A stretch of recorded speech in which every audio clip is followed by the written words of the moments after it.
Chapter 1. A Millennium of Injustice. Heart of a wolf and lungs of a dog. Thunder rumbled across the heavens and the earth. In the North Star immortal domain, atop the great Wu Mountain, within the heavenly soldier's treasure cave, rolling thunderclouds reverberated ominously. Luo Yunxiao, you have trespassed into the heavenly soldier's treasure cave, violating the protective wards of Great Wu Mountain. Despite your mother's unwavering trust, you have betrayed her? How could my mother overlook past grievances, appointing you to guard Great Wu Mountain and bestowing upon you the position of overseer of the heavenly soldier's treasure cave? Is this how you repay her, Luo Yunxiao? As the North Star Immortal King, your mother has forgiven your transgressions time and again. Yet, you continue to squander her leniency. Do you truly believe that the merits of a millennium ago will shield you for a lifetime? Several princesses glared fiercely, all daughters of the North Star Immortal King, standing above all others in the North Star Immortal Domain. Luo Yunxiao, do you acknowledge your crimes? Suspended in midair, the North Star Immortal King, Su Lianyue, surveyed with a gaze devoid of anger or joy, radiating an invisible pressure. Crimes? Under the relentless scrutiny of their piercing gazes, tears streamed down Luo Yunxiao's cheeks. In this grand dream of 100,000 years, how was I to know that I was so utterly foolish? Just moments ago, the protective wards of Great Wu Mountain had been breached, and the treasures of the heavenly soldier's treasure cave had been stolen. In that instant, visions flooded Luo Yunxiao's mind. These images were dreamlike, yet astonishingly real.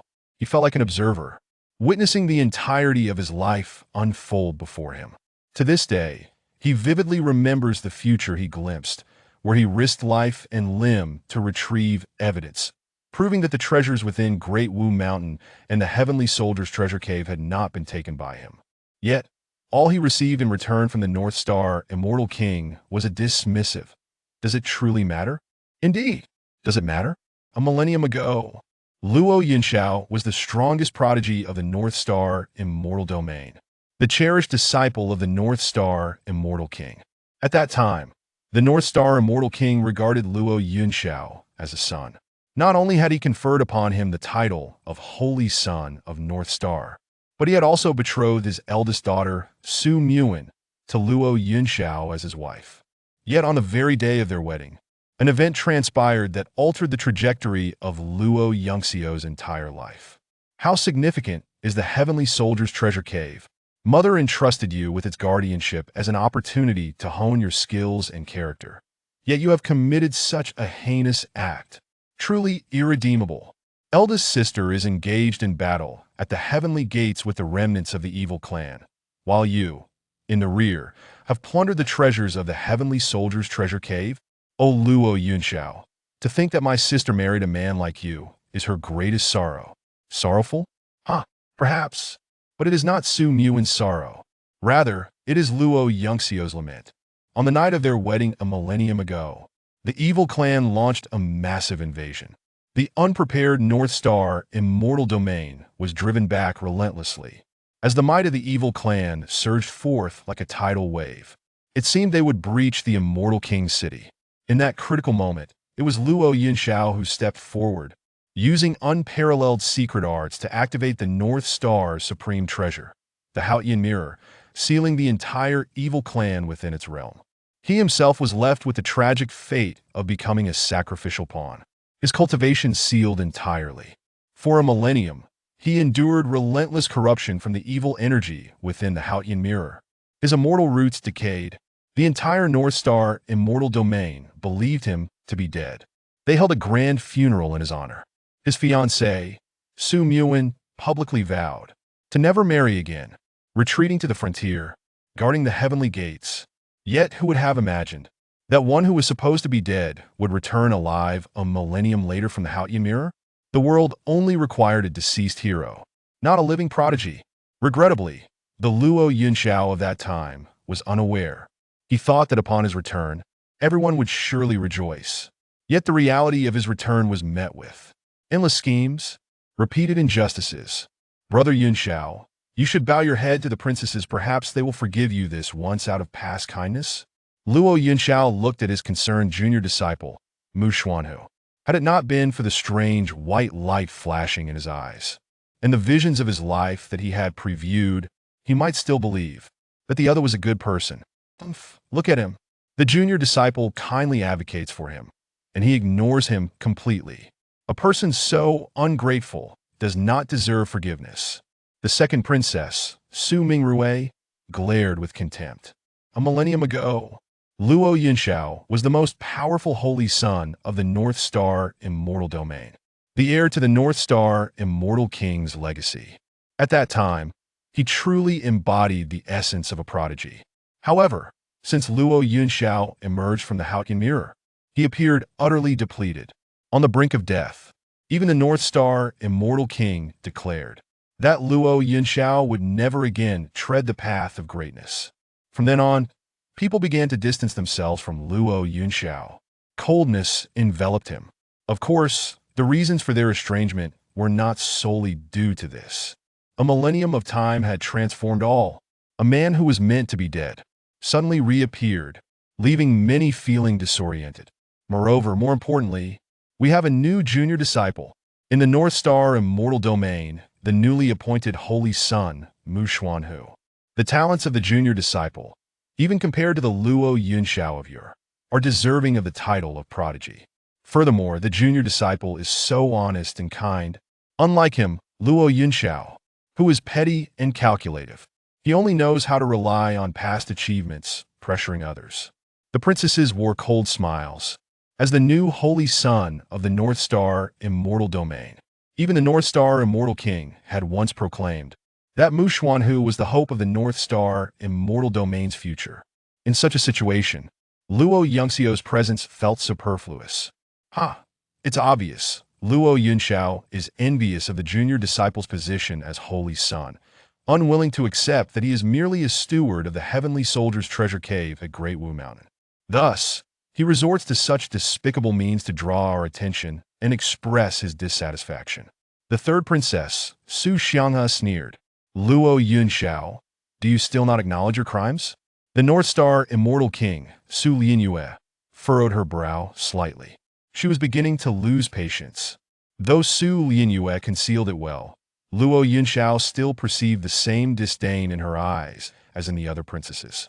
Had it been in the past, faced with such accusations, Luo Yunxiao would have exerted every effort to defend himself.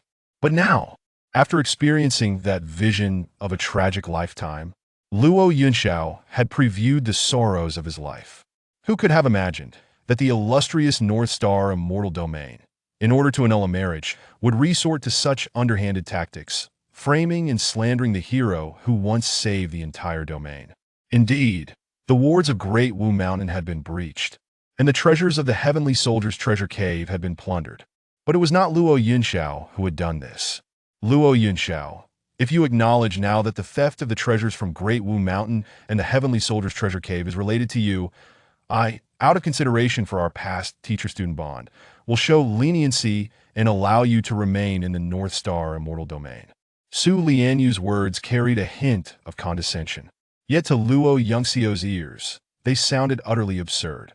A millennium ago, when the evil clan invaded, it was he who risked everything to save the North Star Immortal Domain from annihilation. And it was he, after losing all his cultivation, who sacrificed himself to reinforce the seal against the evil clan. In the Haotian mirror, he had endured 1,000 years of torment, wasting away his immortal roots. Yet, upon his return, he received not a shred of the honor due to a hero, but rather met with exclusion and slander at every turn. Even those he once respected and cherished, including his master, treated him thus. Enough! Such is the North Star Immortal Domain. What meaning is there in remaining? However, before departing, Luo Yunxiao had one final task to accomplish. To be precise, to retrieve that item. Chapter 2.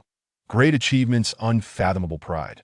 In the tragic life he glimpsed, Luo Yunxiao saw through all the demons and monsters surrounding him. Likewise, he uncovered countless secrets of this world. His cultivation had been entirely obliterated due to the sealing a millennium ago. Now, as he prepared to leave, how could he not reclaim his lost powers? Conveniently, Within the North Star Immortal Domain, there exists an item that can restore my sealed cultivation. With this thought, Luo Yunxiao could not help but glance up at the North Star Immortal King hovering above. Did they not wish for Luo Yunxiao to admit the theft of the treasures from Great Wu Mountain? Very well, I admit. Boom. The moment Luo Yunxiao spoke those words, the princesses who had just been fiercely accusing him fell silent. Even the North Star Immortal King was taken aback. Today's incident regarding the theft of treasures from the Heavenly Soldier's treasure cave was indeed unrelated to Luo Yunxiao. The North Star Immortal King had already uncovered the truth. It was the third princess, Su Xianghe, who had breached the wards of Great Wu Mountain, and the fourth princess, Su Su, who had stolen the treasures from the Heavenly Soldier's treasure cave. Though the second princess had not participated, she was well aware of the circumstances, yet instinctively chose to protect them. They dared to act this way. Nature has indeed perceived the intentions of the North Star Immortal King to dissolve the engagement. However, such matters are not easily uttered by one of his stature. The various princesses, therefore, decided to take advantage of the situation. The crux of the matter lies in the stolen treasures. Although Su Su and her companions have transgressed the celestial laws of the North Star Immortal Domain by thievery, their intent was to forge a formidable innate treasure for Xian Hu to withstand the impending calamity of the Golden Immortals. The journey of cultivation traverses through 15 realms: Qi refinement, innate, golden core, nascent soul, God transformation, returning to emptiness, harmonizing with the Tao, tribulation crossing, great ascension, flying immortal, true immortal, jade immortal, golden immortal, Xian immortal, and the legendary De Luo Immortal Venerable. Excluding the fabled De Luo Immortal Venerable, the Xian Immortal stands as the pinnacle of strength in this world, with the 4 immortal domains collectively housing no more than 10 such beings, among whom the North Star Immortal King is counted. Had the cultivation of Luo Yunxiao not been sealed back then, what might he have achieved? Why do I keep thinking of Luo Yunxiao? Su Lianyue frowned, as though she had swallowed a fly. In any case, while her daughters were indeed at fault, their actions were fundamentally for the betterment of the North Star Immortal Domain. As the foremost among the 4 immortal domains, the strength of Mu Xian, who is the holy son of North Star, directly reflects upon the prosperity of the realm. Yet, what of Luo Yunxiao? Merely a stone in a latrine, both foul and unyielding. Although Luo Yunxiao had just publicly acknowledged his involvement in the theft from the Great Wu Mountain and the Heavenly Soldier treasure cave, his demeanor, fearless and lightly amused, bore no semblance of remorse. It seemed rather a mockery directed at Su Lianyue. Luo Yunxiao, what is this attitude?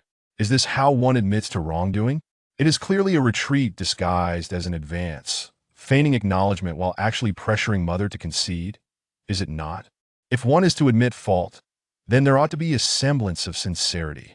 First, return the stolen treasures from the Heavenly Soldier treasure cave. Otherwise, what difference does it make whether you admit to this crime or not? The princesses, fully aware that Luo Yunxiao had not pilfered from the Heavenly Soldier treasure cave, remained aggressive, knowing full well that he could not produce the stolen items. Since he could not comply, he would naturally face punishment, and a severe one at that.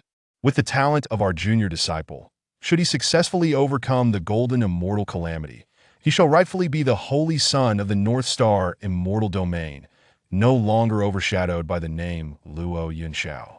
A millennium's time is insufficient to eclipse the remarkable brilliance of Luo Yunxiao from years past. Even to this day, legends about him persist within the 4 immortal domains.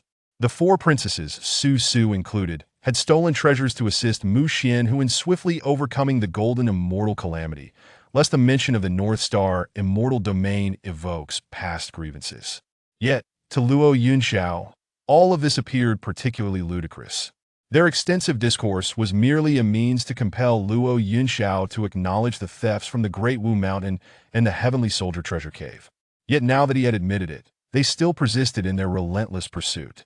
How absurd that I have squandered my cultivation and endured the corruption of malevolent energy for a millennium, rendering my celestial roots utterly depleted.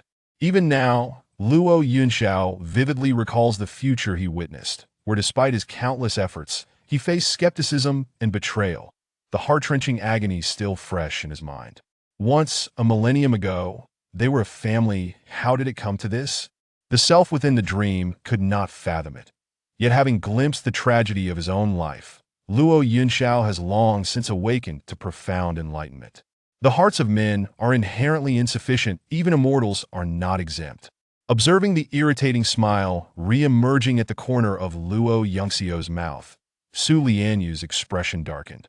Luo Yunxiao, after 1,000 years, I had thought that it was merely your celestial roots that had decayed under the malevolent energy. Yet it seems you yourself have been tainted, lacking even the basic sense of responsibility. You have truly disappointed me. Upon hearing the North Star Immortal King's reproach, the faces of the princesses blossomed with radiant smiles. A millennium is ample time to alter everything. They have conveniently forgotten who spared them from the fate of annihilation by the malevolent clan 1,000 years ago. Who was it that granted the North Star Immortal Domain a millennium of recuperation, leading to its current state of flourishing? Gazing upon the multitude of ungrateful individuals in the North Star Immortal Domain, Luo Yunxiao finds it increasingly ludicrous.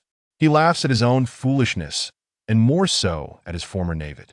He devoted half his life to the North Star Immortal Domain, only to end up losing all his cultivation, falsely accused and exiled. So be it, he is destined to leave this place, but not just yet. How Tian Mirror?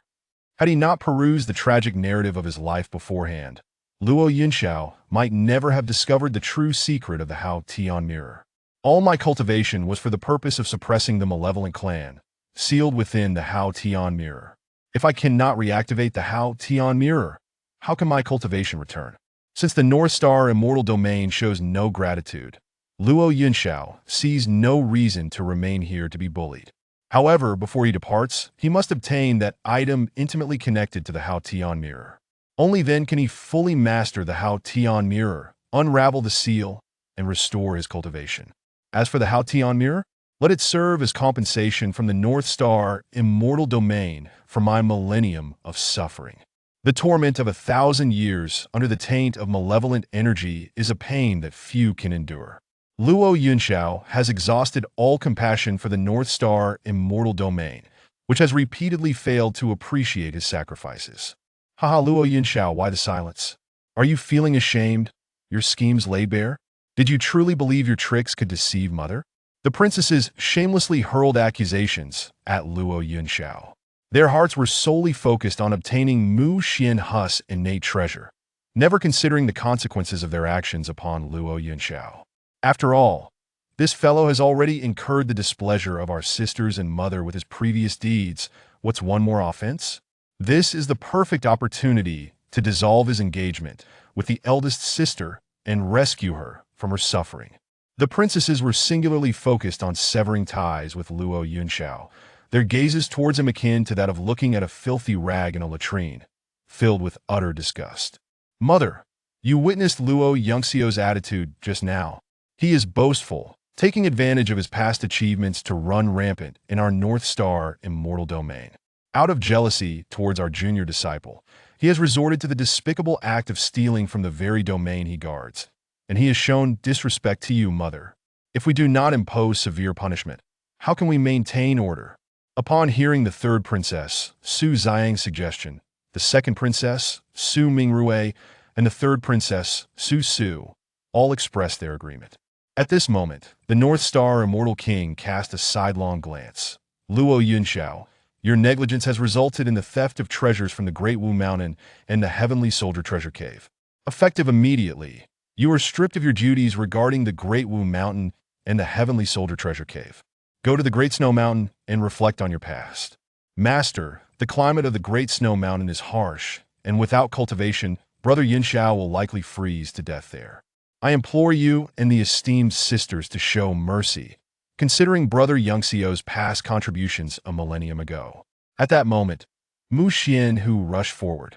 His words seemingly pleaded for Luo Yunxiao, yet in truth, they solidified the accusation of Luo Yunxiao's misconduct. He deliberately reminded everyone of the events from a millennium ago. As expected, upon hearing this, Su Lianyu's expression grew increasingly somber. Ever since Luo Yunxiao emerged alive from the Hao Tian mirror, whenever he transgressed, someone would always resurrect his past achievements to excuse him, as if that single act of valor from a millennium ago rendered him immune to any consequence. North Star. The North Star of the North Star Immortal King.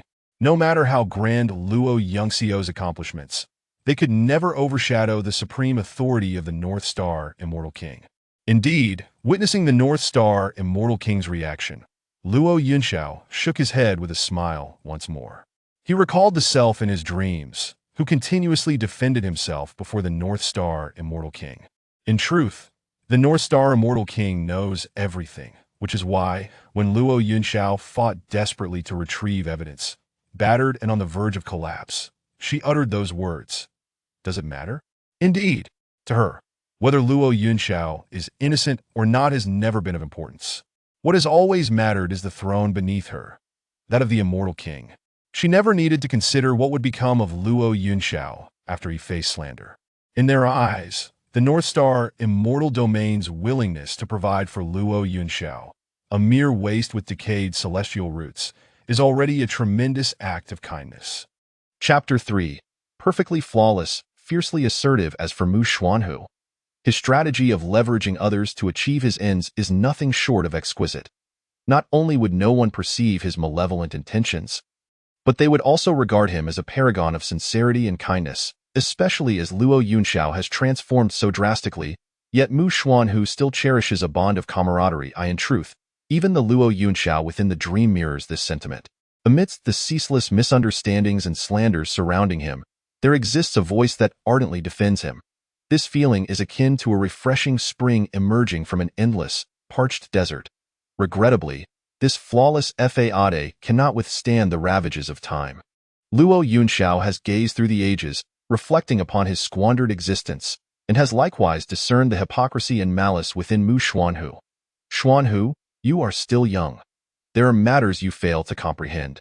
This person is no longer your senior brother. He has long been tainted by malevolence, metamorphosing into a veritable demon. The North Star Immortal King, Su Lianyue, waved her hand, unwilling to acknowledge her own avarice for power. Thus, all the blame must be shouldered by Luo Yunxiao. No, Master, Brother Yunxiao is not a demon. He is a great benefactor to our North Star Immortal Domain. The position of Holy Son rightfully belongs to him. And you once promised to entrust the entire North Star Immortal Domain to him. Mu Xuanhu's words struck a raw nerve within the North Star Immortal King. During the initial invasion of the evil clan, she had indeed promised Luo Yunxiao a splendid future.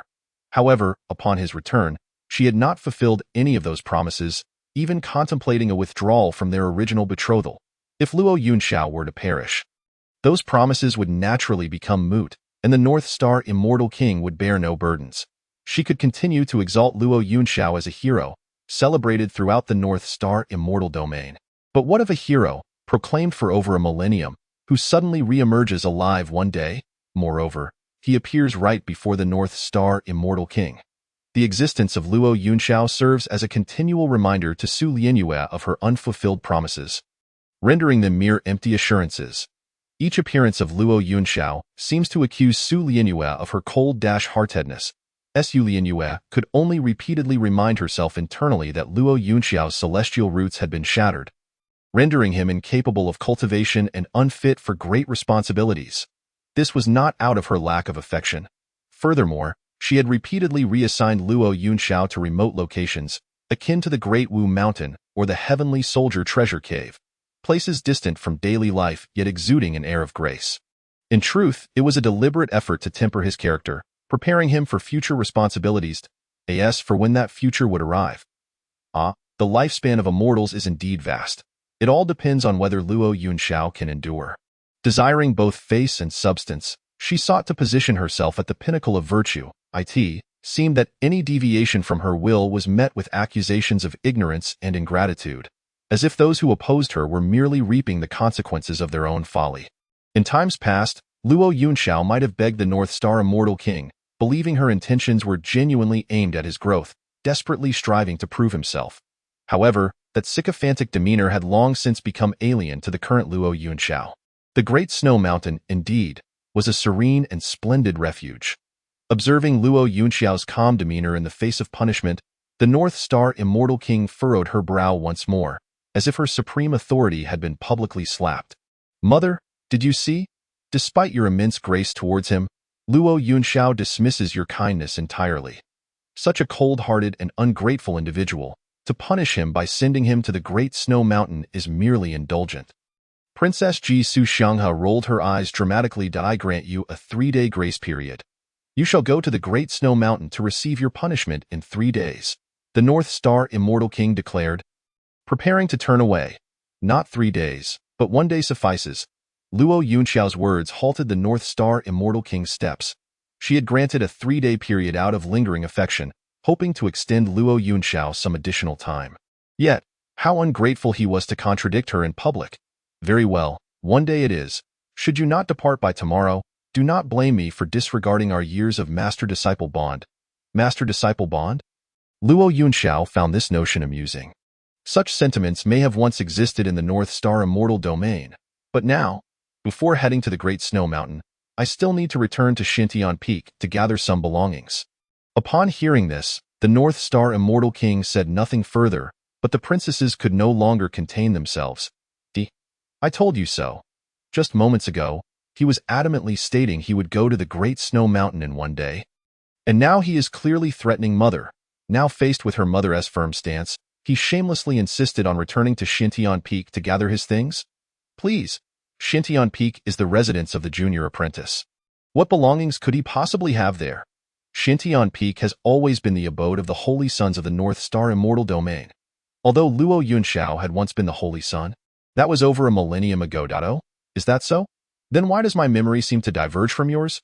Luo Yunxiao retorted. I recall having numerous possessions at Xintian Peak, such as the Xian Jade Bed that shields against inner demons and enhances cultivation speed. The purple Qi rising furnace forged from Bai Hua spirit crystals to calm the mind, the Bai Mu hairpin from the fragrant listening pavilion, the body refinement pool from the Xianji magnetic cave, and more. Luo Yunxiao proceeded to enumerate a list of items, each a treasure he had painstakingly acquired over 1,000 years across various immortal domains. Particularly, the Xian Jade Bed, which he had unearthed after battling an ancient ferocious beast for months in a primordial secret realm, had become a crucial tool for his daily cultivation. However, ever since Luo Yunxiao was confined within the world of the Haotian Mirror to combat the evil clan, all that belonged to Xintian Peak had been inherited by Mu Xuanhu. Enough! No need to continue. Be why your reasoning. You might as well claim the entire Xintian Peak is yours. Do not forget who took you in as a disciple and bestowed upon you your cultivation. Luo Yunxiao, you are truly laughable. As a cripple, what use do you have for these items? Why not generously gift them to the junior apprentice? The princesses retorted, their expressions rife with indignation. If these belongings were truly yours, would you willingly give them to Mu Xuanhu? Luo Yunxiao asked, unperturbed. Of course. Before any other princess could respond, the fourth princess, Su Su, blurted out without a second thought. But what if it were your Bai Shui pearl? Upon hearing Luo Yunxiao's words, the fourth princess, Su Su, turned pale. The Bai Shui pearl was her innate treasure. It was not something one could simply give away, even if the recipient were her beloved junior apprentice Mu Xuanhu. She found herself unable to muster such resolve. Some individuals are like this. You could ask them to relinquish their royal power, riches, or gold, and they would comply without hesitation. Yet, ask them to part with a mere 10 taels of loose silver, and they would fight vehemently. Hearing Luo Yunxiao's mocking tone, the fourth princess, Su Su, blushed furiously. All right, Luo Yunxiao, Su Su was merely speaking on behalf of the junior apprentice. What is the meaning of your aggressive demeanor? The second princess, Su Mingrui, furrowed her brow. I am being aggressive? Pray tell, who is being aggressive here? Su Mingrui's expression darkened. What do you mean you? Am I not speaking the truth? Among the items I mentioned, which is inferior to her Bai Shui pearl, why must I generously give away everything while she cannot part with even a small Bai Shui pearl? You all accuse me of being petty. Then who truly is the one being small-minded? That is different. The fourth princess, Su Su, flushed crimson. She was baffled. She had never seen Luo Yunxiao so sharp-tongued before. In the face of their criticisms, he had always defended himself without any real bite. What had come over him today? Enough. No more arguing. Yu Su's Bai Shui pearl is her innate treasure, fundamentally different from your possessions. As the daughters fell one by one beneath the incisive tongue of Luo Yunxiao. The North Star Immortal King, Su Lianyue, could no longer restrain herself from speaking. Indeed, what Luo Yunxiao had just articulated was undeniably his. However, should the North Star Immortal King be asked to relinquish these treasures, she would never acquiesce. It mattered not that Luo Yunxiao had become utterly powerless. Even if he were still capable of cultivation, the Holy Son of the North Star Immortal Domain was no longer him. Luo Yunxiao was well aware that these items could never be returned to him by the current North Star Immortal Domain. With a faint smile, he continued, "Very well, keep these possessions if you so desire. However, the iron tree atop Xintian Peak was planted by my own hand many years ago, and it has scarcely grown since Dai Ti shall serve as my final relic from Xintian Peak. I wish to take it with me to the Great Snowy Mountain as a companion." Surely, such a modest request would not be met with refusal. Upon hearing that Luo Yunxiao desired the iron tree, the royal daughters inexplicably breathed a sigh of relief. The treasures previously listed by Luo Yunxiao were all paramount artifacts of the North Star Immortal Domain. The success of Mu Xuangu's breakthrough to the Golden Immortal Realm was intricately tied to these treasures. If Luo Yunxiao were to demand those items, they would surely not be able to part with them. As for the iron tree, having bloomed nor bore fruit for a millennium, it was akin to him, a mere relic, and if he wished to take it, let him do so. The second princess, Su Sir, suddenly adopted a more magnanimous demeanor, not out of genuine generosity, but from concern that should they deny Luo Yunxiao the iron tree, he might cause chaos within the North Star Immortal Domain. Should he abscond with something of greater value, jeopardizing junior brother Mu Xuangu's tribulation, that would be dire indeed. However, amidst the crowd, Mu Xuangu felt a sudden jolt in his brow. Brother Yunxiao desires the iron tree? What? Do you have any objections? Luo Yunxiao cast a sidelong glance at Mu Xuangu. Once, he had traversed through life and death, emerging from the world within the Haotian mirror, only to be informed that a new holy sun had already taken his place atop Xintian Peak. Although Luo Yunxiao felt a pang of disappointment at that moment, he did not dwell on it, for he had been absent for over a millennium. The emergence of a new holy sun in the North Star Immortal Domain was entirely reasonable, especially given Mu Xuangu's courteous demeanor. Thus, Luo Yunxiao willingly bequeathed the treasures of Xintian Peak to him. Yet who could have anticipated that this seemingly polite junior brother would ultimately be the architect of the North Star Immortal Domain's demise? Had Luo Yunxiao learned of such a secret before the Great Dream, he would have spared no effort to reveal Mu Xuangu's true nature to all. But now, even if he spoke the truth, would they believe him? Instead, they would likely perceive Luo Yunxiao as slandering him, a small-minded individual maligning a noble character. The bitter fruit of such revelations could only be tasted by oneself. Moreover, Luo Yunxiao had already resolved to depart the North Star Immortal Domain with the items, never to return. What did it matter to him whether the fate of the North Star Immortal Domain was one of ruin or slaughter? Though the domain had nurtured him, he had long since repaid any debts from a millennium ago. In fact, they still owed him much. 1,000 years prior, Luo Yunxiao had made a singular misjudgment. From this moment forth, he vowed never to repeat such a mistake.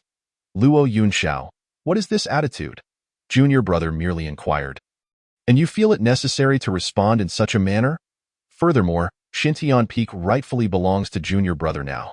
Should you wish to take something from it, can he not even ask a single question? The royal daughters were incensed, their loyalty to Mu Xuangu ignited. Junior brother is the holy son of our North Star Immortal Domain, and his willingness to speak on behalf of one who has lost his innate gifts reflects his innate kindness. How dare you disregard his goodwill and question him thus? Luo Yunxiao, who grants you such audacity? The moment Mu Xuangu was mentioned, the women transformed into fiercely protective hens, entirely overlooking the fact that Luo Yunxiao was the true benefactor of the North Star Immortal Domain.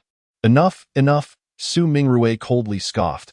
If he desires that iron tree, let junior brother grant it to him. After all, it is hardly a precious item. She had no wish to cast another glance at Luo Yunxiao, eager for him to vanish from her sight. They spoke with righteous indignation, seemingly forgetting that these were originally Luo Yunxiao's possessions.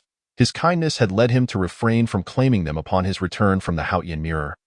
Yet some had come to regard them as their own. Since sister has spoken, Let Brother Yunxiao take the iron tree. Mu Xuangu smiled faintly, though he felt a twinge of reluctance. I have lost my cultivation and cannot fly. Luo Yunxiao paid no mind to him.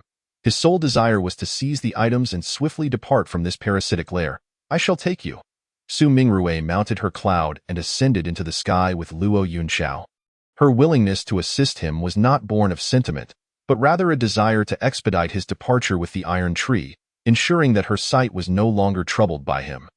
As a practitioner of the late Golden Immortal stage, Su Mingrui swiftly returned to Immortal King City from the Great Wushan in under half an hour. The heart of the North Star Immortal Domain. Immortal King City, perched atop a colossal divine peak, which was divided into 9 segments. Excluding the highest peak where the North Star Immortal King resided, the next was Xintian Peak, home to Mu Xuangu. Brother Yunxiao, would you like my assistance? Mu Xuangu approached as Luo Yunxiao began to dig up the iron tree on Xintian Peak. Having overseen Xintian Peak for a century, Mu Xuangu had examined this iron tree countless times, each time finding it utterly unremarkable in his mind. It was merely a useless tree. Yet why was it that Luo Yunxiao, having been punished to face the wall at the Great Snowy Mountain, would fixate on this particular tree? Could there be some hidden secret within that he had yet to uncover? Brother Xuangu, perhaps you should stand back. Be cautious lest the soil dirty your feet. Luo Yunxiao raised his spade, flinging dirt at Mu Xuangu's feet to prevent him from approaching.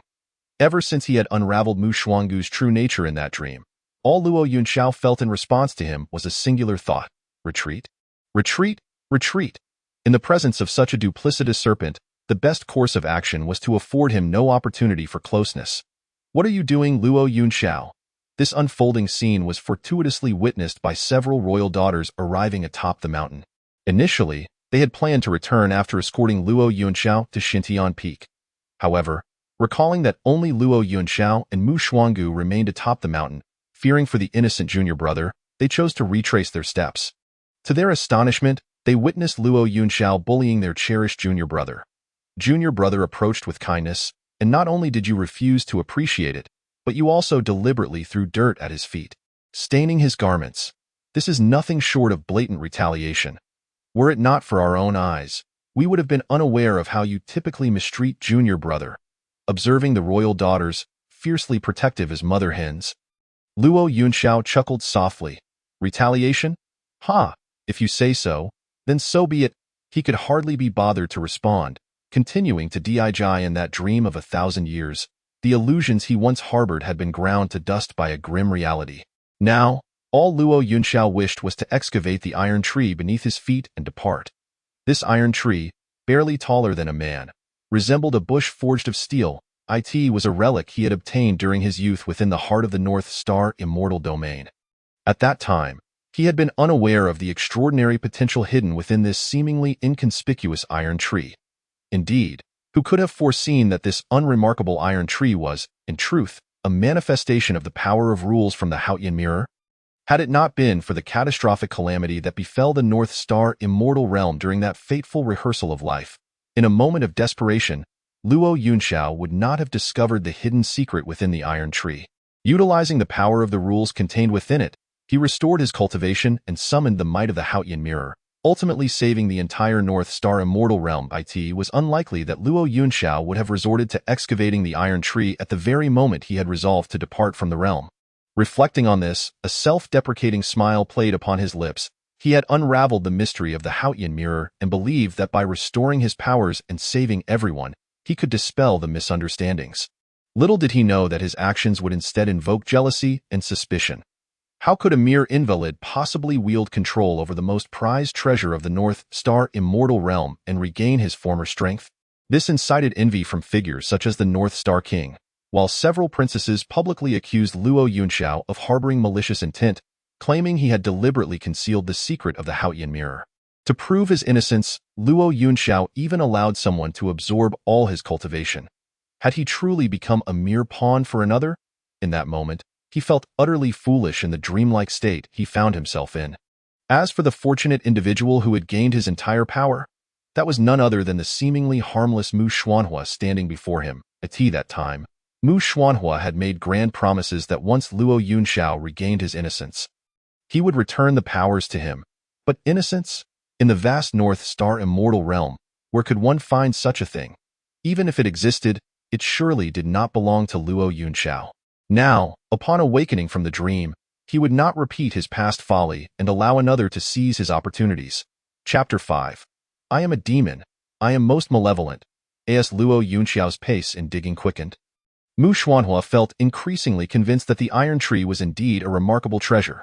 Senior brother Yunxiao, having resided on Xintian Peak for a century, I have developed a certain fondness for this iron tree. Might I? No. Luo Yunxiao interjected firmly. No, senior brother Yunxiao, you must have misunderstood. I do not wish to monopolize the iron tree. I merely hope to keep it on the mountain for a while longer before sending it back to Dashua Mountain. Did you not understand? I said. No. Before the seemingly harmless Mu Xuanhua could finish, Luo Yunxiao glared at him. The 1,000 years of malevolent energy had imbued his eyes with an otherworldly gleam, akin to a chilling abyss ready to consume all. Luo Yunxiao, why are you being so fierce to the junior disciple? This Xintian Peak is, after all, the junior disciple's domain. Your mother has generously allowed you to take the iron tree, and the junior disciple did not object because of his kind nature. How could you treat him so harshly over a mere iron tree? Kind nature. Luo Yunxiao almost laughed aloud at the sight of the women before him, their claws bared. You will realize his true nature when he strips you of your garments, depletes your powers, subjugates your souls, and turns you into his eternal human puppets. After experiencing that life-altering rehearsal, Luo Yunxiao had long since ceased to care for the fate of the North Star immortal realm. With a few swift motions, he unearthed the iron tree beneath his feet. Done. Now, let us go. He could hardly bear to linger in the North Star immortal realm any longer. Just then, the fourth princess Su Su suddenly shouted. Wait!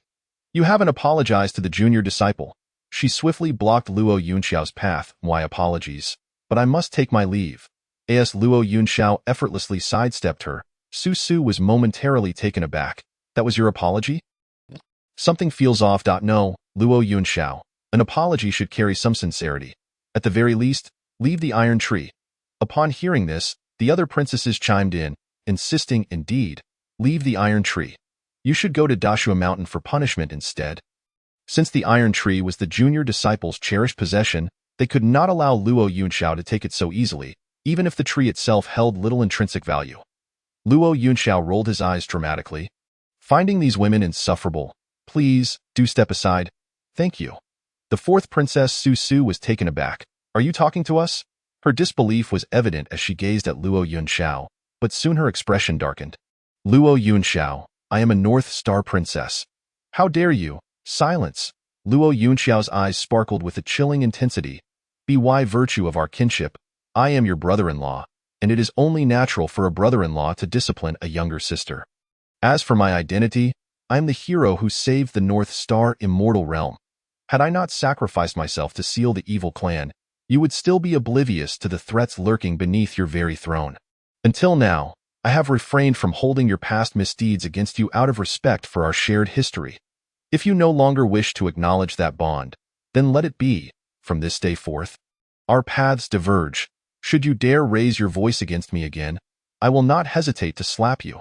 As Luo Yunxiao abruptly raised his hand, the fourth princess Su Su found herself retreating in fear, overwhelmed by his formidable presence. Yet, she quickly realized something was amiss. Luo Yunxiao was no longer the strongest saint of the North Star immortal realm he once was. He was now but an invalid, a discarded shell of his former self. What did she have to fear? Luo Yunxiao, do you dare to intimidate me? The fourth princess Su Su erupted with her cultivation, aiming to crush Luo Yunxiao beneath her might. Are you not afraid of death? Do you dare to kill me? Luo Yunxiao met her gaze unflinchingly. The fourth princess Su Su trembled. She truly did not dare to kill him. In this North Star immortal realm, no one would dare to take such a drastic step against Luo Yunxiao. If you do not dare, then silence yourself. Though all his powers were sealed within the Haotian mirror and his celestial roots had decayed due to years of malevolent influence, he remained the strongest saint of the North Star immortal realm, a man who had never ceased to engage in battle throughout his life. The formidable foes he encountered were countless, so how could he be intimidated by the fourth princess Su Su? A mere mid-level golden immortal? As Luo Yunxiao strode past the princesses, Preparing to leave with the iron tree in hand, a figure suddenly appeared above him. Mother? The princesses, upon seeing the North Star King, instantly resembled wronged children finding solace. Mother, did you see that? Luo Yunxiao is utterly arrogant and disregards everyone. Not only does he bully the junior disciple, but he also intimidates Su Su. Punishing him by sending him to Dashua Mountain would be too lenient. He should be cast into the Void Abyss. The Void Abyss was a place where the 4 immortal realms exiled their wicked beings, a realm filled with countless slaughters and endless peril. For one like Luo Yunxiao, stripped of all his powers, entering the Void Abyss would spell certain doom. Yet, the princesses spoke with such righteous indignation, and astonishingly, the North Star King did not oppose them. As if she had long desired Luo Yunxiao's demise, the North Star King, Su Lianyue, fixed her gaze on Luo Yunxiao, her expression eerily calm. Had she not been quietly observing him today, she would have remained unaware of just how far Luo Yunxiao's arrogance had escalated. Disregarding even her daughters. Luo Yunxiao, you have indeed been corrupted by malevolent energy, transforming you into a veritable demon. A demon, you say? If that is what you believe, so be it. Luo Yunxiao dismissed her remarks. For he had already acquired the iron tree. It was time to leave the North Star immortal realm. Luo Yunxiao, halt. I am speaking to you. Did you not hear me?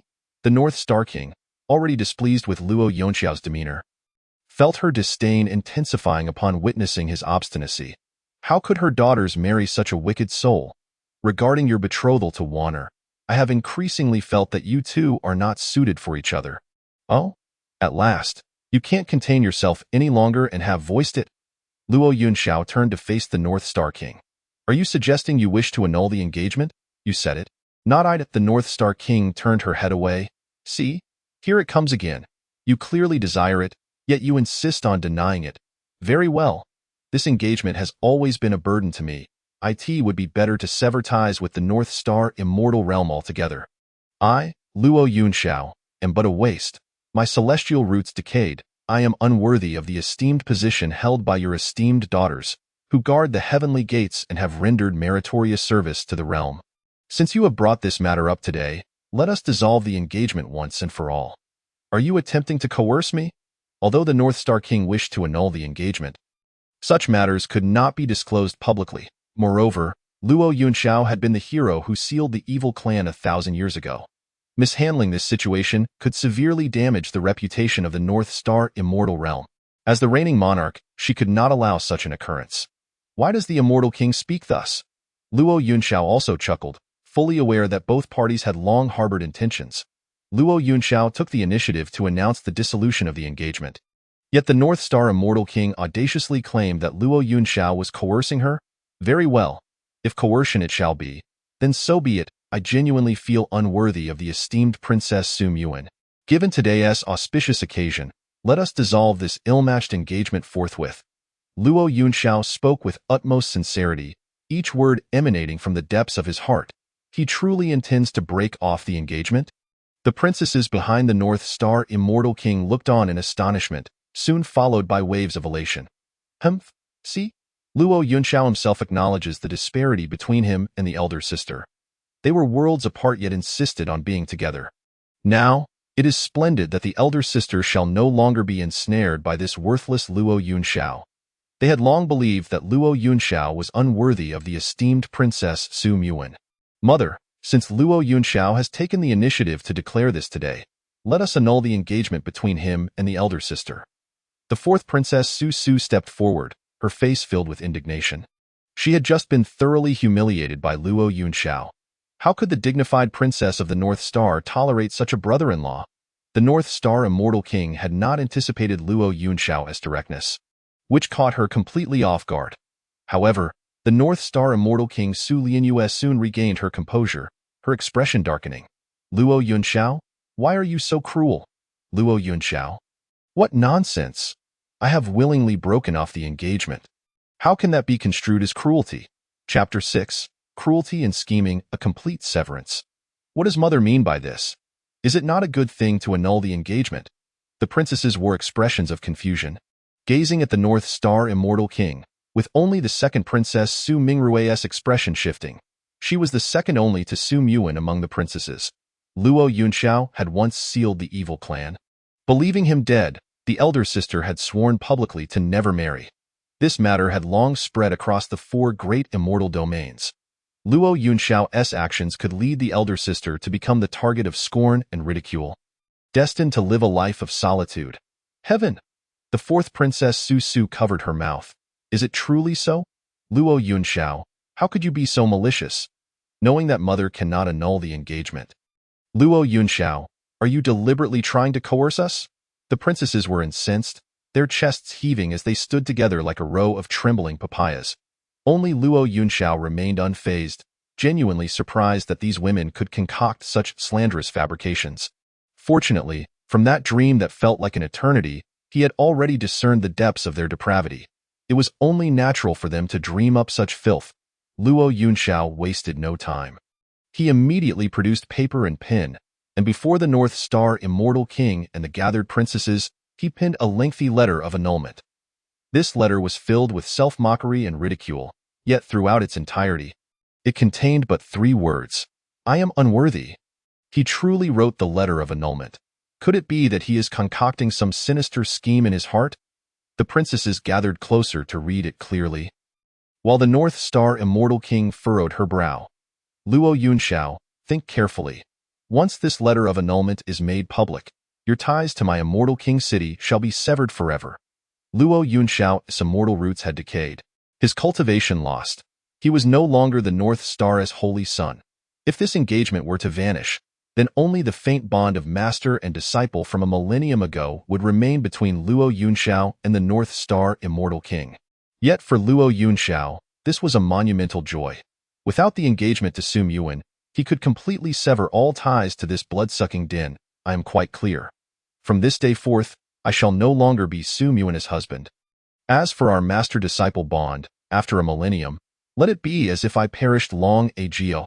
Su Lianyuan never expected that Luo Yunxiao not only wished to annul the engagement, but also to relinquish their master-disciple relationship. Is this not a failed attempt at coercion, but rather a threat?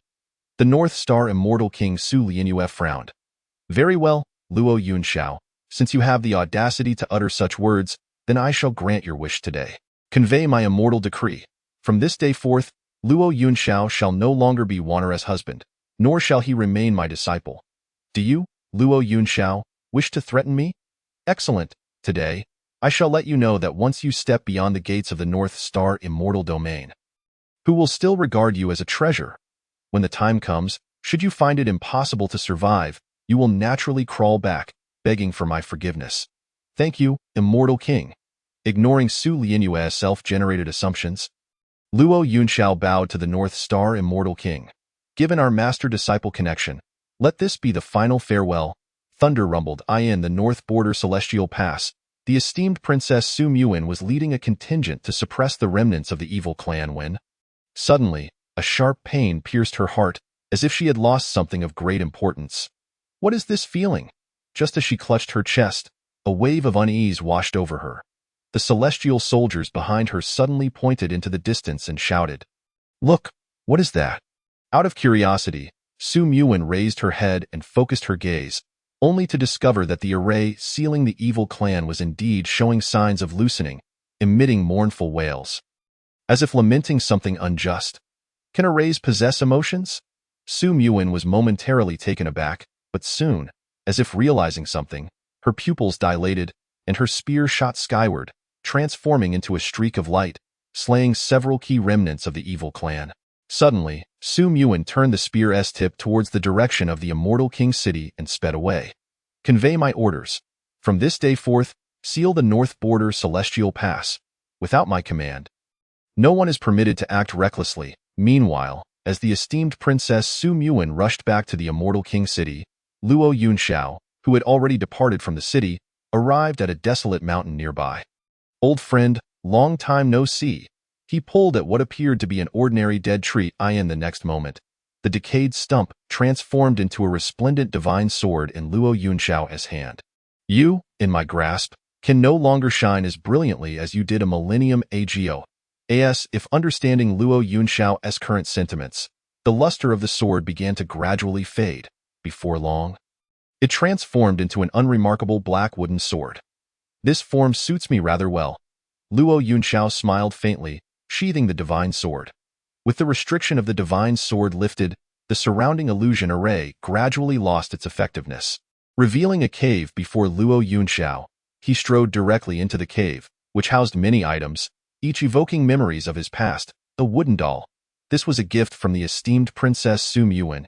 At that time, when Luo Yunxiao had just been taken under the North Star Immortal King's wing, the young Su Yuan, of similar age, followed him everywhere, making it impossible for him to shake her off. On one outing, Su Yuan, in her eagerness to keep up, accidentally tumbled down a slope, crying like a little rain-soaked doll. To soothe her, Luo Yunxiao carved a wooden doll in her likeness. Later, out of gratitude, the esteemed Princess Su Yuan carved a wooden doll resembling Luo Yunxiao in return. Beyond the wooden doll, the cave also contained numerous relics of Luo Yunxiao's childhood. The second Princess Su Mingrui had gifted him his first talisman. The third Princess Su Xianghe had crafted a formation stone for him. The fourth Princess Su Su had given him seashells, and the fifth princess had contributed various items. Yet these objects merely stirred sorrowful memories. Luo Yunxiao shook his head, dispelling the reminiscences, and walked straight into the depths of the cave. This cave served as the sanctuary of his childhood play, essentially housing his entire youthful existence. However, his return today was not to seek memories but to retrieve a few items. Found it. Soon, Luo Yunxiao extracted a storage bag from the cave, filled with various belongings he had left behind a millennium ago. Thankfully, he had retained them.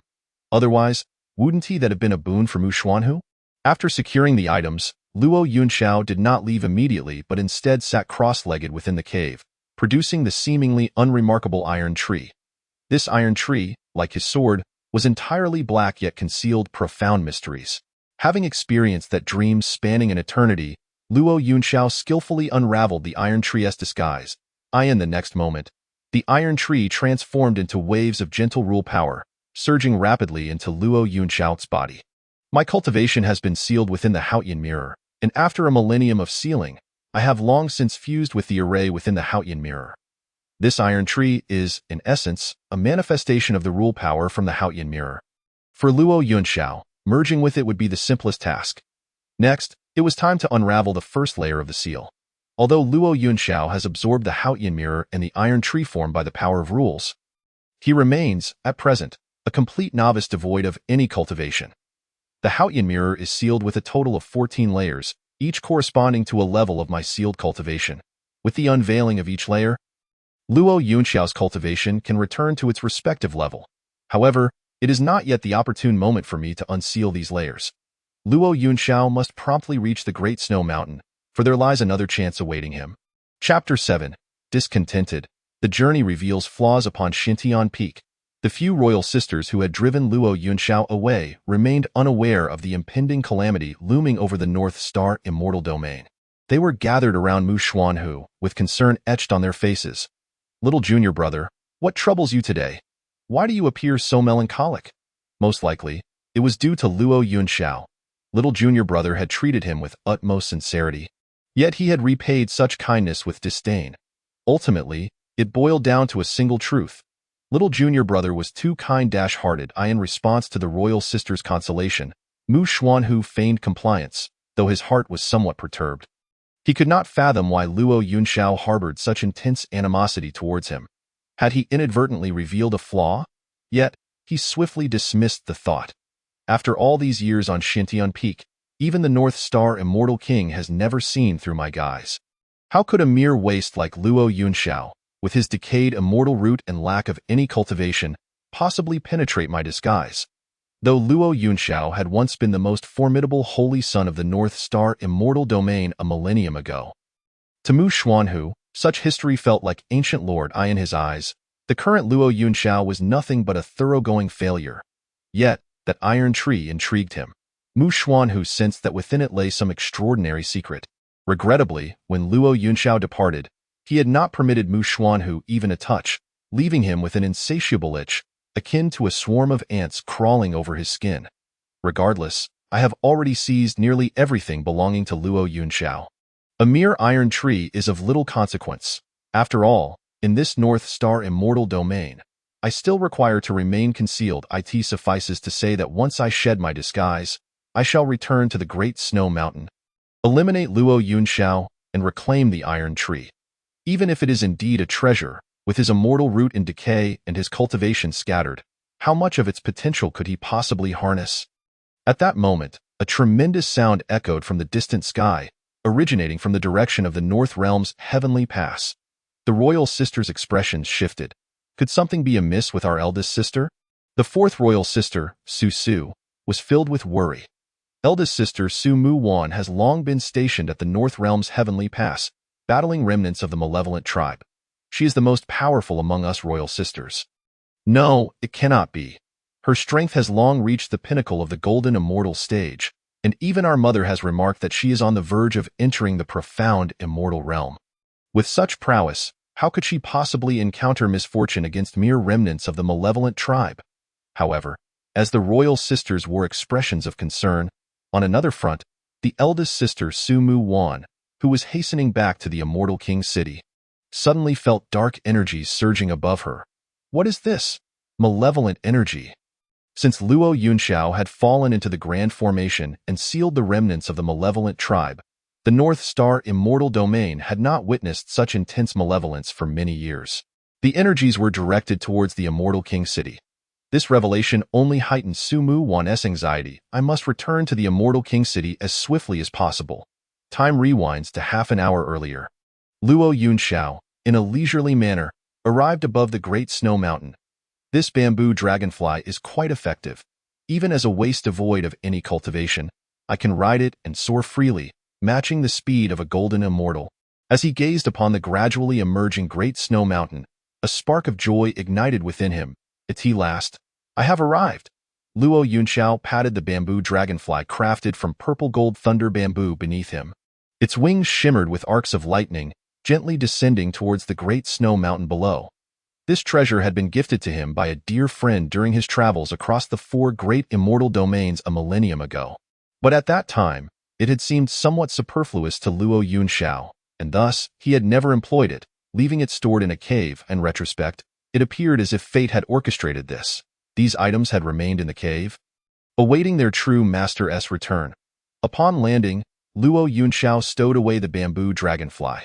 The Great Snow Mountain, perpetually blanketed with snow, was ravaged by biting winds, as he walked upon the thick layer of snow. Bereft of the protective thunderous power of the purple gold bamboo, the frigid wind sliced through him like a blade in such biting cold. With his cultivation stripped away, each step felt as though he were on the verge of freezing solid. Yet, he remained unperturbed, for the object of his search lay not far ahead. There it is.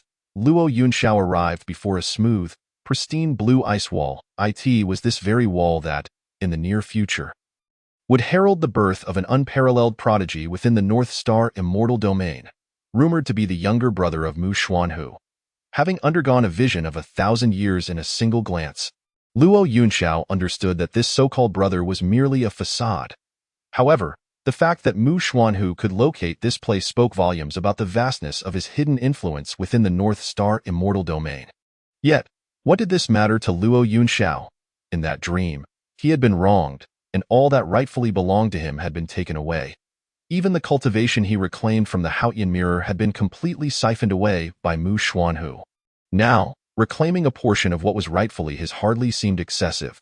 Without hesitation, Luo Yunxiao summoned the rules of the Iron Tree within him and began to unseal the first layer of the Haotian mirror. Heaven and earth, mysterious sect, primal vigor, divine guardianship, celestial sins dissipate. As the banners fall, the clouds return to the heavens. All abide by the law, as commanded.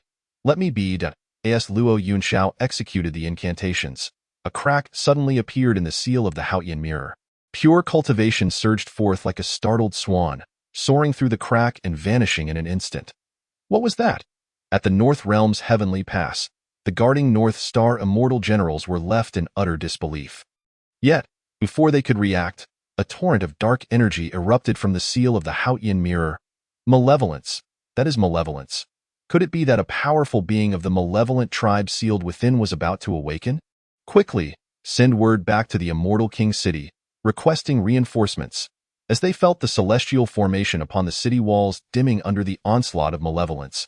The North Star General's expressions changed dramatically, panic evident in their eyes, however. In stark contrast to the chaos unfolding at the North Realm's heavenly pass, Luo Yunxiao, having just unsealed the first layer, appeared relaxed and at ease. As he felt the return of his cultivation. A long-lost smile flickered in his eyes. Ninth layer of Qi refinement. After a millennium of being trapped in the Haotian mirror, his understanding of cultivation had faded. Now, as his power returned, the familiar strength and affinity for the surrounding spiritual energy revitalized his once decayed body, imbuing it with new-found vitality. Even the biting winds of the great snow mountain seemed less frigid.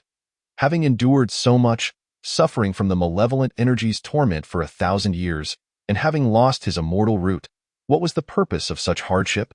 Reflecting on the attitude of the North Star Immortal King and her companions, Luo Yunxiao could not help but feel that his sacrifices over the past millennium had been undervalued. Nevertheless, though a small portion of his cultivation had been restored, his immortal root remained decayed. The next step hinged on the treasures contained within. Luo Yunxiao's gaze fixated upon the azure ice wall before him.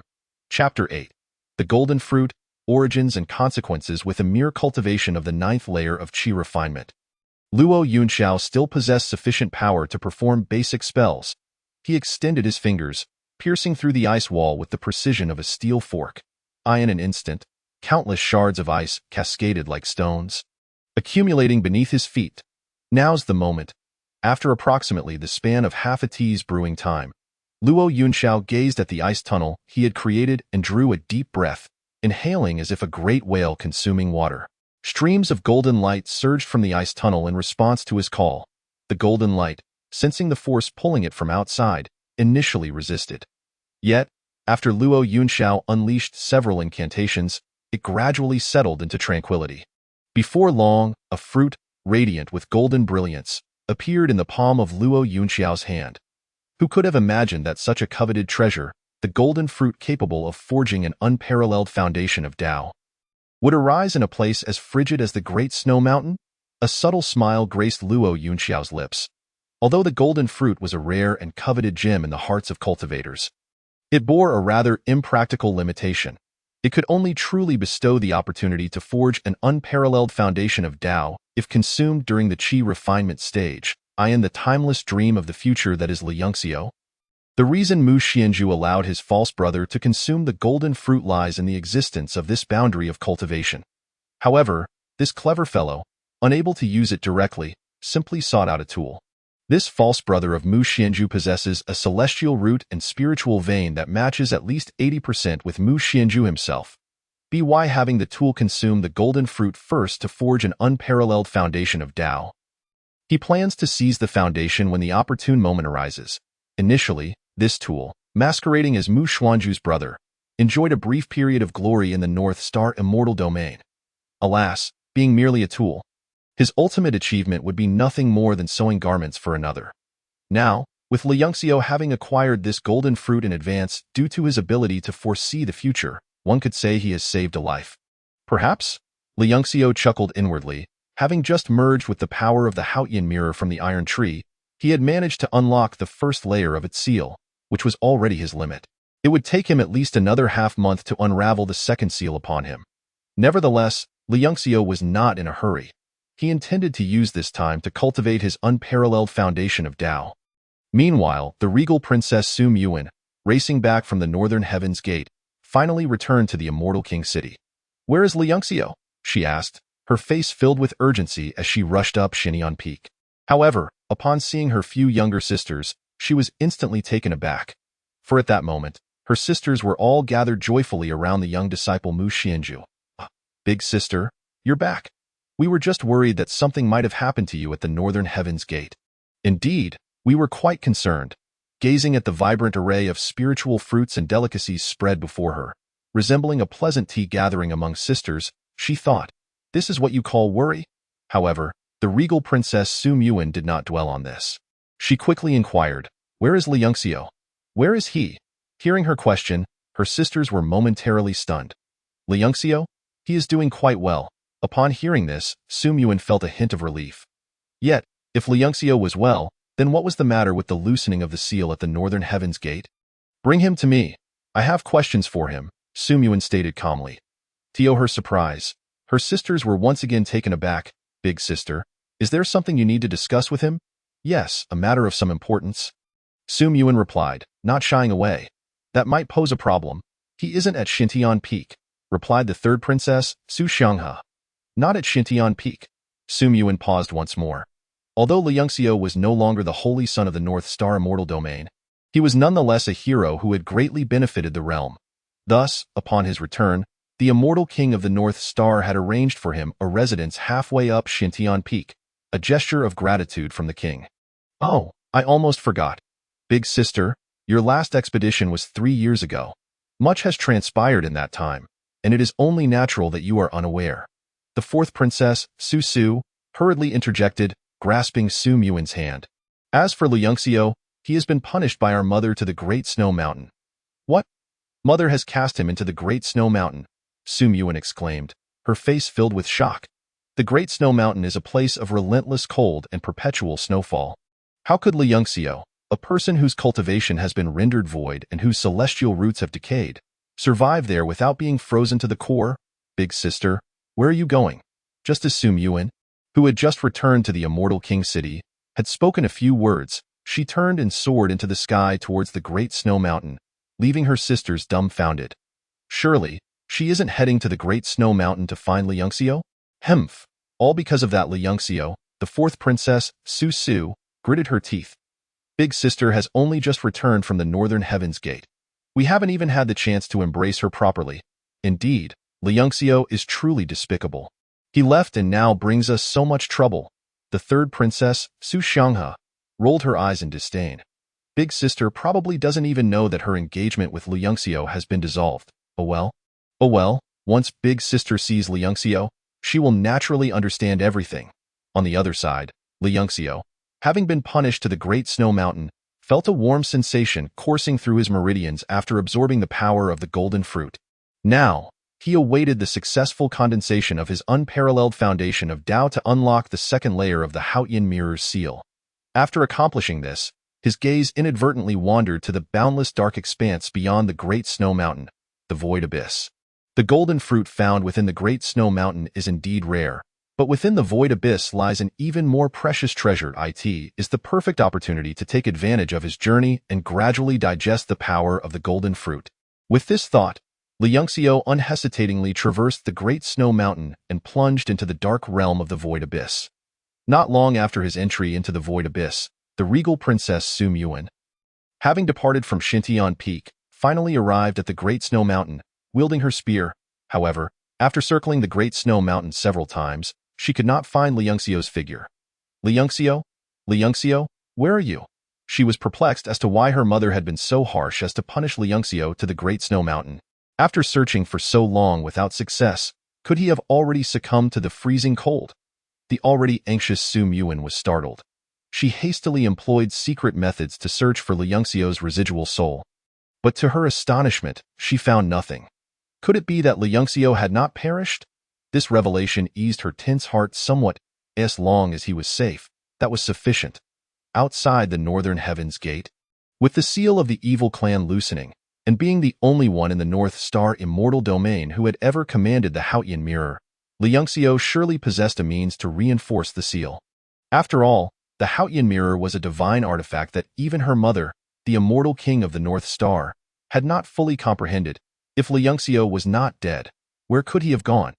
As Su Yuan's gaze shifted across the Great Snow Mountain, it gradually settled upon the Void Abyss behind it. No, that cannot be. What kind of place is the Void Abyss? It is the realm of the 4 great immortal domains where the sinful immortals are exiled. Filled with countless perils, those sinful immortals are all insatiably bloodthirsty.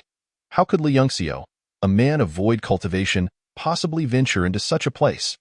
Yet, regardless of the circumstances, Liangxiu's survival was good news for her. But why on earth had her mother sentenced him to the Great Snow Mountain? Since she could not find Liangxiu for the time being, Su Yuan felt it prudent to return to the Immortal King City to clarify the entire situation. Chapter 9. The enemy approaches. I must depart. The Void Abyss, as a perilous location among the four great immortal domains, is not only home to the punished sinful immortals, but also teeming with bloodthirsty demonic beasts. As soon as Lu Yongxiu entered, he encountered several crises. Although he was merely at the fringes of the Void Abyss, it was exceedingly dangerous for someone of his cultivation at the 9th level of Qi training. Had I not frequented this place in my youth, I would have long since met my end here. One is more familiar with the Void Abyss than Lian Shao in his days as the Holy Son of the North Star. He often honed his skills by battling those sinful immortals and demonic beasts within the Void Abyss. The name Lu Yongxiu had left a formidable reputation in the annals of the Void Abyss 1,000 years prior. However, back then, he was brimming with vigor and strength, while now, he appeared as a destitute rogue, his eyes weathered by hardship. Someone is here. At that moment, Lu Yongxiu's ears perked up, with the power of the golden fruit coursing through him. He was not only beginning to gradually condense his unparalleled foundation of Tao, but even his senses, once tainted by evil energy, were sharpening continuously. However, Lu Yongxiu did not hasten to leave. Instead, he cautiously approached, drawn by the scent of blood in the air. Sure enough, he soon discovered a spirited young woman disguised as a man, barely clinging to life beneath a crooked old tree. Her aura was exceedingly faint, as if she were on the brink of death. "Who goes there?" Upon seeing a stranger, the spirited young woman regarded him with wariness, summoning all her strength to raise her long sword, prepared to fight off the invader. Yet, Lu Yongxiu paid her no mind. Instead, he assessed her condition and took out water and food. Beginning to eat in her presence, the spirited young woman was left speechless. "Is this person unwell? Has he come to the Void Abyss for a picnic?" With a gurgling sound, the spirited young woman's stomach audibly protested. Unable to contain its hunger, as a cultivator, she could not truly fast until she reached the golden core stage. She still required various foods to satiate her hunger and replenish her strength. Though she was in the early stages of foundation building, she was merely somewhat more resilient to hunger than the average person. "Could you spare me a little?" She gazed at the increasingly delicious meal being devoured by Luo Yunxiao. Unable to suppress a swallow, having been pursued by enemies and wounded, she had not eaten for several days. "There's a fee." Luo Yunxiao did not refuse. "All right." The spirited young woman immediately retrieved a spirit stone from her belongings. She understood the adage that there is no free lunch in this world. A sip of water cost 10 spirit stones, a bun 20, and a chicken leg 80. Upon hearing Luo Yunxiao's exorbitant prices, she was utterly stunned. A mere spirit stone, in the secular world, could be exchanged for 100 taels of gold, enough to provide a common mortal with decades of sustenance. She could scarcely fathom how many buns or chicken legs could be purchased with such wealth. Yet, Luo Yunxiao had the audacity to set such outrageous prices on these mundane items. "Aren't you afraid I might just rob you?" The spirited young woman furrowed her brow, deliberately raising her sword. In response, Luo Yunxiao remained remarkably calm, as if unaffected, continuing to gnaw on the half-eaten chicken leg in his hand. "If you weren't injured, you might have had that opportunity, but in your current state, if you can walk 10 steps, I would be impressed. As for mobilizing your cultivation, I advise against it. It will only hasten your demise." Indeed. Hearing Luo Yunxiao's words, the young woman, disguised as a man, clenched her teeth. He had clearly seen through her inability to act, which emboldened him to make such an outrageous demand.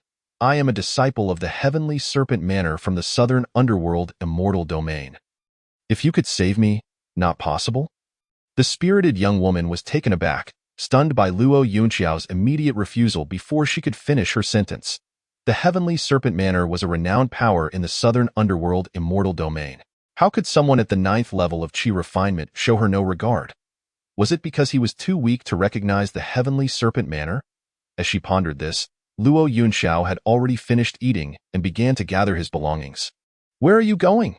the spirited young woman called out urgently. "Having eaten my fill, I naturally must take my leave," Luo Yunxiao replied coolly as he turned away. This only heightened her anxiety. Injured and pursued by enemies, she had gone far too long without sustenance. If she could manage to eat a few bites to regain some strength, perhaps she could endure long enough to escape the Void Abyss. "Please, give me half a pot of water, 2 buns, and another chicken leg." Seeing the 200 spirit stones seemingly conjured out of thin air by the spirited young woman, Luo Yunxiao retraced his steps. According to the pricing, your spirit stones are insufficient for half a pot. They only cover 1/3. Luo Yunxiao, in front of the young woman, poured the excess water back into another flask. The young woman's eyes widened in disbelief. She had asked for half a pot because she saw Luo Yunxiao drink that amount earlier, hoping he might show some kindness and give her the remaining half. To her surprise, he was utterly fair in his dealings. Showing no bias or favoritism, Luo Yunxiao handed over the flask and food. The spirited young woman gritted her teeth. You drive a hard bargain. She seized the food and began to devour it ravenously, completely disregarding any semblance of ladylike decorum, for she was simply too famished. After consuming the food, she felt her strength gradually returning. She rose from the ground, leaning against the roots of a tree behind her. Why haven't you left? A hint of wariness flickered in her eyes. Earlier, she had trusted Luo Yunxiao's provisions because she was on the brink of death, with no other options. Thankfully, the food had not been poisoned, and her strength had improved significantly. Who will collect your corpse if I leave? Luo Yunxiao replied nonchalantly. The spirited young woman was momentarily taken aback. They were merely strangers meeting by chance, and this person was actually considering collecting her remains? Would she really be left to rot in the wilderness? Just as her opinion of Luo Yunxiao began to shift, he added, Dead people have no use for spirit stones. I noticed you had quite a few earlier. Should you die, I will ensure you receive a proper burial. Thus, I would not feel indebted when I later utilize the spirit stones on your person. Was he truly cursing her to death? Just as she was about to retort, Luo Yunxiao abruptly stood up. What do you intend to do? The spirited young woman instinctively tightened her grip on her sword. Your enemies are coming, Luo Yunxiao stated calmly. My enemies? She furrowed her brow slightly. You must be lying. As a foundation-building cultivator, she had sensed nothing amiss, so how could a 9th-level Qi refinement cultivator possibly detect anything? In truth, her assessment was correct. Luo Yunxiao could not sense them. However, he could see. Since the end of that dream that spanned eons, he had gained the ability to foresee events that would occur within a certain time frame in a defined area. Luo Yunxiao was well aware that the spirited young woman was being relentlessly pursued by formidable enemies, yet he remained steadfast thanks to this unique ability. But now, would you prefer to be killed by your enemies and have all your belongings confiscated? Or will you surrender all your treasures to me before they arrive, leaving them with nothing for their efforts? Shouldn't he at least inquire whether she needed saving? Your enemies are almost upon us. Make your decision quickly, Luo Yunxiao urged. I am Naming Huang. If you can save my life, not only the Heavenly Serpent Manor, but the entire Southern Underworld Immortal Domain will remember your immense kindness. So she was of the direct lineage of the Southern Underworld Immortal King, and with the backing of the Heavenly Serpent Manor, it was indeed expected that someone of her stature would have elders accompanying her in the Void Abyss. Among the 4 great immortal domains, many had ventured to the Void Abyss for trials. Luo Yunxiao had done so in his youth, yet having elders from the Heavenly Serpent Manor accompanying her and still being so grievously injured indicated that her enemies were exceptionally formidable. Hearing Luo Yunxiao's words, Naming Huang stood frozen in place. She had initially assumed him to be a scattered cultivator with little knowledge of the cultivation world, who would remain ignorant of the Heavenly Serpent Manor. Hence his audacity to extort her. To her astonishment, he was quite familiar with the Southern Underworld Immortal Domain and the Heavenly Serpent Manor. Your enemies are coming. I'm leaving. Just then, Luo Yunxiao looked up, gazing into the distance. Naming Huang wished to say more, but she saw Luo Yunxiao vanish in a flash. Chapter 10. Commencing renewal, displaying kindness. Were there truly enemies? Initially, Naming Huang had doubted Luo Yunxiao, suspecting he was merely attempting to deceive her. However, she could now sense the approaching presence of her pursuers. What to do? What to do? She tightened her grip on her sword, feeling a twinge of despair deep within. This time, while she had indeed been accompanied by elders from the Heavenly Serpent Manor during her journey from the Southern Underworld Immortal Domain to the Void Abyss, they had been ambushed by a group of mysterious assailants along the way. Among these assailants were cultivators of considerable strength. To ensure her escape, the elders had stayed behind to fend off the attackers. However, unbeknownst to them, these mysterious assailants had prepared a backup plan. As soon as Naming Huang attempted to break free, she was immediately pursued by a second group. Although this second group was not particularly strong, all possessing foundation-building cultivation, a single tiger could not withstand a pack of wolves. After enduring days of relentless pursuit and ambushes, she had sustained numerous injuries and had fled to this location. She had thought that reaching the outskirts of the void abyss would allow her to evade her pursuers, but unexpectedly, they had found her so quickly. A bitter smile flashed across the spirited young woman's striking face. A ridiculous thought suddenly crossed her mind. Rather than being killed by her enemies and having all her treasures seized, she might have been better off simply surrendering her possessions to that strange fellow earlier. Indeed, that strange fellow was the most vivid impression Luo Yunxiao had left on her. How had a mere Qi refinement cultivator perceived the presence of enemies that even she, a foundation-building cultivator, had failed to detect? How was he able to do that? Unfortunately, before Naming Huang could ponder this question further, her pursuers had drawn near, searching the area around the gnarled old tree within a mere 100 meters. There are bloodstains. That girl should be hiding nearby. Everyone, search carefully as long as we kill her. Our mission will be complete. We can even take advantage of the situation. Hee.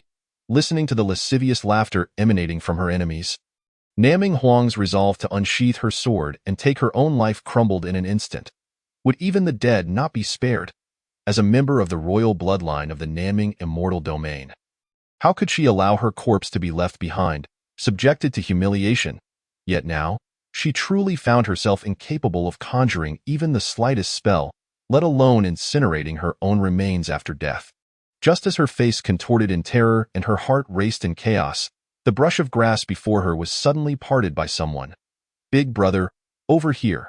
As she gazed upon the last layer of her hiding place being discovered by her foes, Naming Huang gripped her long sword, her expression one of defiance in the face of death. But at that moment, something peculiar occurred. The early-stage foundation establishment cultivator who had parted the grass and approached her suddenly bypassed her. Bending down to pick up an injured wild boar. A wild boar? Ever since her injury, Naming Huang had not encountered a single bird or beast in her vicinity. Otherwise, she would not have endured such hunger. When had this wild boar appeared? Damn it, after searching for so long, it was merely this creature.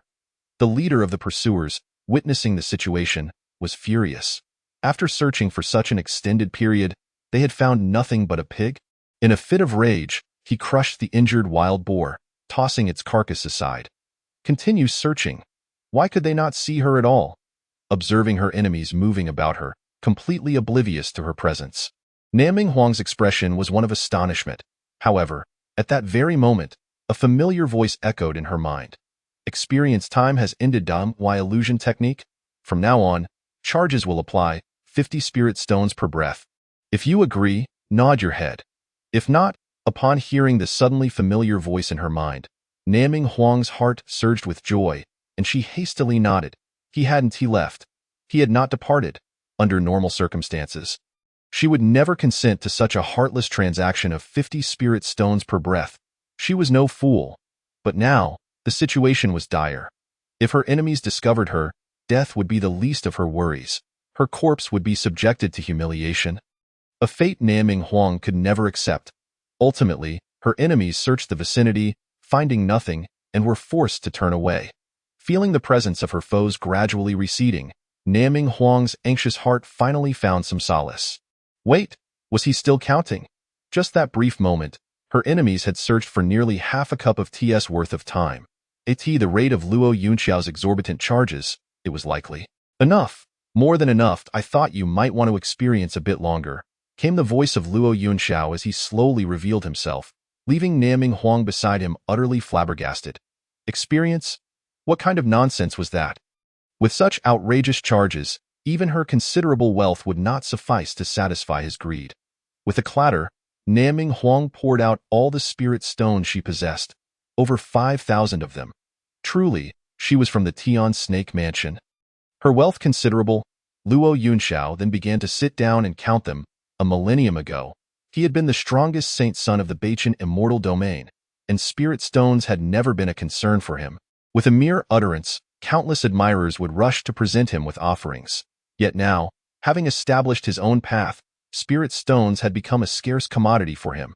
Whether it was the bamboo dragonfly that had soared over the snowy mountains or the treasure that had just enacted the illusion technique, both required substantial spirit stones to activate.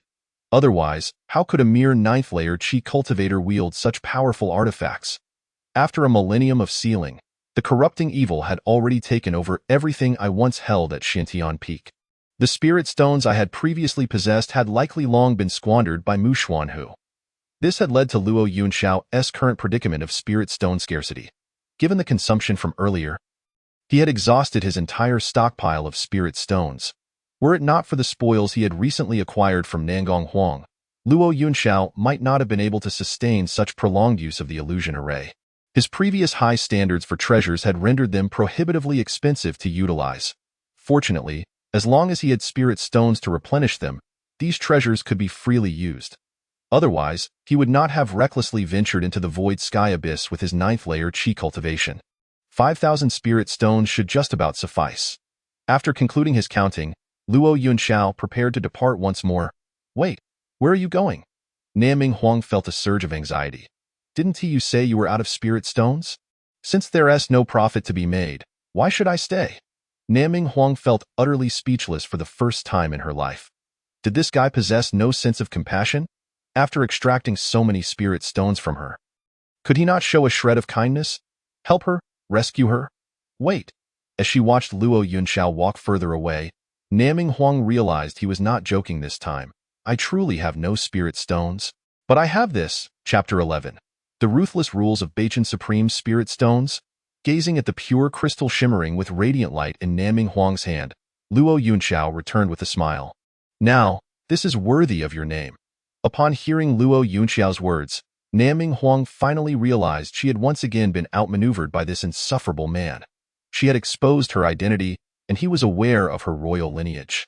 How could she possess only ordinary spirit stones? According to market value, one supreme spirit stone could be exchanged for 1,000 ordinary ones. Did she possess so many? Fine, I can stay a bit longer and take care of you for some time. As she observed Luo Yunxiao, now completely entranced by wealth, Naming Huang gritted her teeth and said nothing. Just wait. Once she found what she was looking for and restored her cultivation, then, now, she found herself beneath the eaves, forced to bow her head, and could only resign herself to being at Luo Yunxiao's mercy. On another front, the great princess Su Mu Wan hurried back to the Immortal King City from the snowy mountains. This time, she did not head to Xintian Peak but directly to Qian Peak, the residence of the Beichen Immortal King. Mother, why have you punished Luo Yunxiao to the snowy mountains? He is a great hero of our Beichen Immortal Domain. Initially, upon seeing her eldest daughter return, the Beichen Immortal King was quite pleased. However, upon hearing Su Mu Wan's latter words, her expression darkened immediately. It's one thing for others to say so. But even you, my daughter, Wanner, you have been away from Immortal King City for too long. Many things are beyond your understanding. Luo Yunxiao is no longer the person you once knew. He has become a thoroughly corrupted fiend tainted by evil. Hearing the Beichen Immortal King refer to the former hero of the Immortal Domain as a fiend, Princess Su Mu Wan's beautiful eyes widened in disbelief. Mother, I do not know what misunderstanding has transpired between you and Luo Yunxiao. But he is still my husband, your disciple. You know he is devoid of cultivation and his immortal roots have decayed, yet you still send him to the snowy mountains? Do you wish for him to freeze to death? After a brief moment of astonishment, Princess Su Mu Wan began to argue her case. And no matter what had happened to Luo Yunxiao, he should not be treated in such a manner by a former hero. However, the Beichen Immortal King's attitude remained exceptionally cold. He is no longer that. No longer? What do you mean, mother? Su Mu Wan's face was filled with confusion. Luo Yunxiao is no longer my disciple. He has voluntarily severed the master-disciple bond between us. What? Staring at the Beichen Immortal King's indifferent expression, Su Mu Wan was filled with shock. How could this be? Was he coerced? Enough? Princess Su Mu Wan attempted to speak further, but the Beichen Immortal King's booming voice cut her off. At that moment, Su Mu Wan was left utterly stunned. She had never before been so sharply reprimanded by her mother. The Beichen Immortal King seemed to realize her tone and gradually softened her gaze. Wanner, you have guarded the northern borders for many years, earning great merit. Your mother will surely find you a worthy husband. I will not allow you to remain alone. But Luo Yunxiao is my husband. Sumu Wan exclaimed, bewildered. I just said he is no longer. The Baichen Immortal King replied coldly. What do you mean? Sumu Wan was taken aback once more. He has also annulled our engagement? With a resounding boom, Sumu Wan's mind exploded with disbelief, as if her entire world had come to a halt. He annulled the engagement. This was a document he personally signed. You must recognize his handwriting. To completely sever her daughter's unrealistic fantasies, the Baichen Immortal King produced the handwritten letter from Luo Yunxiao, annulling their engagement, and presented it to Princess Sumu Wan. Indeed, the handwriting is his, but the contents. The words inscribed on the annulment letter serve as a profound mockery of Luo Yunxiao, laden with accusations of utter foolishness and blind arrogance, emphasizing how utterly unworthy he is of Su Yuan. Can Luo Yunxiao truly compose such a letter of dissolution? He, a man of such pride, what circumstances could possibly compel him to pen such a missive? Mother. Enough, there is no need to elaborate further.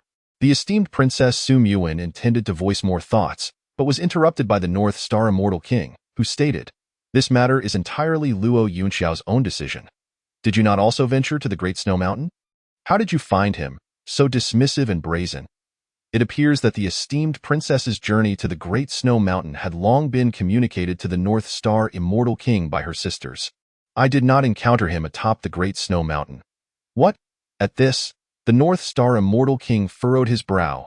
He dares to disregard my command and refuses to accept punishment at the Great Snow Mountain? Ha ha ha, splendid. This Luo Yunxiao truly increasingly disregards my authority as an Immortal King. The North Star Immortal King had initially intended to await Luo Yunxiao's return, after enduring the biting cold of the Great Snow Mountain, to teach him a lesson about the rules of the North Star. But now, this is simply intolerable. Indeed, Mother, Luo Yunxiao has shown complete disregard for you. Even after committing a transgression, he refuses to face the consequences at the Great Snow Mountain. Coincidentally, the previous conversation was overheard by several arriving princesses, each expressing their indignation towards Luo Yunxiao. Yet, the esteemed Princess Su Yuan gazed at them in disbelief, pondering when her family members had developed such intense resentment towards Luo Yunxiao. Nevertheless, the fact remains that Luo Yunxiao is currently missing. Listen to me. Regardless of what has transpired between you and Luo Yunxiao, I believe we should prioritize finding him. He possesses a decayed celestial root, his cultivation utterly depleted, and is wandering about, which is perilous. Su Yuan's concern was genuine. However, the moment she finished speaking, her younger sisters expressed their discontent. Eldest sister, you are far too lenient towards Luo Yunxiao. Just like the little junior disciple. Indeed, with such a person, the more lenient you are, the more he will take advantage of it. Eldest sister, you have no idea what Luo Yunxiao has become during your absence from the Immortal King City. In my view, Luo Yunxiao is intentionally hiding, knowing you would worry about him, creating discord within the family. Indeed, this Luo Yunxiao is truly malicious. Chapter 12. Taking advantage and raising the stakes. Su Yuan. Malicious? Intentional? Taking advantage? Su Yuan's eyes widened in disbelief. She could scarcely believe such words came from her sisters. In her shock, she recalled the scene upon her return to the Immortal King City, witnessing her sisters' nonchalant attitudes regarding Luo Yunxiao's punishment at the Great Snow Mountain. As if indifferent to his very existence, he is a hero of the North Star. How could her own sisters treat the hero of the North Star in such a manner? No, there must be some misunderstanding. Observing her mother's and sisters' attitudes, Princess Su Yuan silently vowed to uncover the truth behind this misunderstanding and restore harmony between them and Luo Yunxiao. What? Do they expect to charge for the wild boar as well? In the void abyss, Nan Minghuang gazed incredulously at the pig leg roasting over the campfire. This was clearly discarded by the group that had just pursued her. They had cast it aside in their frustration. Nan Minghuang argued, they may have discarded it, but I injured it and deliberately used it to lure them. Speaking of which, I haven't even charged you for this service. Yet, Luo Yunxiao roasted the pig leg. He remarked, moreover, look at this. I built the fire and roasted it to perfection. Crispy on the outside, tender on the inside, and it looks utterly delectable. Luo Yunxiao took a bite, savoring it. It's exquisite. Such a prime delicacy. Is it unreasonable to charge a little? With grease dripping from his mouth, he gazed at Nan Minghuang, who trembled slightly at his merchant-like demeanor. Charging a little is acceptable, but is that all? 1 piece of pork for 100 spirit stones. Why don't you go rob someone instead? Nan Minghuang's face flushed with anger as she sensed the impending loss of precious spirit stones in her possession. Young lady, therein lies your mistake. Previously, I was unaware of your wealth. Thus the service was not as attentive. But look at our current surroundings, a grand cave with a skylight, adorned with animal hides, dry grass, and hot soup. Each element provides a luxurious experience in this void abyss. Listening to Luo Yunxiao's earnest nonsense, Nan Minghuang instinctively glanced at the pigskin still dripping with blood, the thin layer beneath it muddled with debris and pebbles, and the gusty wind pouring in through the skylight. The most disheartening sight was the bowl of soup beside her, sparsely floating with a few wild herbs. How could one dare to claim luxury with such offerings? Nevertheless, truth be told, compared to her previous state of weakness beneath the tree roots, this was indeed an improvement, and her strength had recovered significantly. Upon this realization, Nan Minghuang gritted her teeth and reluctantly handed Luo Yunxiao a prime spirit stone. Luo Yunxiao, embodying a spirit of camaraderie, offered her a generous portion of roasted pig meat. Enjoy your meal. He then returned to his spot, tearing off the choicest cut of pig leg and devouring it heartily. His cultivation had just begun to recover. But his body, ravaged by years of malevolent energy, required substantial nutritional replenishment.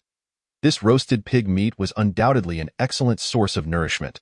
With the power of the golden fruit, the decayed celestial root within him had a glimmer of rejuvenation. Yet to achieve complete restoration, the golden fruit and the supreme Tao foundation alone would not suffice. A millennium of sealing and a millennium of decline. Even if Luo Yunxiao's cultivation were entirely restored, as long as his celestial root remained decayed, he would lack the qualifications to ascend to the great Tao. Thus, the object within the void abyss held even greater significance for him. Only by acquiring that object could Luo Yunxiao's decayed celestial root have a chance to recover. Have you finished your meal? Observing that Nan Minghuang had polished off the pig meat, Luo Yunxiao waved the succulent pig leg in his hand. Shall we procure some more? However, this time, Nan Minghuang remained silent, turning away as her thoughts began to spiral on how to contact the elders of the Tianxi Manor and her scattered fellow disciples. Had it not been for the multiple destruction of her storage bags during the pursuit, leaving her without food, water, or even a single healing elixir, she would not be in such a pitiful position before Luo Yunxiao. This wretched existence, Nan Minghuang truly wished to escape it at once. After finishing the pig meat, Luo Yunxiao sought a spot within the cave to begin refining the power of the golden fruit. Over time, as he absorbed and refined the fruit's strength, his supreme Tao foundation began to reveal its contours. Huh! What is this? Feeling the surge of pure energy emanating from Luo Yunxiao, Nan Minghuang, who was previously engaged in healing, opened her eyes, gazing at the outline of the pure energy condensing above Luo Yunxiao's head. The supreme Tao foundation. Who exactly is this person? Despite only being at the 9th layer of qi refinement, he can condense the supreme Tao foundation, something every cultivator dreams of. Shock and awe filled Nan Minghuang's eyes. Yet, Luo Yunxiao paid her no mind. A millennium ago, as the strongest holy son of the North Star immortal domain, he had not yet condensed the supreme Tao foundation but possessed several trump cards that were not inferior to it. However, for a cultivator, having more trump cards is always advantageous, and Luo Yunxiao was no exception. A millennium of cultivation had placed him atop the immortal hierarchy, yet some imprudent decisions had left him with latent dangers. Although these dangers had not manifested in combat, it was unwise to leave them unresolved. Now, with his entire cultivation sealed within the Haotian mirror, he intended to take advantage of this opportunity to thoroughly address those dangers from a millennium ago.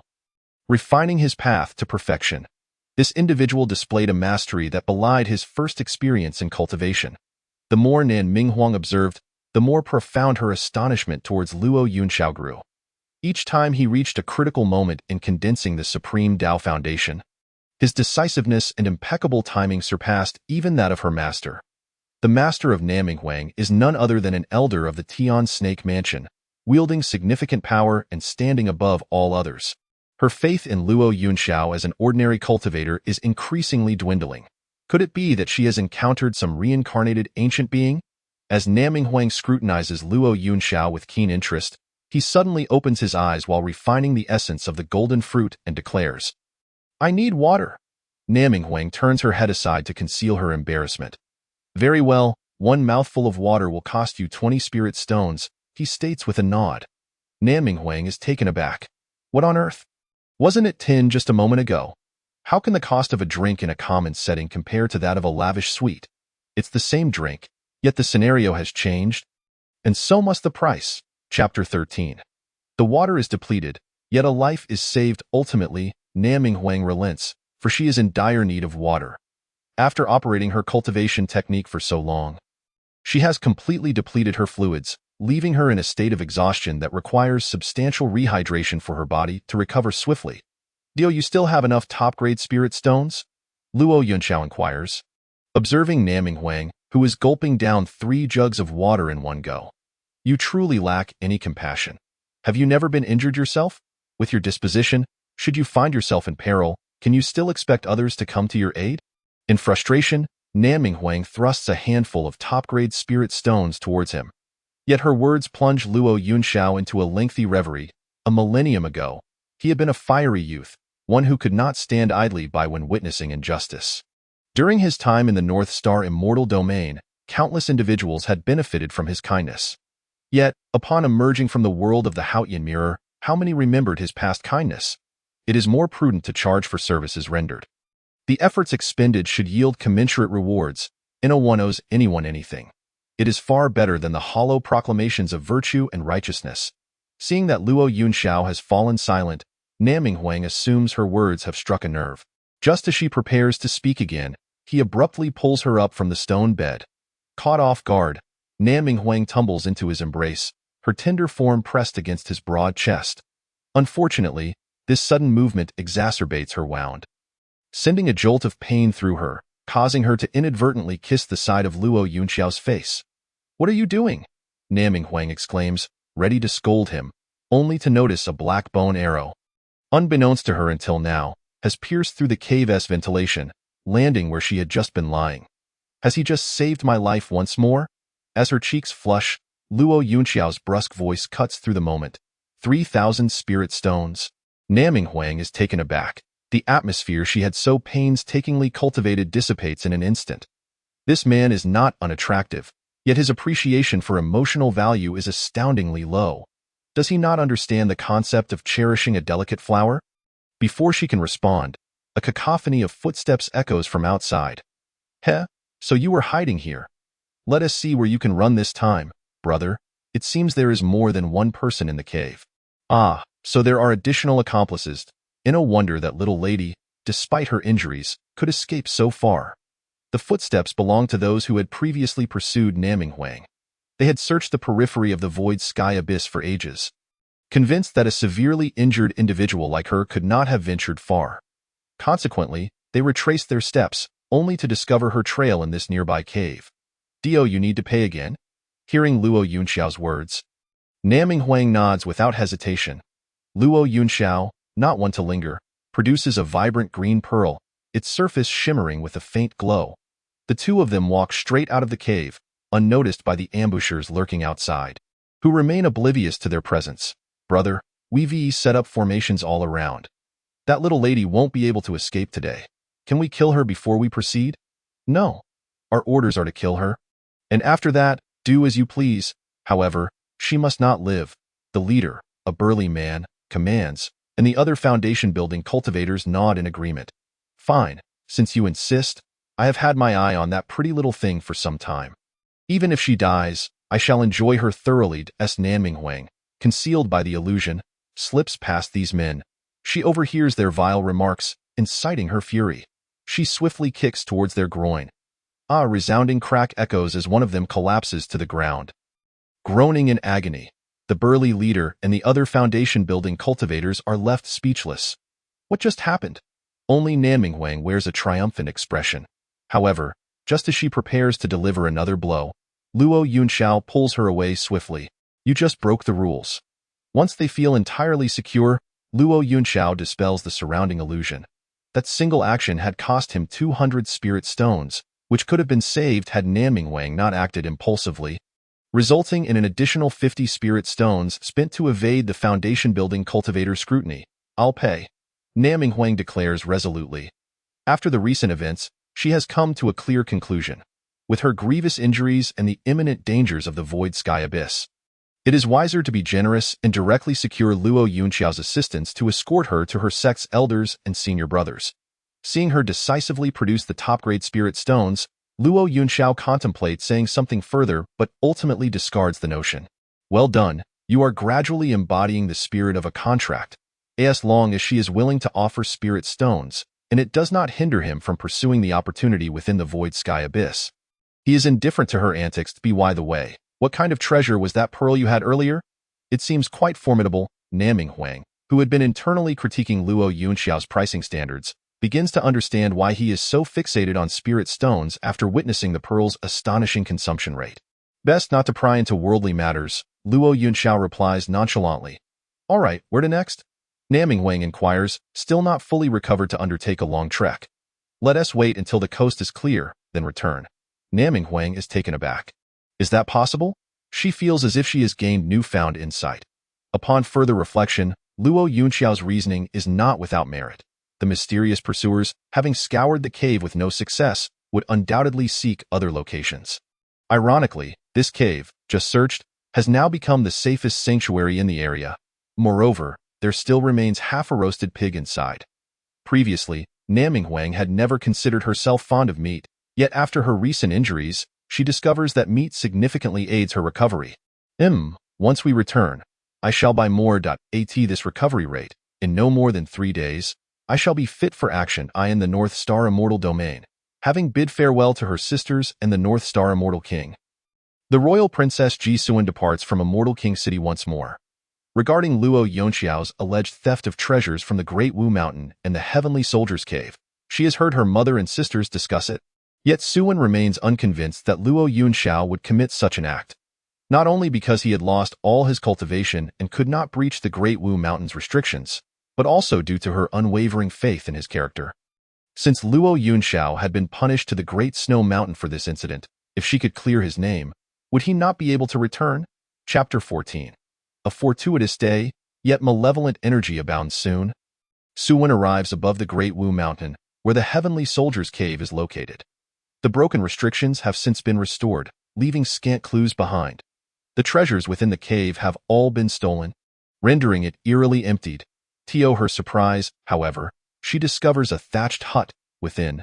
She senses the lingering essence of Luo Yunxiao. Suan gazes at the exceedingly simple thatched hut, pondering whether he has lived in such conditions for all these years. It is evident that this was constructed by Luo Yunxiao himself. For a man who has lost all his cultivation, building such a hut must have been a considerable challenge. The most disheartening aspect is the abysmally humble living conditions. Can the people of the North Star Immortal Domain truly be so blind? Even if Luo Yunxiao's celestial root has decayed and he has lost his cultivation, he nonetheless saved the entire North Star Immortal Realm a millennium ago. How could his mother treat him this way? Su Yuan initially believed that Luo Yunxiao's hardships began when he was punished at the Great Snow Mountain, but it now appears that his suffering had commenced long before that. But why must they act in such a manner? The North Star Immortal King has developed a profound misunderstanding of Luo Yunxiao. This became painfully evident to Su Yuan during her recent encounter on Qian Peak. Yet, what of her sisters? They had all grown up together as family. Su Yuan recalled the times when she would eagerly follow in Luo Yunxiao's footsteps while playing, and her other sisters did the same. Luo Yunxiao had always been exceptionally intelligent and gifted in cultivation. Whenever anyone encountered a problem, they would instinctively turn to him for answers, and he would meticulously explain everything to them. Take the second princess, Su Mingrue, for instance. She was passionate about the way of runes, but the study of runes was inherently obscure and complex, with many ancient texts presenting formidable challenges in translation. During such times, Su Mingrue would seek Luo Yunxiao's guidance, and he would adeptly translate those intricate texts without error, even personally teaching her how to create spirit runes. Consequently, the first spirit rune she crafted was gifted to Luo Yunxiao. But why, in just a few short years? Has everyone turned against him in this manner? Gazing at the thatched cottage before her, the eldest princess, Su Yuan, found it hard to fathom that Luo Yunxiao had lived here for so many years. However, this was not the moment for sympathy. She must urgently find evidence. Just as she was searching around, She received a frantic message sent personally from the North Star Immortal King. Was there an emergency in the Immortal King city? Or perhaps an issue with the sealing of the Haotian mirror? Without a moment's hesitation, Su Muin turned back towards the Immortal King city.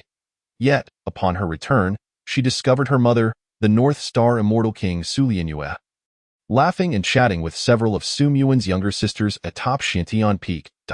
Su Muin? What is happening? Wasn't it an urgent matter? Confused, she approached to inquire, only to be informed by the North Star Immortal King that her junior disciple, Mu Xuanhu, had just successfully broken through a rune barrier. While a breakthrough in rune barriers was indeed a cause for celebration, could it truly warrant such an urgent summons? Unless there was an impending catastrophe in the North Star Immortal Realm or a grave threat approaching the Immortal King city, such urgency was unwarranted.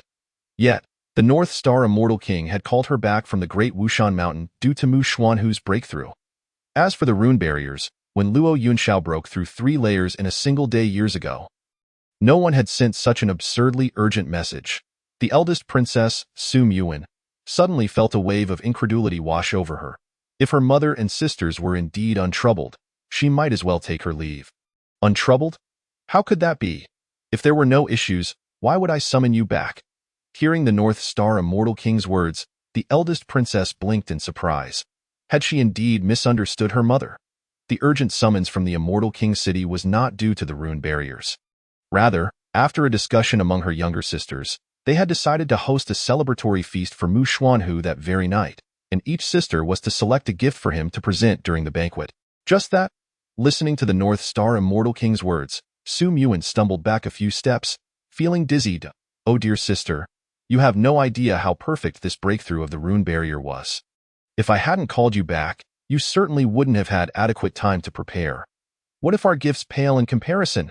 Mu Xuanhu might get upset.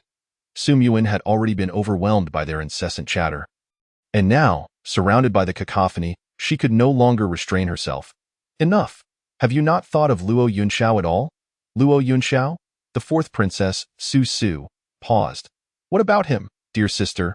Today is a momentous occasion for our junior disciple's breakthrough. It is not the time to mention such unfortunate matters. Indeed, he has chosen to hide away, deliberately causing others to worry. Such behavior is truly petty. Dear sister, I believe you have fallen for his tricks, which is why you are so anxious. Observing her sister's reactions, Su Muin suddenly felt a profound sense of estrangement from them, as if the passage of 1,000 years had rendered her nearly unrecognizable to them.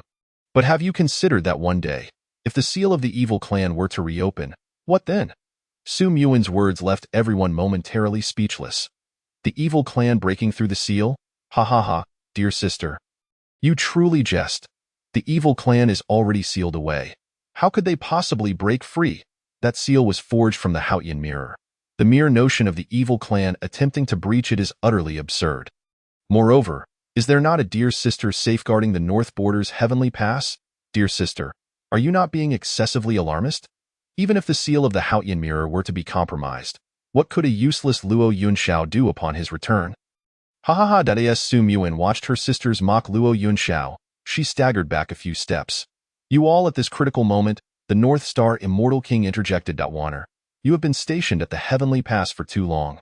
Your nerves are frayed. The evil clan could never breach the seal of the Haotian mirror. Su Lianyue wore a smile, but before she could say more, the eldest princess Su Muin interrupted her. But when I returned, there were already signs of the Haotian mirror's seal loosening. Just loosening, you say? A millennium is a long span. A slight loosening does not equate to a breach. Why are you so worried? The North Star Immortal King continued to dismiss her concerns. Then, at that very moment, an urgent report arrived from behind. Report? Urgent news from the North Border's Heavenly Pass. The seal of the Haotian mirror has been damaged. Evil energy is surging forth.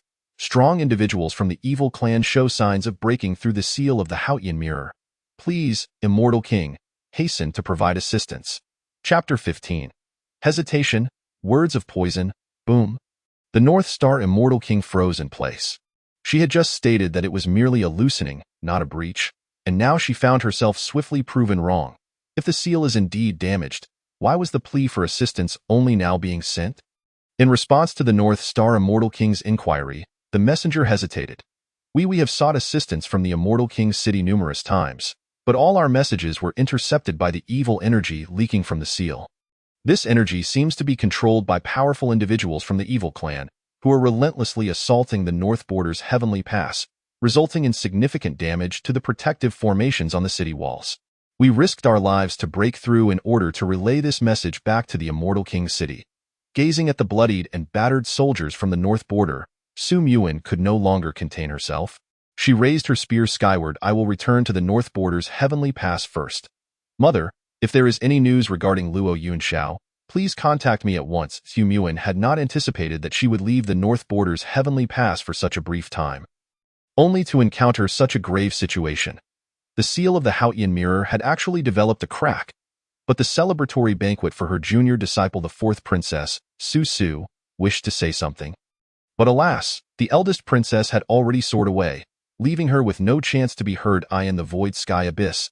After 3 days, Nan Minghuang's injuries had largely healed. She released her sword, which danced beautifully in the air. At last, she could hunt for herself and provide for her own sustenance. Over the course of 3 days, she had nearly exhausted her precious spirit stones due to Luo Yunxiao's extortion. Each time she thought of this, Nan Minghuang gritted her teeth in frustration. Pay up, why? Gazing at the outstretched hand of Luo Yunxiao, demanding money, Nan Minghuang was taken aback. He had done nothing yet, he was already asking for payment. Could he be any more shameless? You rested for 3 days, while I guarded you for 3 days. The caravan's bodyguard still had to pay daily. I have played the roles of caretaker, bodyguard, and even chef. I, too, need time to cultivate. Your rapid recovery is entirely due to my sacrifice of my own cultivation time to care for you. Shouldn't that warrant some form of recompense? Nan Minghuang felt at a loss for words, struggling to find any human language to describe Luo Yunxiao before her. What is your name? In those 3 days, Nan Minghuang had shared meals and lodgings with Luo Yunxiao, yet she still did not know his name. Are you trying to forge a connection with me? It is futile. Any issue that can be resolved with money is the most straightforward. Just pay me the spirit stones directly. Nan Minghuang gritted her teeth in frustration at Luo Yunxiao once more. I inquired about your name merely because I find myself lacking in spirit stones and wish to draft a contract for you. Once you depart from the Void Sky Abyss, you may present this contract to exchange for spirit stones at any establishment under the Tianxi Mansion. Oh, so you intend to buy on credit? That is acceptable, but the price will be somewhat elevated. Luo Yunxiao promptly produced a small ledger to begin jotting down the details. Nan Minghuang found herself with no alternative. The rate at which her spirit stones had been consumed over the past 3 days was truly astonishing. The extent of Luo Yunxiao's exploitation was beyond exaggeration, simply outrageous. I calculated that if we proceed with credit, the price will increase by 1/3 from the original amount. You don't mind, do you? Do you think I care? Nan Minghuang shot back, her beautiful eyes narrowing. Don't assume I'm attempting to swindle you. Engaging in credit transactions inherently carries significant risks. Should you meet an untimely end and your sect refuses to acknowledge this contract, wouldn't I suffer a great loss? Furthermore, any interim expenses must be covered by me up front. So an additional 1/3 fee is truly not excessive. Listening to Luo Yunxiao's calculations, Nan Minghuang felt her teeth nearly grinding to dust. How could the prestigious Tianxi Mansion ever default? Yet, she was left with no choice. Her remaining spirit stones were insufficient for Luo Yunxiao to escort her to find her sect elders and seniors. Reluctantly, she had to accept this inequitable credit agreement. Speak. What services do you wish to procure? Upon hearing Nan Minghuang's acquiescence, Luo Yunxiao inquired, I require your escort into the depths of the Void Sky Abyss. Nan Minghuang articulated her intention to seek the elders of the Tianxi Mansion. Not a problem. To Nan Minghuang's surprise, Luo Yunxiao's response was exceedingly straightforward. You truly agree? Nan Minghuang's expression shifted. Venturing into the depths of the Void Sky Abyss is fraught with peril. Indeed, since you acknowledge the risks, the price will naturally be higher. Luo Yunxiao presented an utterly exorbitant list before her. 100,000 spirit stones? Nan Minghuang's eyes widened once more. That amounts to 100 top-grade spirit stones. Such a windfall would be enough to entice even nascent soul cultivators. If you can't afford it, then so be it. Luo Yunxiao concluded, preparing to pack his belongings and depart. I'll pay. Nan Minghuang clenched her jaw fiercely, retrieving the contract and dripping her blood upon it to forge her seal. A contract sealed with her blood meant that even the royal family of Nan Ming would be unable to renege, lest they faced the dire consequences of bloodline backlash, rendering them unable to ascend the path for eternity. Excellent. After a brief inspection, Luo Yunxiao accepted the contract valued at 100,000 spirit stones. However, let me make it clear. This sum merely covers your journey to locate them. Should any issues arise along the way requiring my intervention, additional charges will apply. Furthermore, you have effectively rented my services, meaning all food and water must be procured from me. Should you attempt to bring your own supplies, a penalty of triple the original price will be enforced. Why? Nan Minghuang retorted, her expression one of disbelief. I am perfectly capable of hunting for my own provisions and sourcing water. Why should I pay your exorbitant prices for food and drink? Consider it akin to dining at an establishment. If you occupy a table yet refrain from ordering, bringing your own food and drink, do you truly believe they would allow you to remain? Upon hearing Luo Yunxiao's explanation, Nan Minghuang instinctively shook her head, yet something felt amiss. She had essentially reserved the entire venue. What harm was there in consuming her own provisions? However, Luo Yunxiao offered her no time to ponder. Promptly adding these stipulations to the contract, Nan Minghuang felt as though the instances of her speechlessness throughout her life had been eclipsed within these mere 3 days. After gathering their things, they departed from the cave. In the span of 3 days, Luo Yunxiao's Supreme Dao Foundation had nearly crystallized. Although he still remained a 9th-level Qi cultivator, with the enhancement of the Supreme Dao Foundation, he could now contend even with foundation-building cultivators. Which path shall we take? Shortly after exiting the cave, a fork in the road presented itself. This way? Nan Minghuang pointed casually. Aren't you afraid of encountering enemies? Luo Yunxiao's question caused Nan Minghuang to halt. Then let us proceed down this path. She indicated the opposite direction. But what if we encounter foes there as well? Luo Yunxiao remarked nonchalantly. Then which way do you suggest we go? Nan Minghuang was at a loss. Every route seemed fraught with danger. This way?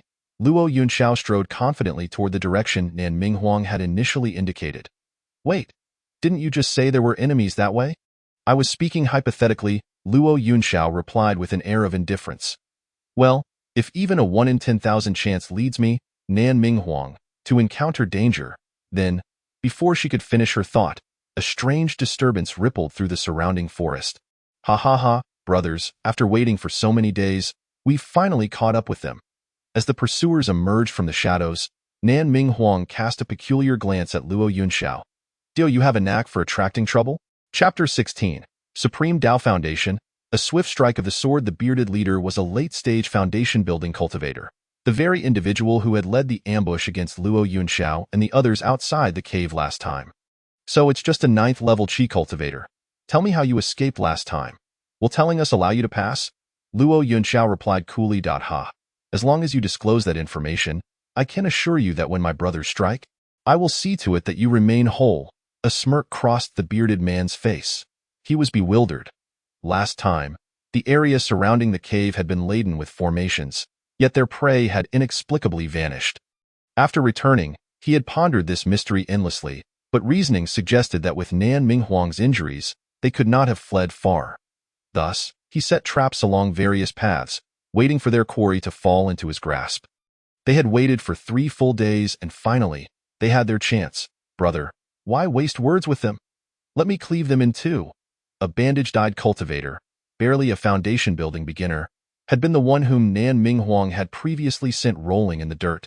Weren't you boasting about seizing the moment earlier? The bearded leader questioned. Brother, look at me. What more can I do in this state?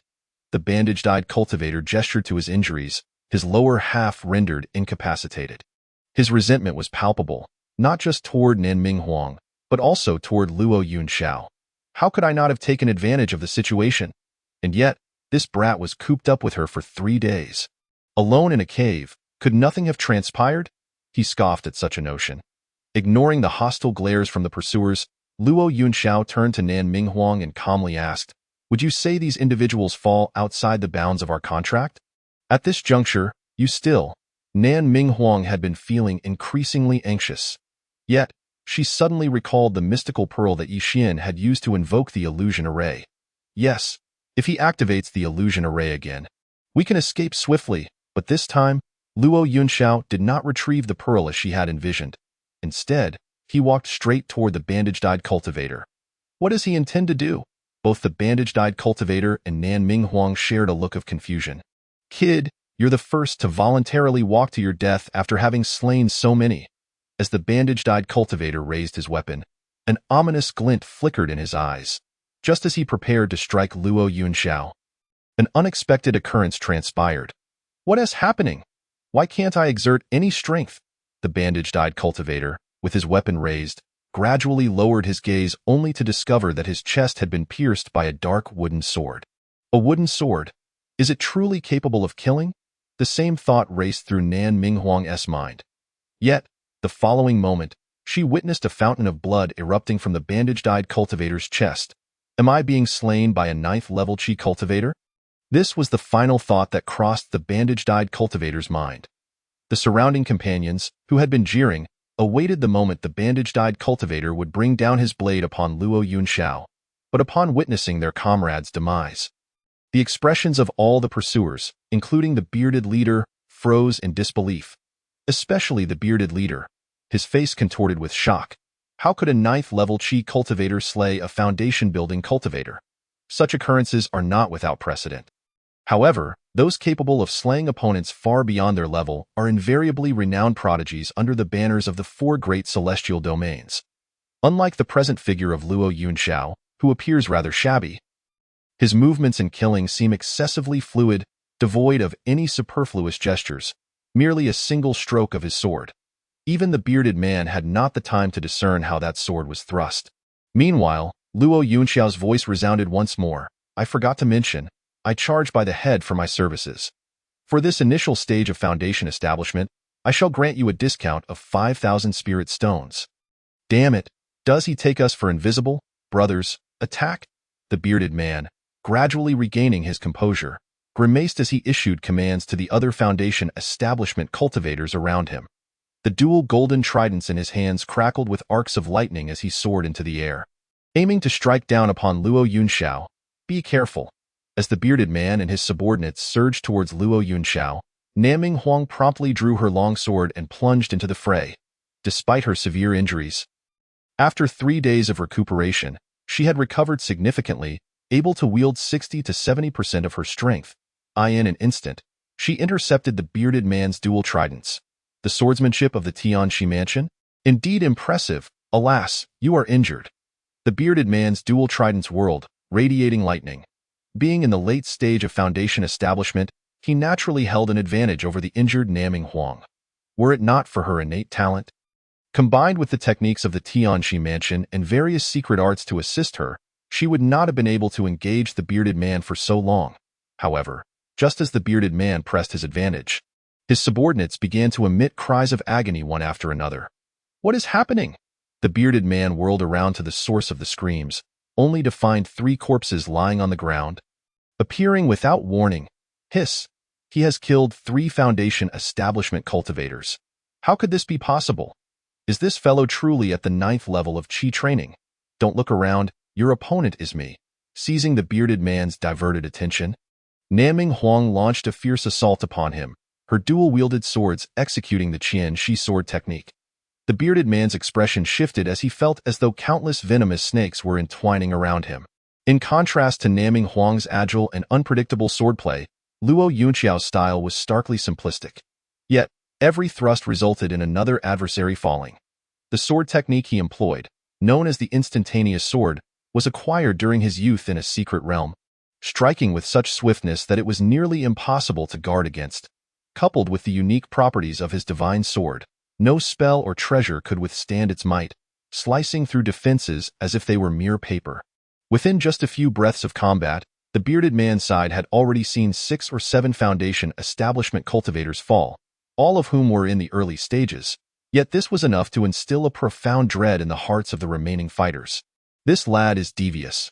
As they surveyed the scattered corpses, the 2 remaining mid-stage foundation cultivators and 3 early-stage ones hastily distanced themselves from Luo Yunxiao, none daring to advance further. Are you truly this fearful?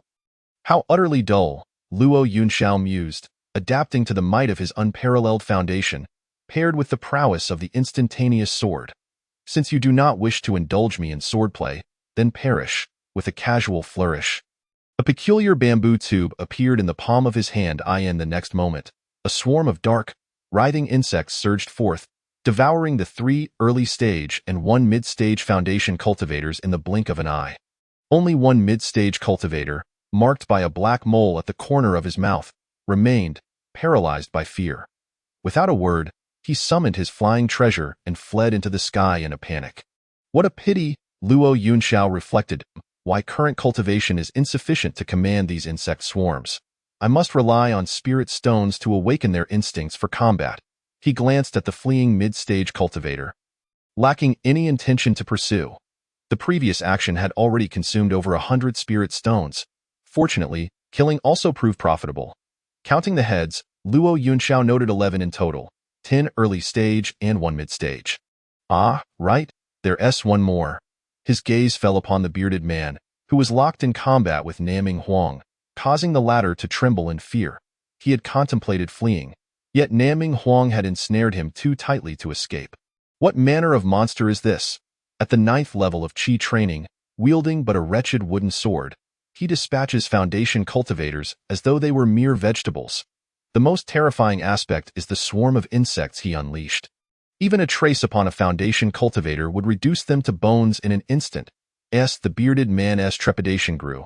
Naming Huang seized the opportunity, her sword dancing in a furious onslaught. Last time, it was your bone arrows that ambushed me, leaving me grievously wounded. Now, with your subordinates dead, let us see who shall come to your aid. While her sword danced, Naming Huang formed a spell, summoning a spectral green serpent that lunged at the bearded man's throat. Tianxi Mansion's secret art, the serpent soul technique? With the serpent constricting him, the bearded man's complexion darkened. I shall fight you all to the end.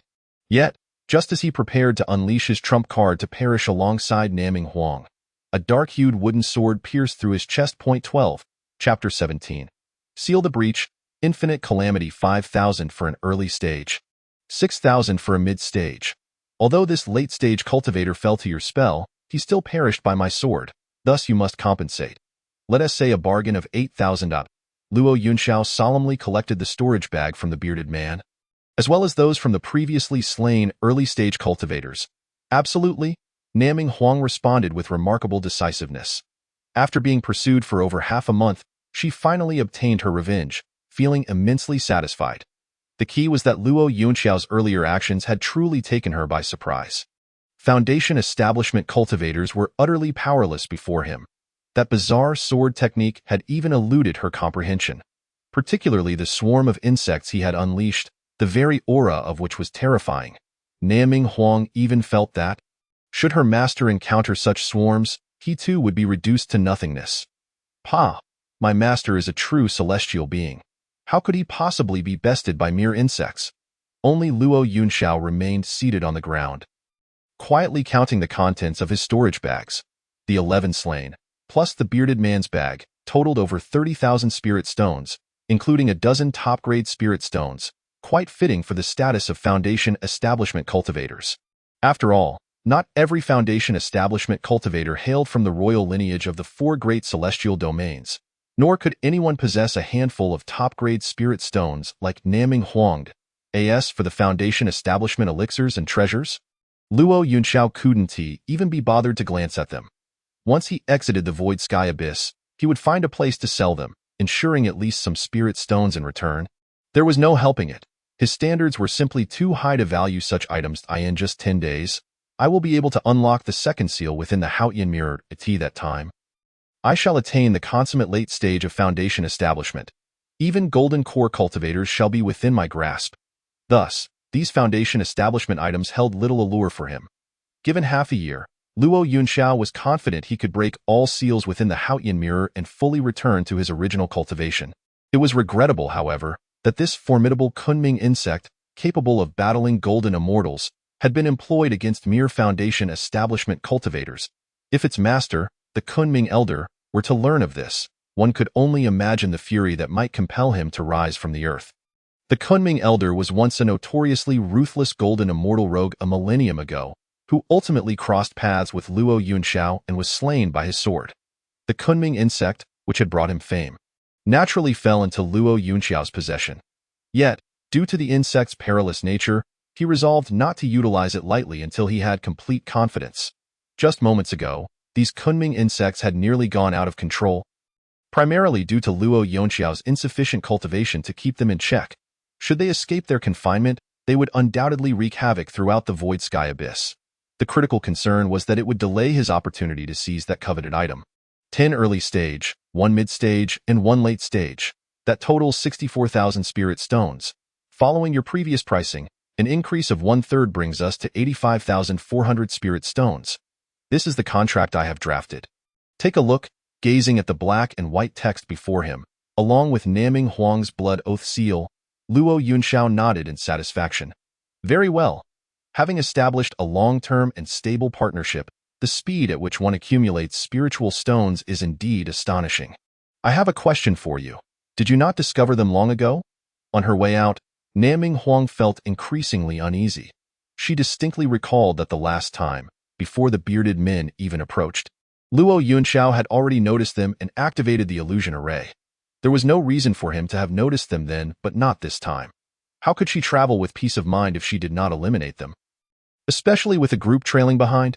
Luo Yunxiao did not deny it. I see you are eager to earn more spiritual stones, are you not? Naming Huang regarded him with suspicion.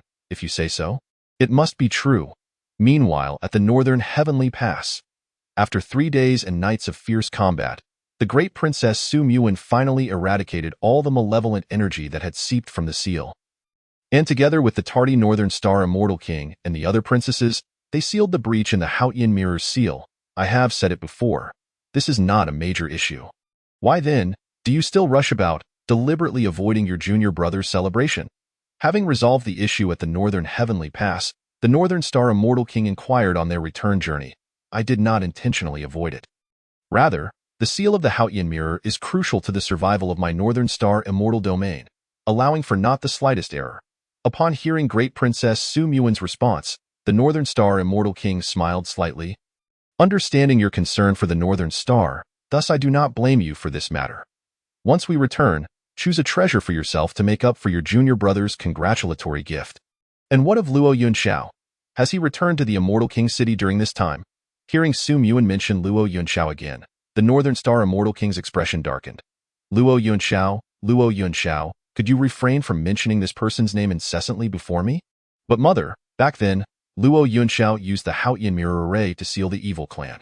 Now that the seal has developed cracks, have you not considered the relationship therein? Su Muin still wished to vindicate Luo Yunxiao. The response she received was the Northern Star Immortal King's merciless mockery. Relationship? What relationship could there be? Luo Yunxiao merely had good fortune back then to activate the Haotian Mirror, thus establishing this seal against the evil clan.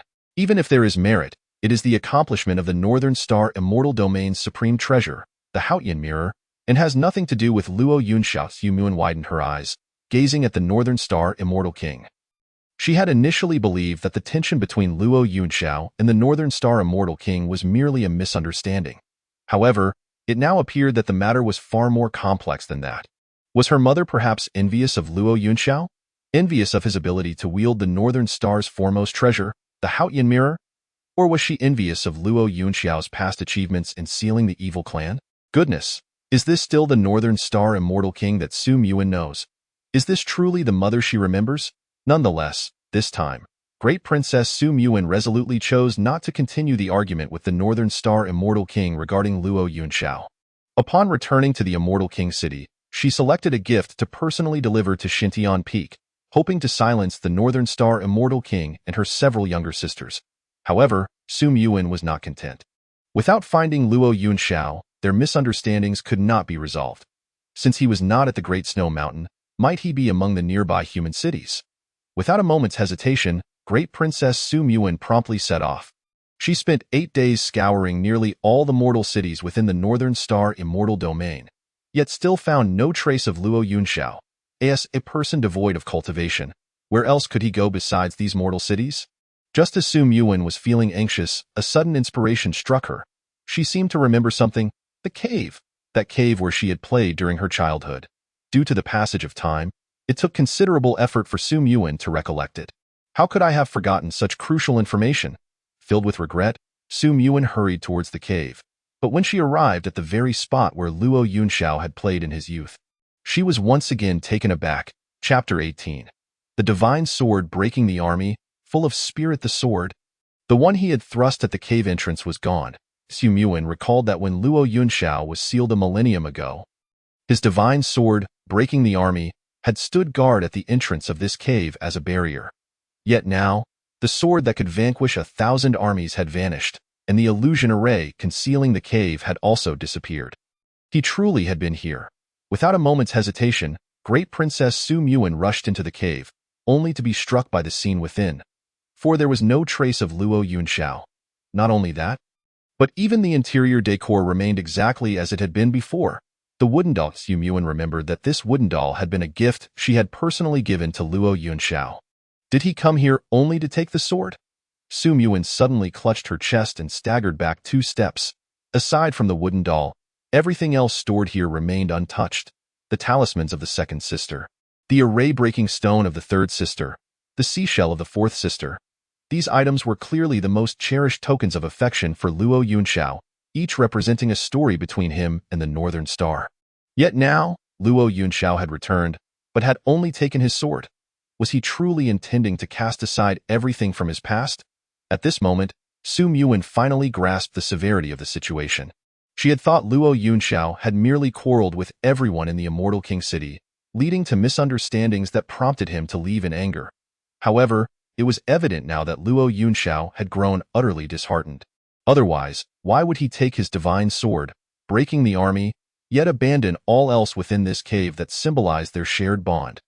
Especially that wooden doll, which still bore dust, untouched by Luo Yunxiao's hand. Luo Yunxiao, do you intend to abandon me as well? Su Muin spat out a mouthful of blood, feeling a surge of power threatening to burst forth from within her. Her head spun, and she soon fainted. Su Muin had no idea how long she had been unconscious. When she awoke again, she found herself back in the Immortal King City, accompanied by the Northern Star Immortal King and her several younger sisters. Ah, elder sister, you have finally awakened. The fourth Princess Su Su chirped as she rushed forward. Elder sister, you have worried Mother sick this time. Had it not been for Mother discovering that a crack had formed in your heart of a motionless path, she might not have found you in time, and your cultivation would have been hard to preserve. Elder sister, what on earth happened to cause such damage to your heart of a motionless path? The second Princess Su Mingrue inquired curiously, while even the Northern Star Immortal King Su Lianyue gazed at her eldest daughter with a puzzled expression. The emotionless path is a secret and profound skill of the Northern Star Immortal Domain. Great Princess Su Muin's heart of a motionless path had been nearing perfection. Under such circumstances, how could there be any damage to it? Only Su Muin kept her head bowed, not uttering a word. A millennium ago, on the wedding night, Luo Yunxiao had sacrificed himself to seal the evil clan. From that moment on, Great Princess Su Muin vowed never to marry. She went to the Northern Heavenly Pass. At that time, upon learning of Luo Yunxiao's death, she had been devastated, and thus devoted herself to the cultivation of the Northern Star's secret technique, the emotionless path. The power of the emotionless path was indeed formidable.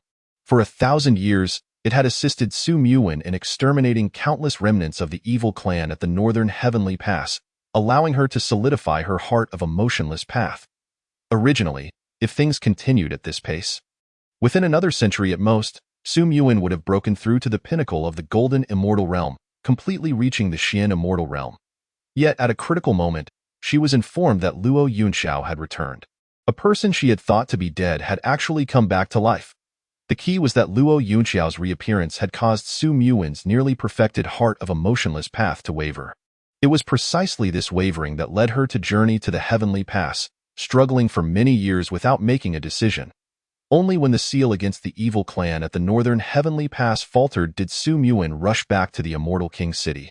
But who could have imagined that such things would occur? Luo Yunxiao's disappearance, the Northern Star Immortal King, and the misunderstandings of the princesses constantly reminded Su Lianyue of the past. Every time she recalled her history with Luo Yunxiao, her heart of a motionless path would experience a jolt. After so many days, her heart of a motionless path had already reached the brink of collapse. Until today, within that cave, Upon seeing that wooden doll and witnessing Luo Yunxiao's determination to sever ties with the past, the emotions Su Muin had suppressed for so long finally erupted. Her heart of a motionless path was also struck in this process, resulting in a small fissure. He once said that those were the most important things in his life. How could he let them go? How could he abandon them? Until now, Su Muin distinctly recalls the words uttered by Luo Yunxiao when he entrusted the wooden doll and the gifts from his sisters to the cave for safekeeping. He vowed to spare no effort in protecting that which he cherished most dearly. Yet now, Luo Yunxiao is intent on severing ties with everything he once held dear. He used to be such a radiant individual. Su Muin suddenly recollects the sights she witnessed in Da Mountain, within the Tianbing treasure cave, the dilapidated thatched cottage, and the simplicity of it all. Remarkably, Luo Yunxiao resided in such a place for a full 3 years. How did he endure those 3 years? At the thought of this, Su Muin coughed up a mouthful of blood once more. Luo Yunxiao, Luo Yunxiao, as she gazed at the figure of the King Ji, who repeatedly called out Luo Yunxiao's name only to faint once again. Both Beichen Xianwang and the surrounding princesses were taken aback. What did the elder sister just call out? Luo Yunxiao? Could it be that her heart of stone has been shattered? And it is related to Luo Yunxiao? Luo Yunxiao truly remains unrepentant, being so cruel to the elder sister. This vile creature had better not let me find him, or I shall extract his soul and confine it within the broken formation stone, allowing him to experience the torment of having his 7 souls refined. In the boundless mountains of Shutian Abyss, Luo Yunxiao was leisurely making his way forward with NNM Inghuing. Since the day he dealt with the bearded man, they had enjoyed a period of tranquility. Occasionally encountering a few obstructive demonic beasts within Shutian Abyss, they resolved these encounters with ease. Have you been to Shutian Abyss before? NNM Inghuing inquired, tilting her head towards Luo Yunxiao. As a prominent prodigy nurtured by the Tianxi Manor, she had visited Shutian Abyss several times before and could discern the general direction. However, to expect her to possess the same intimate knowledge of every path, including some hidden trails, as Luo Yunxiao did, was utterly unrealistic. Not only NNM Inghuing, but even the seasoned seniors of Tianxi Manor, who had fought in Shutian Abyss for years, could not claim such familiarity. Noticing Luo Yunxiao's silence in response to her question, NNM Inghuing gazed pensively at his back. Who exactly is he? Just as her curiosity about Luo Yunxiao intensified, he suddenly halted. I detect several figures approaching from this direction. They should be from your Tianxi Manor. A millennium ago, Luo Yunxiao was the strongest holy son of the Beichen Xinyu. Brimming with vigor and brilliance, he had previously interacted with individuals from the Tianxi Manor, particularly that remarkable prodigy from 1,000 years ago. Given his talent and current cultivation, he must have long surpassed the Manor's leader. Right? As Luo Yunxiao mused, several figures emerged from the woods ahead. Chen Shixiang, Zhao Shixiang, Xian Shixiang. Chapter 19. Life and Death, the Moment of Fate in Shutian Abyss. Having endured a harrowing experience of being hunted for over half a month, NNM Inghuing felt an overwhelming surge of excitement upon seeing her fellow disciples. She dashed forward. The Tianxi Manor brothers who had come to seek her were equally relieved upon spotting her. NNM Ingshimi, it's truly wonderful that you're safe. You have no idea how worried Master has been during your disappearance. Uncle Fuchen? NNM Inghuing was momentarily taken aback. It was this elder who had held off their mysterious assailants, allowing her to escape. Is Uncle Fuchen well? He is perfectly fine. Master is a peak tribulation transcending grandmaster. How could those villains harm him? Zhao Shixiang smiled, while Xian Shixiang's gaze remained fixed on Luo Yunxiao, scrutinizing him intently. NNM Ingshimi. Who is this? Upon hearing her brother's inquiry, NNM Inghuing suddenly recalled Luo Yunxiao. Overjoyed at seeing her brothers, she had forgotten to introduce him. I owe my survival to this person, although I'm not quite sure of his name. Luo Yunxiao's temperament was well known to her, and she hesitated to divulge the peculiar methods he had employed. The brothers, upon hearing this, turned their attention to Luo Yunxiao. 9th layer of qi refinement? Can he really save someone? He must have only taken care of her for a few days during her ordeal. Nevertheless, as cultivators from Tianxi Manor, they maintained their courtesy. Thank you, brother, for saving our shimmy. Luo Yunxiao cast a brief glance at NNM Inghuing's brothers. Both Chen Shixiang and Zhao Shixiang were at the peak of foundation establishment. While Xi and Shixiang was a cultivator in the early stages of Golden Cord, "Do you have any spirit stones on you?" Luo Yunxiao inquired casually. "Qin Shixiang? Zhao Shixiang? Xi and Shixiang? Here's the thing. Your shimmy borrowed some spirit stones from me during her time of peril. So I wanted to ask if you could settle her debt first. Should you have any spirit stones on hand?" Nm Inghuing. Upon hearing Luo Yunxiao's words, Nm Inghuing was left utterly speechless. Is this fellow obsessed with money? However, Xi and Shixiang was the first to react, pulling out a pouch of spirit stones. This should suffice. The excess is a token of thanks for taking care of Nm Ing Shimi during this time. Watching Xi and Shixiang retrieve the spirit stones, Qin Shixiang and Zhao Shixiang exchanged glances, frowning slightly. Who exactly has Nm Ing Shimi been associating with? Just a few spirit stones, and he's already asking for payment? Such a miserly person should be avoided in the future. However, when faced with the pouch of spirit stones offered by Xi and Shixiang, Luo Yunxiao did not reach out to take its this amount insufficient? Even Xi and Shixiang furrowed his brows in confusion. Yet before he could speak again, Luo Yunxiao leisurely produced the contract that Nm Inghuing had signed and handed it over. It wasn't that he distrusted Tianxi Manor. Rather, he was mindful that he would be remaining in Shutian Abyss for an extended period. What if he encountered danger without sufficient spirit stones? As Xi and Shixiang took the contract and examined it closely, he nearly dropped the pouch of spirit stones in shock. Over 185,400 spirit stones. How on earth did you accrue such a debt? Nm Ing Shimi? What? Initially, Qin Shixiang and Zhao Shixiang had been muttering to themselves about how just a few spirit stones were being demanded, but now, they found themselves utterly dumbfounded upon seeing the amount on the contract. Earlier, they had been dismissive of the notion that it was merely a few spirit stones, but it became evident that this was no trivial matter. With such a staggering sum of spirit stones, not only could Xi and Shixiang not afford it, but even if the three of them pooled their resources, they would still fall short. Only Nm Inghuing's lips trembled slightly. "Brothers, regarding the spirit stones, I will personally explain to Uncle Fuchin once we return. If you have any spirit stones, could you please lend me some?" Upon hearing Nm Inghuing's words, Xi and Shixiang and the others exchanged glances. Nm Inghuing's identity within Tianxi Manor was well known. Such a status meant that her words would carry weight. However, Xi and Shixiang pulled Nm Inghuing aside. "Shimi, you haven't been taken advantage of, have you? With that destitute appearance of Luo Yunxiao, I can't believe he would charge you this much."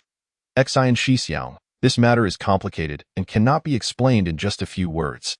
Would you please lend him the spirit stones? Feeling the determination in Nm Inghuing's gaze, Xi and Shixiang understood that this debt was as good as settled. Fine, he sighed and approached Qin Shixiang and Zhao Shixiang. "We have pooled together 85,400 spirit stones. If you don't mind, take this first. The remainder can be exchanged at any Tianxi Manor establishment after we leave Shutian Abyss." Given the vast influence of Tianxi Manor, their establishments were spread throughout the 4 great immortal domains. Very well. Luo Yunxiao accepted the spirit stones offered by them.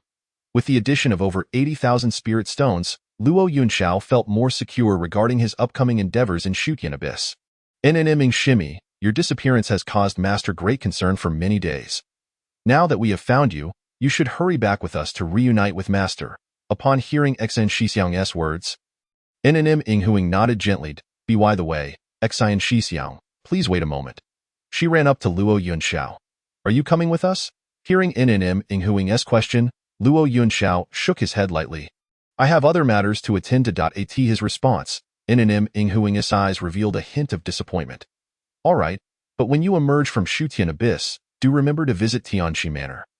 I shall be sure to express my gratitude then." Although during this period, Naming Huang has been severely deceived by Luo Yunxiao, it must be said that without Luo Yunxiao, Naming Huang would have found it impossible to reunite with his several senior brothers. Upon seeing Naming Huang return, Brother Xian did not hesitate. He summoned an enormous serpent, the Red Earth Python, from the Beastmaster's treasure ring. At this sight, Naming Huang's heart leaped with joy. "He, junior sister. If it weren't for this Red Earth Python carrying us forth through the earth, in such a perilous place as Shutian Abyss, we would indeed find it exceedingly difficult to locate you." Brother Zhao laughing, was the first to leap onto the back of the red earth python. Just as Naming Huang was about to follow suit, Luo Yunxiao's voice suddenly echoed from behind her. If I were you, I wouldn't ride the red earth python back. Naming Huang? Why not? Chapter 20. Murder and Treasure Theft. A stroke of dark light. Junior sister Naming. Do not be deceived by him.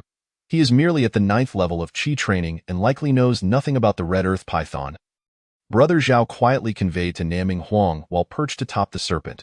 However, Naming Huang paid no heed to Brother Zhao's whispers. Her gaze was fixed intently on Luo Yunxiao, seemingly awaiting an answer. The Heavenly Serpent Mansion's master you mentioned earlier is a great cultivator at the late stage of Tribulation Crossing. The mysterious individuals who were able to ensnare him must have already thoroughly understood the situation of your Heavenly Serpent Mansion. If that is the case, how could they possibly be unaware of your possession of the red earth python? Luo Yunxiao kindly reminded. The red earth python is the emblematic spirit beast of the Heavenly Serpent Mansion. Since those mysterious individuals are targeting the Heavenly Serpent Mansion, they would naturally possess means to deal with the red earth python. You need not trouble yourself about that. Brother Xian called over Brother Chen, who leaped onto the back of the red earth python. The red earth python was agile and versatile, particularly underground, resembling a swimming dragon, making it exceedingly difficult for those individuals to capture them. Observing that the people from the Heavenly Serpent Mansion had dismissed his words, Luo Yunxiao was disinclined to continue speaking. He merely saw Naming Huang being extravagant, having earned a considerable amount of spirit stones from her. Thus he offered a word of caution, but since he could not dissuade her, he decided to let her be. Eventually, after a moment of hesitation, Naming Huang leapt onto the back of the red earth python. Prompted by her senior brothers, Junior sister, do you have something on your mind? After parting ways with Luo Yunxiao, as the red earth python burrowed underground, she mused, I was contemplating his words. For some reason, ever since she separated from Luo Yunxiao, Naming Huang felt an overwhelming sense of insecurity. Ha ha ha, junior sister, you are simply overthinking it. Brother Chen laughed heartily. If the red earth python were so easily captured, how could we traverse through Shutian Abyss to find you? Brother Zhao chimed in. I believe our junior sister has been too tightly pursued by those mysterious individuals, causing her nerves to be somewhat frayed. Once we see Master, we can ask him for a few calming elixirs to recuperate. Brother Xian smiled gently. Perhaps, Naming Huang nodded lightly, though concern still lingered in her heart. After all, throughout their time together, Luo Yunxiao's judgments had never been incorrect. Just as the group rode the red earth python swiftly underground, several eerie, bone-carved runes suddenly floated up from the rolling earth ahead. What is that? Before Brother Xian, who was guiding the red earth python, could discern clearly, the bone runes, rolling along with the dirt, erupted explosively. Not good, it's an ambush. Meanwhile, on the other side, after parting with Naming Huang, Luo Yunxiao mounted a bamboo dragonfly and soared towards a market deep within Shutian Abyss. Although Shutian Abyss was a place for exiling sinful immortals, these exiled individuals had, over time, formed various factions. The market Luo Yunxiao aimed for was governed by a force known as the Sinful Immortal Alliance. Despite the pervasive violence within Shutian Abyss, these markets under the influence of the sinful immortals prohibited the use of force, primarily due to the immense interests involved. Even a force like the Sinful Immortal Alliance would not wish to witness their own gains jeopardized by the rampant violence of Shutian Abyss. Luo Yunxiao concealed his bamboo dragonfly about a dozen miles away from the market, as it was too conspicuous. His cultivation had yet to be restored, and he wished to avoid unnecessary trouble. Treasure for sale, extraordinary treasures. Young sir, come take a look at my treasures. We obtained them from an ancient forbidden land. Had it not been for the urgent need for spirit stones due to cultivation, we would not be selling them. As soon as Luo Yunxiao entered the market, he was surrounded by several sinful immortals hawking their wares. There were 4 of them, their expressions simple and earnest. Luo Yunxiao cast a glance at the iron box in their hands, a black iron box that appeared to be composed of unusual materials, seemingly sealing away something valuable. From its exterior, it indeed matched their earlier description and seemed to be a rare treasure. Right? We are not deceiving you. The leader of the sinful immortals, wearing a black eye patch and an expression of simplicity, spoke. The other 3 were all skinny and emaciated. Among the 4, the one with the black eye patch was the strongest. At the initial stage of Foundation establishment, while the others were 2 at the 9th level of Qi training and 1 at the 8th level. To be frank, we were left with no choice but to sell this treasure. Although we acquired it in a secret realm, the seal within is impossible to break. Hence, we can only sell it for some spirit stones. How about 500 spirit stones? The black eye patch asked, tentatively. A bit pricey, Luo Yunxiao feigned contemplation, while the 3 emaciated sinful immortals behind him appeared excited, clearly sensing that he indeed possessed spirit stones. 500 was neither too much nor too little, precisely the maximum limit for a 9th level Qi training cultivator. Luo Yunxiao did not outright refuse, indicating that he indeed had that many spirit stones, a flat price of 400 spirit stones. Upon hearing Luo Yunxiao negotiate, the black eye patch feigned difficulty. You've reduced it by 100 stones at once. Brother, this puts me in a tough position. To be honest, this box is not solely owned by the 4 of us. We actually have another companion. Let me take you to discuss it with him. And if he agrees, I will sell you the box for 400 spirit stones. How about that? All right. Luo Yunxiao nodded lightly, following the 4 deeper into the market. Hee, big brother, should we make a move? This kid never thought someone would dare to kill him within the Sinful Immortal Alliance's market. Wait a moment, when we reach the corner ahead, I will use that treasure. Then we can strike him down. The black eye patch and his subordinates communicated secretly. Why must we wait until we reach the corner? Just as the black eye patch was about to explain, a sudden chill ran down his spine.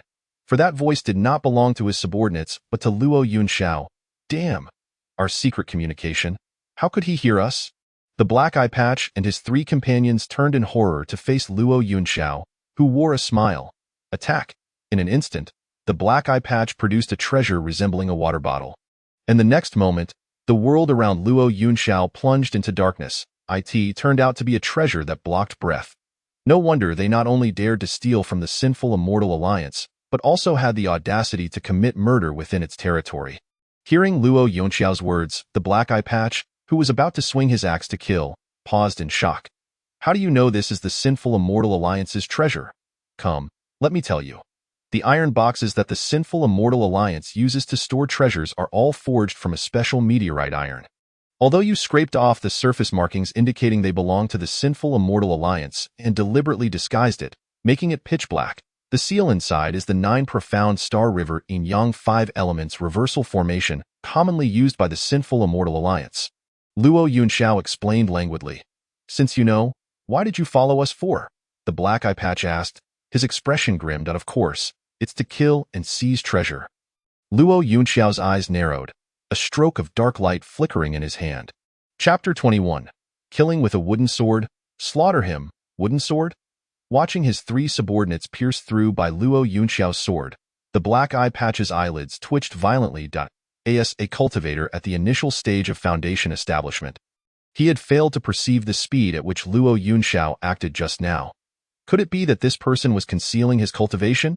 Unfortunately, before the black eye patch could comprehend the situation further, Luo Yunxiao's weapon was already pressed against his neck, hand over the iron box. Having witnessed the earlier scene, the black eye patch no longer dared to underestimate Luo Yunxiao, especially with a sword pointed at his throat. He sensibly handed the iron box to Luo Yunxiao. Be brother, don't kill me. Why would I kill you? If I did, who would witness my grand display when I open the treasure box and retrieve its contents? What? You can open the treasure box? Upon hearing Luo Yunxiao's words, the masked figure was taken aback, his face a portrait of astonishment. Meanwhile, from a nearby concealed corner, a terrifying black needle, aimed directly at the center of Luo Yunxiao's brow, suddenly came to a halt. In truth, the masked man had not deceived Luo Yunxiao. He indeed had an associate. However, to be precise, it was not merely a companion, but rather his master. The iron box belonging to the Sin Immortal Alliance was acquired by his master, and it was under his master's suggestion that they decided to continue lurking within the marketplace of the Sin Immortal Alliance, indulging in the shadows. At that moment, the masked man found himself with Luo Yunxiao's sword poised at his throat. Yet internally, he was far from the panic he displayed outwardly, for his master was a cultivator of the Golden Core stage. Even if Luo Yunxiao concealed his strength, the masked man was confident that his master would effortlessly subdue him. Can you truly unlock the treasure box? The masked man inquired tentatively. Ever since acquiring this iron box, His master had attempted numerous times to open it, yet to no avail. Otherwise, they would not have erased the Sin Immortal Alliance's insignia from the box to deceive the wandering sinners in the marketplace. Resorting to murder for wealth. Coincidentally, I am a formation master. I happen to understand a bit about the seals on it, Luo Yunxiao replied, taking the iron box into his hands and beginning to fiddle with its surface. Gradually, signs of loosening emerged from within the box's seal. Had he truly managed to unravel the Sin Immortal Alliance's seal? Hey, come over and lend a hand. Luo Yunxiao beckoned to the masked man. Me? Help! The masked man was momentarily taken aback. Why else would I keep you around? Luo Yunxiao responded succinctly. Under his guidance, the masked man began to channel spiritual energy into the iron box. Yes, just like that. It's almost ready to open, Luo Yunxiao nodded lightly, watching as the seal on the iron box began to gradually yield. The masked man was filled with overwhelming joy. Finally, as the iron box fully opened, he seized it and hastily dashed to the opposite side. Master, the box you desired has been opened. Upon hearing the masked man's words, the concealed golden core cultivator slowly revealed himself. His name was Wu Chou, once a traitor to the Sin Immortal Alliance. After stealing treasures from the Alliance and fleeing, he had been relentlessly pursued. With no choice but to hide within the marketplace of the Sin Immortal Alliance, he played his game in the shadows. Little did Wu Chou expect that the very iron box he could not unlock would be opened by Luo Yunxiao. Haha, I ought to thank you. Otherwise, after all my efforts to pilfer treasures from the Sin Immortal Alliance, they would remain forever dim and locked in this iron box. Wu Chou laughed heartily. As a token of gratitude, I shall bestow upon you a soul-extinguishing needle. Remember, when you reach the underworld, do not forget that it was I, Wu Chou, who sent you there. Do you not wish to see if the treasures within the box are still intact? Just as Wu Chou prepared to use the soul-extinguishing needle, Luo Yunxiao's smiling words suddenly left him frozen in place. What?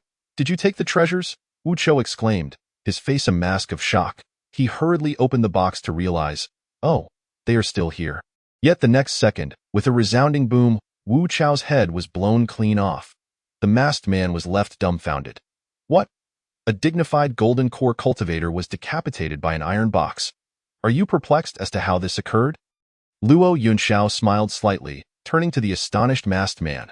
The reasoning was quite simple. The Sin Immortal Alliance's 9 mysterious star river yin-yang 5 elements reversal formation utilized the power of the 5 elements, harmonizing yin and yang, arranged according to the positions of the 9 mysterious star river, harnessing the might of heaven and earth to seal the treasure box. Once external force intervened, especially at the critical moment of opening the box, the formation would shift from a protective sealing array to a lethal formation. Upon hearing this, the masked man suddenly recalled Luo Yunxiao's earlier instruction for him to channel spiritual energy into the box. How do you understand the Sin Immortal Alliance's seal so thoroughly? The masked man exclaimed, his eyes filled with terror. Yet, he saw Luo Yunxiao smile gently in response. Let me share another secret with you. I created the 9 mysterious star river yin-yang 5 elements reversal formation for the Sin Immortal Alliance. As soon as the words left his lips, Luo Yunxiao's divine sword, Breaking Army, had already severed the masked man's head. Luo Yunxiao swiftly rummaged through their storage bags, discovering only a pile of useless treasures and a mere 7,000 spirit stones. Is this truly all? A venerable golden core cultivator with just 7,000 spirit stones? How impoverished! No wonder they resorted to swindling in the streets. Without further ado, Luo Yunxiao collected the spirit stones and the open treasure box. The earlier commotion from the box's explosion was too loud to escape the attention of the Sin Immortal Alliance's masters in the marketplace. Sure enough, as soon as Luo Yunxiao stored the box, several figures descended before him. Leading them were 2 golden core cultivators, while the remaining 3 were at the peak of the foundation establishment stage. It's Wu Chou. This traitor has been hiding within the marketplace. Who could have killed him? Almost instantaneously, the Sin Immortal Alliance cultivators simultaneously fixed their gazes upon Luo Yunxiao. However, they quickly shifted their focus. An 8th-layer Qi refinement cultivator? If someone of such cultivation could slay Wu Chou, we'd be eating our hats. Hey, did you see who killed these people? Although Luo Yunxiao could not possibly be the murderer of Wu Chou, he was the closest person present and likely witnessed the events unfold. Indeed, I saw a red light descend, directly exploding this person's head, which then transformed into a flying sword that killed them all. Flying swords killing people?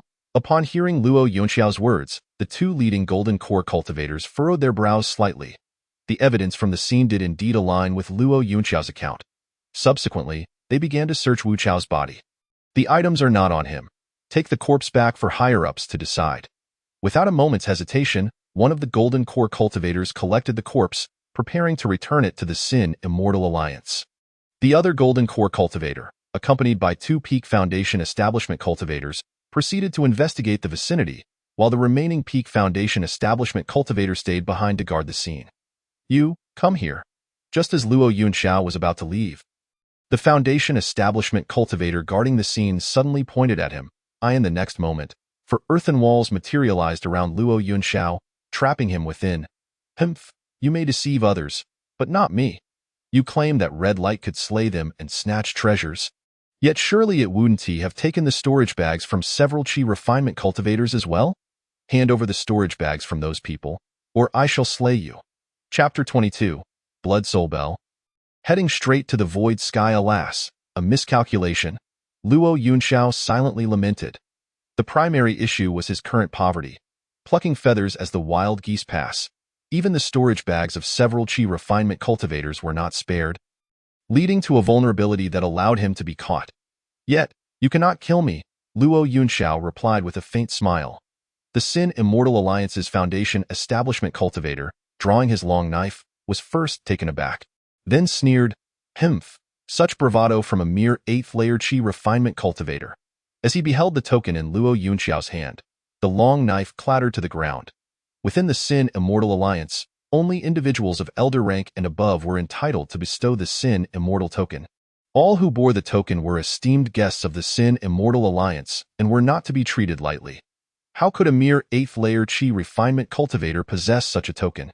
The Sin Immortal Alliance's Foundation establishment cultivator's expression underwent a rapid transformation as he realized the significance of the token. What of the Sin Immortal token? If I kill you here, no one shall ever know. In the brief moment of distraction, the long knife that had fallen to the ground vanished without a trace. Teleportation technique? Luo Yunxiao possessed the Sin Immortal token, undoubtedly linked to the higher echelons of the Sin Immortal Alliance. His murderous intent to seize treasures had already been exposed. If he allowed Luo Yunxiao to escape alive, would there still be a place for him within the Sin Immortal Alliance? Too late. However, facing the long knife that had materialized behind him, Luo Yunxiao merely smiled. The instant his laughter faded, a pink figure soared overhead. With a delicate veil in hand, she sent forth a long thread that struck down the long knife aimed at Luo Yunxiao's head. Luo Bin, how dare you lay hands on a guest bearing my Sin Immortal Alliance's token? Who gave you the audacity? The cold garment immortal? Recognizing the aura of a nascent soul cultivator emanating from her, Luo Bin, having retrieved the long knife, immediately knelt to the ground. Immortal, please allow me to explain. There's no need for an explanation. Go back and explain to your uncle. The celestial maiden, clad in cold garments, unleashed a long strand of pink silk, enveloping the target as if it were a silkworm cocoon. Following this, a spell was cast, and the individual was transported to the Sinful Immortal Alliance's law enforcement hall. I apologize.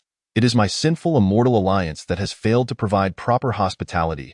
Gazing at the apologetic celestial maiden before him, Luo Yunxiao offered a slight smile. In truth, he had already activated the restrictions of the Sinful Immortal Order after resolving matters with Wu Chou. Are you the one responsible for this marketplace? Luo Yunxiao inquired casually. Only those in charge here would have the authority to receive messages from the Sinful Immortal Order. Indeed, I am Yihani, the person in charge of the Sinful Immortal Alliance in this marketplace. May I inquire as to who bestowed this Sinful Immortal Order upon you? Yihani pondered, curious, as the Sinful Immortal Alliance had not issued such orders in many years. It was indeed strange that someone would arrive bearing one, especially a practitioner at the 9th layer of Qi refinement. Are you doubting the authenticity of this Sinful Immortal Order? Luo Yunxiao presented the order, assuming a posture of waiting for verification. No. The fact that I can receive a message from this Sinful Immortal Order leaves no room for doubt. I am simply intrigued. If you prefer not to disclose, then there is no need to do so. However, I surmise that your arrival with this order signifies a matter you wish to entrust to our sinful immortal alliance. Upon hearing the celestial maiden's words, Luo Yunxiao smiled faintly. I wish to go to Sinful Immortal City. Sinful Immortal City is one of the most concealed locations within the Void Abyss, and also the stronghold of the Sinful Immortal Alliance. The opportunity Luo Yunxiao sought lay hidden within Sinful Immortal City. Is my request too burdensome? Noticing the celestial maiden's silence, Luo Yunxiao prompted. Not at all. It is simply that the next celestial vessel bound for the Sinful Immortal Alliance will not depart until 2 days hence. Yihani quickly clarified. Then I shall wait an additional 2 days. Luo Yunxiao chuckled softly, for it so happened that 2 days later marked the moment he would break the second seal of the Haotian Mirror. Meanwhile, in Immortal King City, the unconscious Su Mu Wan gradually regained consciousness. She opened her eyes to survey her surroundings, only to discover that her hair had transformed, half jet black and half pallid, a consequence of the backlash from the Heartless Path. Yet, without finding Luo Yunxiao, Su Mu Wan could not find peace. Elder sister, where are you going? The backlash from your Heartless Path cultivation has not yet fully dissipated. Luo Yunxiao, I must find Luo Yunxiao. Ignoring the protests of the fourth and third princesses, Su Mu Wan burst out of the door. I asked the elder sister entranced. This is dire. She hasn't developed a heart demon because of Luo Yunxiao. Has she? The princesses were filled with dread as they recalled the scene from that day when Luo Yunxiao was punished at the Great Snow Mountain. In a wonder, he left with a written declaration of annulment. He anticipated that the elder sister would suffer emotionally because of him, leading to a heart demon. What should we do? In her current state, leaving Immortal King City will undoubtedly be perilous. We must quickly report to our mother. Unbeknownst to Su Mu Wan, who was blissfully unaware of the consequences of her departure from Immortal King City, she dashed straight towards the Great Snow Mountain. After some time searching, Su Mu Wan was nearly certain that Luo Yunxiao had already left the Beichen Immortal Domain. Along the way, she received several urgent messages from the Beichen Immortal King. Yet due to the previous incident involving Mu Xuanhu's breakthrough, Su Mu Wan paid them no heed. Soon, upon reaching the Great Snow Mountain, Su Mu Wan extracted a blood-red bell and donned it around her neck. This bell, known as the Blood Soul Bell, was a relic left behind by the foremost fate weaver of Beichen, Madame Blood Hua, before her passing. Within the Blood Soul Bell, Madame Blood Hua had preserved 3 strands of her life essence, which required nourishment from blood to glimpse the secrets of heaven. Due to the bell's uniqueness, Su Mu Wan had always kept it close, reluctant to use it lightly. However, today, in her quest to find Luo Yunxiao, she could no longer afford to hesitate. Mother punished Luo Yunxiao to the Great Snow Mountain. With his temperament, he would never go elsewhere. During her unconsciousness, Su Mu Wan had contemplated this thoroughly. Luo Yunxiao must have come to the Great Snow Mountain, as for where he went after arriving. That remains to be determined by the Blood Soul Bell. Without a moment's hesitation, the first princess, Su Mu Wan, drew her finger across her chest, piercing her heart to extract a drop of blood and letting it fall upon the Blood Soul Bell. Ding ding dang dang. In the next instant, the Blood Soul Bell began to vibrate violently around Su Mu Wan's neck, and she was engulfed in a world of blood red. Through her thoughts, Su Mu Wan communicated her inquiries to the Blood Soul Bell. Before long, a figure slowly emerged within the crimson expanse. Luo Yunxiao. Su Mu Wan's heart leaped with joy. After searching for so many days, she finally caught a glimpse of Luo Yunxiao's whereabouts through the insights offered by the Blood Soul Bell. However, where Luo Yunxiao had ventured appeared to be, Su Mu Wan's gaze drifted towards the boundless black world behind the Great Snow Mountain. The Void Abyss. Chapter 23. The grim countenance of ghosts, the utmost fortune. I must bring him back, clarify all misunderstandings, and ensure his return to Beichen. Without a moment's hesitation, the first princess, Su Mu Wan, soared into the sky, heading straight for the direction of the Void Abyss. Within the Void Abyss, countless illusions awaited. Yet for Su Mu Wan, at the peak of the golden immortal realm, these so-called illusions posed no threat whatsoever. Guided by the Blood Soul Bell, she swiftly navigated through the outskirts of the Void Abyss, arriving near a cavern. Why has the Blood Soul Bell directed me here? Initially puzzled, Su Mu Wan's expression brightened upon entering the cave. There lingered the aura of Luo Yunxiao. Inside the cave, aside from a pile of leftover pig bones, there lay a wild boar hide stained with dried blood. Of course, these details were not the crux of the matter. The key revelation was that Su Mu Wan discovered Luo Yunxiao had indeed made progress in his cultivation. Although his aura was feeble, it unmistakably belonged to Luo Yunxiao. Su Mu Wan's heart soared with joy, only to be followed by a wave of despondency. During the repair of the northern border's celestial gate seal, she had withheld crucial information from the Beichen Immortal King. When the seal of the Haotian mirror had cracked, someone had witnessed a mysterious force escaping. According to the accounts of the soldiers stationed in the northern border, this force bore no resemblance to malevolence, but rather resembled the power of a cultivator. If the power that escaped from the seal was indeed Luo Yunxiao's, then could the damaged Haotian mirror seal above the northern border's celestial gate also be related to him? Su Mu Wan dared not dwell further. I must find him quickly. Without a moment's hesitation, Su Mu Wan dashed out of the cave, prepared to follow the Blood Soul Bell's guidance in pursuit. Just then, a figure plummeted from the sky. It was the Beichen Immortal King. The Immortal King wore an expression of fury, her gaze fixed unyieldingly on Su Mu Wan. Ever since Su Mu Wan had departed from Immortal King City, the Immortal King had sent several urgent messages to her, employing the most pressing of tones. Yet her daughter remained utterly indifferent. Come back with me. No, I must find Luo Yunxiao. Hearing Su Mu Wan mention that name once more, the fury in the Beichen Immortal King's eyes intensified. Luo Yunxiao, Luo Yunxiao. Is there anything in your mind other than Luo Yunxiao? You seem utterly deranged. Are you even aware of your own condition? If the heartless path stirs emotion, the consequences could shatter your Dao heart. Can you bear that? Return with me at once. The Beichen Immortal King, a peak Xian Immortal, unleashed her power, and even Su Mu Wan, at the pinnacle of the Golden Immortal Realm, found herself unable to resist. Compelled to surrender, before long, the Beichen Immortal King had brought Su Mu Wan back to Immortal King City. Mother, let me go. I must find Luo Yunxiao. Su Mu Wan was genuinely anxious. The seal of the Haotian mirror was evidently connected to Luo Yunxiao. Yet the Beichen Immortal King and Su Mu Wan's sisters seemed completely dismissive. What pained Su Mu Wan even more was that, after a millennium of camaraderie, Luo Yunxiao had now become the target of scorn from her mother and sisters. The more she felt this way, the more enraged the Beichen Immortal King became. From today onward, you are confined to Immortal King City, and without my command, you shall not leave this place. The Beichen Immortal King had not anticipated that Luo Yunxiao's departure would drive her eldest daughter to such madness. Luo Yunxiao, is this your revenge against me? To prevent Su Mu Wan from continuing her search for Luo Yunxiao, the Beichen Immortal King not only sealed Su Mu Wan's cultivation, but also summoned the second princess, Su Mingrui, who excelled in talismanic arts, to specifically oversee the first princess, Su Mu Wan. Second sister, you must quickly bring mother back to lift the restrictions on me. I have discovered that the loosening of the Haotian mirror's seal is related to Luo Yunxiao, and we must hasten to find him. What? The Haotian mirror incident was also orchestrated by Luo Yunxiao. Before Su Mu Wan could finish speaking, the second princess, Su Mingrui, wore a countenance replete with fury. Luo Yunxiao is indeed utterly malicious. Su Mu Wan? Although I am unaware of the events that transpired between Luo Yunxiao and the other sisters, you once held him in the highest regard. Su Muin vividly recalled how Su Mingrui had idolized Luo Yunxiao to an almost fanatical degree.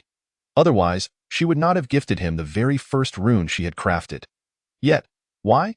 Elder sister, your confusion stems from your ignorance of just how malicious Luo Yunxiao truly is. The eyes of the second princess, Su Mingrui, radiated an intense loathing and hatred. Indeed, I once admired him, but that was in my youth, when I was naive and deceived by his duplicitous facade, mistaking such a hypocritical and venomous character for an idol worthy of adoration. Hypocritical? Venomous? Su Muin found it hard to fathom how such descriptors could ever be associated with Luo Yunxiao. However, this was not the first time she had encountered similar sentiments expressed by her sisters. Su Muin was also intrigued as to what events could have led to such a profound misunderstanding of Luo Yunxiao. Second sister, could you share with me the circumstances surrounding your relationship with Luo Yunxiao? Faced with Su Muin's inquiry, Su Mingrui hesitated momentarily, but upon seeing her elder sister's strikingly contrasting hair, she could not suppress a long, weary sigh. Alas, elder sister, do you truly believe I am the sort of person who is ungrateful and forgetful of past bonds? Well then, since you wish to know, I shall reveal to you what Luo Yunxiao has done to me. With a swift motion, Su Mingrui tore open her long garment, revealing her alabaster chest. On her chest was a ghastly face emitting dark mist. Akin to a living entity, ceaselessly roaming within Su Mingrui's being. Is this a curse? Su Yuan gasped in horror. Nevertheless, Su Mingrui remained unperturbed, donning her attire once more and standing before Su Yuan. Elder sister. Do you see clearly now? This is the mark that Luo Yunxiao has left upon me.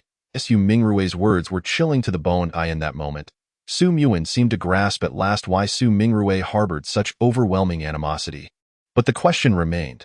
Could Luo Yunxiao truly commit such an atrocity? I know you find it hard to believe, elder sister, but rest assured, I am not the only one he has harmed in the North Star Immortal Domain. Otherwise, do you not wonder why he was expelled from the Immortal King City and why he departed from Xintian Peak? Elder sister, your 3 years spent guarding the Northern Pass, away from the Immortal King City and Luo Yunxiao, has indeed been your greatest fortune. Chapter 24. Haotian Seal, Hope of the Northern Star. Second sister, my entire cultivation has been sealed by our mother.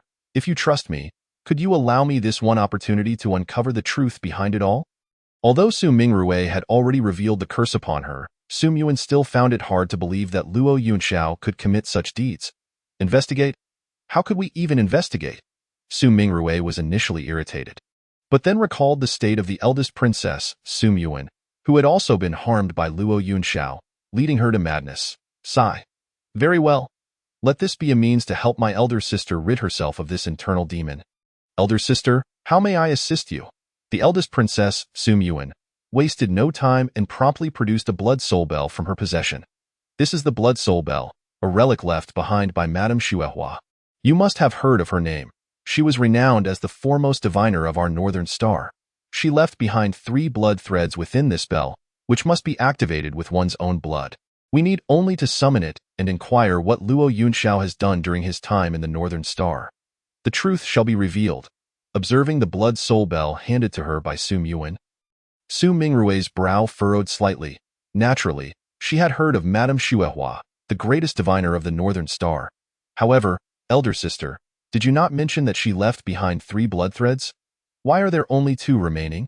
Have you already used one?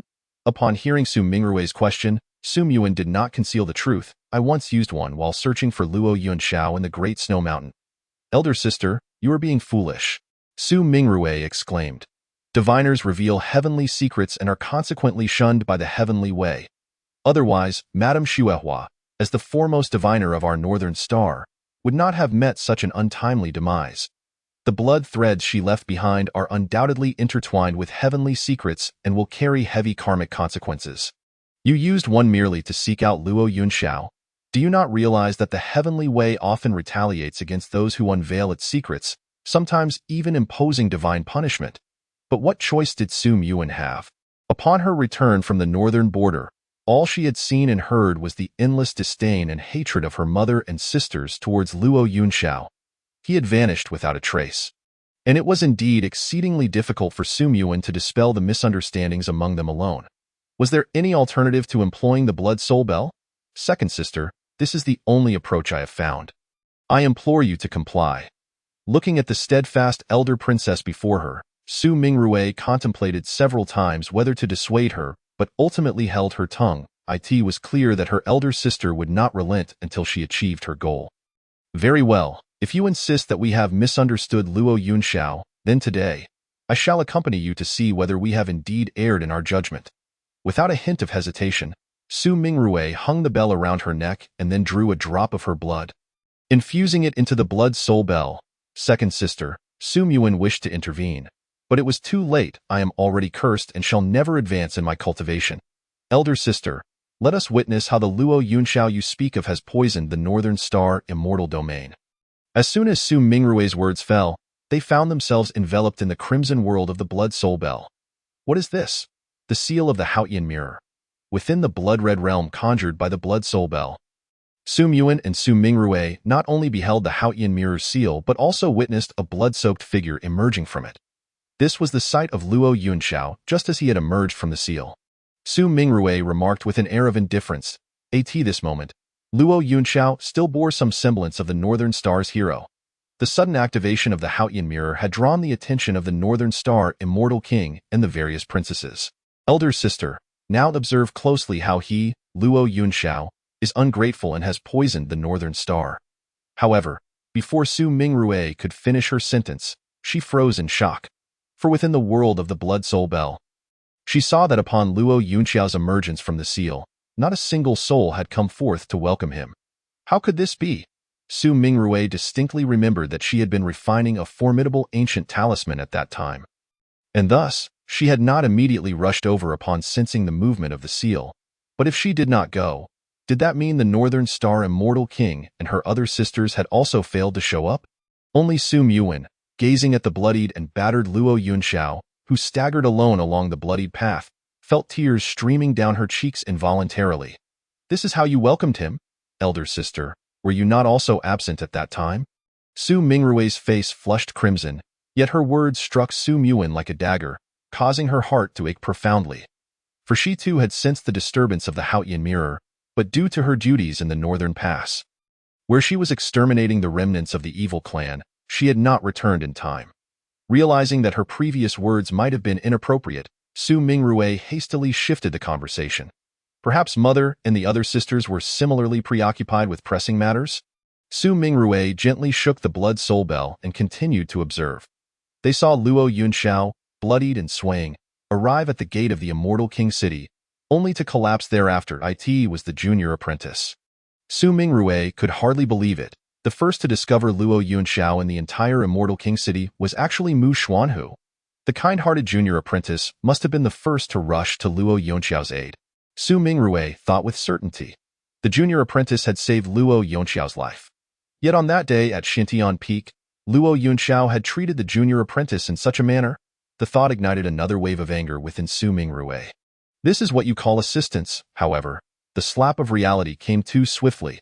Upon hearing the words of the eldest princess, Su Mingrue quickly looked up, only to see Mu Xuanhu lingering at the city gate.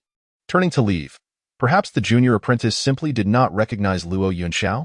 Yes, that must be it. Luo Yunxiao had been missing for a millennium, while the junior apprentice had only entered Xintian Peak a few hundred years ago.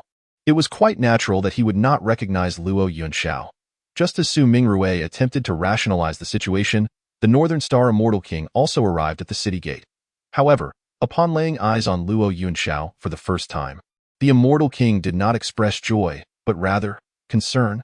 What could possibly trouble Mother? Su Muwen was utterly bewildered. Ultimately, Su Mingrue provided the answer.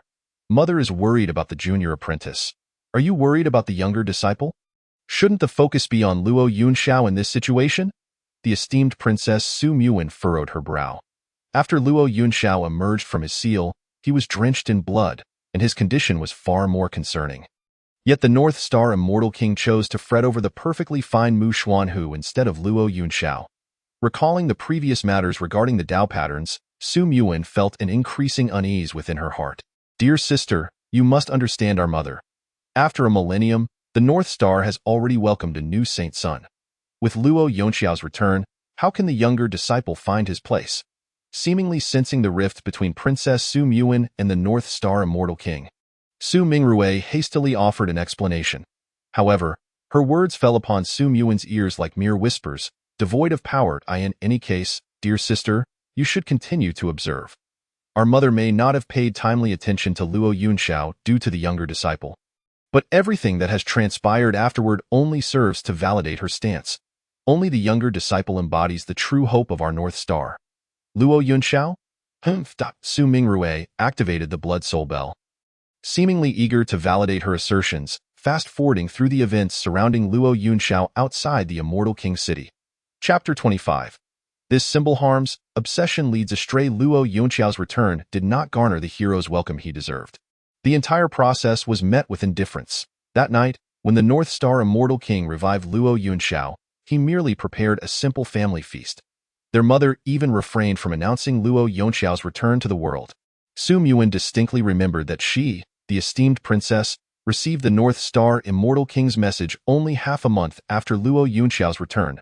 At that moment, she was left speechless in shock. This Blood Soul Bell was indeed a relic cast aside by the heavenly Tao. Princess Su Mingrue, having only activated it for a brief period, already felt a light dizziness. In truth, she herself was at a loss, unsure if she was genuinely repelled by the heavenly Tao or if the visions within the blood-soul bell had stirred a sense of shame within her. Shame? Shouldn't it be Luo Yunxiao who feels shame? How could I ever harbor such feelings towards him? Princess Su Mingrue shook her head. Dear sister, let us examine my segment once more. Su Mingrue activated the blood-soul bell again. Although Luo Yunxiao's emergence from the seal of the Haotian mirror was somewhat different from her expectations, she firmly believed that her segment would undoubtedly reveal the depths of Luo Yunxiao's treachery. In the Void Sky Abyss, at the Sin Immortal Alliance marketplace, the cold-garbed fairy inquired urgently, "Have you found it?" Beside her was a pale blue copper mirror. Upon hearing her question, a figure gradually materialized within the mirror. It was the Thousand Sin Patriarch. What? That sin order in his hand is actually from the Thousand Sin Patriarch? The cold-garbed fairy was taken aback. The Sin Immortal Alliance, despite being a top-tier force within the Void Sky Abyss, had faced countless life and death challenges over millennia. The figure mentioned by the copper mirror, the Thousand Sin Patriarch, was a peerless golden immortal from 1,000 years past. The Void Sky Abyss was a place where the sinful were exiled. And a golden immortal here was nearly invincible. It was precisely due to the existence of the Thousand Sin Patriarch that the Sin Immortal Alliance successfully navigated the calamity a millennium ago. Yet since then, the Thousand Sin Patriarch had vanished, and the Alliance had searched fruitlessly for 1,000 years. Now, however, someone was wielding the Thousand Sin Patriarch's sin order within the marketplace of the Sin Immortal Alliance. Are you certain that token belongs to the Thousand Sin Patriarch? The cold-garbed fairy, gradually regaining her composure, sought confirmation. Every sin order issued by our Sin Immortal Alliance bears a special mark. The token you previously received through the message, which you used to contact me, I have verified repeatedly. It is undoubtedly from the Thousand Sin Patriarch. Upon hearing this, the cold-garbed fairy could no longer maintain her composure. The Thousand Sin Patriarch sin order. Why would it appear in the hands of a mere ninth-layer chi refining cultivator? Moreover, he did not appear to be a sinner. Those sinful beings exiled to the Void Sky Abyss bore unique marks. Even their offspring, born within the abyss, would continue to carry these marks. If he was not a sinner, he must have hailed from one of the 4 great immortal domains. But how could a ninth-layer chi refining cultivator traverse the perilous Void Sky Abyss to arrive here? Just as the cold-garbed fairy and the figure in the mirror were left pondering, Luo Yunxiao, forging an unparalleled foundation in the marketplace's guest room, suddenly felt a surge of dark energy manifest upon his forehead. It was a colossal ghostly visage. Why did it have to manifest now, of all times? Gazing at the immense curse hovering above him, Luo Yunxiao felt a wave of exasperation. In the past, when he returned from the Haotian mirror's seal, his roots had decayed, and he bore grievous wounds. Yet he still cherished the bonds formed with the North Star Immortal King and the princesses over a millennium ago. By sheer chance, Luo Yunxiao uncovered the secret of Princess Su Mingrue. She was nourishing a divine talisman with her own essence. Divine talismans are among the most enigmatic remnants of the universe. Some say they are birthed by the cosmos, while others believe they are ancient relics. The exact nature of these talismans is beyond scrutiny. Yet it is undeniable that their power ranks supreme among all talismans. Princess Su Mingrue had somehow acquired half of a divine talisman. In her fervor to perfect this incomplete talisman, she forcefully sought comprehension, sacrificing her own blood as a catalyst. For cultivators, whether refining swords, formations, bodies, or talismans, such endeavors are inherently rebellious. A touch of madness and obsession in the pursuit of cultivating a divine talisman is to be expected. However, the crux of the matter was that the half-divine talisman Princess Su Mingrue obtained was flawed, and its missing parts had been tampered with. Because of this manipulated half, Su Mingrue would not gain true understanding of the divine talisman. Instead, she would continuously exhaust her essence along the path of talismans. At that time, Luo Yunxiao had yet to see through the true nature of the North Star's people. With his kind heart, he could not bear to watch his younger sister-in-law suffer at the hands of this compromised talisman. Thus, he declared, this method is no longer suitable for cultivation. This divine talisman is unfit for further practice. This talisman harms the self. It must not be cultivated further. It must not be cultivated. The North Star Immortal Domain. Within the Immortal King City, Princess Su Mingrue's face twisted with madness as she found herself trapped within the Blood Soul Bell. Luo Yunxiao fears that I might comprehend the true divine talisman and surpass him on the path of the great Tao, which is why he obstructs me at every turn. Alas, back then, I failed to discern his malicious intentions and hesitated in my pursuit of the divine talisman. As she watched Luo Yunxiao repeatedly attempt to thwart her understanding of the divine talisman within the Blood Soul Bell. A chilling hatred resurfaced in Princess Su Mingrue's eyes. I hate myself for believing the words of this despicable man. Su Mingrue turned and seized the hand of Princess Su Muan. Dear sister, do you know how much pain I endure? Do you understand? The ghostly face of the curse tormented her day and night, inflicting endless suffering upon her body while also rendering her incapable of progressing along the path of talismans.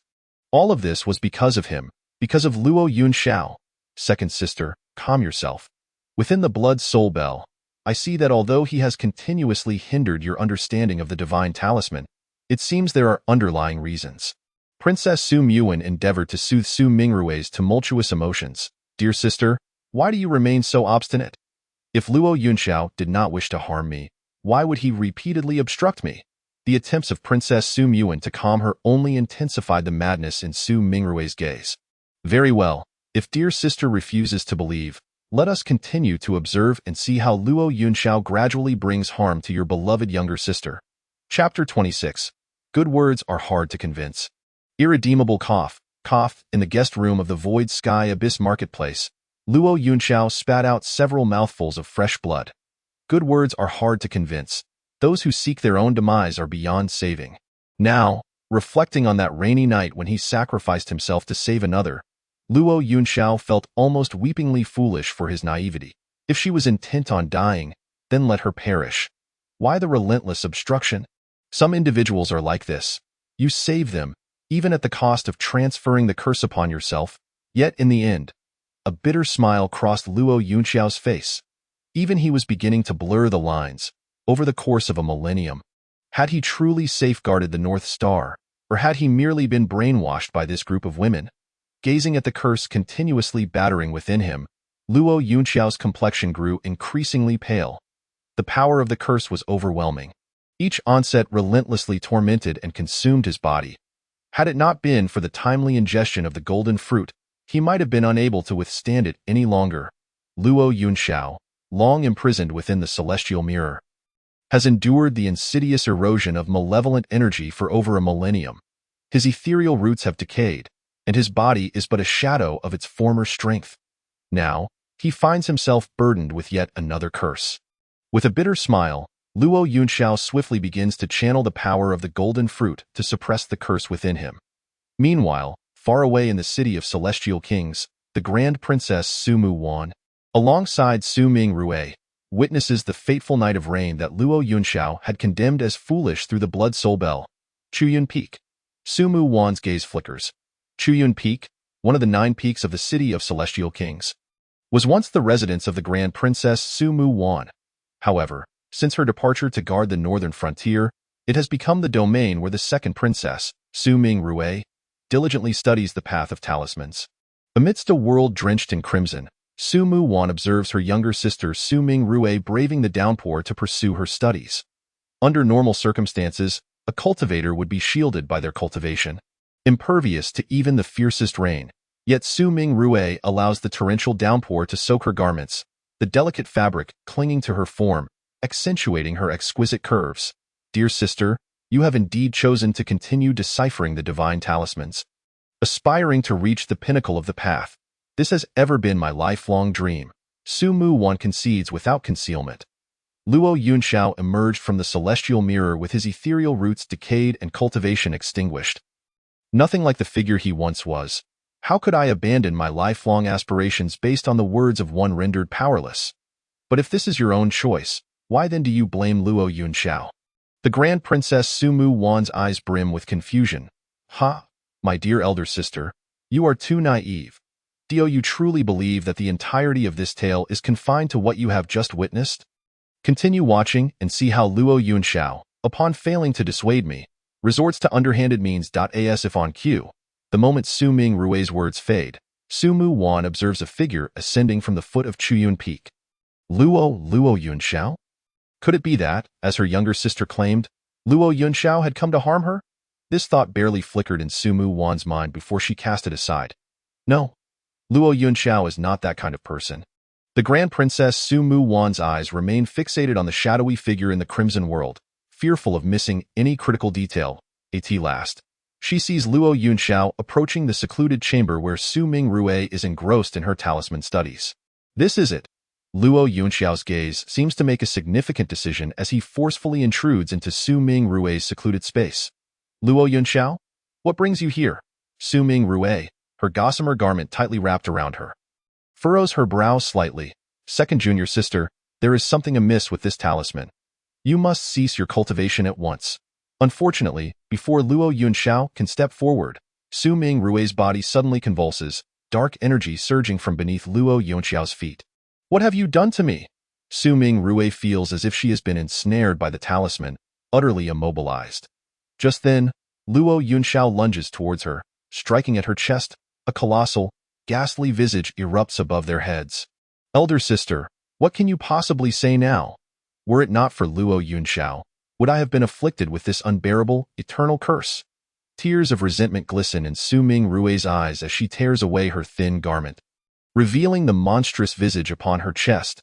If only I had disregarded our past and struck him down the moment he set foot on Chuyuan Peak, my life would not have descended to this pitiful state. The Grand Princess Sumu Wan gazes in shock at the scene unfolding within the Blood Soul Bell. Could it be that Luo Yunxiao truly turned against Sumu Wan's own sister? And this curse? Is he indeed the architect of it all? The Grand Princess's mind races as she recalls the earlier events. Suddenly, she raises her head sharply. No, Su Ming Rue?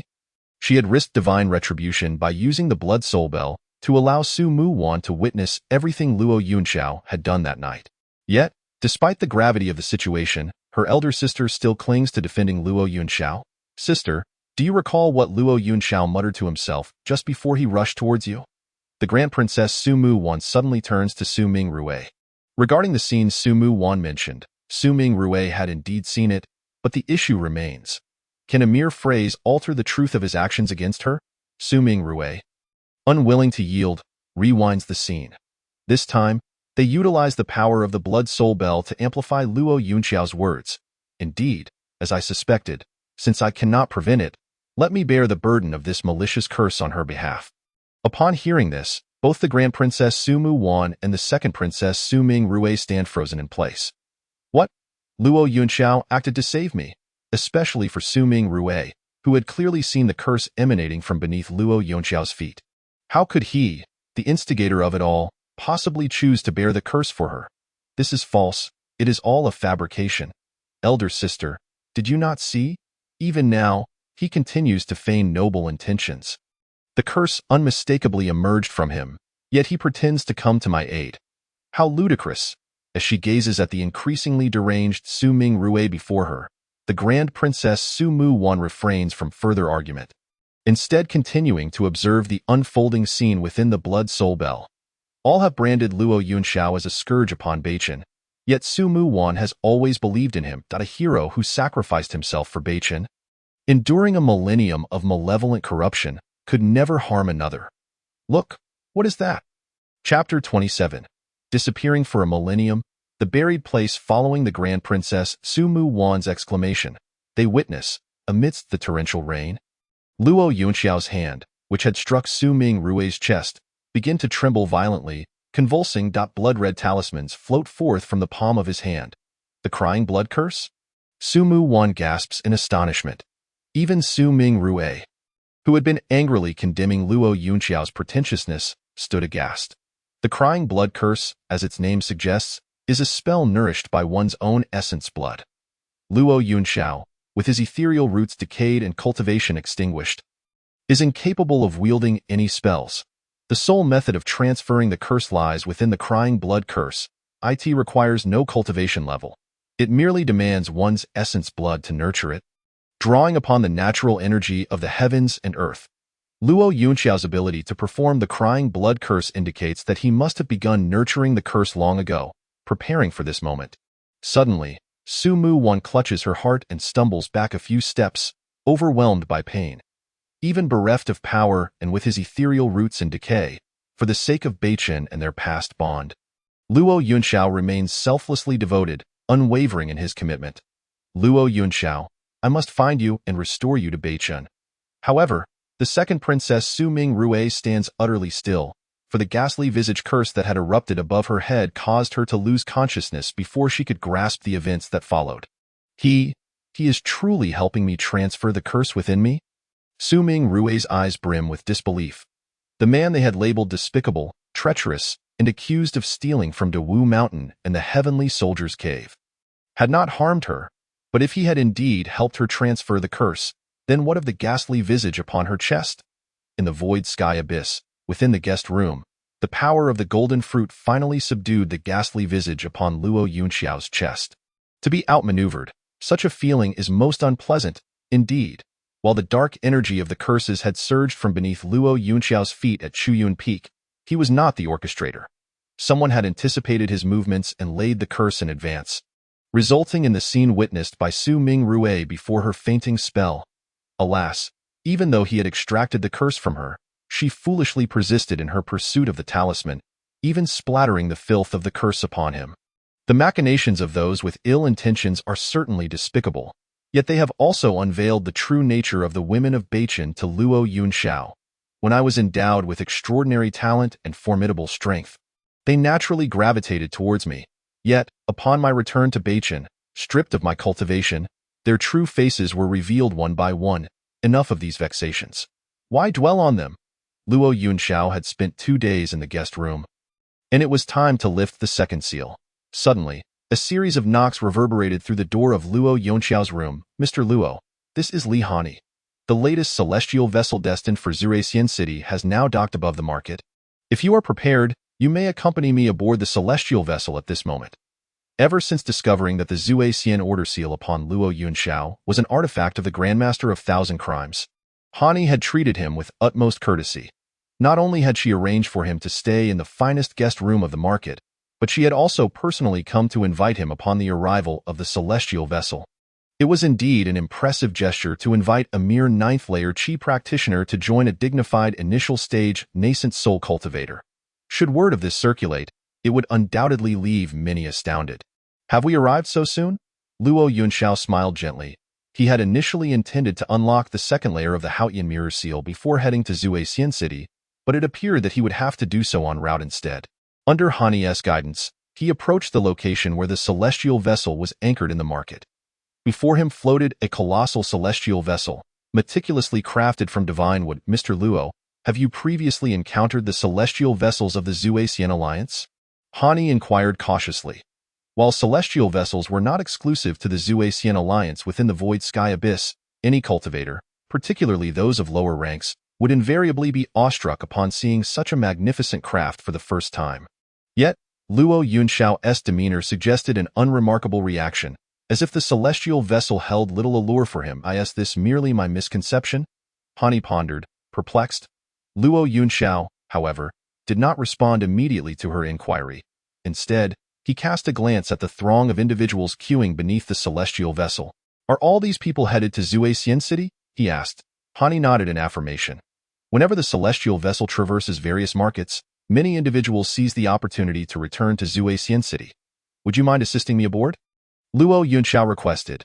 Given the bustling market environment, he preferred not to ascend directly via his bamboo dragonfly. Mr. Luo, there's no need for such formality. You are a distinguished guest of the Zhuaxian Alliance, and we are honored to provide you with the finest hospitality, Hani replied, summoning a swirling cloud to gently carry Luo Yunxiao onto the vessel. Look, it's Hani from the Zhuaxian Alliance, murmured the onlookers. Truly, she exudes an aura befitting a nascent soul cultivator, formidable and profound. Who is that accompanying her? A mere 9th-layer Qi practitioner dares to stand alongside her, and it seems Hani is somewhat deferential towards him? Could he possibly be a direct descendant of a formidable being? The mere fact that a 9th-layer Qi practitioner could elicit the company of a nascent soul cultivator like Hani spoke volumes of Luo Yunxiao's extraordinary identity. However, just as Hani escorted Luo Yunxiao aboard the celestial vessel, a sinister gaze pierced through the crowd, locking onto him. The individual in question was Luo Bin, who had attempted to ambush Luo Yunxiao just 2 days prior. Unlike the other members of the Zhuai-Xian alliance, Luo Bin's uncle, Wang Yuanhong, was an elder within the alliance, allowing him to evade severe consequences from that incident.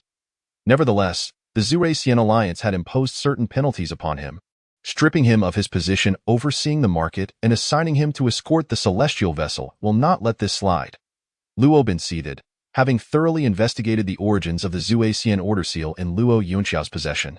The Grandmaster of Thousand Crimes has been missing for over a millennium.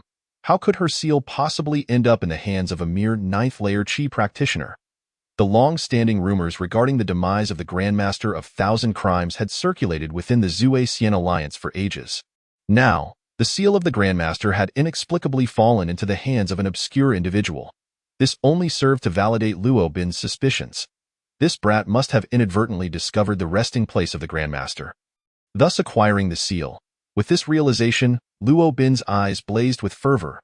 The Grandmaster of Thousand Crimes was reputed to be the most formidable golden immortal of the Zhuai-Xian alliance a millennium ago. Surely, she possessed treasures far beyond just that one seal. Chapter 28. The seal shatters, power restored. Boom. At the northern sky pass, the seal of the Haotian mirror suddenly erupted with a deafening sound. "Look, it's the seal!" exclaimed the stationed soldiers in the north. In the next moment, a screech pierced the air as the seal, painstakingly repaired by the Northern Emperor and several princesses, began to crack open once more. This fissure was evidently larger than the last. The faces of the Northern soldiers turned pale with panic and shock. "This is bad. Evil beings are emerging," a voice cried out. The soldiers looked up to witness countless malevolent figures escaping through the widening crack in the seal. Enveloped in dark energy, the last breach had merely released a portion of dark energy, but now, even the malevolent beings were escaping. Realizing the gravity of the situation, the Northern General's expressions shifted dramatically. "Quickly, send word to the Celestial King's city, requesting assistance from the Celestial King and the princesses." Moments earlier, aboard the celestial vessel of the Zhuai-Xian alliance within the Void Sky Abyss, Luo Yunxiao entered an exquisitely luxurious cabin under Hani's guidance. "Is this the top-tier cabin?" Luo Yunxiao mused, casting a fleeting glance. The top-tier cabin was the pinnacle of accommodations aboard the Zhuai-Xian alliance's celestial vessels. Renowned for its opulent decor and the presence of a dedicated spirit-gathering formation, allowing for both travel and cultivation.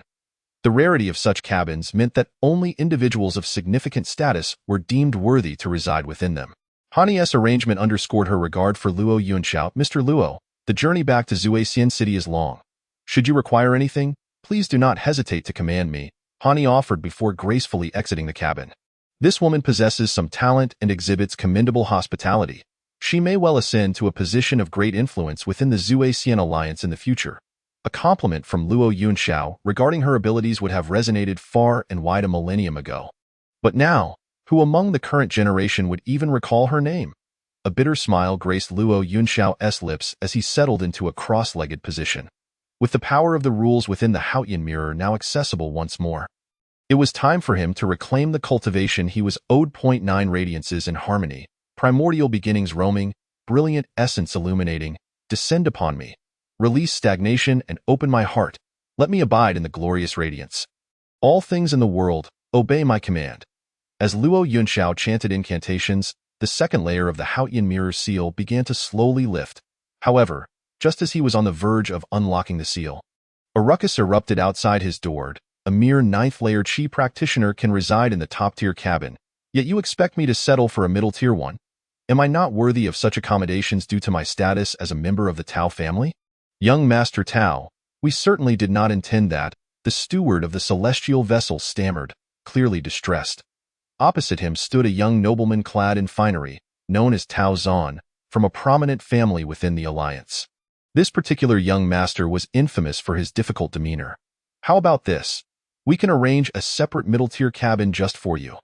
While it may lack the spirit-gathering effects of the top-tier cabin, it can serve as an independent room," the steward suggested. "Ha! When have you ever seen the Tao family travel in a middle-tier cabin?" Young Master Tao disregarded the steward's proposal entirely. "If the top-tier cabin is full, then I have an idea. Have that 9th-layer practitioner vacate his space for me. I will let this matter go." "Young Master Tao, Mr. Luo's cabin was arranged by Hani. Do you truly wish to?" the steward attempted to interject. But young Master Tao unleashed an aura of initial stage golden core cultivation, sending him staggering backward. Hmph. Is Li Hani, a mere nascent soul cultivator, truly that impressive? The Tao family boasts several ancestors at the transformation and even returning void stages. Today, I shall make it clear to you all who truly holds dominion over the Zuasian Alliance. With that, young Master Tao prepared to kick down the door. You mustn't, the steward gasped in horror, realizing the potential ramifications of young Master Tao's actions. Although he was unaware of Luo Yunxiao's background, Hani had specifically instructed him to treat the esteemed guest with the utmost respect. Now, young Master Tao, emboldened by his family's status, sought to forcibly enter the very cabin occupied by Mr. Luo. Just then, an overwhelming surge of sword energy erupted from within Luo Yunxiao's cabin, catching young Master Tao completely off guard. In an instant, he was sent flying by a single strike. Blood gushed from his mouth. My Dan shattered. My golden core has shattered. Why did it break? Oh, my golden core. Young Master Tao rolled on the ground, his face contorted in agony. He is a cultivator of the golden core stage. How could he have his golden core shattered by a mere 9th-layer Qi refinement practitioner with a single sword strike? The scene before him was witnessed by the arriving Fairy Han Yi, who was taken aback, covering her mouth in disbelief. Tao Zan is a cultivator in the early stages of the golden core, backed by the powerful Tao family. Normally, he is quite arrogant within the Sinful Immortal Alliance. It was precisely for this reason that Fairy Han Yi rushed over upon hearing the news, only to be confronted with the unbelievable sight before her. A 9th-layer Qi refinement practitioner managed to send a golden core cultivator flying with a single sword. What kind of absurd scenario is this? No, wait. It is not a 9th-layer Qi refinement practitioner. It is a Peak Foundation establishment cultivator. Fairy Han Yi's heart trembled once more. She distinctly remembered that when she escorted Luo Yunxiao into the VIP cabin earlier, he was still an incapable 9th-layer Qi refinement practitioner. Yet, in the blink of an eye, he had transformed into a Peak Foundation establishment cultivator. Is there anything more bizarre in this world? Of course, that is not the main point. The crux lies in that sword he just unleashed. Chapter 29. Eyes Wide Open. A millennia-old monster. Supreme Tao Foundation. Fairy Han Yi's beautiful eyes widened in shock. Even someone like her, deemed a genius within the Sinful Immortal Alliance, possesses only a superior Tao Foundation. But Luo Yunxiao, he has actually forged a supreme Tao Foundation. This is an existence that is virtually invincible among those of the same realm. Furthermore, his sword intent. Fairy Han Yi was certain that the sword strike Luo Yunxiao had just executed was imbued not only with the supreme Tao Foundation but also emanated a terrifying sword intent. This sword intent felt as though it had been nurtured for thousands of years, immensely powerful. Even a nascent soul cultivator like Fairy Han Yi felt a chill run down her spine at the mere sensation of that sword intent. Could it be that he is truly an ancient monster who has lived for thousands of years? This speculation had initially been suggested by the mirror person who helped her investigate the origins of the Sinful Immortal Order in Luo Yunxiao's possession. However, at that time, the mirror person's conjecture was merely a possibility for Fairy Han Yi, lacking concrete evidence. Yet now, with the sword strike Luo Yunxiao had just unleashed, her conviction regarding the mirror person's speculation about Luo Yunxiao's identity grew stronger. The Thousand Sin Ancestor is reputed to be the strongest golden immortal of the Sinful Immortal Alliance. How could the individuals he associates with be mere mortals? Although rumors have circulated within the Sinful Immortal Alliance that the Thousand Sin Ancestor has long perished, Fairy Han Yi knows of a more secretive truth. The soul monument left behind by the Thousand Sin Ancestor, as long as the soul monument remains intact, it signifies that the Thousand Sin Ancestor still lingers in this world. This soul monument has always been kept in a forbidden area of the Sinful Immortal Alliance, known only to a few, including Fairy Han Yi's master. Prior to this, Fairy Han Yi had been perplexed as to how the Sinful Immortal Order could have fallen into the hands of a mere 9th-layer Qi refinement practitioner. However, now, if Luo Yunxiao truly is an ancient monster who has lived for thousands of years, then everything makes sense. Fairy Han Yi's heart jolted suddenly, and her gaze upon Luo Yunxiao underwent a subtle transformation. In the blink of an eye, the fallen Tao Zan, writhing in agony on the ground, had already lost consciousness. He must be taken for treatment immediately. Fairy Han Yi cast a glance at the unconscious Tao Zan. Although she wished to toss this troublemaker off the celestial vessel, she could not do so. As previously mentioned, the Tao family is a major clan within the Sinful Immortal Alliance. The family harbors several transformation and even returning void stage cultivators. She, Li Han-yi, cannot simply watch Tao Zan perish aboard the celestial vessel. Observing Tao Zan being carried away by the celestial vessel's steward, Fairy Han-yi slowly approached the entrance to Luo Yunxiao's cabin. Mr. Luo, I sincerely apologize for the earlier disturbance. It was due to my inadequate hosting. Once we return to Sinful Immortal City, I shall ensure that the Sinful Immortal Alliance compensates you duly. Ever since sensing Luo Yunxiao's millennia-old sword intent, Fairy Han-yi has grown increasingly respectful towards him. I hope that such an incident does not occur a second time. Luo Yunxiao replied calmly, as the once mighty saint son of Beichen, who roamed the four great immortal domains. Despite enduring the torment of a millennium's worth of malevolent energy eroding his celestial root and rendering him powerless, his pride remained intact. Tao Zan had provoked him without cause, and Luo Yunxiao had merely rendered him incapable by shattering his golden core, choosing not to take his life, which could be seen as a gesture of mercy. Now, the second seal of the Haotian mirror has been unlocked, and it would take another half a month to break the third seal. With the cultivation of a peak foundation establishment practitioner, many techniques that Luo Yunxiao previously could not execute are now at his disposal. Coupled with the Supreme Tao Foundation and millennia of sword intent as a foundation, even golden core cultivators may find their lives forfeit beneath his blade. As a nascent soul cultivator, Fairy Han-yi naturally discerned that Luo Yunxiao's previous sword strike could have claimed Tao Zan's life. Yet, Luo Yunxiao refrained from killing him, evidently offering her a favor, preventing her from facing difficulties within the Sinful Immortal Alliance. Thank you, Mr. Luo. You need not thank me. During this time, you have treated me with utmost respect, and your arrangements have been most appropriate, providing me with considerable convenience. That life of his is merely compensation for your hospitality. Following this exchange, Fairy Han-yi and Luo Yunxiao engaged in a few more pleasantries before she slowly exited the room. As the cabin door closed, Fairy Han-yi let out a long sigh of relief. Although she is a nascent soul cultivator, for some inexplicable reason, she always felt an invisible pressure in the presence of this Mr. Luo. She hoped that upon returning to Sinful Immortal City, the Tao family would refrain from seeking their own demise by provoking this Mr. Luo again.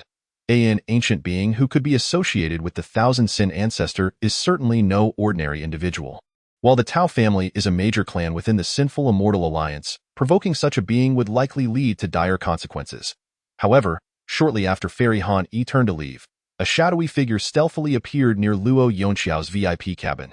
A golden core cultivator could not possibly be a match for him. How could that be? The figure was none other than Luo Bin. He had deliberately incited that young master Tao to seek trouble with Luo Yunxiao.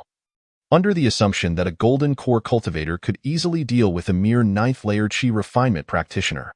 Who would have thought that Tao Zan would be such a failure, having his golden core shattered by a single sword strike? Nevertheless, this further validated Luo Bin's suspicions. This fellow indeed possesses a treasure left behind by the Thousand Sin ancestor. If it were not for the possession of the treasure belonging to the Thousand Sin ancestor, renowned as the strongest golden immortal of the Sinful Immortal Alliance a millennium ago, how could Luo Yunxiao, a mere 9th layer Qi refinement practitioner, possibly render Tao Zan's golden core cultivation ineffective? It is astonishing that such a miraculous treasure exists in this world, capable of allowing a mere 9th layer Qi refinement cultivator to incapacitate a golden core cultivator. If I could obtain this treasure, wouldn't I be able to contend against nascent soul cultivators? The more Luo Bin thought about it, the more excited he became, a glimmer of madness flashing in his eyes. If it weren't for the fear of Luo Yunxiao's treasure, Luo Bin would have charged into the cabin to seize it right away. A mere 9th layer Qi refinement practitioner is unworthy of such a precious treasure. Just wait. I, Luo Bin, will ensure that you relinquish all of the Thousand Sin ancestors' treasures. Chapter 30. Sword Shatters Golden Core. Transformation and Returning Void. Meanwhile, in the Beichen Immortal Domain, due to the Haotian Mirror seal being damaged once more, experts from the evil clan took advantage of the chaos. The North Border Heavenly Gate was thrown into disarray.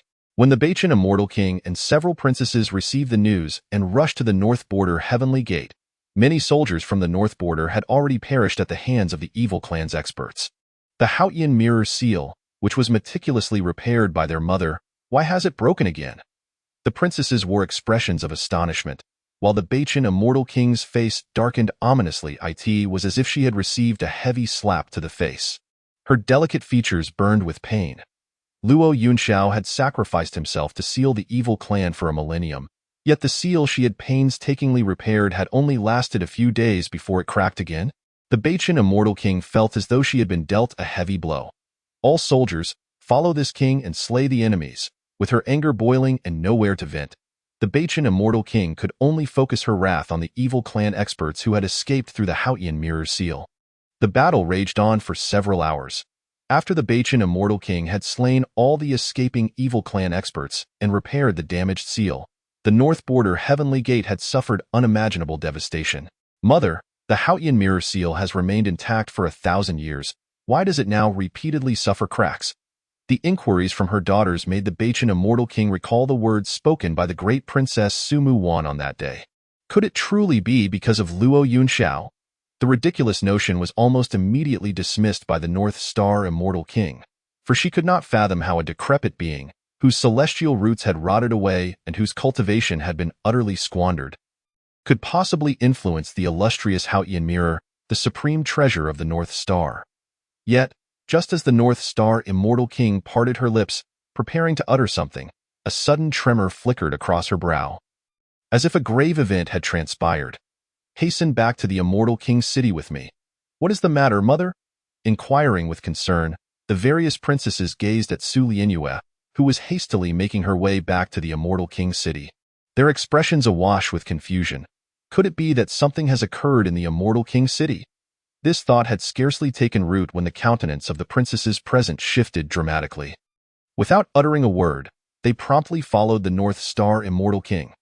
Upon their return to the immortal king's city, they found that the eldest princess, Su Miyuan, had vanished without a trace, leaving behind the second princess, Su Mingrue, who was ensnared by the erase runes. Where is Wan'er? The North Star immortal king inquired, having swiftly dispelled the restraints binding Su Mingrue. Big sister has broken free from the restraints and fled the immortal king's city. Su Mingrue replied, her head bowed, a glimmer of desolation lurking in her eyes. Ever since witnessing the scene where Luo Yunxiao exchanged his life for hers, utilizing the blood-weeping curse to extract the curse from within her, Su Mingrue had remained in such a state, so it was true. Everything Luo Yunxiao had said was indeed genuine. That divine talisman held sinister secrets.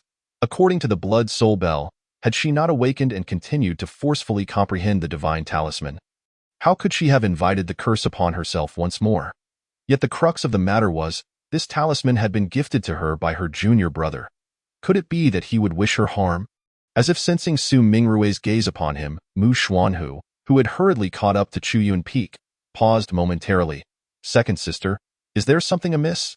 Looking at Mu Xuanhu, whose expression radiated innocence, Su Mingrue quickly shook her head.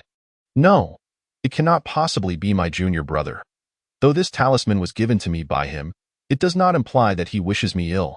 Perhaps he too has been deceived and remains unaware of the talisman's treacherous nature. Meanwhile, the North Star immortal king stood in silence, her expression dark and foreboding. My own daughter, Su Miyuan, has fled once again, and she has broken free from the restraints I set upon her. Surely, she is not seeking Luo Yunxiao again? The fourth princess, Su Su, suddenly covered her mouth in disbelief. Big sister is in such a state, and yet she still cannot forget Luo Yunxiao. Humph, that Luo Yunxiao is truly a bane to others. The third princess, Su Xianghe, seethed with anger. Let me catch him. Otherwise, I shall extract his heart and see what color it truly is. Had it been in the past, Su Mingrue would have joined her sisters in denouncing Luo Yunxiao. Yet this time, she remained surprisingly tranquil. The restraints set by the North Star Immortal King were not easily undone. Su Miyuan's escape from the Immortal King City was entirely due to Su Mingrue's covert assistance. For in her heart, she too longed to swiftly reunite with Luo Yunxiao and confront him about everything. That, of course, Su Mingrue's motivations were not entirely altruistic. If the curse could be expelled once, could it not be done again? The path of talismans she pursued had been stalled for far too long due to the curse. At this moment, an inexplicable yearning welled within her, hoping that Luo Yunxiao would show mercy and save her once more. On the other hand, having departed the immortal King City, Su Muin made her way directly to the Void Abyss. This time, she returned to the cave where the aura had vanished. Luo Yunxiao, rest assured. I shall find you and bring you back. The determination in Su Muin's eyes was unmistakable. In the Void Abyss, aboard the celestial vessel of the sinful immortal alliance, the cold garment fairy returned to her chamber. She once again retrieved the ancient bronze mirror. Did you see that just now? Indeed, replied the figure in the mirror, his face a mask of contemplation. The sword intent that shattered Tao Zanjin's golden core left him with an inexplicable sense of familiarity, as if it had been encountered before. Yet, upon reflection, he could not recall where he had seen it. One thing he was certain of, however. He had indeed witnessed that sword intent somewhere, without hesitation. He disclosed this to the cold garment fairy. You are suggesting that you have encountered Mr. Luo's sword intent before? The cold garment fairy's expression shifted to one of astonishment. As the owner of the bronze mirror, she was acutely aware of the identity of the figure within. He had once been a formidable force within the sinful immortal alliance, only to meet an untimely demise, transforming into a remnant soul residing within the mirror. Her master had bestowed this mirror upon her precisely because of the figure's vast knowledge, which could offer guidance on her path of cultivation. Now, the figure claimed to have seen the sword intent of that elusive Mr. Luo? This aligned perfectly with the suspicions harbored by the cold garment fairy. Regrettably, this Mr. Luo had never been forthcoming with his true name, merely stating that his surname was Luo. She even suspected that the title Mr. Luo was a fabrication. Why ponder so much? You have already confirmed that he is an ancient entity who has lived for millennia, and it is entirely reasonable for him to withhold his true name. Just as the figure within the mirror was about to say more, the celestial vessel, which had been cruising smoothly, suddenly trembled and came to a halt.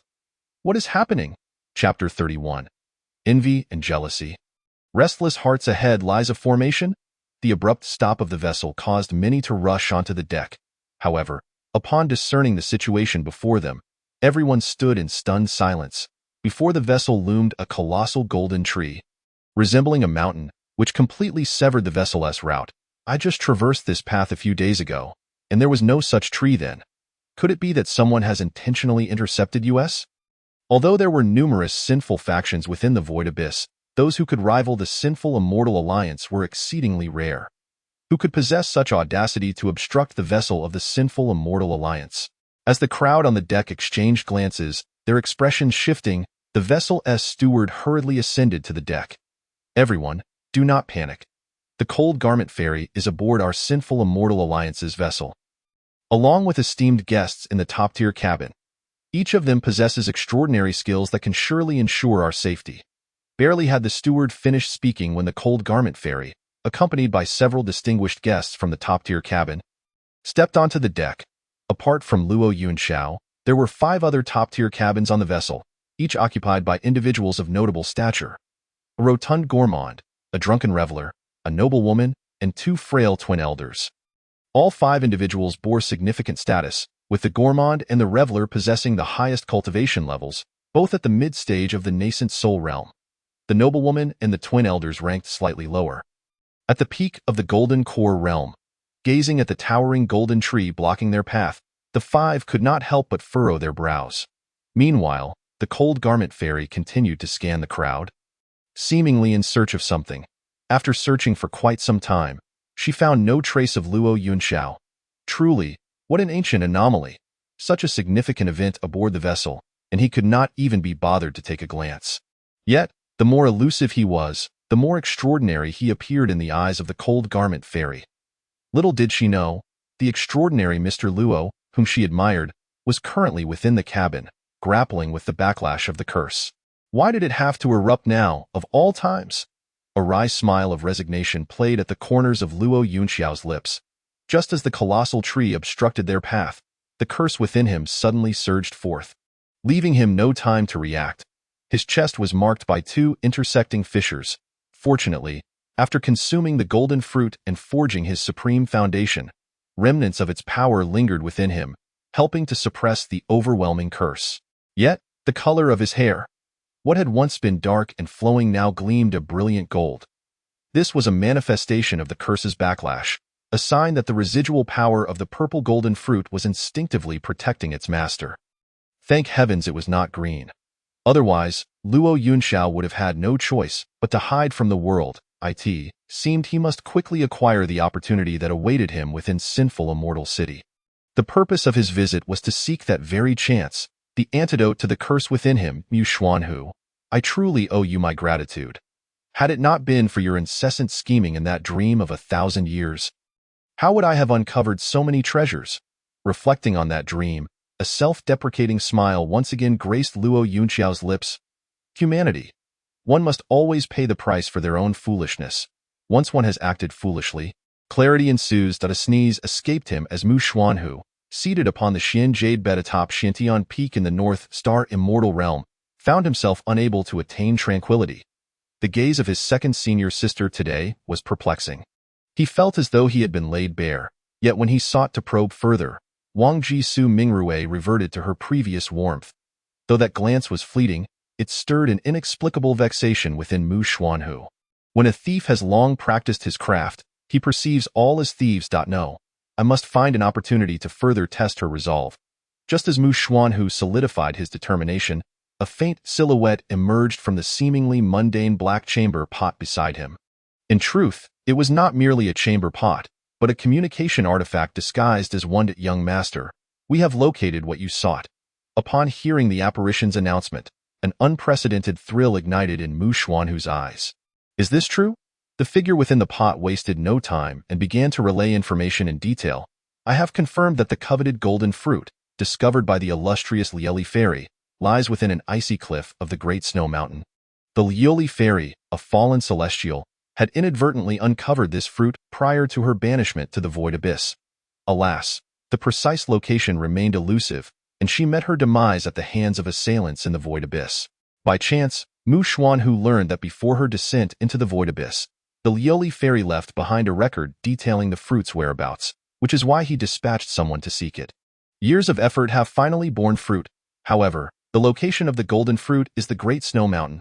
Mu Xuanhu's brow furrowed again. The Great Snow Mountain. Due to Luo Yunxiao's influence, Mu Xuanhu had become particularly sensitive to the mention of the Great Snow Mountain. He had initially hoped that Luo Yunxiao would obediently accept his punishment there, allowing Mu Xuanhu to eliminate him and reclaim the coveted iron tree once he no longer needed to remain hidden.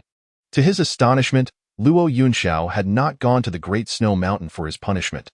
Had he known, he would have never allowed the iron tree to be taken from Xiantian Peak.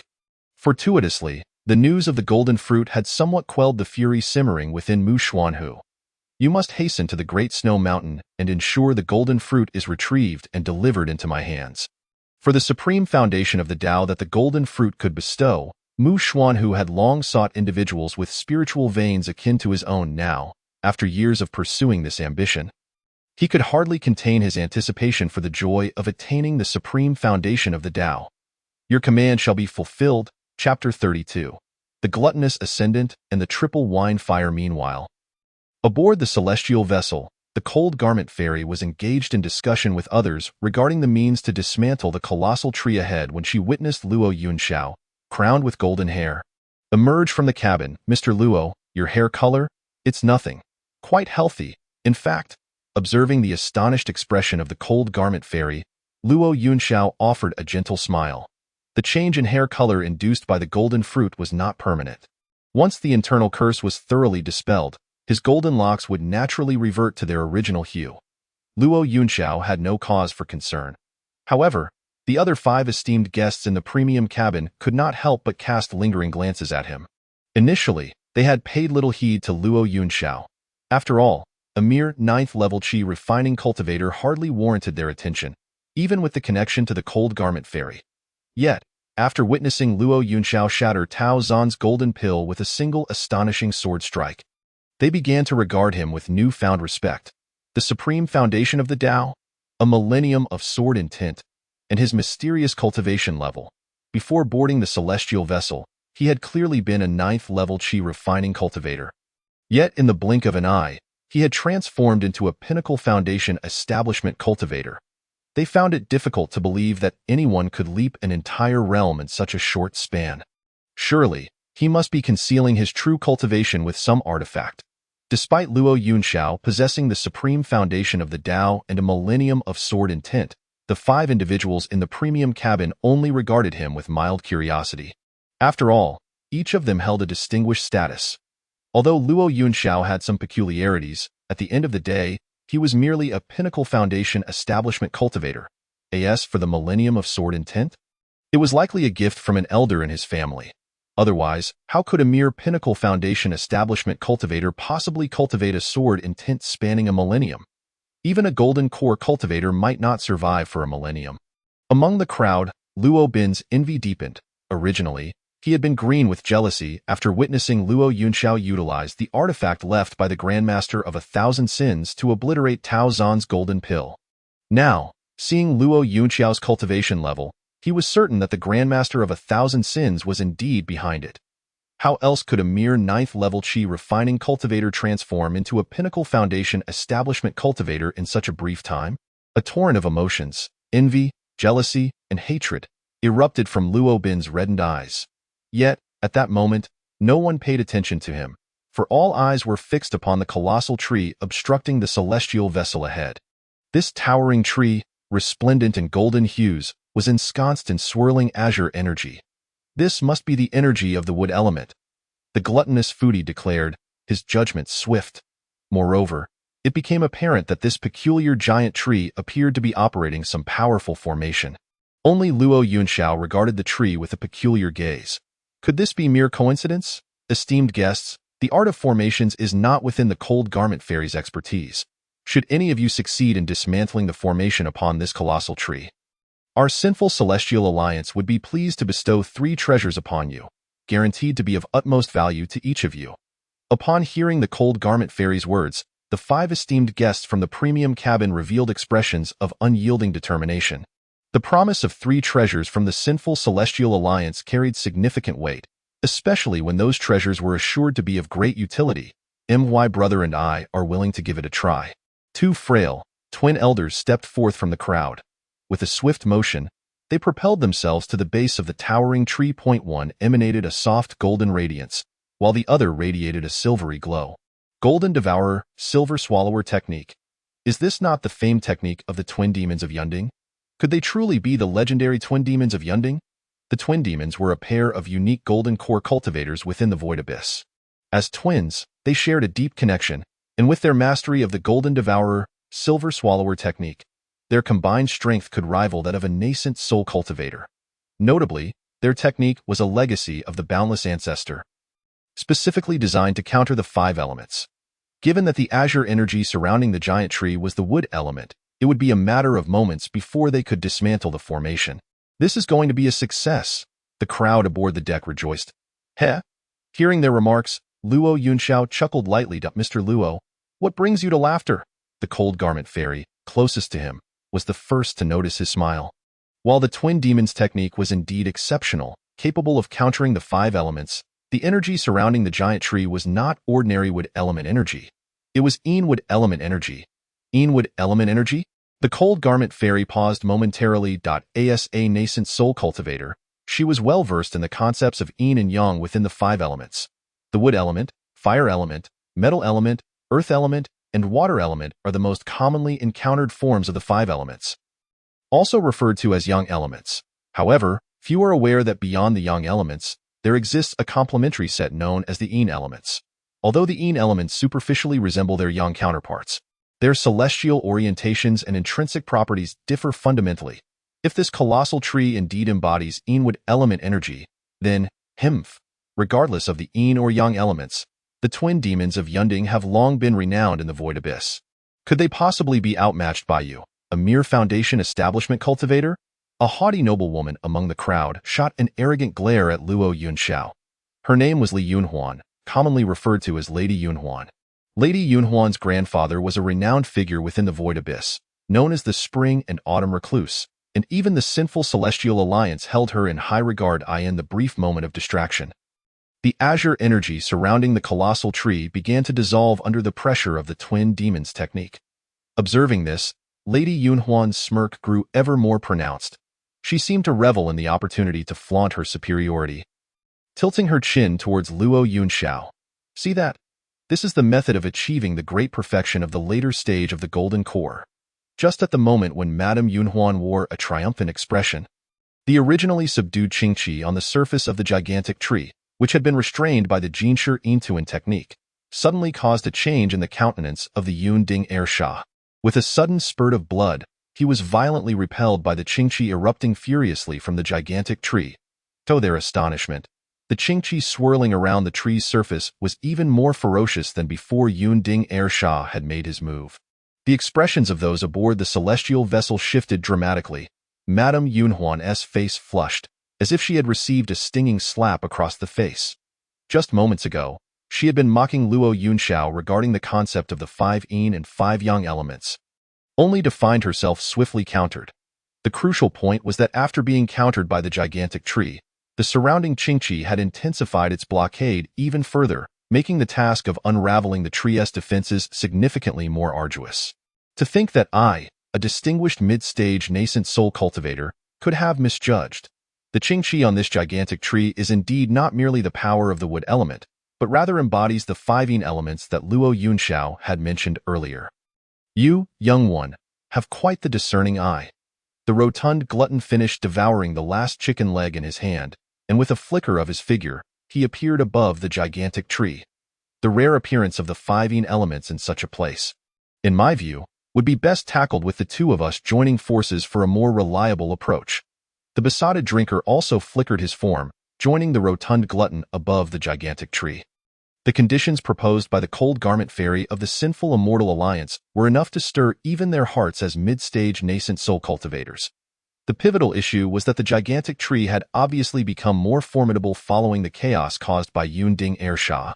If the power of the 5 yin elements atop the tree could not be swiftly dispelled, the celestial vessel of the Sinful Immortal Alliance would likely remain stranded. I'll take the lead. Without a moment's hesitation, the drinker produced a gourd from behind and took a hearty swig. Following this, a torrent of purple-blue flames erupted from his mouth, engulfing the towering gigantic tree below in an instant.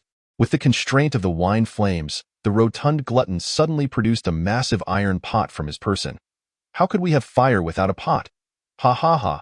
As soon as he tossed the large pot into the air, the 5 yin elements within the gigantic tree, refined by the wine flames, were violently absorbed through the pot's bottom. The cauldron of heaven's cooking, the fiery wine path. Are they not the gluttonous immortal? The wine fire path. Both the wine fire path and the gluttonous immortal are renowned mid-stage nascent soul cultivators within the depths of the void heaven abyss. Especially the gluttonous immortal's cauldron of heaven's cooking, which is said to have been passed down from a tribulation crossing cultivator, containing a trace of the divine abilities of that powerful being. It is surprising to find such illustrious figures aboard the celestial vessel of the Sinful Immortal Alliance alongside Yunding heir Sha. With these two seniors taking action, it seems we may safely return to the Sinful Immortal City. Whether it be the gluttonous immortal or the wine fire path, their reputations among low-tier cultivators in the void heaven abyss evidently surpass that of Yunding heir Sha by a considerable margin. Faced with the extraordinary capabilities of the two, the others brimmed with confidence. Only the Cold Garment Fairy approached Luo Yunxiao with a calm demeanor. Mr. Luo, do you believe the wine fire path and the gluttonous immortal can unravel the array on that strange gigantic tree? Previously, none had discerned the 5 yin elements upon the tree, save for Luo Yunxiao, whose insight had set him apart. Although the wine fire path and the gluttonous immortal were well respected among the nascent soul cultivators of the void heaven abyss, the Cold Garment Fairy still harbored some concerns. Upon hearing her inquiry, even Madame Yunhuan cast a glance toward Luo Yunxiao. That is a question I find difficult to answer, Luo Yunxiao replied nonchalantly. Seemingly satisfied with his response, Madame Yunhuan shifted her gaze away. After all, a mere foundation establishment cultivator being able to guess correctly regarding the 5 yin elements was already an incredible stroke of luck. How could he possibly perceive the mysteries of nascent soul cultivators? Yet, just as Madame Yunhuan averted her gaze, Luo Yunxiao added, if you ask me how long they can hold out, I could certainly answer that. At most, no more than 20 breaths. But if you inquire whether they can break the array within the gigantic tree, not in this lifetime. Upon hearing this, everyone present was left in stunned silence. Especially the Cold Garment Fairy. Originally, She had felt a hint of disappointment from Luo Yunxiao's first statement. But what? 20 breaths. You must not be aware of the prowess of the gluttonous immortal's cauldron of heaven's cooking, nor the triple fire of the wine fire path, which is a renowned secret method in the void heaven abyss. If you, a mere foundation establishment cultivator, do not understand, then do not make reckless judgments. Madame Yunhuan, eager to regain her composure, spoke with fervor. Indeed, be cautious lest the wine fire path and the gluttonous immortal hear you and seek you out for trouble. On the deck, many who had overheard Luo Yunxiao's earlier statement echoed similar sentiments. Yet, at that moment, a tremendous explosion reverberated through the air. Boom. Chapter 33. The Cauldron of Heaven's Cooking Shatters. Let me try. How could this be? The crowd was filled with shock as they gazed at the cauldron of heaven's cooking, now shattered in midair, and the raging sea of flames that surged back toward the wine fire path. This transpired in precisely 20 breaths of time, as Luo Yunxiao had predicted, without a single deviation. Who exactly are you? Madame Yunhuan questioned, her face a mask of astonishment, turning to look at the seemingly unassuming Luo Yunxiao.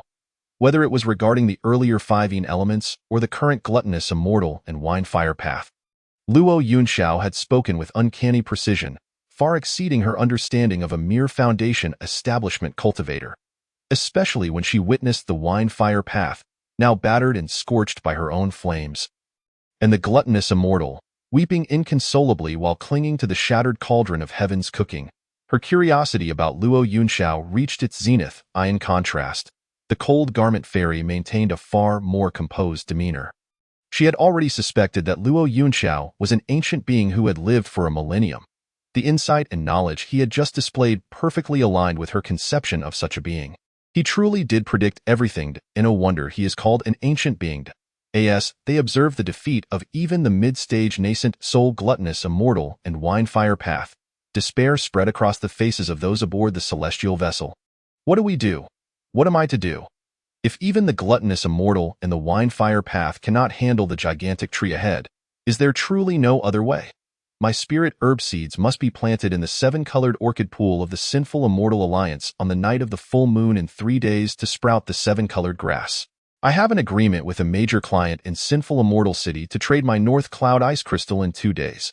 If I cannot arrive on time, I will incur a hefty penalty in spirit stones.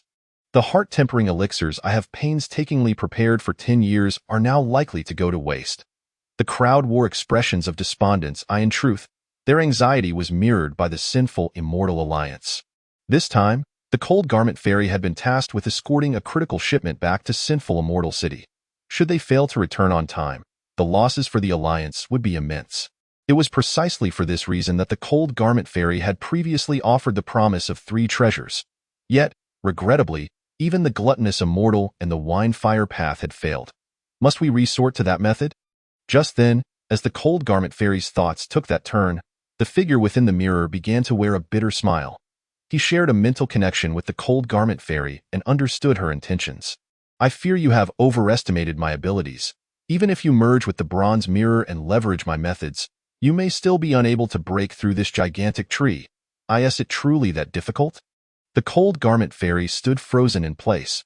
Before the figure in the mirror had fallen, he had been one of the few within the sinful immortal alliance to tread the path of immortality. Although he had perished many years ago, he still possessed some techniques.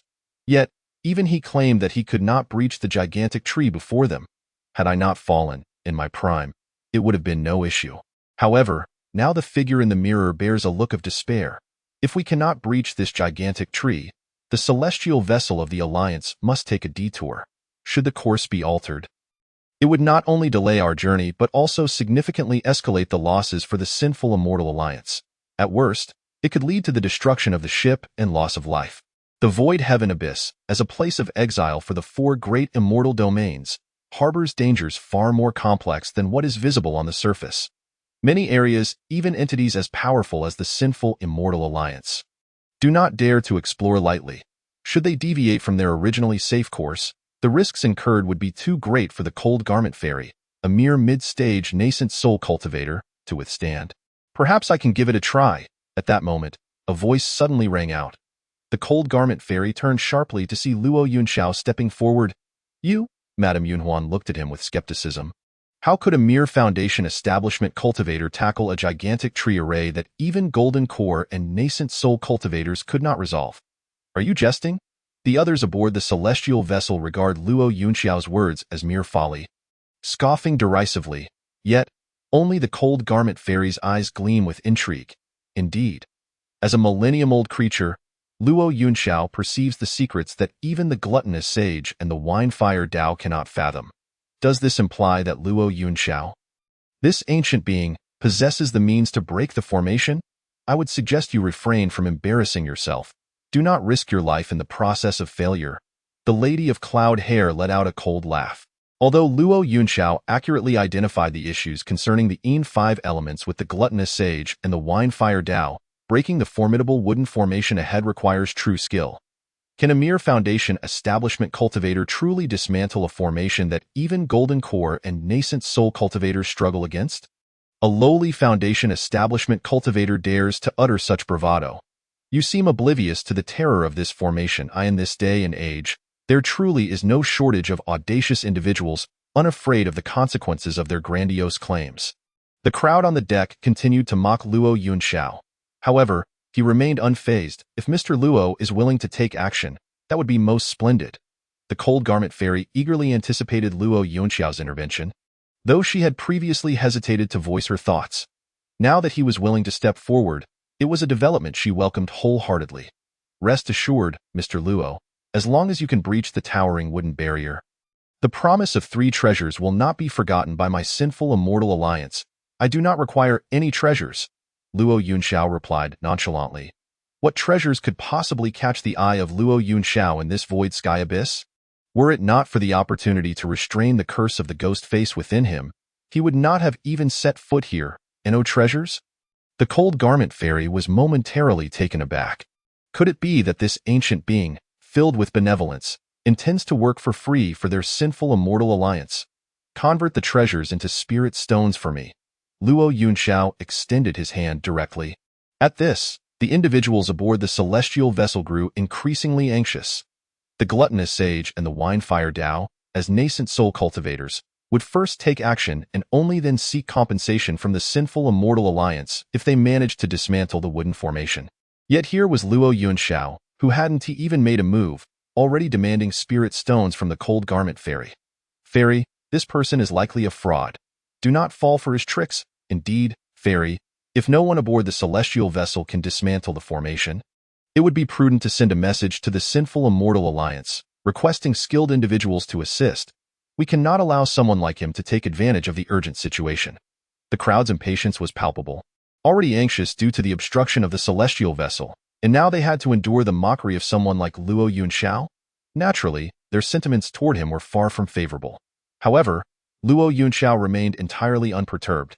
To seize the opportunity within Sinful Immortal City, he required a substantial amount of spirit stones. Although he had already extracted a considerable sum from the Southern Phoenix, it paled in comparison to the amount he would need upon reaching Sinful Immortal City. Spirit stones? The cold garment fairy blinked twice. Yes, the finest quality, if possible. Luo Yunxiao nodded. No, there is no issue. The cold garment fairy swiftly produced spirit stones. I do not possess many spirit stones, roughly around 200. 000, along with 1,000 high-grade spirit stones, all right here. If Mr. Luo finds this insufficient, consider it a down payment. Once the task is completed and we return to Sinful Immortal City, I will assure you that the remaining spirit stones will be provided. Just the high-grade spirit stones alone amount to 1,000. A nascent soul cultivator truly possesses wealth. Luo Yunxiao smiled faintly and accepted the spirit stones from the cold garment fairy. Then let us proceed to dismantle the formation together. What is happening? The cold garment fairy actually gave him spirit stones. Is she not a bit foolish? Hush, tread carefully. That is a nascent soul cultivator. Are you courting death? Only the lady of cloud hair's eyes sparkled with intrigue. Her thoughts a mystery. Soon, Luo Yunxiao and the cold garment fairy stood before the towering, verdant wood, surrounded by an aura of green energy. Having reached the pinnacle of foundation establishment, Luo Yunxiao was now capable of flying unaided. Mr. Luo, what shall we do next? Upon hearing the cold garment fairy's inquiry, Luo Yunxiao smiled slightly. Simply do what you love. The Cold Garment Fairy? Chapter 34. The Celestial Wood Spirit. Re-encounter with Southern Phoenix. Do what you love? Is Mr. Luo not here to assist in dismantling the formation? The Cold Garment Fairy was filled with confusion, yet she dared not voice her doubts. After all, the figure before her was a 1,000-year-old being. While Luo Yunxiao often appeared amiable, who could say what peculiarities such ancient beings might possess? Would he suddenly turn hostile? Mr. Luo, are you preparing to take action against the 5 elements of the Towering Wood? As she sensed Luo Yunxiao's readiness to act, the Cold Garment Fairy perked up. However, the next moment, she was left dumbfounded. For she witnessed Luo Yunxiao extending his hand to gently caress the giant wood. Is this also a method of dismantling the formation? She observed Luo Yunxiao's hand gliding over the wooden surface, up and down, devoid of any fluctuation of spiritual energy. Mr. Luo, your method of dispelling the 5 elements is truly unique. The Cold Garment Fairy, unable to contain herself, finally remarked awkwardly, feeling as though Luo Yunxiao resembled someone petting a beloved animal rather than dismantling a formation. Could it be? One might think this giant would possess its own consciousness. Were it a typical 5 element, such an approach would indeed be futile. However, it is regrettable that it is not an ordinary 5 element, but rather the Celestial Wood Spirit. Birthed from the quintessence of 5 elements, Celestial Wood Spirit? The Cold Garment Fairy was taken aback. What is that? Yet, the figure within the copper mirror, upon hearing the phrase Celestial Wood Spirit, suddenly changed countenance. So that is it. It is indeed the Celestial Wood Spirit, and no wonder, the gluttonous sage's celestial cooking pot and the Wine Fire Dao's triple fire attacks met with such violent backlash. The so-called Celestial Wood Spirit is essentially the culmination of the Ghostwood power within the 5 elements, brought to fruition, thus giving rise to a being of heaven and earth. Are you implying that this giant wood is not a formation, but a living entity? Upon hearing the mirror figure's explanation, the Cold Garment Fairy's eyes widened. The figure within the copper mirror could not help but cast a deep gaze at Luo Yunxiao. Such esoteric knowledge, had it not been for Luo Yunxiao's sudden mention, the figure might not have recalled it at all. Yet, this being of heaven and earth is not something that can be birthed casually, especially one that emerges from the foundation of the 5 elements, each possessing formidable power. In contrast, the giant wood before them. It did not seem as perilous as the legends suggested. After enduring a series of attacks from the gluttonous sage and the Wine Fire Dao, it merely retaliated against them. If it were the Celestial Wood Spirit formed from the Ghostwood power of the 5 elements, it would have long since emerged to devour them. This entity still poses a threat? The mirror figure's words caused the Cold Garment Fairy to feel a surge of anxiety.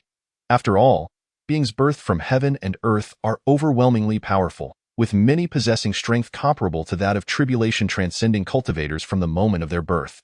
In stark contrast, Luo Yunxiao appeared to be caressing the Celestial Wood Spirit as one would a dog. Had it not been for the Cold Garment Fairy's firm belief in Luo Yunxiao's capabilities as a millennium-old being, she might have already bolted back to the celestial vessel, urging everyone to take a detour. Fear not, this being is merely injured and has been in slumber. Sensing the Cold Garment Fairy's concerns, Luo Yunxiao smiled gently. Were it not for the Celestial Wood Spirit's deep slumber, the recent attacks from the crowd aboard the celestial vessel would have been sufficient to incite this fierce spirit to consume everyone aboard. It appears we must awaken it and request passage. The Cold Garment Fairy? Upon hearing Luo Yunxiao's words, the Cold Garment Fairy was left in a state of shock.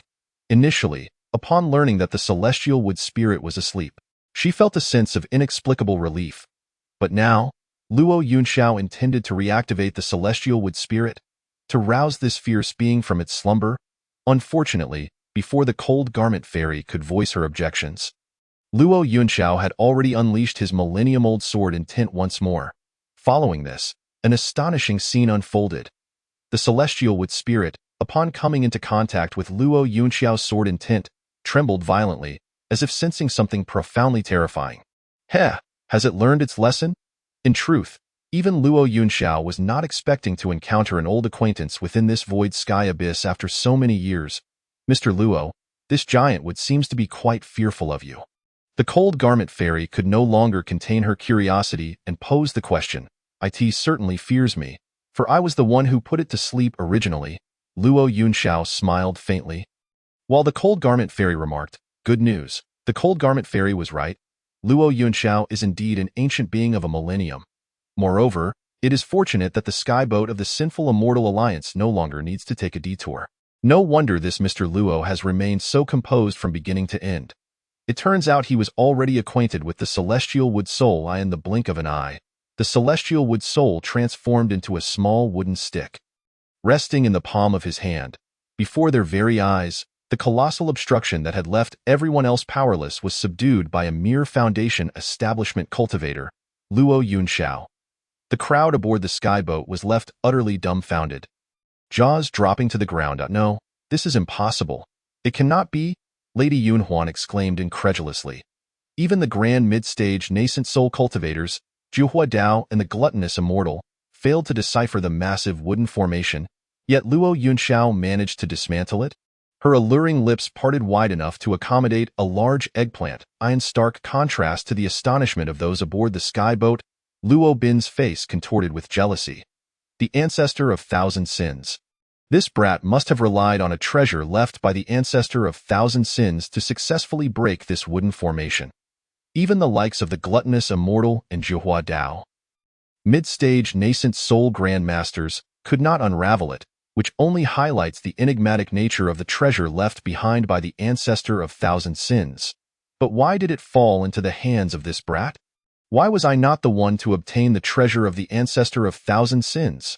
The gluttonous immortal and Juhua Dao, who had previously endured countless hardships only to be repelled by the wooden formation, now stared at Luo Yunxiao in astonishment. They simply could not comprehend how Luo Yunxiao had merely brushed against the wooden structure to unravel the formation. Meanwhile, as the crowd aboard the skyboat was left in disbelief at Luo Yunxiao's effortless dismantling of the formation, over 100 miles away, in a desolate mountain, Nan Minghuang shouted loudly, "Master Fuchen, do not mind me, just hurry and escape." For at that moment, the pale, utterly drained figure of Master Fuchen, a peak tribulation crossing Grand Master of the Heavenly Serpent Manor, was struggling to maintain his composure. He had never imagined that he would one day be besieged by a group of harmonization cultivators in such a dire situation. "Master Fuchen, you must leave," Nan Minghuang pleaded, tears streaming down her face as she watched the blood oozing from the corner of Master Fuchen's mouth. Since that day when the four of them were ambushed while riding the Crimson Earth Python, they had been relentlessly pursued by enemies. These individuals, as Luo Yunxiao had stated, seemed to know the methods of the Heavenly Serpent Manor inside out. They had not only slain the Crimson Earth Python but also countered the techniques of the Heavenly Serpent Manor as if they had encountered their natural nemesis. Were it not for the timely arrival of Master Fuchen, a peak tribulation crossing Grand Master, Nan Minghuang would have met the same fate as her three senior brothers, becoming mere lifeless corpses. As she thought of this, Nan Minghuang couldn't help but glance at her senior brothers, Zhao, Chan, and Xian, who were nearby in their lifeless eyes. Apart from a deep sense of unwillingness, there seemed to linger a trace of regret for not heeding Luo Yunxiao's advice. Ha ha ha, what can a peak tribulation crossing Grand Master of the Heavenly Serpent Manor do? They have become mere defeated foes in our hands. Those who are wise should swiftly surrender. Otherwise, do not blame us for extracting your soul and refining your essence, leaving you in a fate worse than death. Chapter 35. The Secret Techniques of the Heavenly Serpent, Mysterious Powerhouses. Pooh. Just how could you few harmonization cultivators possibly contend with me? Master Fuchen exclaimed. His face filled with fury as he spat out a mouthful of blood. Were it not for the mysterious powerhouse behind this group continuously suppressing him with formations, how could a mere handful of harmonization cultivators challenge a peak tribulation crossing Grand Master like himself? Humph, still so defiant. You have been trapped in this formation for 2 days and nights, and you are already completely spent. Since you refuse to surrender, do not blame us for being ruthless. Upon hearing their taunts, Master Fuchen's expression hardened. He had been trapped in the formation for 2 days and nights, yet the mysterious powerhouse behind this group had never shown themselves. Merely relying on the formation had rendered him incapable of turning the tide. This person's strength was undoubtedly superior to his own. Master Fuchen had reached the peak tribulation crossing Grand Master level. Only a great ascension cultivator or a being of even greater power could suppress him.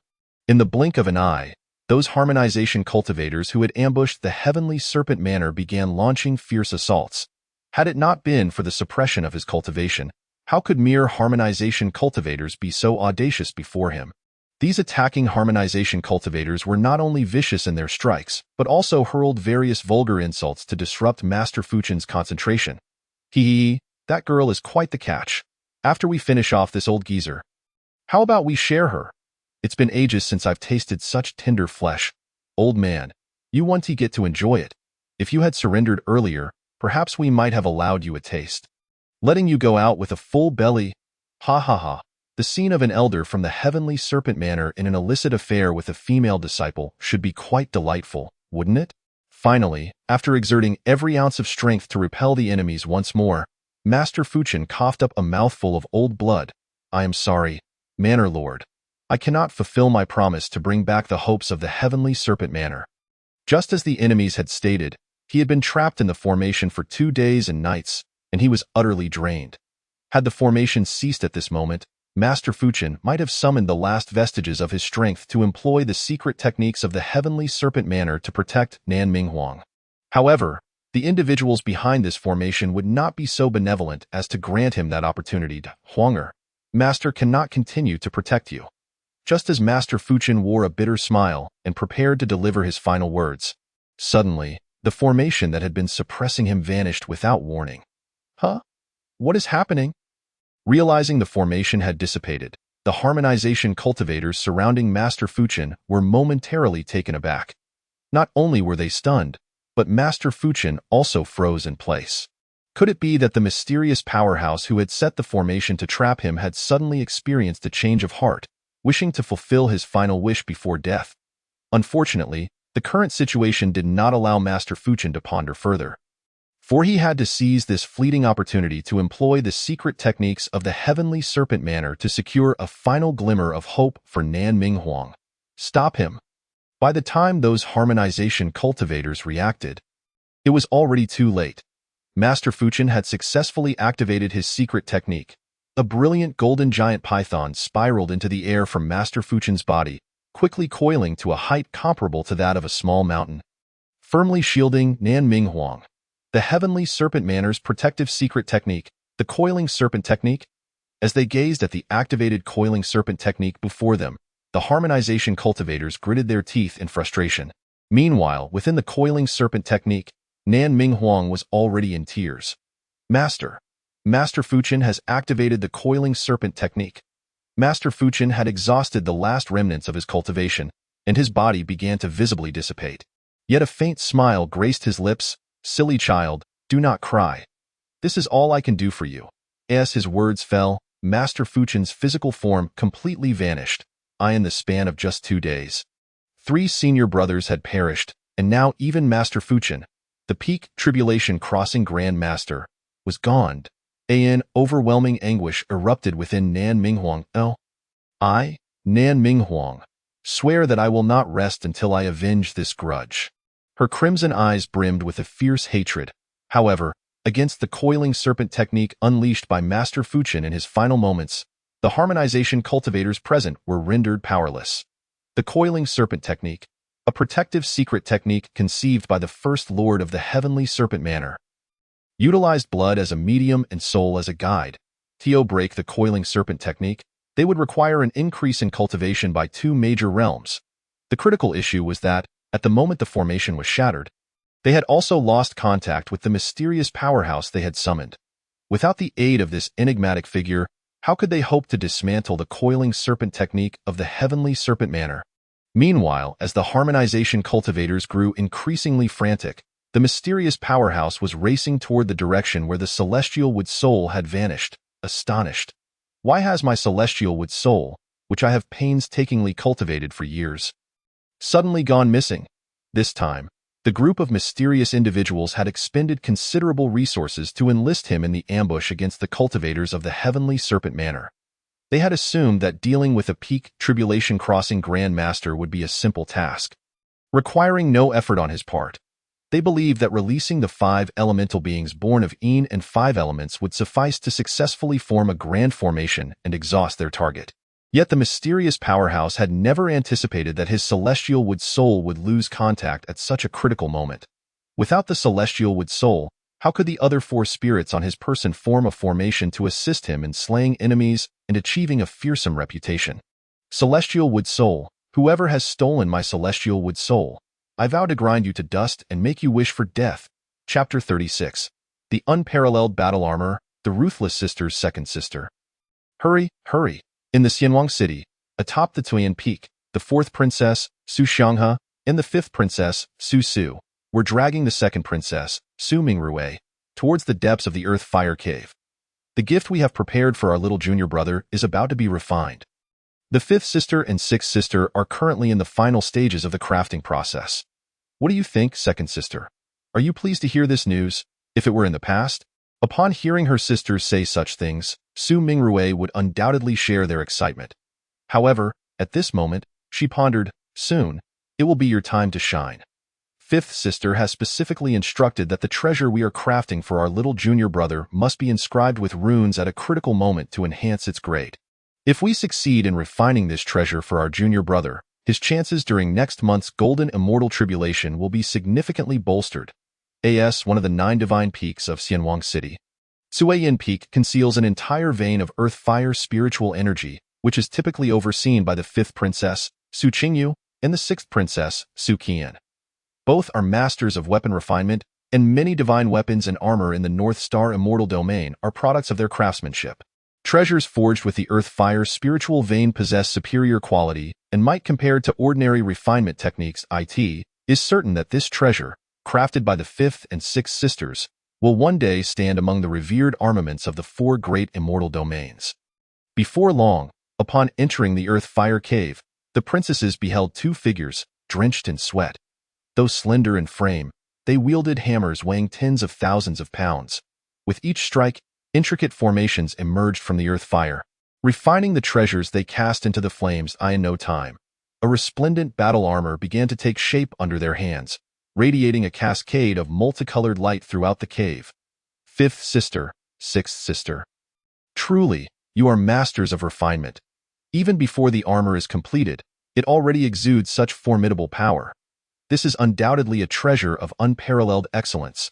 The treasures of the 4 great immortal domains can be categorized into 9 grades: talisman, magical tool, spiritual tool, precious tool, magical treasure, spiritual treasure, true treasure, heavenly treasure, and immortal treasure.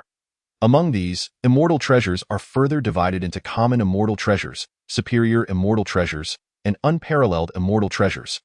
The divine sword, Breaking Army, held by Luo Yunxiao, is a prime example of an unparalleled immortal treasure. It is regrettable that Luo Yunxiao's sword was nowhere to be found on the entire Xintian Peak.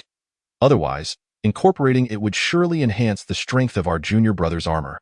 The 5th princess, Su Qingyu, gazed at the gradually forming armor with a joyful smile. However, her words caused Su Mingrui's brow to furrow. Ever since she and the 1st princess, Su Muan, uncovered the truth behind the curse within the Blood Soul Bell, a subtle shift had occurred within Su Mingrui's heart. It seemed she no longer harbored such intense hatred for Luo Yunxiao, especially upon hearing her sisters express the intent to incorporate Luo Yunxiao's sword into the armor of their junior brother. Mu Xuanhu. That sword had been personally forged by Luo Yunxiao in front of everyone when he taught the 5th and 6th sisters the art of weapon refinement. One could say that without the Breaking Army in Luo Yunxiao's possession, there would be no comprehension of the path of refinement for Su Qingyu and Su Qian. Yet now, her 2 sisters jested about merging the sword. Was there truly something wrong with them?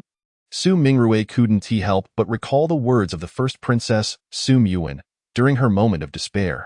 But soon enough, she dismissed these thoughts. No, her sisters were merely engaging in light-hearted banter. A jest, she reassured herself, is not sufficient to elevate to a matter of character. Yes, they were just joking, she affirmed. 2nd sister, you've arrived just in time. The armor for our junior brother is about to take shape. It will be up to your runes to determine whether it can ascend to a higher grade, laughed the 6th princess, Su Qian. To forge a superior immortal treasure requires not only the accomplishments of the craftsman, but also an exacting demand for runes. Otherwise, they would not have summoned the 2nd princess before the armor was even completed. The entire North Star, Who does not know that second sister is our strongest master of runes? With her assistance, this armor for our junior brother will undoubtedly achieve unparalleled status.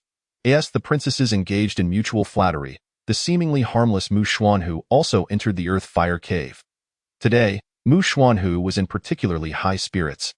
Having just learned of the Ji Jin fruit, now, with the exceptional immortal treasure being crafted by his sisters, his strength would surely elevate to new heights. While Mu Xuanhu reveled in his thoughts, the fifth princess, Su Qingyu, suddenly infused her colossal hammer with a surge of golden immortal power. With a resounding clang, the armor before them erupted in a dazzling radiance. It is worth the efforts of my dear sisters to procure the materials. This armor is finally coming to fruition. Though the fifth and sixth princesses had not directly participated in the treasure theft at the Great Wushan, they were the first to propose using the treasures from the Heavenly Soldier's Cave to forge armor for Mu Xuanhu. Junior brother, this armor is about to be completed. Are you not pleased? Or are you troubled by the matters concerning the Heavenly Soldier's Cave? We should have considered this more carefully. Our junior brother is so kind-hearted. Had we known, we would not have mentioned the durability of these treasures. Junior brother, please understand that the events concerning the Heavenly Soldier's Cave were entirely orchestrated by us sisters. Even if our mother inquires in the future, this matter has nothing to do with you. Yet, upon receiving the sisters' reassurances, Mu Xuanhu feigned a look of distress. Luo Yunxiao? Why concern yourself with him? He should have been expelled from the North Star long ago for his actions. Junior brother, you need only don your armor and confidently face the golden immortal tribulation next month. Indeed, he has severed his master-disciple relationship with our mother. Henceforth, you must never mention the title of senior brother again. The mere mention of Luo Yunxiao caused the faces of the princesses to fill with disdain. This Luo Yunxiao is truly a scourge. Our mother punished him to the Great Snow Mountain. Yet he dared to refuse? Should I catch him, I shall flay his skin and peel his bones, extracting his blood and heart. Hearing the words of her sisters, Su Mingrue felt a subtle tremor in her heart. Moments ago, she had thought they were merely joking, but now, seeing their fierce expressions, there was no trace of jest in their demeanor. Fourth sister, your words are misplaced, Su Qingyu interjected at a crucial moment. Indeed, Su Mingrue felt a sense of relief that there was still reason among her sisters. But the very next moment, to her astonishment, Su Qingyu raised her massive hammer and proclaimed, I say we should cast Luo Yunxiao into the Earth Fire Cave, allowing the flames to consume him and then refine his soul into a spirit tool, that time. Each of us can possess one, ensuring he is eternally bound to serve us as a tool of subjugation. The other princesses expressed their enthusiastic agreement. Second sister, why does your complexion appear so pale? Is it because we mentioned Luo Yunxiao? Indeed, Su Mingrue's face had turned pale, but not due to her sister's mention of Luo Yunxiao. Rather, it was the realization that they intended to cast him into the Earth Fire Cave as material for refinement. Why had she never noticed before that her sisters harbored such extreme sentiments towards Luo Yunxiao? Regrettably, the true thoughts of Su Mingrue remained unknown to the North Star princesses present, as they continued their self-indulgent chatter. Second sister was cursed by Luo Yunxiao in the past, so hearing his name naturally unsettles her. Indeed, second sister must harbor a deep-seated hatred for Luo Yunxiao. Do not worry, second sister. When we capture him, I will be the first to craft the spirit tool for you. Indeed, by then, each of us will possess one, ensuring that this harm-inflicting wretch shall never find peace in death. Chapter 37. The Mysterious Powerhouse, a chance for survival in the void sky abyss, aboard the celestial vessel of the Sinful Immortal Alliance. Luo Yunxiao successfully subdued the Tian Shawood soul, allowing the vessel to continue its smooth voyage. Meanwhile, the Cold Garment Fairy became a free laborer, working for Luo Yunxiao. The formation constructed with the Yin 5 elements requires an immense amount of spiritual energy from the heavens and earth. With the Tian Shawood soul shattered and the formation collapsing, the spiritual energy that had been trapped within the formation would now manifest as a tangible entity, escaping its confines. Luo Yunxiao needed the Cold Garment Fairy's assistance to collect the scattered elemental spiritual energy from the formation. These materials are far more precious than spirit stones. At long last, the Cold Garment Fairy comprehended why, during the earlier battle, Luo Yunxiao had urged her to indulge in intimate activities. It became clear that Luo Yunxiao had no intention of enlisting her aid to breach the formation. This gentleman Luo was indeed a source of wry amusement for the Cold Garment Fairy. Just moments ago, aboard the celestial vessel, she had naively believed that Luo Yunxiao genuinely sought her assistance in dismantling the array. What was the outcome? Merely dispatching a handful of golden core cultivators could have achieved a splendid resolution. Nonetheless, in a bid to please Luo Yunxiao, the Cold Garment Fairy decided to take matters into her own hands. This gentleman Luo was unfathomable. Despite appearing to possess only the pinnacle of Foundation establishment, his identity was undoubtedly one that commanded our utmost reverence. Tio discerned the celestial wood soul at a glance, and to subdue it with a mere gesture? Such prowess was beyond what they, as nascent soul cultivators, could comprehend. The Cold Garment Fairy resolved internally that upon returning to the city of Sin, she would certainly report on Luo Yunxiao, sparing no effort to cultivate a favorable relationship with him. Mr. Luo, I have gathered all the 5 elements spiritual energy you requested. As she presented the precious vial containing the collected spiritual energy, Luo Yunxiao said nothing, simply stowing it within his storage pouch. He had alleviated an urgent predicament for the Sinful Immortal Alliance, and obtaining some 5 elements spiritual energy in return was merely a matter of reciprocal courtesy. However, he decided to leave subsequent matters for another time. Luo Yunxiao seemed to ponder something, shaking his head with a smile. With this vial of pure 5 elements spiritual energy collected by the Cold Garment Fairy, it could at least equate to 100 premium spirit stones. Thus, the opportunity he had in the City of Sin was further bolstered. Unless there is something pressing, I shall take my leave. Due to Luo Yunxiao's earlier dismantling of the immense wooden formation, the celestial vessel of the Sinful Immortal Alliance was now filled with curious eyes, all eager to befriend him. Luo Yunxiao, however, was too disinterested to engage, opting instead to retreat to the highest cabin. Nevertheless, his departure did not quell the astonishment on the deck. Who exactly was that Cold Garment Fairy speaking with just now? Indeed, since your Sinful Immortal Alliance allowed him to reside in the top cabin, you must be aware of his background, correct? Please enlighten us, Cold Garment Fairy.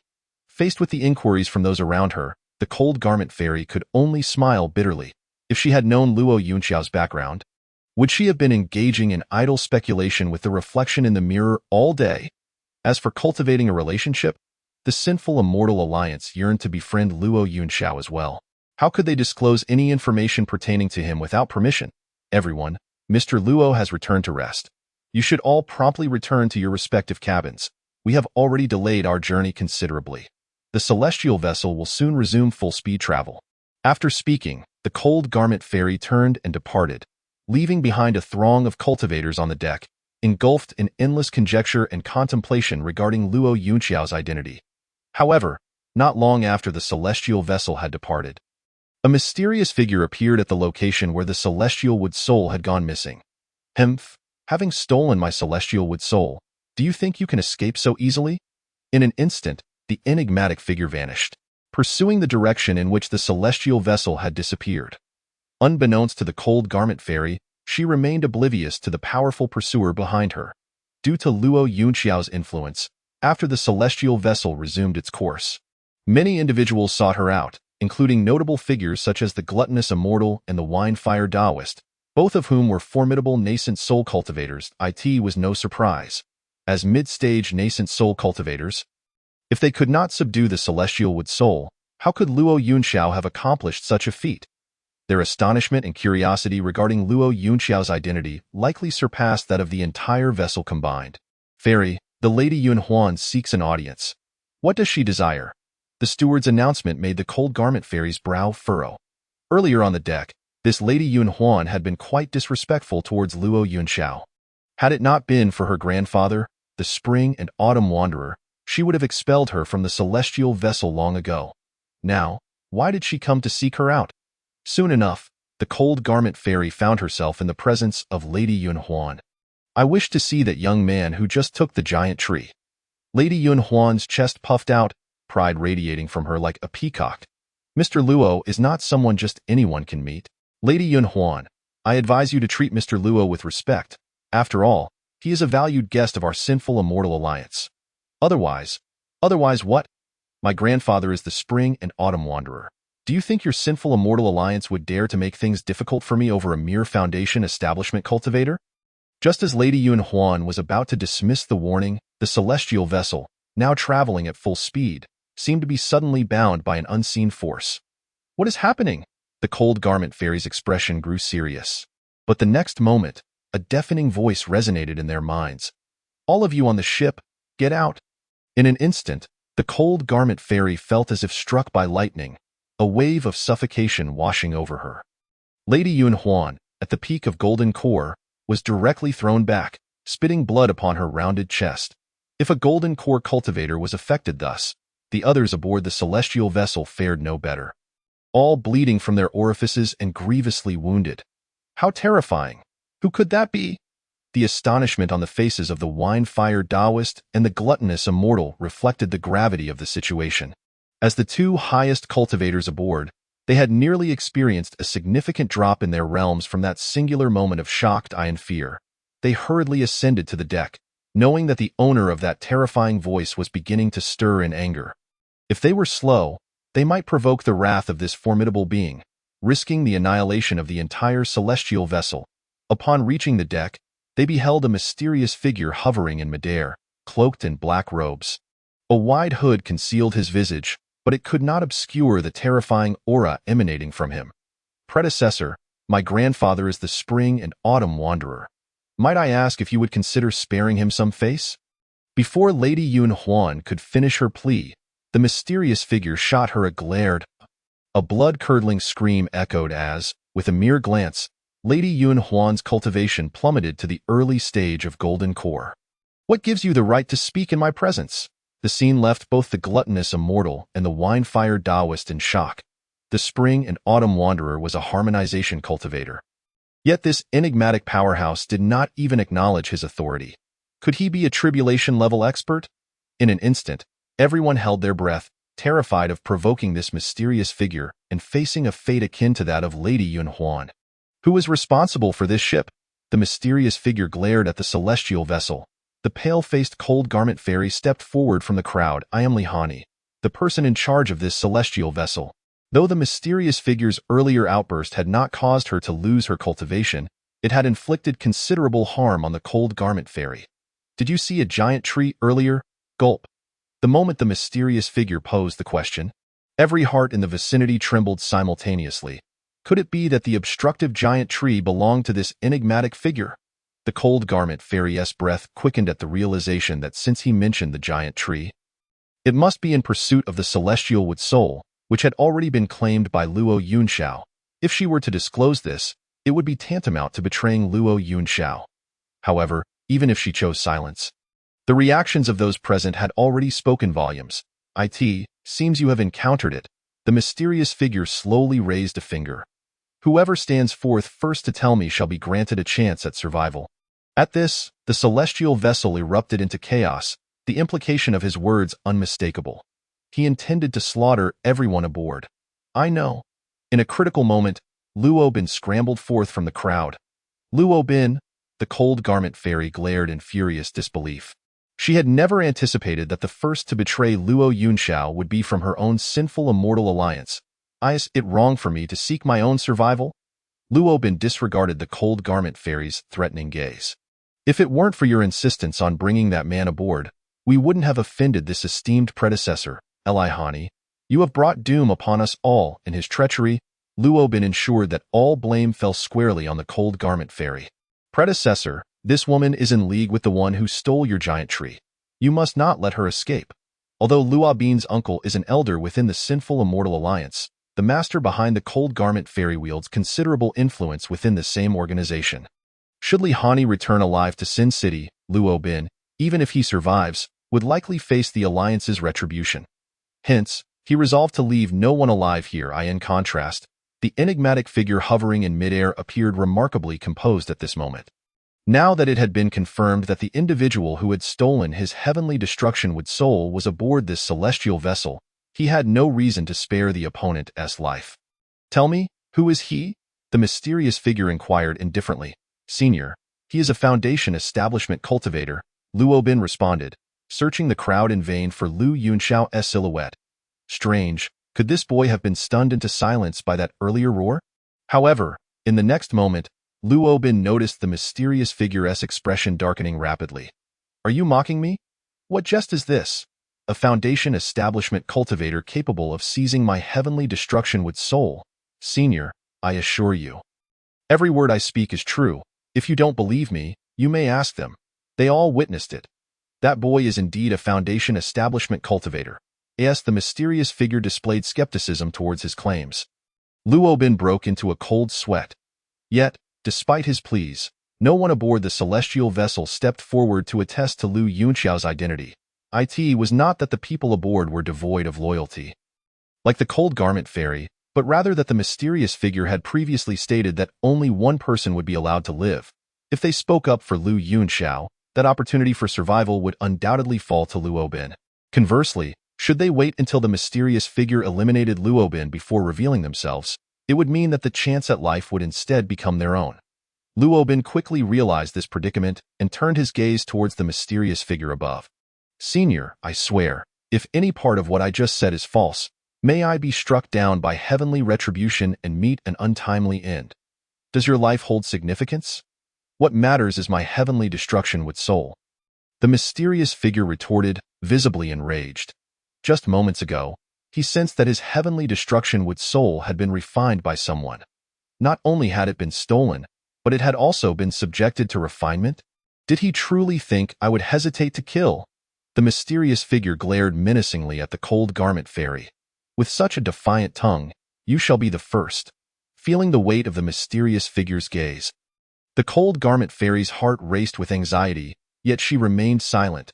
She was gambling, betting on Lu Yunxiao's ability to rescue her. As she stood on the brink of death, unwavering in her silence to betray Lu Yunxiao. Luo Bin couldn't help but let out a cold laugh in his heart. This woman was truly mad. That boy had merely obtained a fragment of the sinful command from the Grandmaster of Thousand Sins. And Lihani, that foolish woman, had elevated him to the status of a revered guest. Now, she was wagering the lives of everyone on this vessel for him. Lihani, oh Lihani, you are indeed the most foolish person in the world. Luo Bin had long grown weary of Lihani riding high above him. Now, witnessing her impending demise at the hands of the mysterious figure, he inexplicably felt a sense of schadenfreude. Once these individuals were all dead, the enigmatic figure would surely come to understand that every word Luo Bin had spoken was true. In the blink of an eye, the mysterious figure raised his hand and pointed towards the Cold Garment Fairy. In an instant, the surrounding world seemed to compress into countless fragments under the weight of his gesture. Tio shatter the heavens and the earth? A great ascension cultivator. A great ascension cultivator? The expressions of the gluttonous immortal and others on the deck transformed dramatically. No wonder, when Lady Yunhuan invoked her grandfather, the Spring and Autumn Wanderer, the other party showed no concern. It turned out that he was indeed a great ascension cultivator. Ha ha ha, Lihani, you foolish girl, how dare you challenge a great ascension cultivator? In your next life, be sure to distinguish between those worthy of befriending and those unworthy. Luo Bin's eyes sparkled with excitement. He had long considered that the mysterious figure in the sky, bold enough to intercept the celestial vessel of the sinful immortal alliance, must possess unimaginable strength. Once the opponent had dealt with those aboard the vessel, all the treasures left behind by the Grandmaster of Thousand Sins on Lu Yunxiao would surely belong to Luo Bin. Faced with the finger pointed by the mysterious figure, Lihani was enveloped in despair. Could it be that I have gambled incorrectly? A great ascension cultivator. Not only in the void abyss, but even within the four great immortal domains. Such a being could be deemed a formidable force. Aside from those who had already ascended to immortality, the great ascension cultivators represented the pinnacle in the hearts of all cultivators. Although the sinful immortal alliance boasted its fair share of true immortals and jade immortals, such beings seldom intervened in matters and remained in seclusion for extended periods, making them a rare sight. Moreover, if this individual were to slay us all, who would know of the events that transpired aboard the celestial vessel today? Under the oppressive force of the great ascension cultivator's finger, the Cold Garment Fairy felt herself being crushed by an overwhelmingly terrifying power, rendering her unable to summon even a trace of her own cultivation. Am I truly destined to die like this? As she approached the brink of death, Mr. Luo had yet to appear. The Cold Garment Fairy slowly closed her eyes, yet, after what felt like an eternity, Death still did not descend upon her. Curious, the cold garment fairy cautiously opened her eyes, only to find that the mysterious figure had retreated 1,000 meters away. His gaze was filled with a deep-seated fear and trepidation. Fear? A great Ascension cultivator could feel fear. More perplexing was the fact that the fearful gaze of this great Ascension cultivator was not directed at her, but rather at what lay behind her. Inquisitive, the cold garment fairy swiftly turned to look behind her. In the next moment, she found herself frozen in place, for at that moment, Lu Yunxiao stood behind her, smiling gently as he gazed across. "My lord, it was he who stole your massive wood." Luo Bin immediately pointed at Lu Yunxiao the moment he saw him. Yet the mysterious figure in mid-air, upon seeing Lu Yunxiao, stood paralyzed with shock. "Luo Bin? What is happening?" A dignified Great Ascension cultivator is actually rendered motionless by a Foundation establishment cultivator. What kind of absurdity is this? "It's you." Before Luo Bin could react further, the mysterious figure, filled with astonishment, shouted loudly, "Indeed, it is I." Lu Yunxiao replied with a faint smile, "No, that is not right. You are dead. You died 1,000 years ago." The mysterious figure gasped for breath, recalling how Lu Yunxiao's visage had haunted him like a nightmare for countless years, up until a millennium ago when Lu Yunxiao had sacrificed himself to seal the evil clan. The mysterious figure had believed that his torment had dissipated with Lu Yunxiao's demise. Yet, only moments ago, upon seeing Lu Yunxiao, he realized that the nightmare he had harbored for so many years had never truly faded. "After all these years, you remain as inconsequential as ever," Lu Yunxiao remarked lightly. Yet his smile revealed a hint of frailty on his otherwise handsome face. The crowd aboard the celestial vessel erupted in disbelief. A Great Ascension cultivator had been labeled as inconsequential, especially for the cold garment fairy. Her eyes widened in shock. She acknowledged the gamble she had taken, but she never anticipated such a remarkable turn of events. The Great Ascension cultivator across from her not only knew Mr. Luo but appeared to be genuinely afraid of him. "It's truly you. You are still alive?"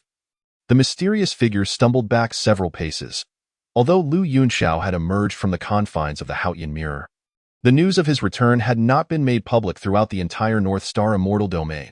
Aside from the North Star Immortal King, several princesses, and a few high-ranking officials, the information regarding Lu Yunxiao's return had been kept under wraps.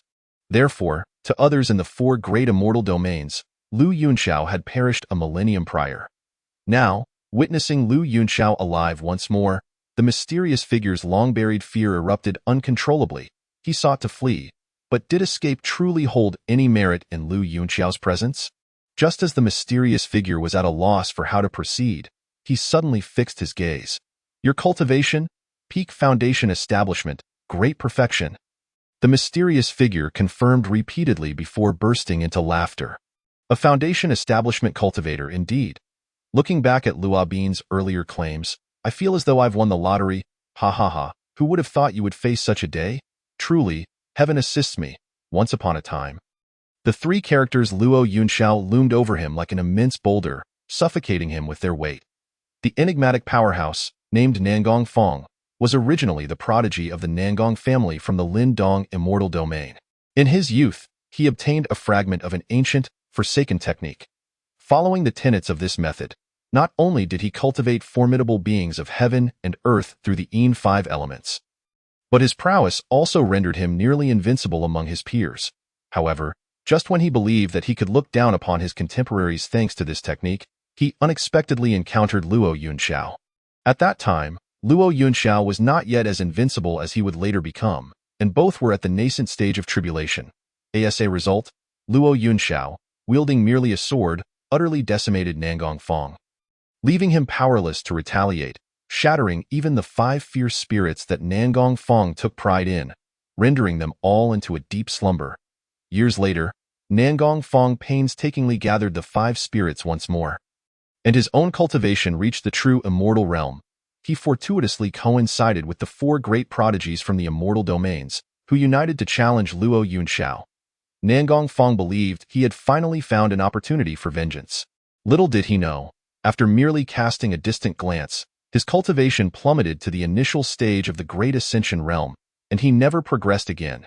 To this day, He still vividly recalls the terrifying sword strike Luo Yunxiao unleashed during the battle against the four great prodigies. The might of that strike completely shattered Nangong Fong's resolve and extinguished any possibility of his ascension to immortality. Henceforth, he could only retreat into the void abyss, accepting employment to undertake dubious tasks.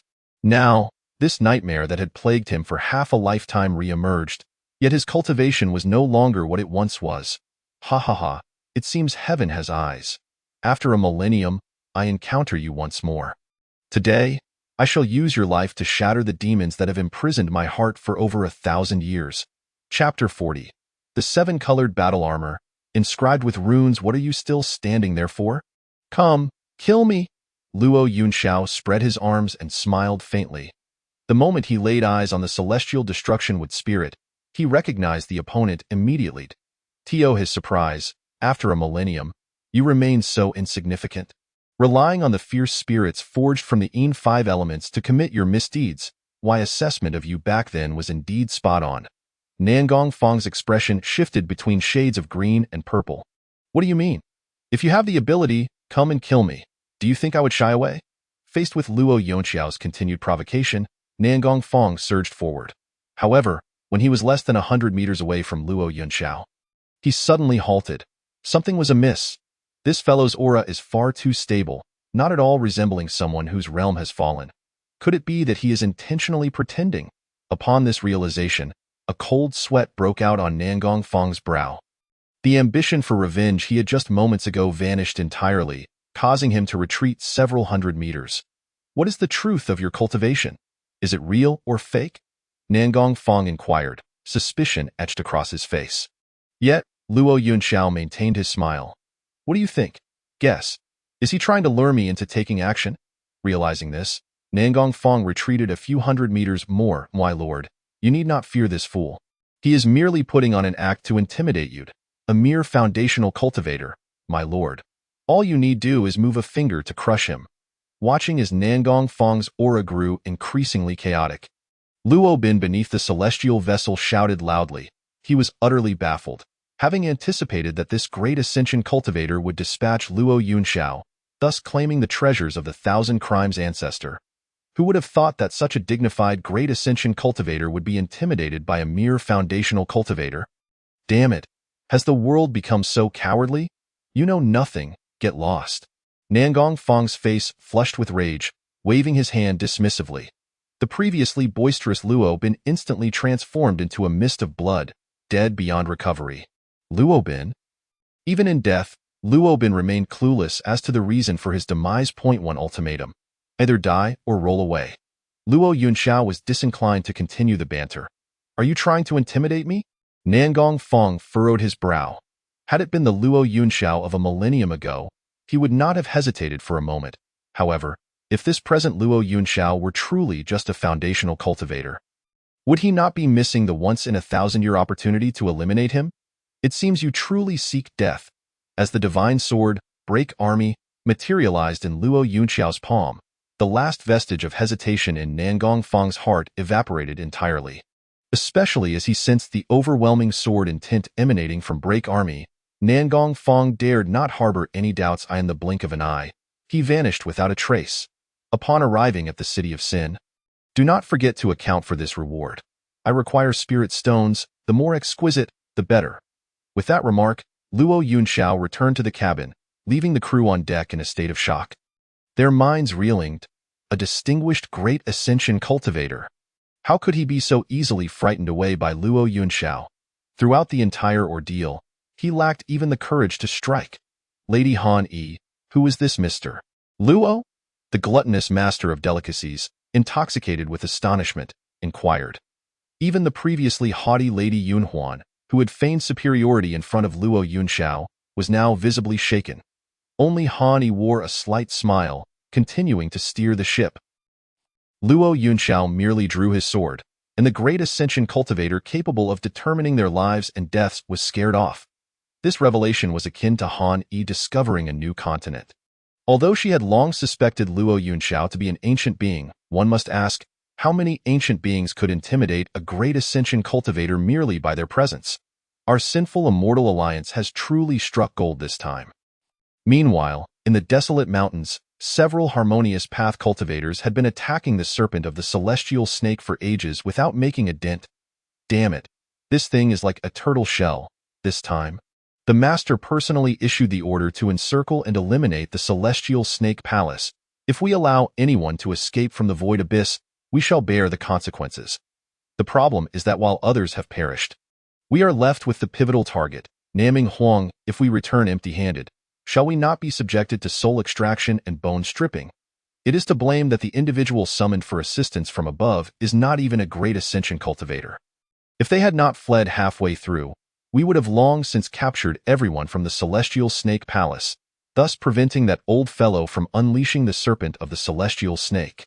However, just as their ire reached its peak, a woman with one side of her hair white and the other black suddenly appeared overhead without warning. Who are you? Are you an ally of the celestial snake palace? In the face of the harmonious path cultivator's inquiries, Sumu Wan did not respond. Her gaze was fixed intently on Nanming Huang within the serpent of the celestial snake. Your aura is present within that cave. Speak. Where did he go? Observing Sumu Wan, who clearly was not in the best of spirits, the harmonious path cultivators furrowed their brows in unison. Where did this lunatic come from? They were in the midst of capturing the primary target of the celestial snake palace. How could they allow anyone to interrupt? Yet, as soon as they made a move, a powerful golden immortal aura erupted from Sumu Wan's body, akin to an ocean's depth. Is this a golden immortal? Damn it! How could such a formidable golden immortal exist within the void abyss? Before the harmonious path cultivators could react, their bodies disintegrated into mere dust beneath Sumu Wan's golden immortal might, leaving nothing but a pile of yellow earth. Simultaneously, Nangong Fong, who had already fled 1,000 miles away, sensed the golden immortal aura emanating from behind him, causing his scalp to tingle with fear. Damn it! This fellow was indeed playing possum. Had I lingered a moment longer, I would have been reduced to a pile of minced flesh. No. Given the gap between a great ascension and a golden immortal, there would be nothing left of me, only a few sketches or perhaps? Luo Yunxiao is indeed cunning. Now that he has appeared in the void abyss, I can no longer stay here. If I remain, I shall surely die from fright. Chapter 41. The cataclysmic fiendish thunder, mysterious golden light in the void abyss, within the desolate mountains. Nanming Huang stood within the serpent of the celestial snake, gazing blankly upwards. The formidable foe that even Master Fu Chun had sacrificed his life to confront was effortlessly annihilated by a mere glance from this mysterious woman above. A golden immortal powerhouse. Indeed, it is terrifying. Nanming Huang blinked her eyes, but soon, she witnessed the pan-snake technique, which her master Fu Chun had condensed with his life force, beginning to dissipate under the gaze of the mysterious woman before her. The scene before her inevitably made Nanming Huang gasp in shock once more. Unfortunately, before she could react again, the enigmatic woman had already approached her.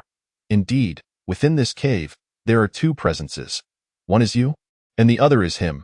But where are the others? Upon hearing the mysterious woman's inquiry again, Nanming Huang finally came to her senses.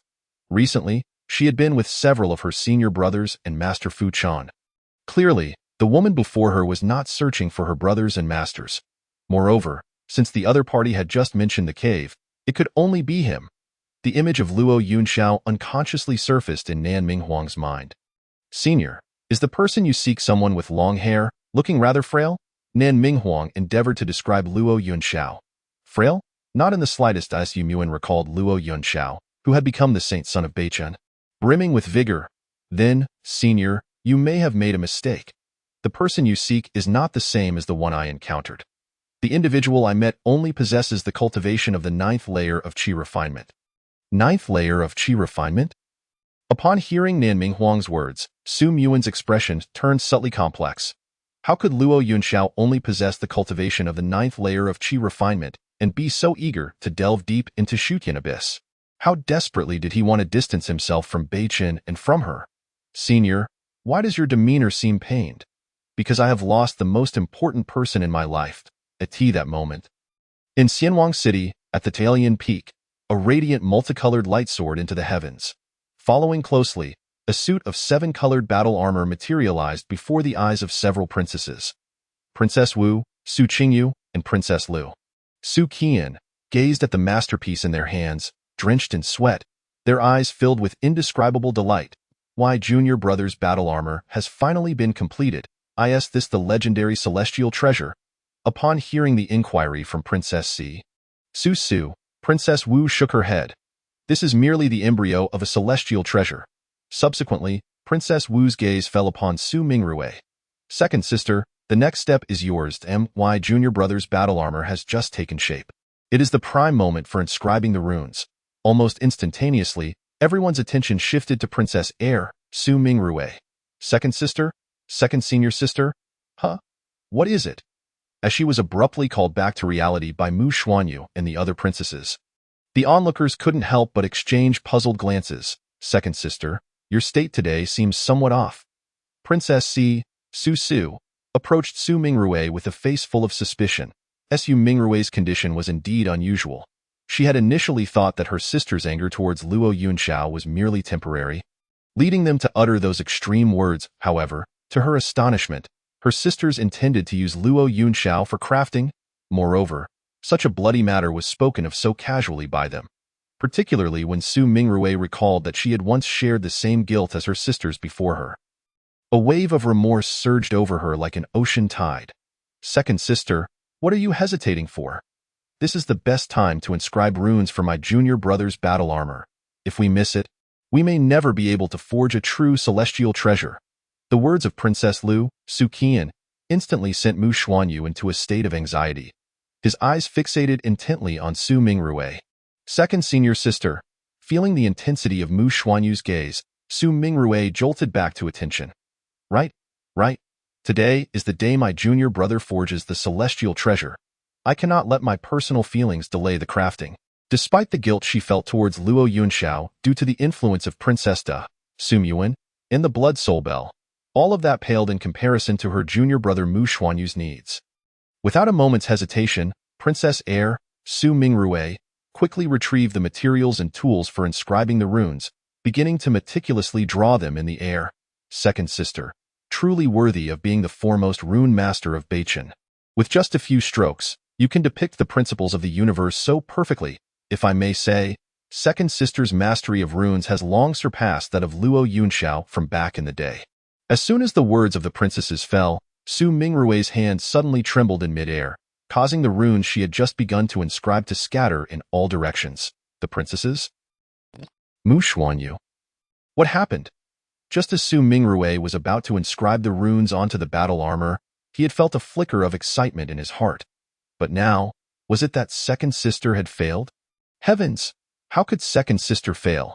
She is the strongest rune master of our Beichen. Could it be that mentioning Luo Yunxiao was the cause? The expressions of the princesses turned oddly again. In fact, even Su Mingrui herself had not anticipated that merely mentioning Luo Yunxiao's name would cause her inscribed runes to go awry. Taking a deep breath, Su Mingrui urged herself to remain calm. Stay composed. Stay composed. This is a crucial moment for inscribing runes for my junior brother. I must not be distracted. With determination, Su Mingrui began to draw the runes in the air once more. The princesses collectively exhaled in relief. If I may say, it is all because of that scoundrel Luo Yunxiao. If it weren't for him cursing second sister, how could she have come to this? Princess Su expressed her indignation. Who would have thought that upon hearing Luo Yunxiao's name again, Su Mingrui's hand would tremble once more, causing her drawn runes to scatter again? Now, all eyes turned to Princess Su. Especially when Princess C felt the helpless gaze from Mu Xuanyu, she quickly covered her mouth. Yet, Princess C still found it puzzling. In the past, when discussing Luo Yunxiao, second sister had always expressed disdain, but it had never hindered her rune-drawing abilities before. In truth, Princess Su Mingrui was equally perplexed. Once could be an accident, however, to have it occur consecutively was far from mere coincidence. The path of runes is, after all, the most tempering of the arts in this world. The runes you inscribe reflect the state of your inner world. Previously, Su Mingrui held no guilt, and thus could effortlessly inscribe any form of runes. Yet, ever since she learned the truth of the curse from the Blood Soul Bell, her heart seemed to be hindered. Especially when the name Luo Yunxiao came up, It felt as if she had an instinctive reaction that rendered her incapable of fully concentrating on inscribing the runes. The other sisters in the Earth-Fire Cave seemed to sense this issue as well, for in the ensuing time, they dared not mention Luo Yunxiao even half a word. Everyone held their breath. Finally, in the last second before the seven-colored battle armor completely solidified, the runes in Su Mingrui's hand were successfully inscribed. In the end, she made it just in time. Princess Wu, Su Qingyu, and Princess Lu, Su Qian, exchanged knowing smiles. With the runes inscribed by Princess Air, Su Mingrui, their confidence in forging the celestial treasure grew exponentially. Together, they channeled their crafting incantations into the seven-colored battle armor. At last, as the final incantation was cast, the surrounding earth-fire energy transformed into 7 fiery dragons, surging towards the battle armor in mid-air. Under the baptism of the earth-fire energy, the luster of the 7-colored battle armor became increasingly subdued. This was a sign of the treasure's elevation in grade. It had begun to metamorphose into a celestial treasure. As the luster of the 7-colored battle armor dimmed, it gradually emitted waves of celestial aura. Princess Wu, Su Qingyu, and Princess Lu, Su Qian, were so elated that they could hardly contain themselves. All our efforts in gathering treasures from the Great Wushan and the Heavenly Soldier's Treasure Cave have not been in vain. This unparalleled battle armor will surely help our junior brother establish his renown across the 4 celestial domains. Just as Princess Lu, Su Qian, finished speaking, a thunderclap resounded from the heavens. Chapter 42. The Reputation of the Yuan Ying. Resounding loudly. Do not worry. The birth of a celestial treasure will inevitably attract a heavenly tribulation. Princess Wu, Su Qingyu, said with a smile. Even the birth of an ordinary celestial treasure would summon the might of the heavens, let alone the unparalleled battle armor they had crafted for so long. Typically, the birth of an ordinary celestial treasure would attract 3 waves of thunderfire. For top-tier celestial treasures, it would be 6 waves. While an unparalleled celestial treasure would summon at least 7, Princess Lu, Su Qian's eyes were fixed on the thunderclouds above. Just moments ago, when the 7-colored battle armor underwent its transformation, it had already attracted 1 wave of thunderfire. Now, all that remained was to see how many waves this battle armor would incite. In general, the more times the thunderfire baptism occurs, the stronger the grade of the celestial treasure. 8 waves? It actually summoned 8 waves of thunderfire. Gazing at the layers of thunderclouds accumulating in the sky, the 4th princess, Su, meticulously counted them. There were precisely 8. With a sudden crack, another bolt of lightning struck down, as a result of the first flash of lightning. Numerous coiling thunder serpents materialized on the surface of the 7-colored battle armor. When the second bolt descended, the armor erupted into flames with a resounding bang. There was no need for concern. The baptism of thunderfire was both a tribulation and the final threshold for divine treasures to attain unparalleled power. Once surpassed, the might of these treasures would soar beyond the mundane realm. The battle armor of the junior disciple, attracting 8 layers of thunderfire, was indeed a formidable existence even among extraordinary divine artifacts. Upon hearing the words of the 5th princess, Su Qingyu, Mu Xuanhu appeared unfazed outwardly. Yet a sense of discomfort stirred within him. He had heard that the legendary sword, Pejun, wielded by Luo Yunxiao, had attracted a tempest of thunderfire to become an invincible entity among divine treasures. Yet, the battle armor he had painstakingly acquired only drew in 8 layers of thunderfire. Despite all the schemes he had orchestrated, leading them to Wushan and the Heavenly Soldier's Treasure Cave to pilfer treasures and frame Luo Yunxiao, he had only managed to forge an extraordinary treasure of merely 8 layers of thunderfire. If it weren't for Mu Xuanhu needing to remain hidden in the North Star Immortal Domain, he would have certainly slapped these women across the face. With such skills, what right did they have to forge artifacts? They should return home to bear children and nurse them instead. Well then, 8 layers of thunderfire it is. In the future, when I don this battle armor and annihilate you all without leaving a trace, I wonder if you will regret your efforts today in forging such an extraordinary treasure? As Mu Xuanhu contemplated this, 7 bolts of thunderfire had already descended from the swirling thunderclouds. Under the relentless baptism of these 7 bolts, the power of the 7-colored battle armor grew increasingly formidable.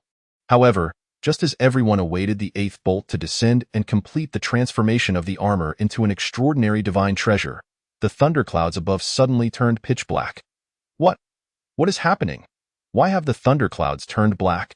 Black lightning? The fifth princess, Su Qingyu, and the sixth princess, Su Qian, stood frozen in place. After years of artifact forging, it was their first encounter with such a phenomenon. Wait, it seemed that the fifth princess, Su Qingyu, suddenly recalled something, her expression shifting dramatically. Devastating catastrophe thunder. Fifth sister, what is devastating catastrophe thunder? The fourth princess, Su Su, inquired with a face full of curiosity. However, upon hearing the question, the fifth princess, Su Qingyu, responded with a complex gaze. I once heard Luo Yunxiao mention that if, during the forging of an extraordinary divine treasure, the heavens do not wish for its birth, they will unleash black lightning, vowing to eradicate the treasure from existence. Thus, this type of thunder is also known as devastating catastrophe thunder. What? The heavens are preventing the junior disciple's divine treasure from being born. Why? The fourth princess, Su Su, gasped in astonishment, covering her mouth. They had expended so much effort to pilfer treasures from De Wushan and the heavenly soldier's treasure cave and forge this extraordinary battle armor. But now the heavens refused to allow its birth. Mu Xuanhu stood in a daze.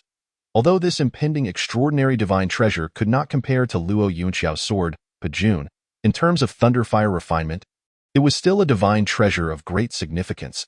He had secretly schemed for so long to forge this battle armor, and now he was being told that the heavens intended to destroy it? Devastating catastrophe thunder was traditionally aimed at those cultivators who had committed heinous acts. Why then was it targeting the junior disciple's armor? Did the junior disciple commit some heinous act? In an instant, all eyes fell upon Mu Xuanhu. No, it was impossible. The junior disciple was gentle and kind. How could he be associated with such despicable deeds? It must be Luo Yunxiao. Surely he has committed some heinous act, thus implicating us all. Almost immediately, all their accusations turned toward Luo Yunxiao. Simultaneously, the black thunder tribulation above the peak of the refining flame mountain had successfully brewed. Then, with a thunderous boom, the entire refining flame mountain trembled. Meanwhile, after several days of traveling, the celestial vessel carrying Luo Yunxiao and his companions finally arrived above the city of sinful immortals. Gazing down, the entire sinful immortal alliance lay shrouded in a mysterious veil. Obscured from view, standing on the deck, Luo Yunxiao looked at the towering city walls drawing ever closer. A millennium has passed, yet I find myself here once more. At that moment, a sudden surge of warmth radiated from the palm of Luo Yunxiao's hand. Raising his hand to inspect, he saw a flicker of golden light fleetingly vanish from his grasp. Luo Yunxiao was bewildered. Unsure of the cause, it seemed that since he had unsealed the first layer of the Haotian mirror, each time his cultivation returned, a trace of golden light had increased within him. Even with his extensive knowledge over a millennium, Luo Yunxiao could not ascertain the nature of this golden light. However, it appeared that since its emergence, his fortunes had been increasingly favorable.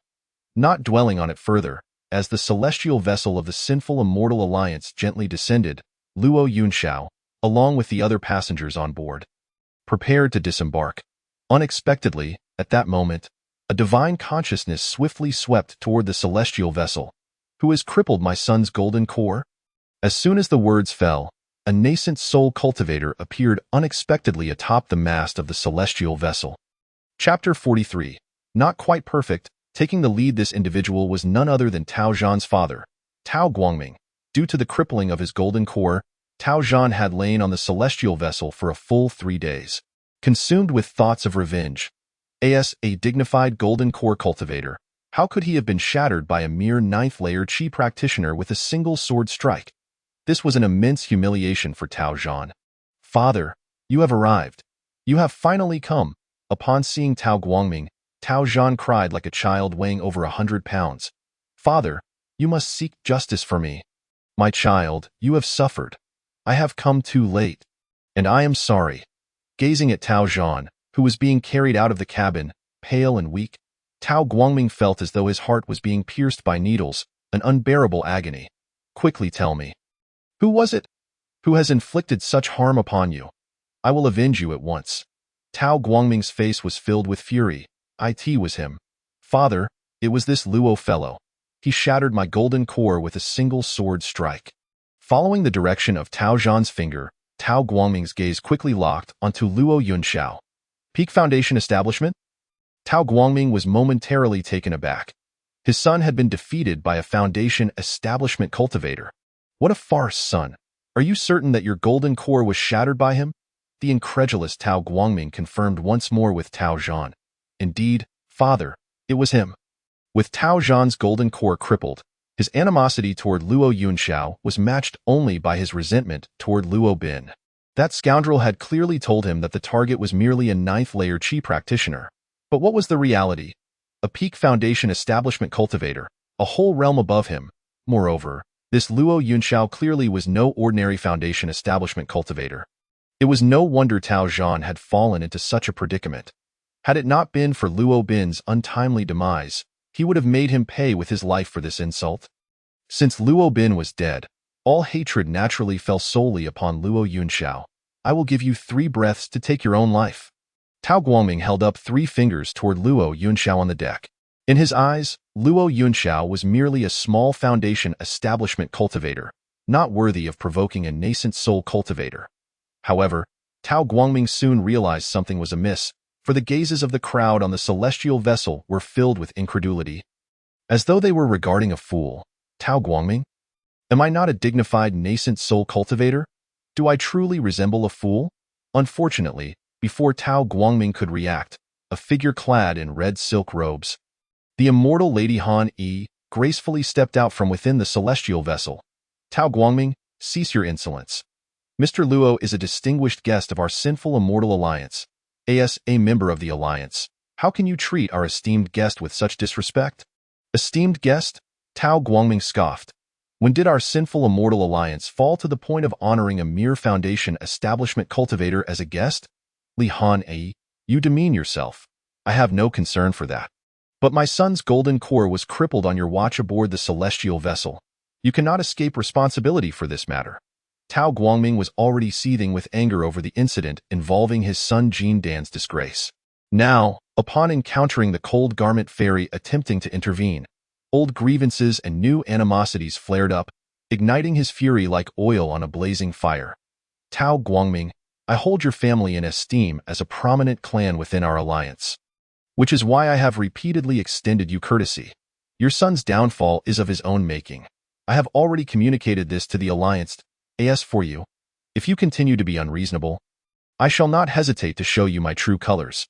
Despite the cold garment fairy's apparent compliance with Luo Yunxiao, as a Yuan and cultivator, she possessed her own sense of pride.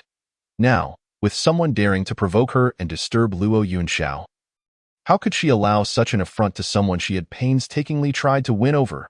Thousand entwined silks rain. With a swift motion, the cold garment fairy unleashed a myriad of red silks, enveloping the entire celestial vessel in a matter of moments. Tao Guangming's expression finally shifted to Li Hani. Are you resolute in your intent to protect him? The thousand entwined silks rain was Li Hani's most formidable technique. Tao Guangming could hardly fathom that Li Hani would go so far as to directly confront him for the sake of a mere Foundation establishment cultivator.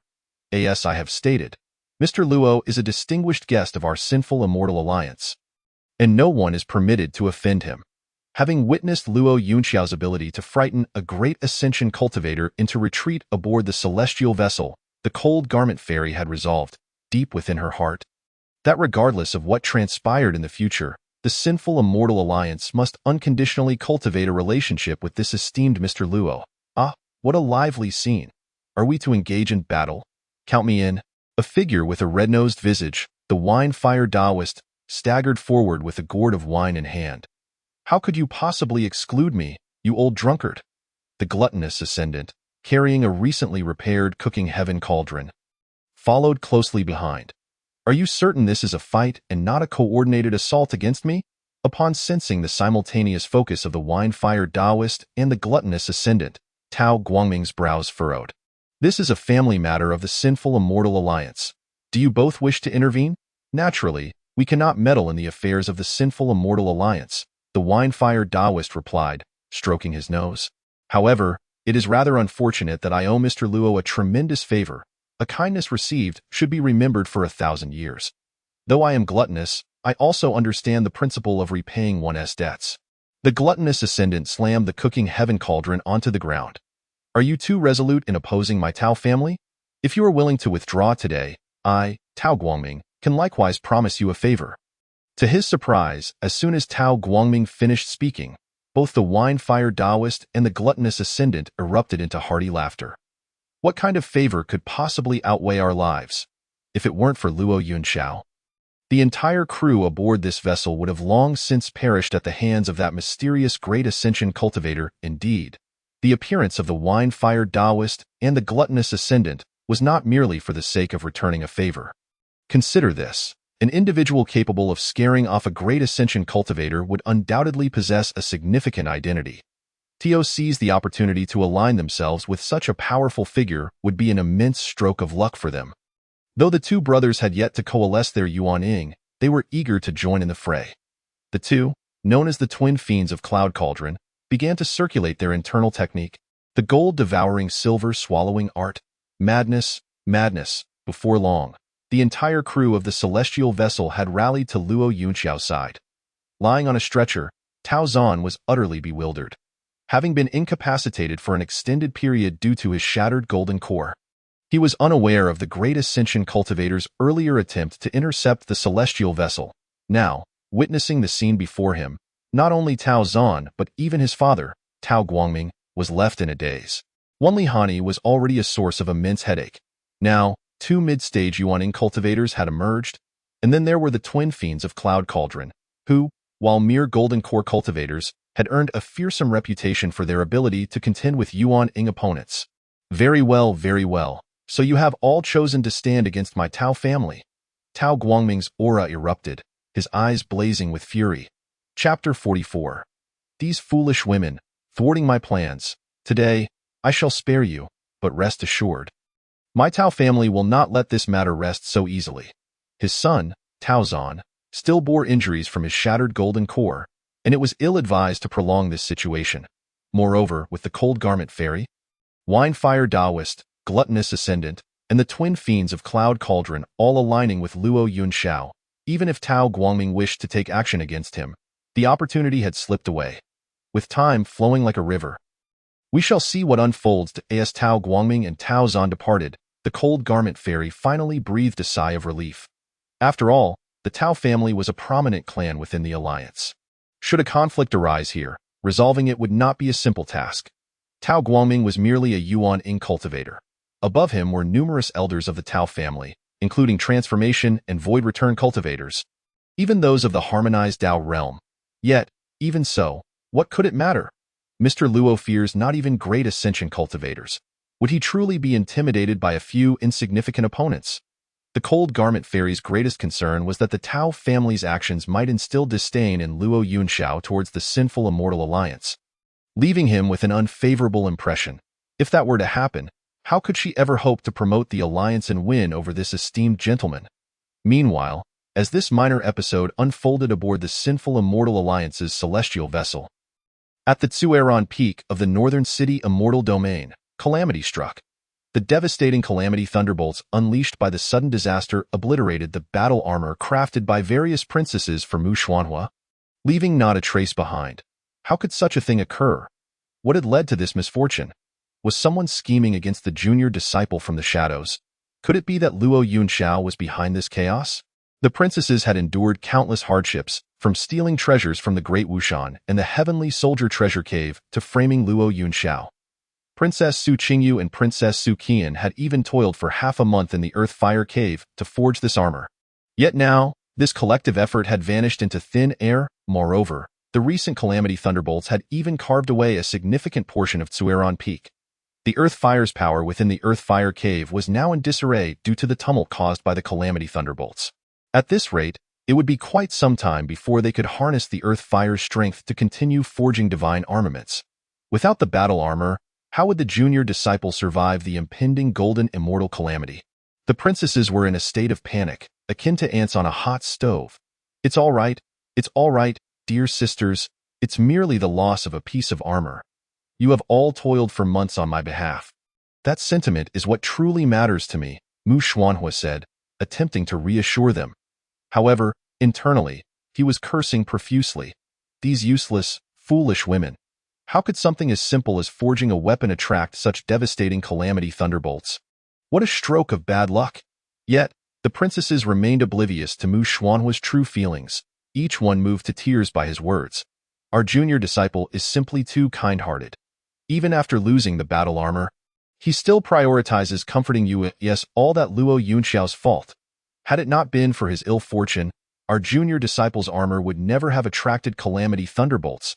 Indeed, our junior disciple must have been contaminated by that plague of a man. Luo Yunxiao. Rest assured, junior disciple, we shall head to Morning Dew Peak and find your seventh sister to concoct a potion to dispel the ill fortune. Speaking of the seventh sister, did she not mention wanting to concoct a golden soul pill for our junior disciple? Just like weapons, elixirs also possess varying grades, from 1st to 9th. The golden soul pill mentioned by the princesses was a 9th grade elixir. If he could receive such a pill to cleanse his soul and body, the success rate of our junior disciple's golden immortal calamity would at least increase by 30%. Upon hearing the mention of the golden soul pill, a faint smile spread across Mu Xuanhua's face. Fortunately, these foolish women still had some utility. While the loss of an unparalleled treasure of battle armor was regrettable, having a golden soul pill was still a considerable advantage. The Northern Star Immortal King had repeatedly praised Mu Xuanhua's exceptional talent, and such commendation was not merely superficial. His innate abilities were indeed remarkable, nearly rivaling those of Luo Yunxiao from a millennium ago. A mere golden immortal calamity meant little to him. Yet, deep within Mu Xuanhua's heart, dissatisfaction lingered. He craved a stronger physique, a more complete soul, and treasures even more powerful than those of Luo Yunxiao. Thus, he led the princesses step by step, enticing them to forge various treasures and elixirs for him, even going so far as to target the Great Wushan and the Heavenly Soldier Treasure Cave for the sake of crafting battle armor. With the Golden Soul Pill and the imminent acquisition of the Golden Fruit, this scheme was not in vain. It was just that the absence of an unparalleled treasure of battle armor left something to be desired. How could such a calamity thunderbolt befall them out of the blue? Mu Xuanhu could not comprehend the situation. Ever since Luo Yunxiao departed, his streak of good fortune seemed to have dissipated entirely. First, while meditating on the Xianyu bed, he found it impossible to attain tranquility. Shortly thereafter, he encountered the ominous calamity thunder. It appeared that he indeed required the concoction of a purification pill to dispel the misfortune surrounding him. He gazed at the sisters who were preparing to ascend to the Morning Dew Peak. Pulling him along with them, Su Mingrui hesitated repeatedly before finally stating, I do not comprehend the intricacies of alchemy, so I shall refrain from accompanying you all. However, as soon as the words escaped her lips, a wave of regret washed over her. How could she possibly decline the invitation of her junior brother? Especially when she perceived the glances cast by the various princesses and her junior brother Mu Xuanhu.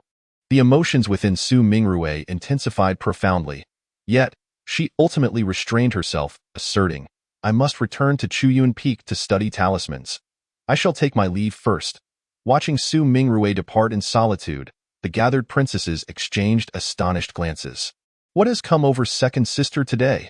She appears utterly distracted. Has she truly neglected the significant matter of seventh sister preparing elixirs for our junior brother? Was it possible that it was yet again due to that jinx? Luo Yunxiao? That Luo Yunxiao truly is a harbinger of misfortune. Indeed, a harbinger of misfortune. Chapter 45. A bargain, devoured by a dog, the most important person in one's life? For reasons unknown, upon hearing this phrase, Naming Huang felt an inexplicable pang in her heart. Yet, as she pondered further, she could not help but retort, Predecessor, you must be mistaken, Su Yuan inquired. How so? Predecessor, not long ago, I did encounter an individual who possessed certain peculiarities. Yet I can assure you, he is certainly not the person you seek. Why do you say that? Su Yuan asked with curiosity. Given your esteemed status as a golden immortal, the individual you seek, being the most significant person in your life, must surely be very fortunate. However, the person I met in the Void Abyss appeared to be in a dire state, even meticulously counting a few spirit stones. Whenever she recalled how Luo Yunxiao charged for everything in the Void Abyss, demanding spirit stones for every little thing, Naming Huang felt a surge of frustration. Nevertheless, it was undeniable that the time she spent beside Luo Yunxiao was, without a doubt, the most secure period she experienced since entering the Void Abyss. In fact, she felt a greater sense of peace in his presence than even beside her master, who had attained the pinnacle of tribulation. Counting spirit stones with such precision, Naming Huang's words caused Su Muin to pause momentarily.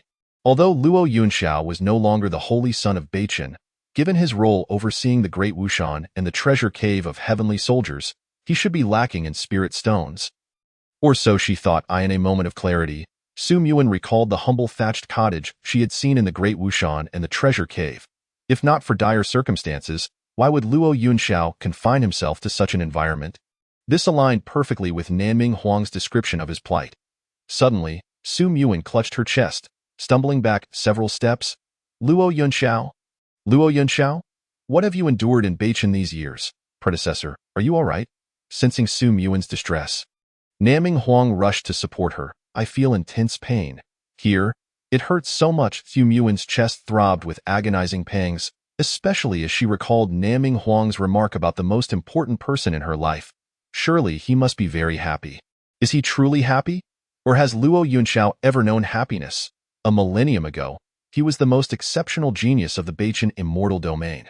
For the sake of Beichen and all, Luo Yunxiao resolutely sacrificed himself to seal the malevolent clan. But upon his return, how did the Beichen immortal domain treat him? Su Muin could not help but reminisce about everything she had witnessed within the Blood Soul Bell, the scene of Luo Yunxiao's return, alone, drenched in blood, collapsing outside the immortal king city, ignored by all, like a stray dog. Then there was that welcome banquet prepared by the Beichen immortal king for Luo Yunxiao's return. Throughout the entire feast, the guests regarded him with indifference, even hostility. Yet, Luo Yunxiao forced a smile. Indeed, how he longed for companionship, to share stories of the suffering he endured during the millennium of confinement within the Haotian mirror. Yet, no one afforded him that opportunity, not even his mother. The Beichen immortal king wore a mask of indifference. What has become of them? Even now, Su Muin found it hard to forget how, upon discovering the truth within the Blood Soul Bell, she had pulled Su Mingrue along, eager to enter the void abyss and search for Luo Yunxiao. Yet, upon learning the truth, Su Mingrue merely unbound the restrictions placed upon Su Muin, showing no intention of accompanying her into the void abyss to seek Luo Yunxiao. Had they all forgotten the bond that existed between Luo Yunxiao and them over the past millennium? No. I too have forgotten. Su Muin's face turned pale. This was the source of her deepest anguish. Upon learning that Luo Yunxiao was still alive, she had not rushed back to the immortal king's city at once. Rather, she hesitated, contemplating whether to continue her training in the emotionless path. With a sudden violent backlash from the emotionless path, Su Muin coughed up a mouthful of blood and then collapsed, her head tilting as she lost consciousness. Spirit stones? What spirit stones? In the Beichen immortal domain, the Beichen immortal king, Su Lianyue, stood before the financial reports submitted by the major factions in Beichen, utterly stunned. Due to the recent assault on the northern border pass by malevolent clan experts, the Beichen immortal domain was in dire need of spirit stones to repair the northern border pass and provide compensation for fallen soldiers. Thus, the Beichen immortal king had no choice but to allocate some spirit stones from the immortal king city and levy contributions from the various factions. However, now she was informed that the spirit stones in the immortal king city had run dry.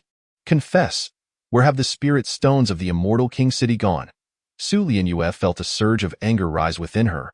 Are my family's spirit stones disappearing right under my nose? Investigate. Immediately, find out the truth.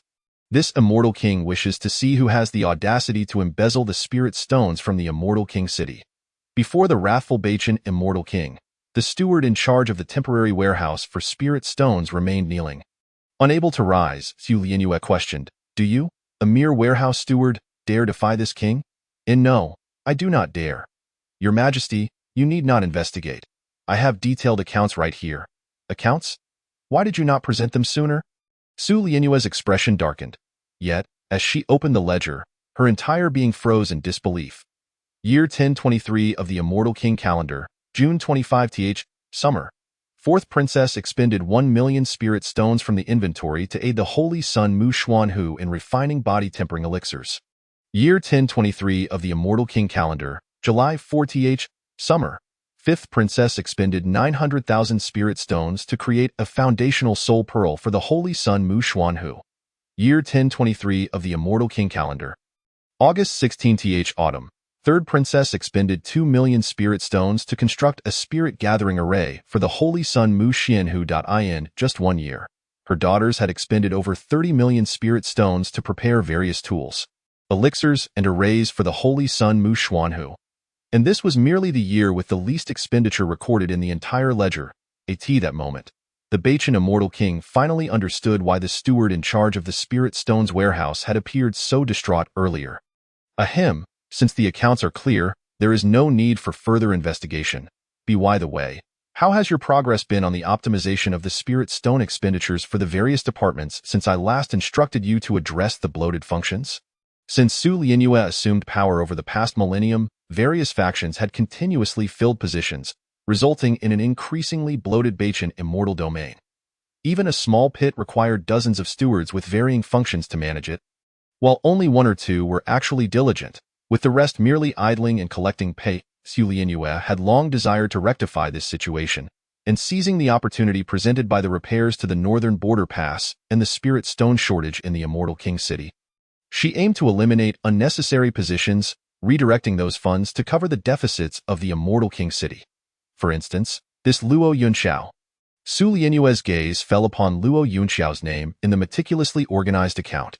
Although Luo Yunxiao was no longer in Bachan, the expenses incurred over the years to support this good-for-nothing were likely substantial. That steward Luo is not included in this. The steward in charge of the Immortal King City Spirit Stone warehouse coughed lightly. Yet his embarrassment was evident. Why is he not included? The Bachan Immortal King's expression darkened. Even he, to some extent, was a steward, and he must have received a fair amount of spirit stones each month. No? Regarding the matter of Luo Yunxiao, Su Lianyue would never permit anyone to oppose her. Your Majesty, please calm your anger. Steward Luo is responsible for the Great Wushan and the Heavenly Soldier's Treasure Cave. According to the regulations of Xianwang City, he receives a substantial income each month. Is that sufficient? Luo Yunxiao is merely a typical idler. Should he not be held accountable to set an example? Su Lianyue's expression hardened. No, Your Majesty has misunderstood my point. While there are regulations in Xianwang City, Steward Luo's situation is somewhat unique. Unique? Does he dare to take double the amount? The North Star Xianwang? Su Lianyue glared fiercely. Fortunately, the steward of the Spirit Stone warehouse promptly provided clarification, because the Spirit Stones have not been distributed to Steward Luo's hands. The Spirit Stones were not given to him? Where did they go? The North Star Xianwang's expression darkened further. The accounts recorded every detail, yet the Spirit Stone warehouse steward claimed that these stones had not reached Luo Yunxiao. Not distributed? Did a dog eat them? Your Majesty, please calm down. Steward Luo originally resided at Xuantiang Peak. Though he has been penalized to the Great Wushan and the Heavenly Soldier's Treasure Cave, his spirit stones have always been sent to his original residence. It seems these spirit stones should have been. The steward of the Spirit Stone warehouse struggled to finish his sentence. Sent to Xuantiang Peak? The North Star Xianwang was momentarily stunned. Did Xuantiang Peak consume them? Bah! Even if the spirit stones reached Xuantiang Peak, if they fell into Mu Xuanhu's hands, they would still have their worth. So, how many spirit stones has Luo Yunxiao pilfered from my Xianwang City over the years? As the North Star Xianwang continued to dwell on the issue of Luo Yunxiao, the Spirit Stone warehouse steward could only tremble and recount less than 3 pieces. At this point, his aged face burned like a hot coal. What? Less than 3 pieces? Su Lianyue's eyes widened like bronze bells. How could it be less than 3 pieces? My affection for Luo Yunxiao runs deep. How could it only be worth 3 spirit stones? You must have miscalculated. The North Star Xianwang's gaze bore down on the kneeling temporary warehouse steward, who wiped the sweat from his brow. 3 pieces might even be too generous. It could be less than 3. Su Lianyue? After all these years in the North Star Xian domain, Su Lianyue had always felt like she was spending money to support him for nothing. Yet today, she learned from the steward of the Spirit Stone warehouse that Luo Yunxiao had only spent 3 spirit stones during his time in Xianwang City. Was this so-called deep affection truly worth just 3 spirit stones? No. That can't be right. This calculation doesn't add up. When he emerged from the seal of the Haotian mirror, on the brink of death, it was I, the Xianwang, who sought out spirit herbs to nurture him for months, allowing him to recover.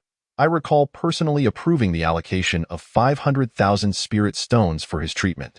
This account was handled by you, wasn't it? Upon receiving the questioning gaze from the North Star Xianwang, the spirit stone steward wore a bitter smile. Yes, 500,000 spirit stones were allocated. Indeed. See, I told you, 500,000 spirit stones were spent on him. What have I done to wrong him? Su Lianyue's words seemed directed at the spirit stone warehouse steward, but they resonated more as a plea to her own conscience. Why is there no record of this 500,000 spirit stones in your accounts? After searching for a long time, Su Lianyue could not find the record she sought. Instead, she stumbled upon an entry indicating an expenditure of 20 ordinary spirit stones by Luo Yunxiao.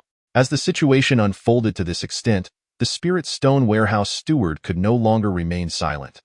Your Majesty, in truth, this sum of money was never allocated to Steward Luo at all. He was indeed gravely injured. And you did approve the spirit stones for his treatment, so then, where did those 500,000 spirit stones go? The North Star Xianwang fixated on him intently at that time. The four princesses came to me, stating that Xuantiang Peak required funds for cultivating an immortal tree for the Holy Sun. Coincidentally, when I saw that Xuantiang Peak had received an influx of 500,000 spirit stones, I directly approved the transfer. Upon hearing this, the North Star Xianwang staggered back a step. Why have you never mentioned this to me? However, Su Lianyue's inquiry prompted a more pained expression on the spirit stone warehouse steward's face. I did mention it. On that very day, I came to inform your Majesty that Xuantiang Peak needed to cultivate a batch of immortal trees, but as soon as you heard it was for the Holy Sun, you did not wait for me to explain the matter concerning the diversion of those 500,000 spirit stones. You simply approved it and instructed me that in the future, any needs from Xuantiang Peak need not be reported and could be approved directly. Hearing this, the North Star Xianwang finally recalled. Yet at that moment, she truly did not know that the spirit stones designated for cultivating the immortal tree had been diverted from the funds allocated for Luo Yunxiao's treatment. The immortal tree was indeed a rare spiritual wood, and the princesses had specifically employed it to set up an entire longevity formation at Xuantiang Peak. Even with the diversion of the spirit stones meant for Luo Yunxiao's recovery, it still would not suffice. It seems that the salary steward Luo received over the years enough. No need to continue. Su Lianyue interrupted, no longer wishing to hear more. So, upon Luo Yunxiao's return, the North Star Xian domain only allocated 20 spirit stones for his treatment? 20 spirit stones? How is that sufficient? Fortunately, the steward of the spirit stone warehouse was somewhat aware of the underlying circumstances. It is said that the lowest quality spirit herbs were consistently purchased, which barely kept him alive. The steward's words struck like a dagger to Su Lianyue's heart. The so-called great kindness and virtue she had bestowed upon him amounted to merely a few spirit stones?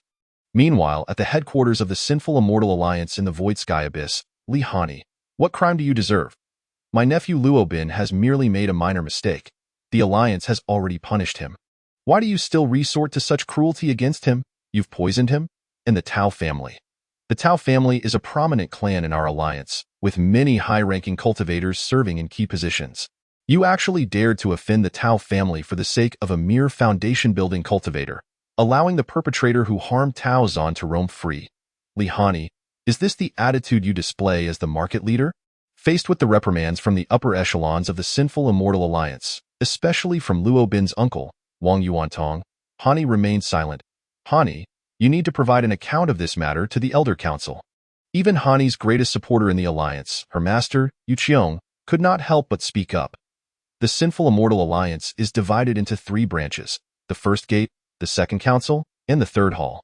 The First Gate refers to the Death Gate of the Sinful Immortal Alliance, where those ancient beings reside in seclusion, detached from the affairs of the Alliance, and it is considered a forbidden area.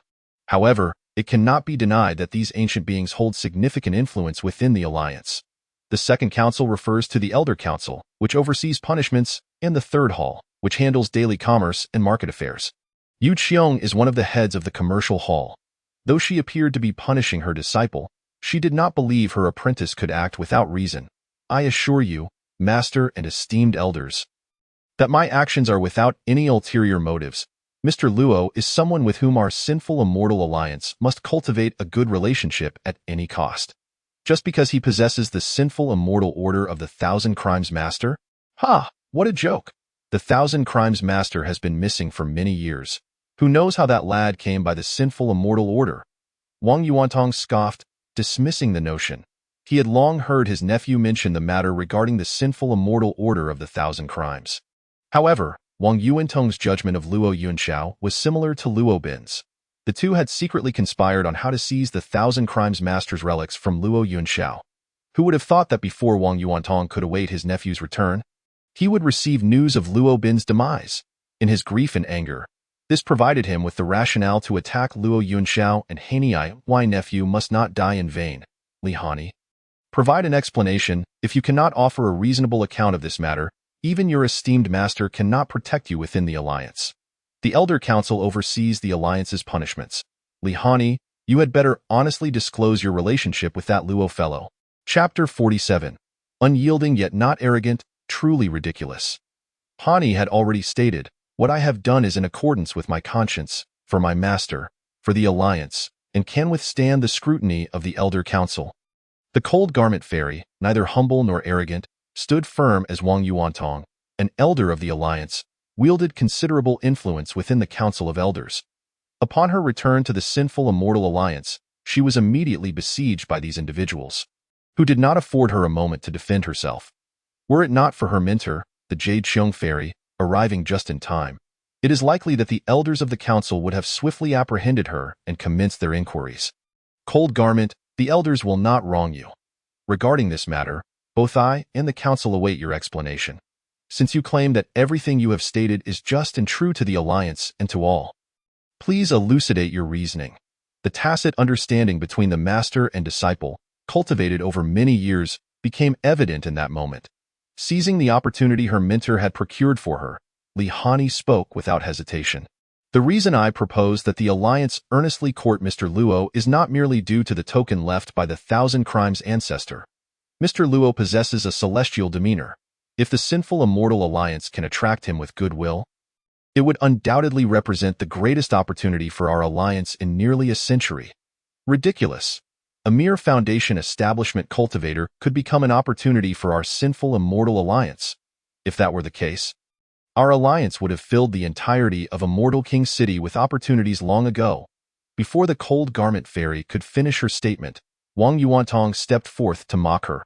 Elder Wang, regardless of any personal grievances you may have with Mr. Luo, I implore you to set them aside, for what Cold Garment is about to say is of paramount importance to our sinful immortal alliance. Li Hani, showing no sign of hesitation, prepared to recount the events that had transpired aboard the celestial vessel in the presence of the elders and her mentor, the Jade Xiong Fairy. Mr. Luo is no ordinary foundation establishment cultivator. Ha ha ha, I was expecting something substantial, yet this is all you offer. No matter how extraordinary he may be, he remains a foundation establishment cultivator. What use could such a minor figure possibly serve our sinful immortal alliance? Elder Wang, please refrain from repeatedly interrupting Cold Garment. Our utmost priority now is to clarify the events that transpired. Confronted by the piercing gaze of the Jade Xiong Fairy, Wang Yuantong snorted coldly and turned away. Although he was an elder, he was merely a mid-stage harmonization cultivator. In contrast, Li Hani's mentor, the Jade Xiong Fairy, not only led the trade association but had also reached the pinnacle of the tribulation stage, mere steps away from ascension to the great ascension realm. Their statuses, naturally, were not comparable. With the protection of the Jade Xiong Fairy, Li Hani continued, the reason I assert that Mr. Luo is extraordinary is that his true identity is far more complex than that of a mere foundation establishment cultivator. I suspect he is a venerable being who has lived for 1,000 years. A 1,000-year-old venerable being? The elders present, including the Jade Xiong Fairy, were clearly taken aback by Li Hani's astonishing claim. Collectively inhaling sharply. It is well known that the lifespan of cultivators is directly linked to their cultivation level. Generally, Qi refining cultivators, nourished by spiritual energy, may live slightly longer than ordinary mortals, around 150 years. Foundation establishment cultivators can live up to 200 years, golden core cultivators 300 years, nascent soul cultivators 500 years, spirit transformation cultivators 700 years, and harmonization cultivators 900 years. Li Hani's assertion that Luo Yunxiao was a 1,000-year-old monster implied that his cultivation must be at least above the tribulation stage. Ha ha ha, Li Hani. It seems you are so desperate to absolve yourself that you would dare to weave such a grandiose lie. A 1,000-year-old monster could not possibly be a Foundation establishment cultivator. Have you been kicked in the head by a donkey? Before the surrounding elders of the Sinful Immortal Alliance, and even the Jade Xiong Fairy, could respond, Wang Yuantong could no longer contain his laughter. Humph, what do you know? Mr. Luo, with a mere flick of his wrist, can command the celestial wood soul, and with a single gesture, can intimidate great ascension cultivators. I ask you, can you do such things? Regardless of Wang Yuantong's provocations, Li Hani could endure. However, when it came to matters concerning Mr. Luo, she could not stand idly by. If not for Luo Yunxiao's timely intervention, she might have perished at the hands of a great ascension cultivator. Look at this, it's becoming increasingly absurd. You even invoke great ascension cultivators. Pray tell, who is this great ascension cultivator that you claim was frightened away? In the void sky abyss, which great ascension cultivator lacks a reputation? Surely, they cannot be nameless. Wang Yuantong did not believe Li Hani's claims. I truly do not know the name of that great ascension cultivator. Li Hani had not dared to inquire during her journey. See, I told you, you wouldn't have anything more to add. You will not continue to fabricate tales, claiming that my nephew Luo Bin was slain by that great ascension cultivator, will you? Wang Yuantong sneered. Isn't that the truth? Li Hani suddenly felt somewhat speechless. Why was it that, despite the authenticity of her claims, no one chose to believe her? Not only did the elders of the council doubt her, but even her mentor, the Jade Xiong Fairy, cast a look of skepticism. The crux of the matter lay in Wang Yuantong's previous argument, which held considerable weight. Great ascension cultivators in the void sky abyss were not nameless nobodies. Since Li Hani repeatedly asserted that they had encountered an attack from a great ascension cultivator, she could not possibly be unable to provide the name or appearance of this individual. Humph, Li Hani, you still do not recognize your guilt. As the elders of the council began to press Li Hani for answers, even the Jade Xiong Fairy found herself at a loss for how to extricate her foolish disciple. Cold Garment was ultimately too naive. She had undoubtedly been deceived by schemers, as for who had deceived Li Hani. The Jade Xiong Fairy had long since formed her own conclusions after listening for so long. Li Hani's face was awash with anxiety. She had initially intended to persuade the alliance to warmly welcome Luo Yunxiao. Who would have thought it would devolve into her own trial? Now, Mr. Luo was even dragged into this turmoil. The thought that the nefarious machinations of the alliance could incite conflict between the Sinful Immortal Alliance and Mr. Luo sent her heart racing with dread. At that moment, a manager from the Sinful Immortal Alliance rushed in, his expression frantic. It's bad. It's bad.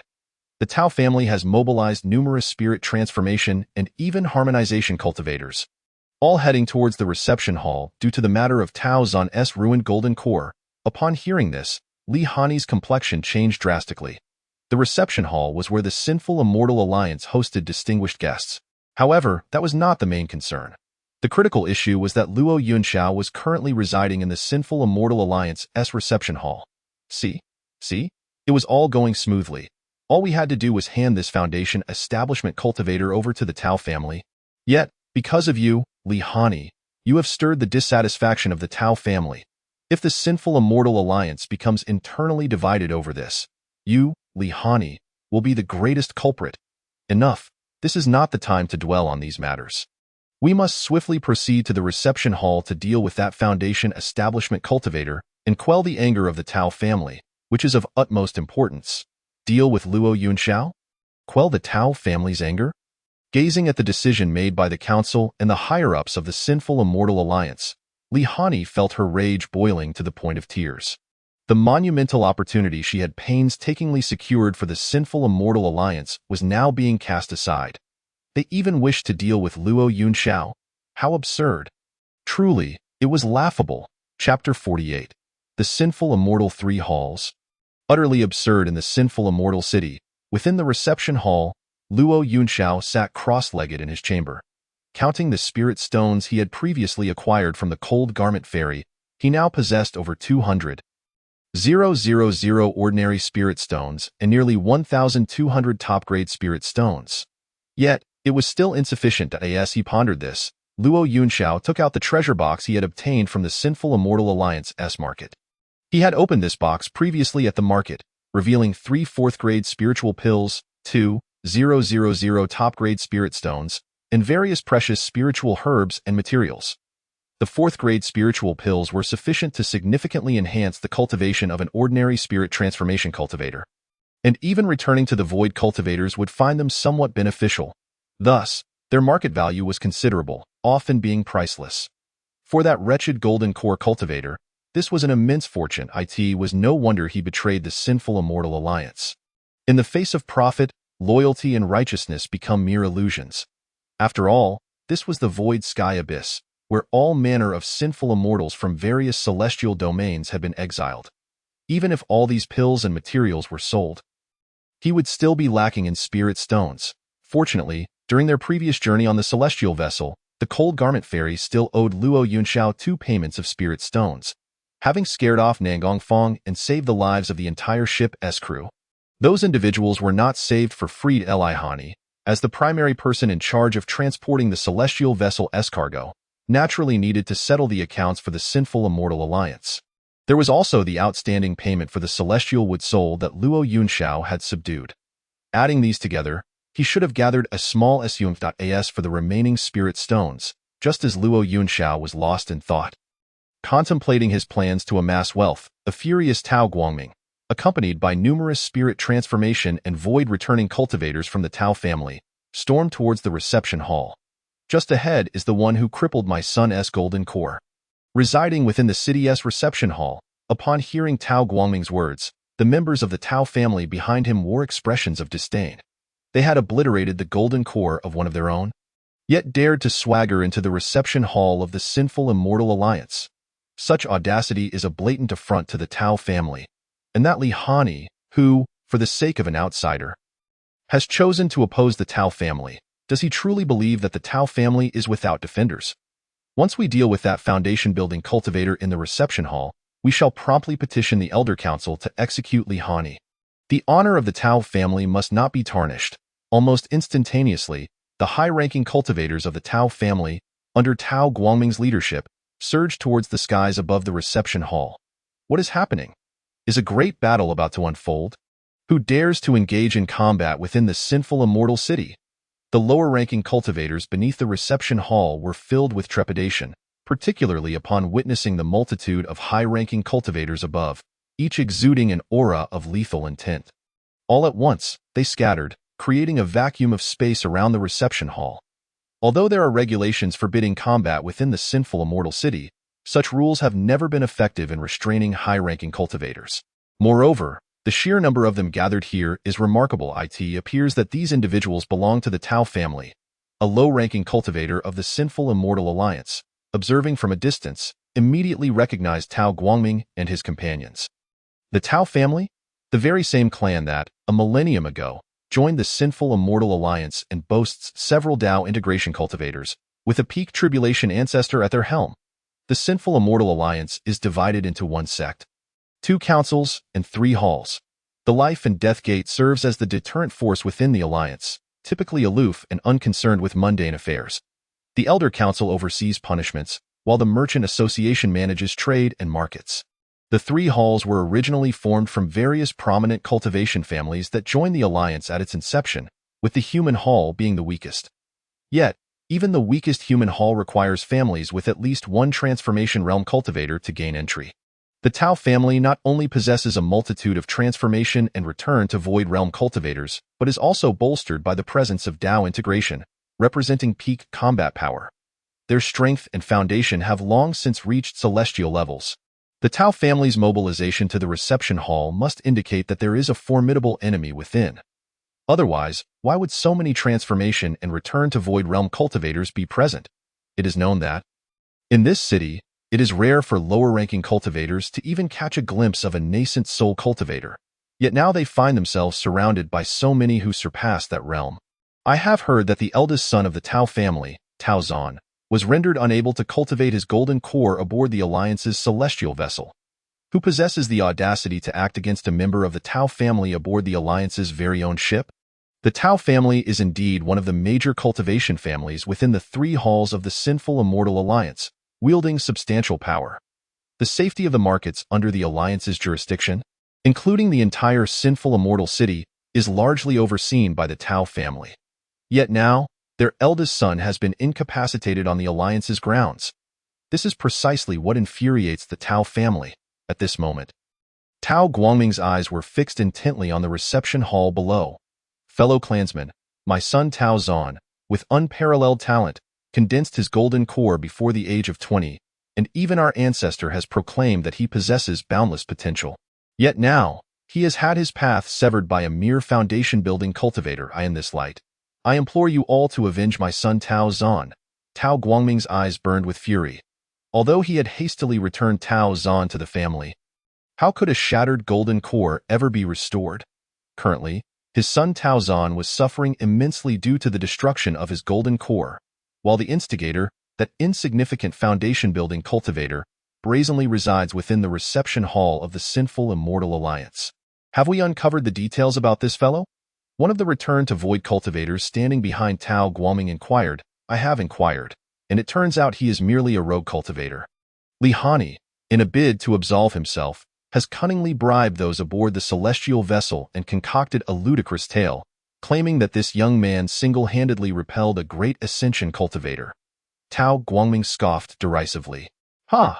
If a mere foundation-building cultivator could scare off a great ascension cultivator, I, Tao Guangming, would stand on my head and eat excrement, 10 pounds of it, no less.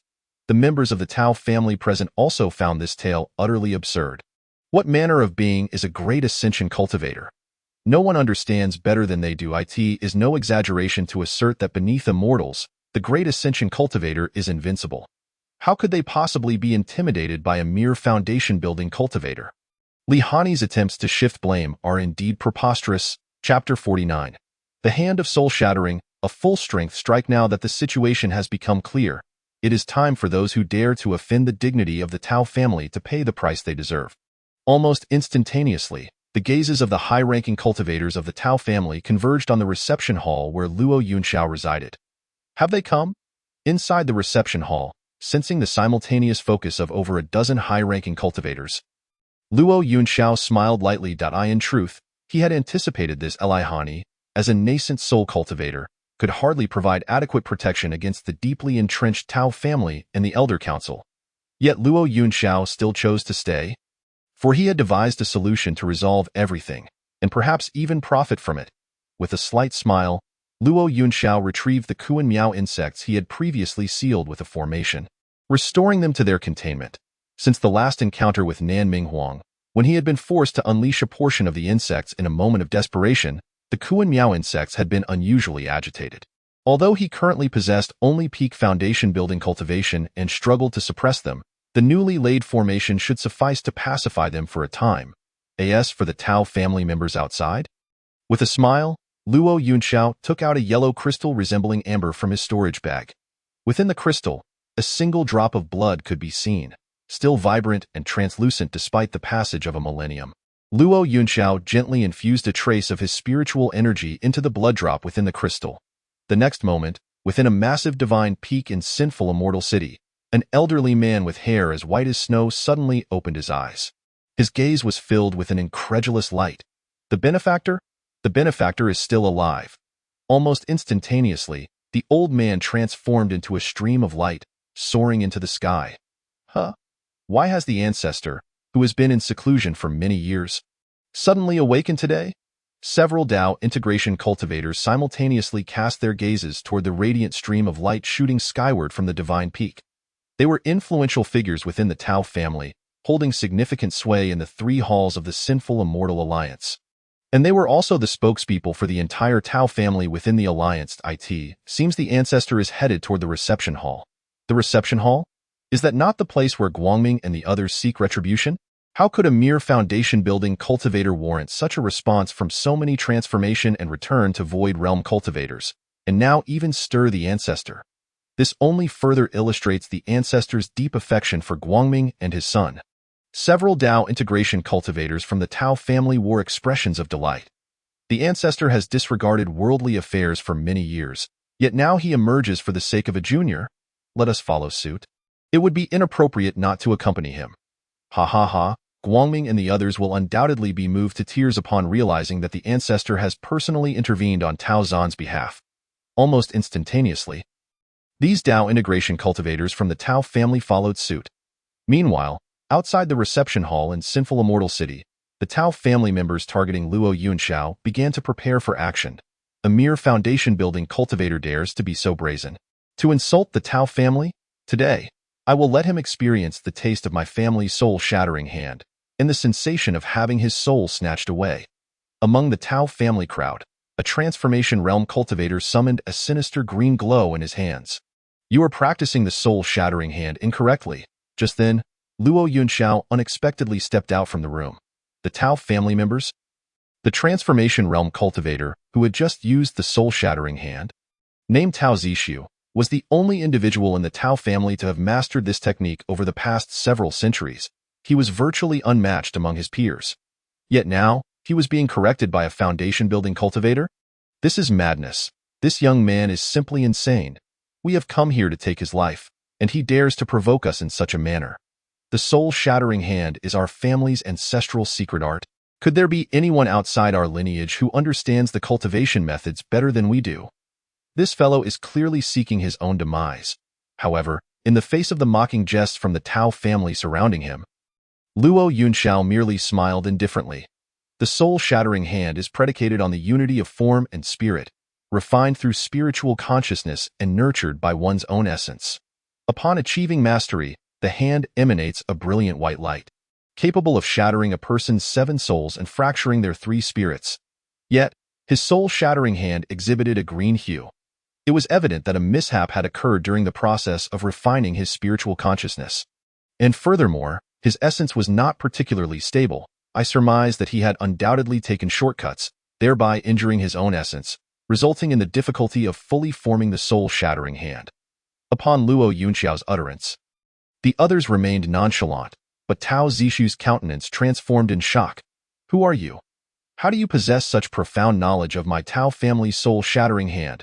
The soul-shattering hand is, after all, a unique skill of the Tao family, yet due to its arduous cultivation, no one has succeeded in mastering it for centuries. In truth, Tao Zishu had indeed resorted to shortcuts, which had led to the injury of his essence among the 3 spirits and 7 souls, rendering his soul-shattering hand irreparably flawed. This secret was one that even the strong among the Tao family, at the void return and harmonization stages, were unaware of. Luo Yunxiao merely glanced at him and pinpointed the issue with his cultivation of the soul-shattering hand. Those Tao family cultivators who had initially intended to continue mocking Luo Yunxiao found themselves utterly speechless upon witnessing Tao Zishu's reaction. As the only individual among the Tao family's divine transformation cultivators to have successfully cultivated the soul-shattering hand, Tao Zishu's prowess had long been a source of envy. Yet now, they learned from an outsider that Tao Zishu's mastery was incomplete.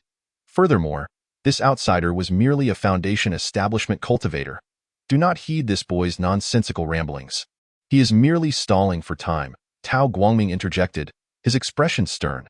He paid no heed to the veracity of the soul-shattering hand's cultivation. The fact that his son Tao Zan's golden core had been destroyed was an undeniable reality. Now, the enemy who had rendered Tao Zan's golden core useless stood before him. How could Tao Guangming let Luo Yunxiao escape easily? You shattered my son's golden core and severed his path. Today, I shall take your life in retribution for my son's suffering. With that, Tao Guangming brandished his sword, bolts of lightning flickering along its edge. The Thunder Light Sword? Many low-tier cultivators hiding at a distance recognized the long sword in Tao Guangming's hand. It was said that the ancestors of the Tao family had summoned the power of the lightning tribulation atop the divine peak for 49 days to forge this sword, and when unsheathed, it could shake mountains and seas, particularly when they beheld the lightning serpents in the air forming a massive lightning web, a sight they would likely never witness in their lifetimes. Alas, it is a fine sword.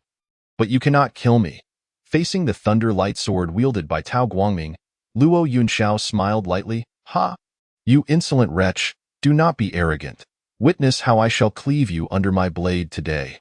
With a thunderous roar, Tao Guangming swung the Thunder Light Sword, and in an instant, the vast lightning web transformed into a lightning dragon, descending upon Luo Yunxiao's head. Roar, however, just as the lightning dragon was about to engulf Luo Yunxiao in its maw, it suddenly seemed to encounter an obstruction, exploding instantaneously with a mournful wail. Tao Guangming? What is happening? Can a mere foundation establishment cultivator truly withstand my Thunder Light Sword's full force? Just as Tao Guangming's face was filled with incredulity, a figure descended from the sky. Chapter 50. The Ancestor's Blessing. Mistaken Identity. Ancestor. The Ancestor has arrived. Upon seeing the figure that descended from the heavens, the members of the Tao family were initially stunned before quickly reacting. Is the Ancestor here to avenge Tao Zan? Truly, the youngest nascent soul cultivator of the Tao family, endowed with the Thunder Light Sword by the Ancestor, was receiving unparalleled favor from the Ancestor for Guangming and his son.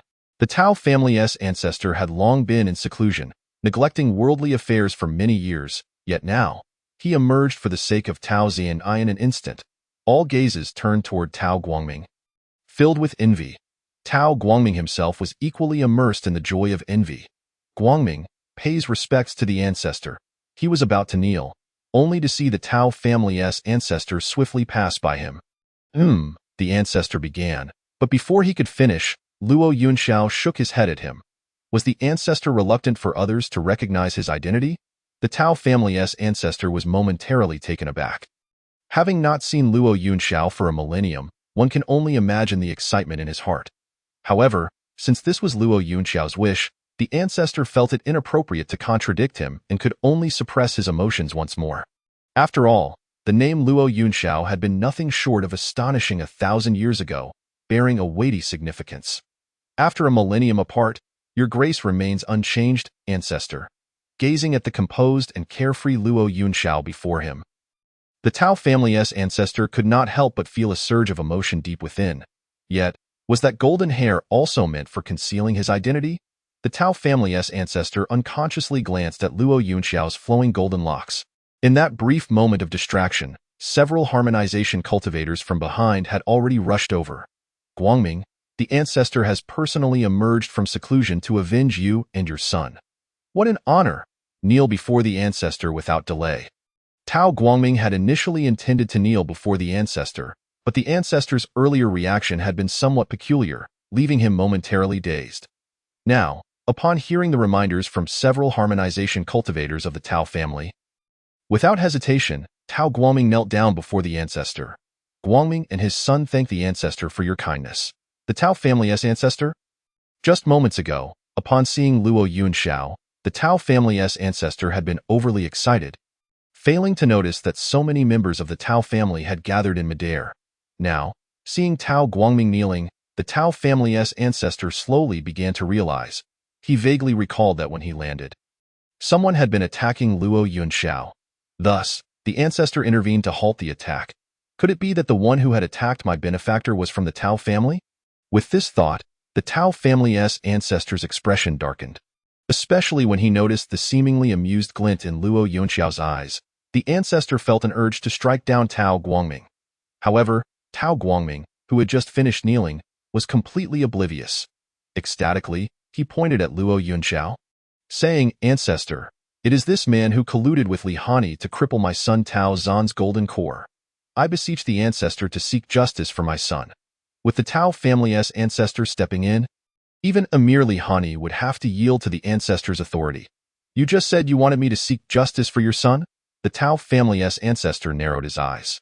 Because of the words from the previous harmonization cultivators, Tao Guangming had completely concluded that the Ancestor was here to avenge his son. At this moment, upon hearing the Ancestor's inquiry, Tao Guangming found no fault in it and instead became increasingly exhilarated. Indeed, it is my son's great fortune to have the Ancestor seek justice for him. The Tao family's Ancestor, a pinnacle tribulation transcending cultivator, was merely one step away from ascension. With the power of a transcended cultivator, perhaps he truly possessed the means to restore his son Tao Zan's golden core and continue his path. Initially, Tao Guangming had entertained notions of soliciting the Ancestor's aid, but the Ancestor had been in seclusion for so long that even the harmonization cultivators had difficulty encountering him. How could a mere nascent soul cultivator like him ever hope to meet the Ancestor? Yet now, the ancestor had emerged from seclusion to avenge his son, and he was filled with hope for Tao Zan's salvation. The excitement within Tao Guangming was beyond measure. Throughout the entire Tao family, he was the only one for whom the ancestor had personally emerged from seclusion, especially when he sensed the envious gazes of those around him. Tao Guangming felt himself soaring with elation. However, just as he indulged in fantasies of the ancestor avenging his son, restoring his golden core, and continuing his path, the Tao family's ancestor wore a peculiar smile directed at him. "And how do you think I should seek justice for you? This is simple. This boy has crippled my son's golden core. The ancestor should extract his foundation and sever his limbs, making him crawl out of Zuaxian City like a dog.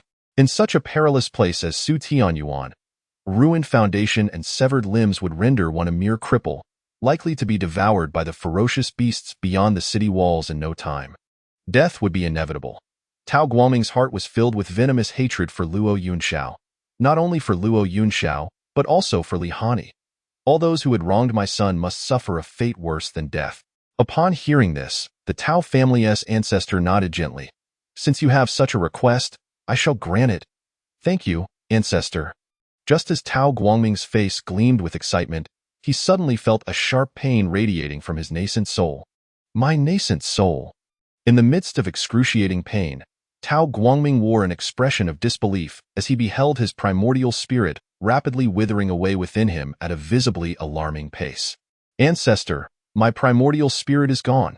His eyes bulged in horror, but before he could fully comprehend the agony of his vanishing essence, the lightning sword in his hand soared autonomously, transforming into several arcs of lightning that swiftly severed all his limbs. At that moment, not only was Tao Guangming stunned, but the surrounding members of the Tao family were equally astonished, particularly the few Dao integration cultivators who had accompanied the family patriarch. They stood there, dumbfounded, as they witnessed the patriarch wielding the lightning sword to sever Tao Guangming's hands and feet. "Ancestor, you have struck the wrong person.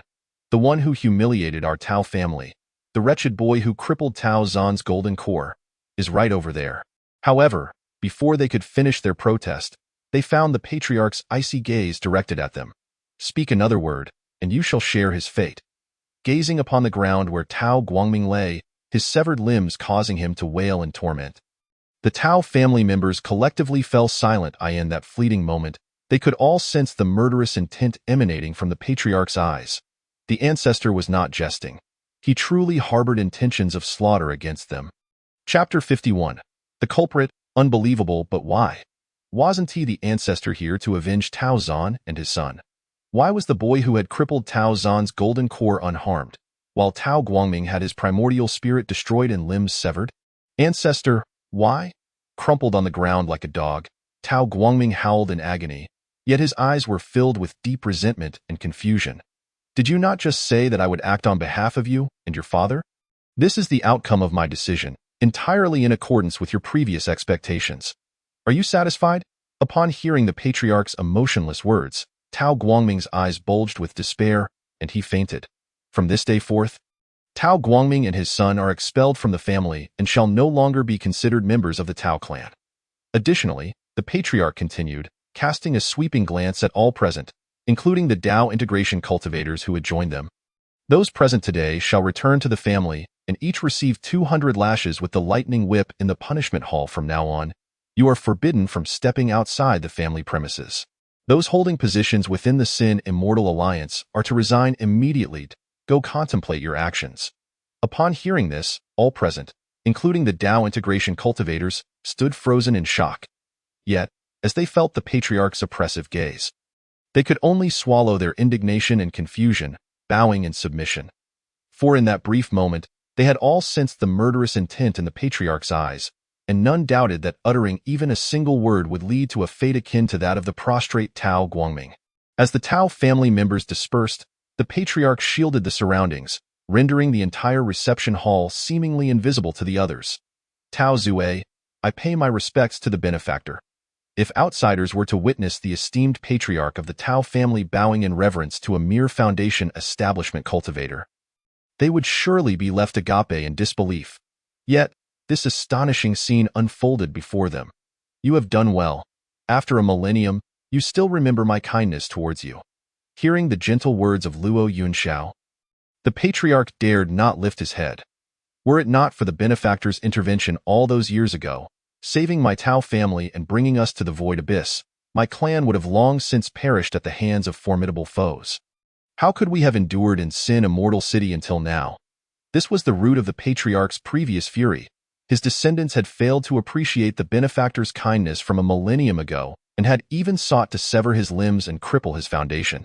How could the patriarch allow such ingrates to exist within the family? Gazing upon the kneeling patriarch, Luo Yunxiao was inexplicably reminded of the ungrateful wretches in the North Star Immortal Domain. A millennium ago, he had shielded the entire North Star with his life. Yet, what was the outcome? Humanity is inherently cold-hearted. The fact that you can recall my kindness towards your Tao family after a millennium is commendable enough. Rise. Luo Yunxiao turned to enter the dwelling. Benefactor, for the past 1,000 years, there have been rumors outside about your whereabouts. Additionally, your cultivation level. The patriarch's heart brimmed with countless inquiries. However, to this, Luo Yunxiao simply replied, "Is it not good that I am still alive?" "No, that is not what I meant, benefactor." "Enough. No need for explanations. I know you care about me, but I have my own matters to attend to in Sin Immortal City." Luo Yunxiao smiled gently and waved his hand. What does the benefactor intend to do? Is there any way my Tao family can be of assistance? If there is anything this old bone can do, please do not hesitate to ask. I, Tao Zue, would not hesitate even at the cost of my life. Actually, there is something I require, Luo Yunxiao stated directly. How many spirit stones can your Tao family currently mobilize within Sin Immortal City? Spirit stones? The patriarch was momentarily taken aback. I am not entirely sure, but it should be in the range of tens of millions. Fearing Luo Yunxiao might misunderstand, the patriarch quickly added, I have been in seclusion for many years and have not kept up with family affairs. I will return immediately and have someone account for them, then present them all to the benefactor. Oh, not rush. As the patriarch stood up to prepare the spirit stones, Luo Yunxiao chuckled softly. Your impatience has not changed at all, rest assured. I will not take the spirit stones you provide for free. Give me 3 days. After that, bring the spirit stones to find me, and I will exchange them for something of equal value. How can that be acceptable? Without the benefactor, there would be no Tao family, do not speak of mere spirit stones. Even if it means sacrificing my life, I would not hesitate. Luo Yunxiao had once saved the Tao patriarch because he recognized the man's pure heart. Now, after a millennium, the patriarch remained steadfast in his principles. How could Luo Yunxiao allow him to suffer loss? This matter is settled. There are other guests arriving shortly, so I shall not keep you. Seeing Luo Yunxiao's resolution, the patriarch refrained from saying more. Then I shall await your arrival in 3 days, benefactor. Just as the patriarch departed, Wang Yuantong and the members of the Sin Immortal Alliance Elder Council arrived at the reception hall. Huh? Where are the Tao family members? They searched around for signs of the Tao family, yet found not a single trace. Just then, Wang Yuantong suddenly spotted bloodstains below, along with severed limbs. Haha, that boy was indeed slain by the Tao family. His nephew, Luo Bin, had met his demise due to Luo Yunxiao and Li Hani. Now, one of the culprits had been dealt with. Wang Yuantong felt elated. However, although Luo Yunxiao had perished, another culprit remained unpunished. Humph, Li Hani, what do you have to say now? The ancient being you spoke of has already been slain by the Tao family. If he were truly capable of scaring off a Mahayana cultivator with a single sword, how could he have been killed by the Tao family? Upon hearing Wang Yuantong's accusations, Li Hani wore a face of disbelief, her gaze fixated on the severed limbs on the ground. Impossible. This cannot be true. Mr. Luo would never. Chapter 52. Shocked, again shocked. No, this cannot be real. I refuse to believe it. After a brief moment of astonishment, Li Hani's expression hardened with determination. Mr. Luo would never. Humph, Li Hani, even at this juncture. You remain so obstinately deluded. Are you suggesting that the severed limbs below are the doing of the Tao family themselves? Wang Yuantong snickered coldly. The Tao family holds a prominent position among the 3 halls of the Sin Immortal Alliance. Now that the golden core of the Tao family's direct bloodline has been crippled, how could they possibly let Luo Yunxiao go unpunished? Elders, the facts are evident. Li Hani has failed in her duties, resulting in Tao Zan's golden core being ruined. Fearing repercussions from the Tao family, she concocted a web of lies to evade responsibility. My nephew, Luo Bin, must have sought to expose their scheme, which led to his demise. I implore you, elders, to seek justice for my nephew. Wang Yuantong's face was streaked with tears, resembling someone who had suffered a great injustice. His captivating performance immediately resonated with the elders' council. Li Hani, what more do you have to say? What can you possibly say? The facts are laid bare before us, are they not? Although you are a member of the Commerce Guild, having transgressed the laws of our alliance, you shall still face the consequences from our council. As the elders united in their accusations, Li Hani could not help but cast her gaze towards her master, the fairy Yu Qiong. Hani, you should confess. Yet, the fairy Yu Qiong turned her head away. The evidence was irrefutable. Even if she wished to assist Li Hani, she could not show favoritism in front of the elders. Witnessing her most trusted mentor begin to doubt her, Li Hani staggered back a few steps. Everything she had claimed was the truth. Why, oh why, did no one believe her? Wang Yuantong, although I am merely a lowly third-tier elder within the council today, to uphold the justice of our alliance, I shall not allow a treacherous individual like you to continue wreaking havoc upon our sinful immortal alliance. Wang Yuantong's words rang with righteous indignation, yet inwardly, he could not suppress his derisive laughter. Luo Bin. My dear nephew, do you see? Your uncle has avenged you.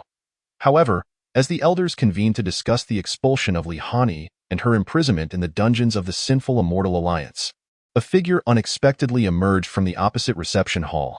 Fairy Hani, have you come to present me with spirit stones? The members of the sinful immortal alliance were taken aback. It is him. He is the one who shattered Tao Zan's golden core. After a brief moment of astonishment, Wang Yuantong pointed at Luo Yunxiao, exclaiming, he is that foundation establishment cultivator. But his hands and feet were said to have been severed by the Tao family. How is it that he stands before us unscathed? And if the severed limbs on the ground do not belong to Luo Yunxiao, whose could they possibly be? The elders were left dumbfounded, struggling to comprehend the situation. Luo Yunxiao had shattered Tao Zan's golden core, and the Tao family had come in a furious pursuit, yet here he stood, unharmed before them. Could it be that he was an impostor? Wang Yuantong's eyes widened. Li Hani, what a cunning ploy. You anticipated that the Tao family would not spare this boy, so you waited until they had vented their wrath before finding someone to impersonate him, attempting to deceive me and the council, hoping to pull the wool over our eyes. I had not realized until now that you possessed such scheming intellect. Faced with Wang Yuantong's accusations, Li Hani remained silent. Her gaze transfixed upon Luo Yunxiao as he emerged from the reception hall. Mr. Luo, you are unharmed. I knew it. With your capabilities and skills, you would never come to harm. Li Hani had always believed that the Tao family would never be able to challenge someone like Luo Yunxiao, who could repel even the mightiest of cultivators. Now, seeing him standing there unscathed, her heart soared with joy. Could it be that Hani's words were indeed true? Fairy Yu Qiong's eyes fixated intently on Luo Yunxiao. No, this cannot be. He is merely a foundation establishment cultivator. How could he have survived the onslaught of the Tao family? Repeatedly probing with her divine sense, she ultimately concluded that Luo Yunxiao was just an ordinary foundation establishment cultivator. Being on the brink of becoming a peak tribulation transcending cultivator herself, she was confident in her judgments. Yet, if Luo Yunxiao were truly just an ordinary cultivator, how had he quelled the fury of the Tao family? This question perplexed not only Fairy Yu Qiong but also the other elders present. Just as they were grappling with their confusion, another shocking piece of news reached their ears. What did you say? The Tao family has collectively resigned from their positions within the alliance, and they have all been punished to reflect upon their actions. Upon hearing this news from the envoy, the elders of the council were left in a state of shock. The Tao family had come in a fervent pursuit of vengeance against Luo Yunxiao, yet he was unharmed while the Tao family members faced collective punishment. This was not the main point. The crucial matter was that this decision had come from the Tao family's ancestor. It was widely known that the ancestor of the Tao family had secluded himself in the forbidden grounds of their ancestral mountain for 1,000 years since leading the family into the sinful immortal alliance. He had never once interfered with family matters. Yet now, he had emerged for such a trivial matter, punishing those who had sought to trouble Luo Yunxiao. Could it be that this foundation establishment youth was, in fact, an ancient being who had lived for a millennium? Once again, the elders of the council, including Fairy Yuqiong, gasped in astonishment at Luo Yunxiao's figure in the reception hall. Only Li Hani's expression changed color, as if everything unfolded as it should. But the most uncomfortable one was Wang Yuantong, who had previously been using the severed limbs as a point of contention. Who would have thought that these severed limbs were indeed left by the Tao family?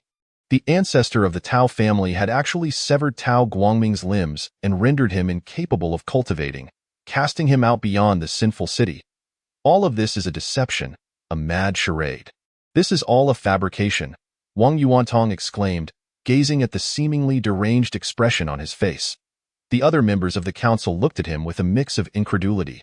The ancestor of the Tao family was a peak, tribulation-transcending cultivator. How could he be easily deceived? What could have compelled him to sever Tao Guangming's limbs in order to quell Luo Yunxiao's wrath? This was an indication that Luo Yunxiao's identity was far from ordinary.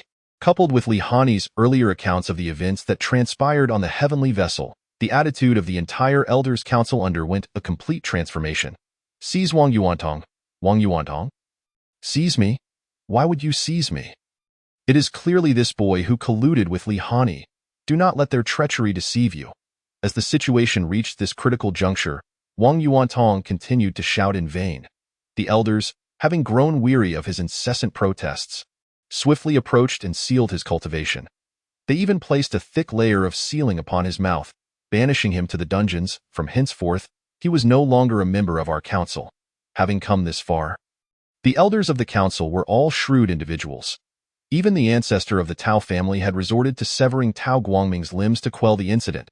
If they were still oblivious to their course of action, their tenure in the council would be at an end.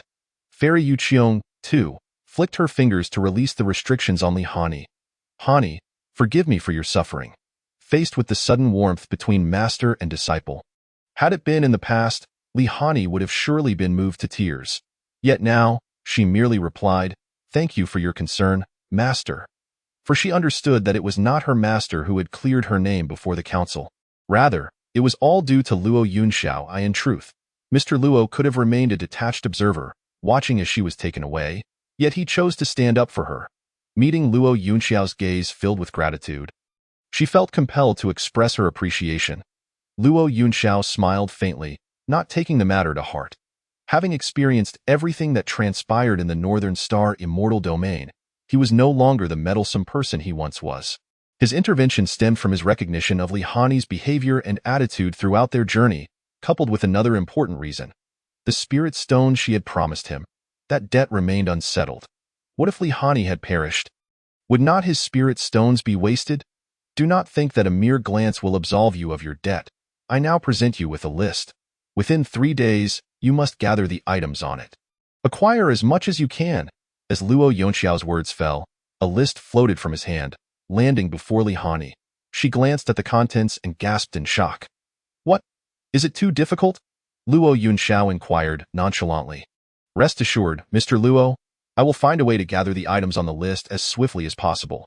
According to the items specified on the list, Luo Yunxiao required Li Hani to convert the spirit stones she owed him into the materials listed within 3 days. These materials were not particularly rare treasures, but the critical issue was the sheer volume required.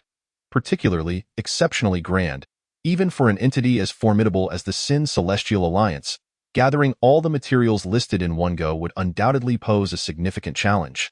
Fortunately, Li Hani had just assured Luo Yunxiao that she would exert every effort to resolve the matter. As Luo Yunxiao finished discussing the list, he turned and re-entered the reception hall, showing no inclination to greet Fairy Yuqiong or the esteemed elders of the Elder Council. In an instant, everyone remained frozen in place, their expressions varied.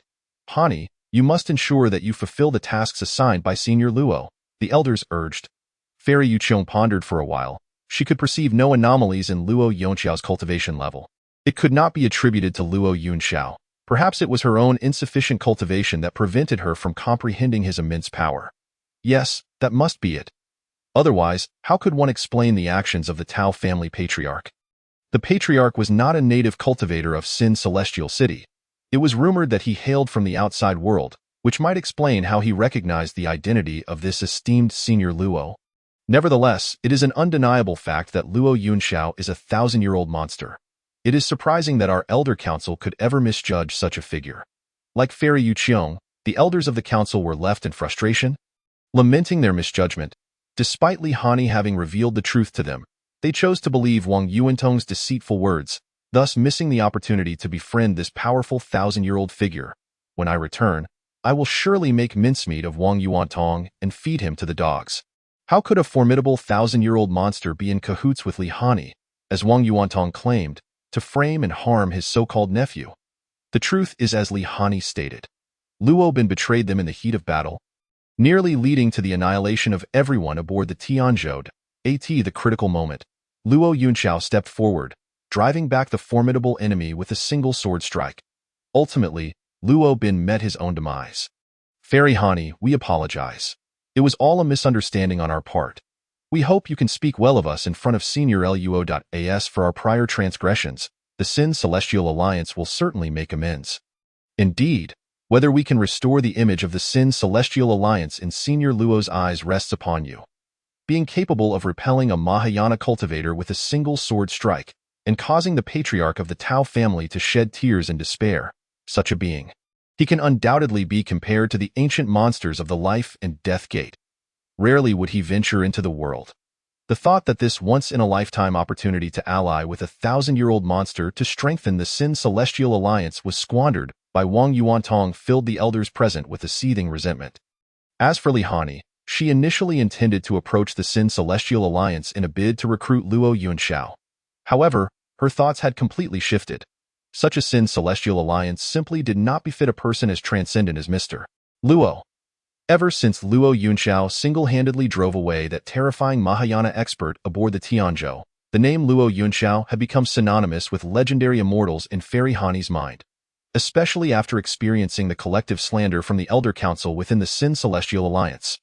She increasingly felt that the current Sin Celestial Alliance was unworthy of Luo Yunxiao, truly unworthy. Yet, just as the members of the Sin Celestial Alliance were feeling despondent over Luo Yunxiao's situation, in the Xianwang city at the morning dew peak, Mu Xuanhu and the various princesses gazed at the enormous cocoon of light rising into the air, their eyes brimming with uncontrollable excitement. It worked. This time, it has truly succeeded. Chapter 54. Ninth Rank Immortal Pill. The Overlord Cauldron emerges the ninth rank Immortal Pill, the Golden Soul Pill. Mu Xuanhu's gaze trembled with excitement. A pill reaching the 7th rank is already considered an Immortal Pill, while a 9th rank Immortal Pill stands atop the hierarchy of Immortal Pills. This Golden Soul Pill was obtained by Mu Xuanhu from the secret realm of the ancient Deluo, possessing the capability to solidify one's divine soul and mitigate the damages inflicted by the Golden Immortal Tribulation. Furthermore, it holds boundless benefits for future advancements to the Xian Immortal level and even higher, to the Great Luo Immortal Sovereign. To ensure the successful refinement of the Golden Soul Pill, Mu Xuanhu had exerted tremendous effort over the years. Had it not been for the meticulous guidance and strategic planning of this young master, how could these foolish women have gained access to the methods of refining such an ancient immortal pill?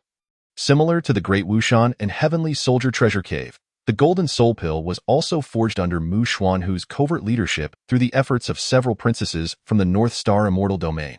7 years. This young master has waited a full 7 years for this day in comparison to the exquisite battle armor that failed to be refined in the Earth Fire Cave. Mu Xuanhu placed greater importance on the Golden Soul Pill.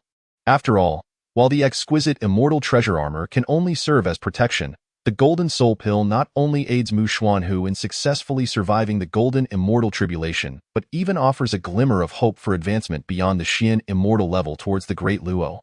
The Great Luo Immortal Sovereign indeed. In the entirety of the 4 immortal domains, such a being is invincible. Even a peak Xian immortal like the North Star Immortal King appears as naive as a child in the presence of a true Great Luo Immortal Sovereign. With the Golden Soul Pill and the Supreme Tao Foundation of the Golden Fruit, this young master's path to immortality shall encounter no obstacles. Luo Yunxiao, heralded as the strongest prodigy of the North Star a millennium ago, has instilled confidence in Mu Xuanhu. With the combination of the Golden Soul Pill and the Supreme Tao Foundation, he is destined to surpass the Luo Yunxiao of 1,000 years ago and become a new legend in the 4 immortal domains. Just then, a shimmering crack of golden light appeared in the enormous cocoon formed by the Golden Soul Pill. The moment of emergence was imminent. The various princesses gleamed with delight. Unlike ordinary pills, once a ninth-rank immortal pill is completed, it absorbs all the spiritual energy from within 1,000 miles, forming a massive cocoon to nurture the immortal pill. The longer the pill is nurtured within the cocoon, the more potent its effects upon emergence. The method to infer the effectiveness of the pill lies in the cracks on the surface of the cocoon. Calm down, sisters. This is merely the first crack in the pill's formation. If we can coax out a few more cracks, this golden soul pill crafted by our little junior brother will undoubtedly become a peerless ninth-rank immortal pill. The seventh princess, Su Xiangxiang, stood beneath the enormous cocoon of the golden soul pill. Her eyes filled with excitement. As a pill refiner, being able to personally refine a ninth-rank immortal pill is undoubtedly the pinnacle of a refiner's achievements. Of course, this is not the crux of the matter. The key point is that with this golden soul pill, our little junior brother need not worry about his golden immortal tribulation any longer. Su Xiangxiang was immensely confident in the ninth-rank immortal pill she had crafted. And the other princesses from the North Star beamed with joy. However, just as the princesses of the North Star rejoiced over the imminent emergence of the golden soul pill, in the void abyss of the Sin Celestial City, Luo Yunxiao returned to his chamber and retrieved a gigantic bronze cauldron from his storage bag. Old friend, who would have thought we would meet again after a millennium? This bronze cauldron, named the Overlord Cauldron, like Luo Yunxiao's divine sword, is also an extraordinary immortal treasure. However, its purpose is not for offense or defense, but for alchemy. In the past, Luo Yunxiao traversed the 4 immortal domains, not only mastering swordsmanship unparalleled, but also excelling in alchemy, medicinal concoction, formations, and runes. This Overlord Cauldron was won from a 7-day bet against the Medicine King and the Medicine King sect in the Western Sichuan Immortal Domain.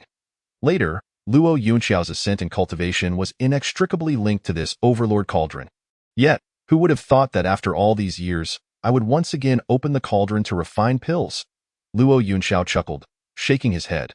The list he had given to Li Hani comprised the spiritual herbs and materials necessary for pill refinement. However, before those materials arrived, Luo Yunxiao had one more task to accomplish, to solidify his alchemical techniques and methods. Let me practice on you all. Luo Yunxiao casually took out 3 4th-rank spiritual pills and placed them into the Overlord Cauldron. These 3 4th-rank pills originated from the treasure box of the Sin Celestial Alliance, courtesy of the Golden Pill You Ugly. Let us enhance them a bit.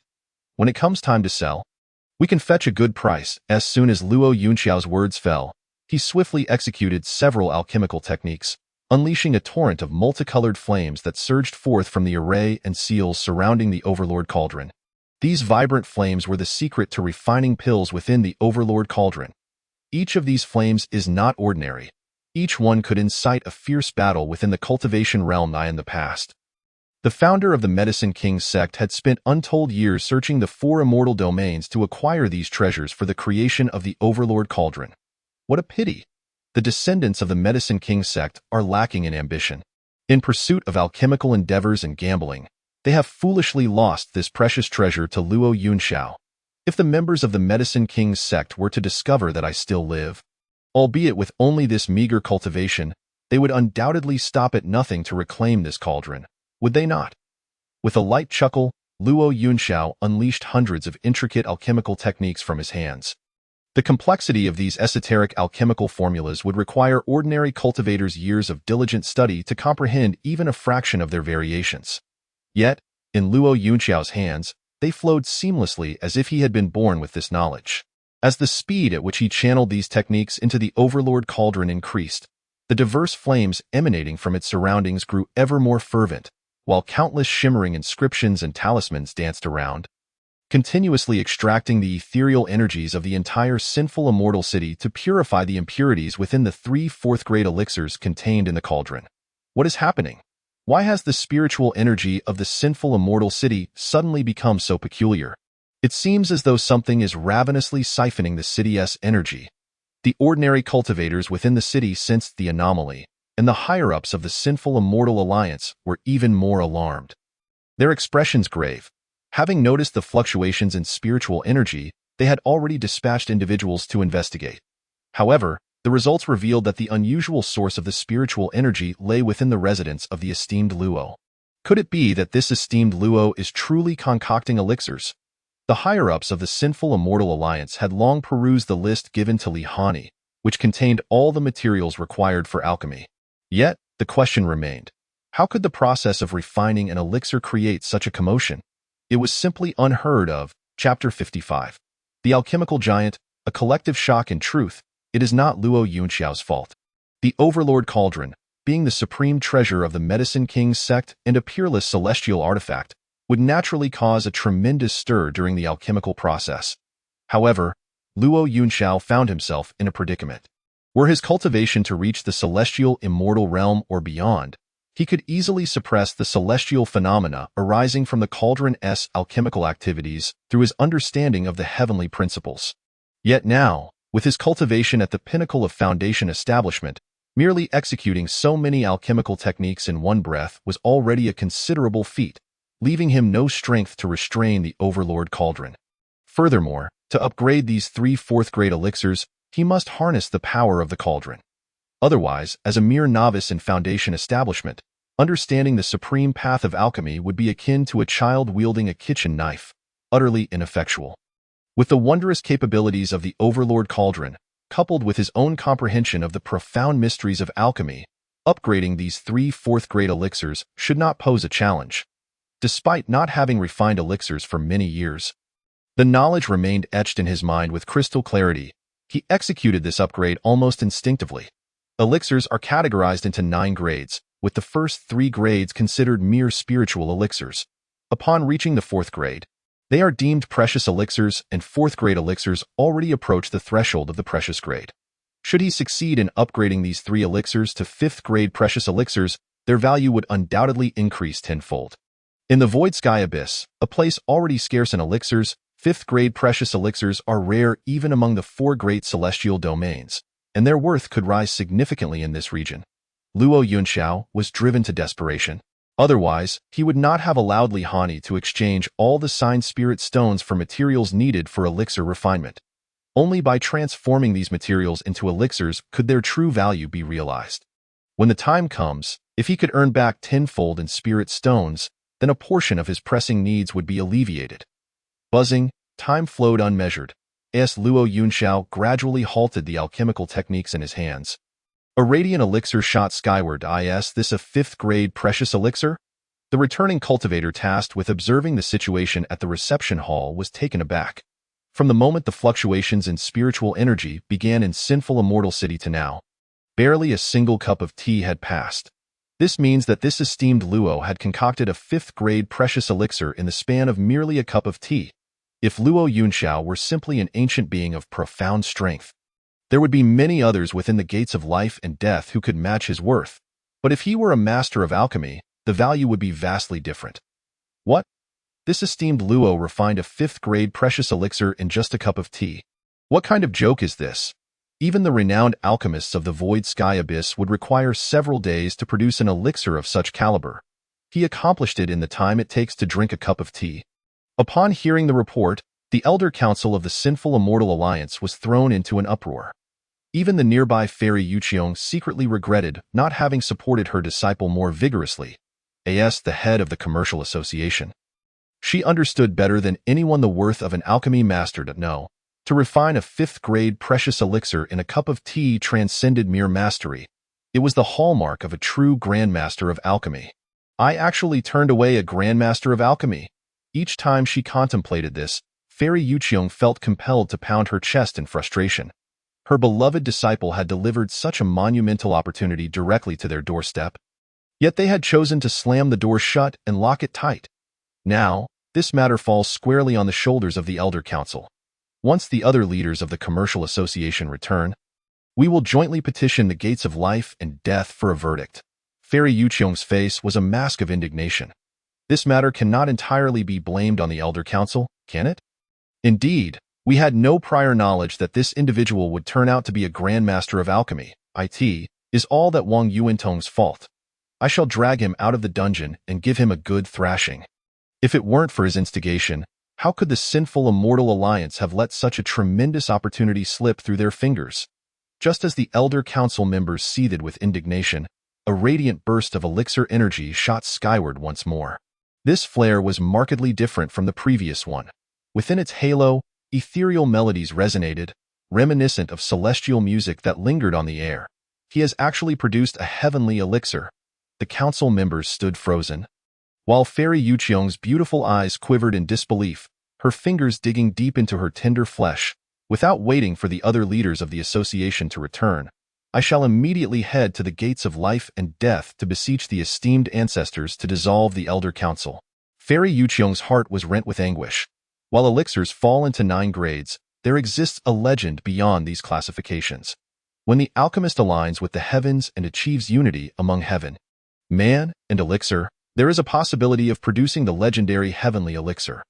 Even a 5th grade heavenly elixir far surpasses the value of a celestial elixir. For the heavenly elixir is a gift from the Tao of Heaven. Upon consumption, it not only enhances one's cultivation but can even augment fortune, allowing the cultivator to attain the coveted state of unity with the heavens. Upon hearing Fairy Yuqiong's furious outcry, the expressions of the Elder Council members shifted dramatically. A powerful ancient being. Even if we cannot recruit him into the sinful immortal alliance, we could at least expend a bit more to forge a favorable connection. But a grandmaster of alchemy? Even the ancient beings within the gates of life and death would regard him with utmost respect.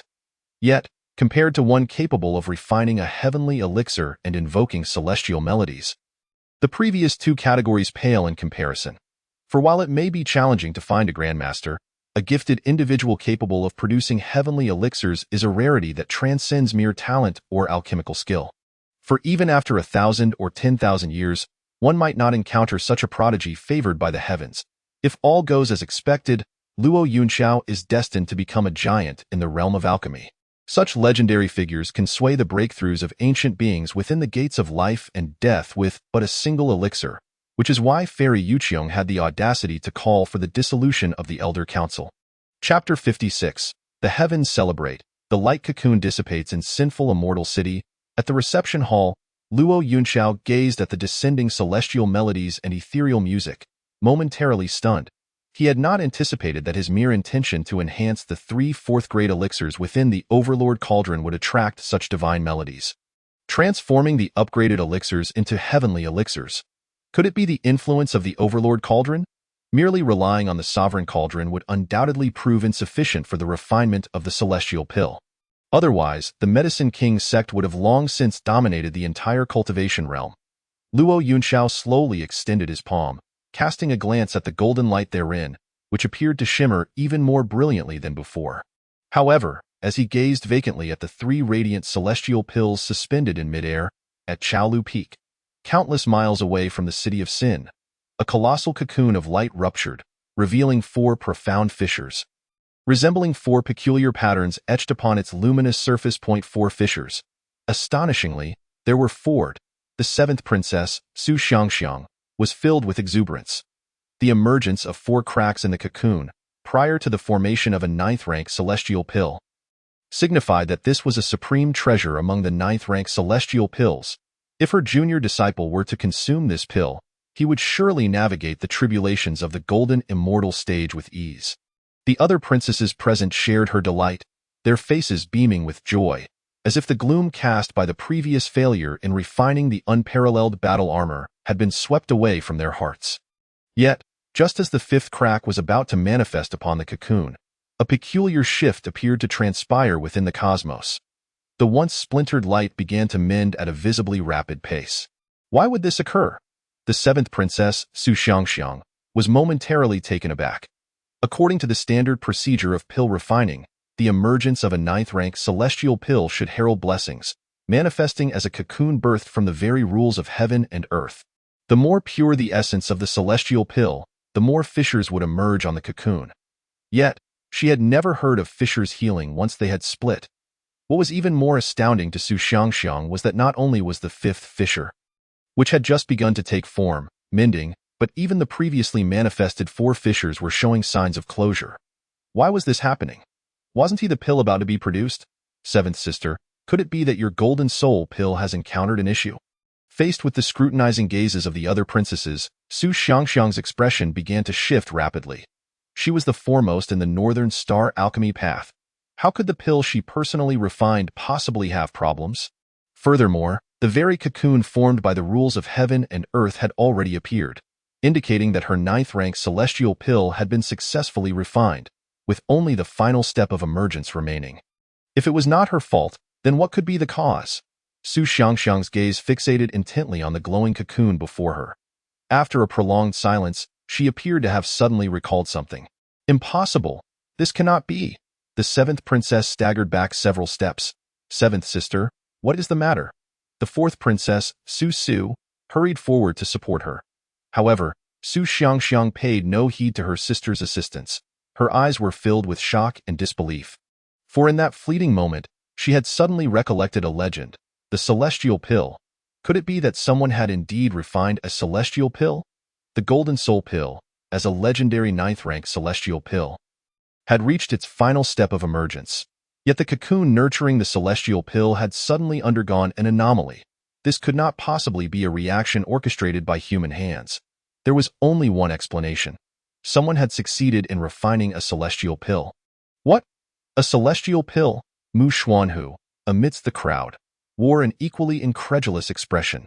A being blessed by the heavens, any celestial pill, regardless of its grade, would summon the blessings of heaven and earth upon its birth.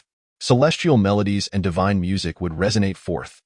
Yet, if one presumed this to be merely a singular celestial phenomenon, they were gravely mistaken.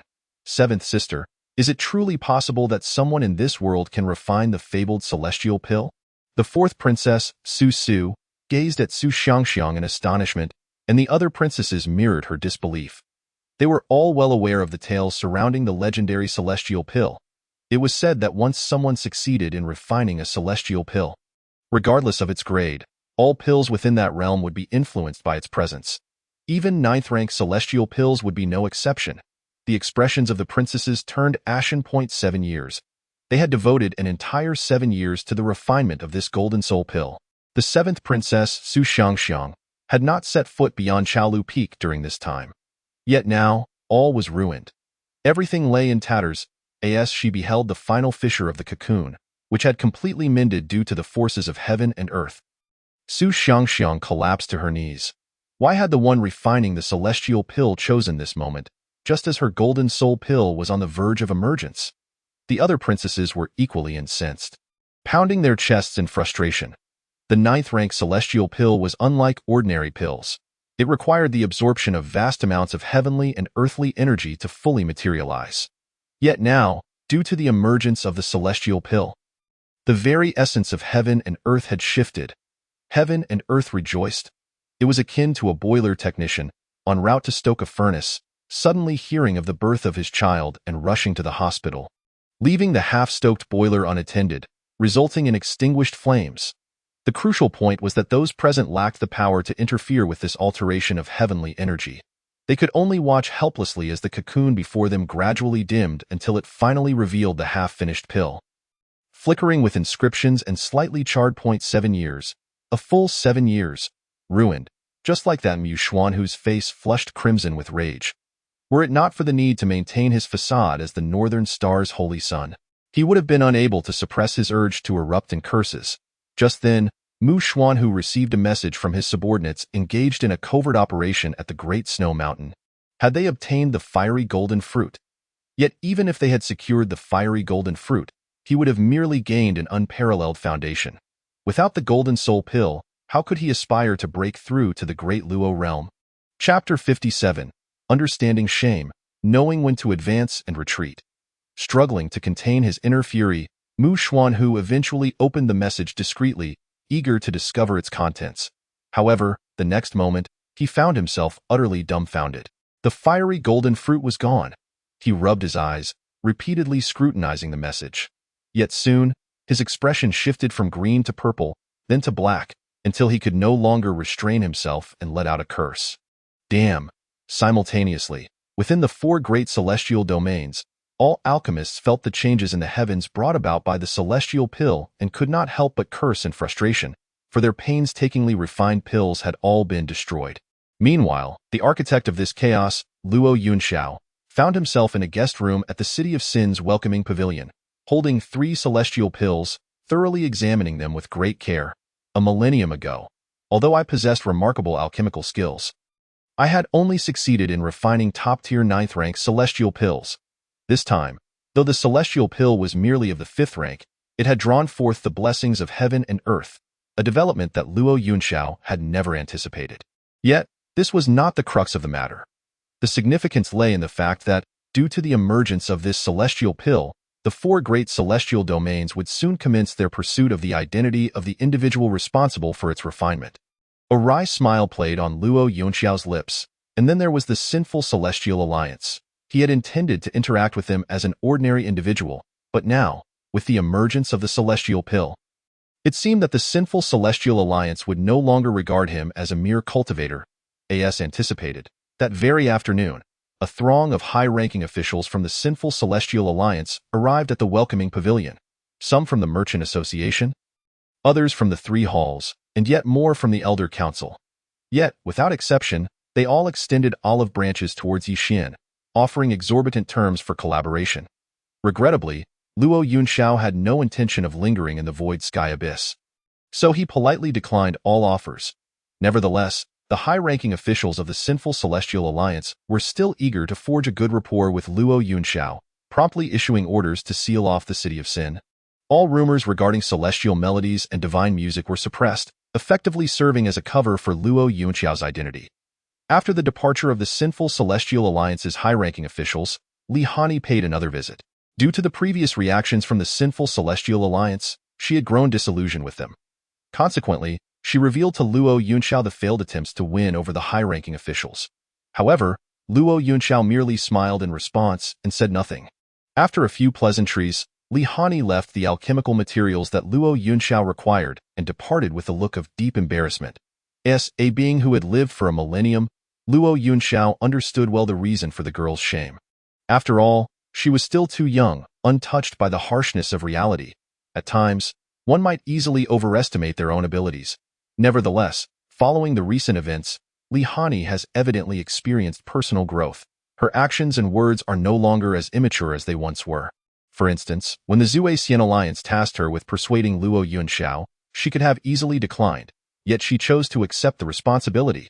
Upon meeting Luo Yunxiao, she promptly conveyed the alliance's intentions, ensuring she did not offend either the higher-ups of the Zuexian Alliance or Luo Yunxiao himself, all while dismissing her own reluctance. Indeed, it is often through personal experiences that one truly matures. Luo Yunxiao, too, is not exempt from this. Heralded as the foremost prodigy of Beichen, he spent a millennium squandered on nurturing a pack of ingrates. Such troubling matters are best left unconsidered. Luo Yunxiao cast another glance at the alchemical materials sent by Li Hani. The supplies from Zuexian City were insufficient, so what she delivered was merely a fraction, only 1/10 of what was listed on Luo Yunxiao's inventory. However, Li Hani assured him that the remaining materials would be gathered and delivered to the reception hall within 3 days. Due to the significance of Tiandan, the entire Zuexian Alliance was eager to assist Luo Yunxiao, thus expediting the acquisition of the necessary materials, albeit only a fraction of what was needed. Nevertheless, it should suffice to fulfill his promise to the Tao family in 3 days. With a smile, Luo Yunxiao reopened the Overlord Cauldron. 3 days slipped by in the blink of an eye, and the Tao family's ancestor arrived at the reception hall as promised. Benefactor, this is all the spirit stones from my Tao family. I had them meticulously counted, totaling 21 million ordinary spirit stones, along with 10,000 premium spirit stones. In order to amass these 10,000 premium spirit stones, the Tao family's ancestor had been tirelessly occupied. Unfortunately, spirit stones were already scarce in Shutian Abyss, with premium spirit stones being exceptionally rare. Gathering this quantity was the absolute limit for the Tao family's ancestor. Indeed, combined, that amounts to over 30 million spirit stones, which fulfills a small portion of the anticipated amount. Upon hearing Luo Yunxiao state that such a sum was merely a fraction of his expectations, the Tao family's ancestor was taken aback. This wealth represented the entirety of the Tao family's assets amassed over a millennium in Zuexian City. Truly, Luo Yunxiao was a benefactor of extraordinary stature. After accepting the spirit stones from the Tao family's ancestor, Luo Yunxiao produced several cauldrons of elixirs and placed them before him. These elixirs were recently concocted. Although they do not meet the standards of celestial elixirs, There are quite a few 5th and 6th grade treasures among them. Luo Yunxiao himself was unsure why. Since he began refining elixirs in Zuexian City, his success rate had been astonishingly high, yielding numerous 5th and 6th grade elixirs that he originally intended to produce only 4th grade treasures. Nonetheless, this fortunate turn of events enriched Luo Yunxiao's resources, especially since elixirs were scarce in Shuqian Abyss. The 5th and 6th grade treasures he offered were of immense value to the Tao family, and the quantity he provided was sufficient to compensate for the worth of the spirit stones received. Benefactor, you? The Tao family's ancestor gazed at the pile of treasures before him, his breath quickening. The Tao family had erred, and even if it meant sacrificing everything, he was willing to pay the price. Yet, the presence of 6th grade treasures among these elixirs was astonishing. Such elixirs were exceedingly precious, even for someone of his cultivation level at the peak of tribulation, and could potentially aid him in overcoming bottlenecks in his training. Do not feel embarrassed. You have prepared so many spirit stones for me, and these elixirs are rightfully yours. As for the punishment of the errant disciples from your Tao family, have they not already been addressed? Upon hearing Luo Yunxiao's words, the Tao family's ancestor flushed with embarrassment. He had learned the details upon returning to the Tao family. Luo Yunxiao could have taken Tao Zan's life, but merely shattered his golden core, which was a tremendous favor to the Tao family. Regrettably, the younger generation of the Tao family failed to recognize their place and dared to offend him. Benefactor, although those who offended you have been punished, the fault lies with my Tao family. Thus, I shall only take half of the elixirs, and the remainder shall be considered our compensation to you. Observing the Tao family's ancestor's obstinacy, Luo Yunxiao smiled gently. Very well, as you wish. Luo Yunxiao had once intervened to save the Tao family's ancestor due to his sense of propriety and understanding of boundaries, which is why he was willing to grant the Tao family a chance for redemption. Yet, just as the Tao family's ancestor began to gather the elixirs and prepare to depart, a figure suddenly appeared at the door. Mr. Luo, the final batch of supplies you requested is ready. Upon receiving Luo Yunxiao's reply, Li Hani entered the room, coincidentally witnessing the Tao family's ancestor who was respectfully retreating. The sight of the ancestor's reverent demeanor stirred a complex array of emotions within her. Mr. Luo, I have an unreasonable request. After delivering the final batch of supplies to Luo Yunxiao, Li Hani knelt before him. Knowing it was an unreasonable request, why voice it? Luo Yunxiao smiled faintly at her. Though there was a connection between them, he had already assisted her twice aboard the celestial vessel, not merely for the sake of friendship, but also to settle a debt of gratitude. Moreover, due to Luo Yunxiao's influence, Li Hani's standing within the Zuexian alliance had risen significantly, thus their relationship had reached a natural conclusion. Li Hani understood that coming to seek Luo Yunxiao's guidance at this juncture was an indulgence. Yet she found herself at a loss for words. After the recent events, she realized that her understanding of the Zuexian alliance was not as profound as she had believed. Her once unwavering faith began to crumble, especially when they had the opportunity to ally with Mr. Luo but chose instead to heed Wang Yuantong's malicious whispers. This betrayal stung even more coming from Yu Qiong, whom she had always revered as an elder. Mr. Luo, I implore you to guide me toward a path forward. As her original faith shattered, Li Hani found herself adrift without a purpose. Despite her recent endeavors for the alliance, she felt like a soulless shell. Now that she had fulfilled her task and completed the checklist Luo Yunxiao had given her, she found herself devoid of even that last glimmer of direction. Very well, since you have asked. I shall provide you with an answer, but it will not be immediate. You must wait for 10 days. 10 days? Upon hearing Luo Yunxiao's words, Li Hani was momentarily taken aback, though her curiosity was piqued. She restrained her urge to inquire further, trusting in Luo Yunxiao. Thank you, Mr. Luo. These are the new elixirs I have concocted. As before, please take them back and negotiate a fair price with the Zuexian alliance, converting it into spirit stones for me. The usual terms apply. Premium stones are preferred. Although Li Hani was uncertain of Luo Yunxiao's purpose for acquiring so many spirit stones, she instinctively nodded in agreement. Rest assured, Mr. Luo, I guarantee that I will not let you suffer any loss regarding the spirit stones. News of Luo Yunxiao's material gathering and alchemical endeavors had already spread throughout the upper echelons of the Zuexian alliance. Furthermore, during her previous deliveries, Li Hani had facilitated the sale of several batches of elixirs on his behalf. Upon her return from the reception hall, elders, members of the 3 halls, and merchants alike swarmed around her as if drawn to blood. "How is it? Does the esteemed Luo have any intention of selling Tiandan?" They all wore anxious expressions, barely daring to breathe. Even Yu Qiong among the crowd shared in the fervor. Tiandan. Since that day when the fairy Yu Qiong reported the matter to the Gate of Life and Death, the ancient beings within the gate issued her a directive. Under no circumstances should she neglect to cultivate a favorable relationship with Luo Yunxiao. If possible, she was to attempt to acquire a heaven pill from him, even if it was merely a single one. However, Mr. Luo expressed no intention of selling the heaven pill, with a single statement. Li Hani shattered the hopes held by everyone present. "Hani, has that esteemed senior Luo?" "No." Before the fairy Yu Qiong could finish her sentence, Li Hani had already interjected. Ever since the last time the Sinful Immortal Alliance discovered their oversight, the notion of using beauty to win over Luo Yunxiao had unexpectedly emerged. Li Hani, being one of the few beauties within the alliance, had a relatively close relationship with Luo Yunxiao. Even matters such as procurement lists were entrusted to her by him. Thus, the higher-ups of the alliance reached a consensus. Yet, this decision only deepened Li Hani's disappointment towards the Sinful Immortal Alliance, which he had already begun to lose faith in. Who exactly is Mr. Luo? Could he possibly be swayed by such despicable tactics? Sensing Li Hani's shift in emotions, the fairy Yu Qiong made several attempts to speak, but ultimately found herself at a loss for words. Though Li Hani had been respectful towards her in recent days, the fairy Yu Qiong could distinctly feel that her disciple no longer regarded her as before. "It is all my fault." The fairy Yu Qiong felt an immense regret within her heart. Had she believed in her disciple even a fraction more at that time, the Sinful Immortal Alliance would not have missed the golden opportunity to win over Luo Yunxiao, a master alchemist capable of refining heaven pills. Even a fifth-grade one would hold immeasurable value for those ancient beings in the Gate of Life and Death.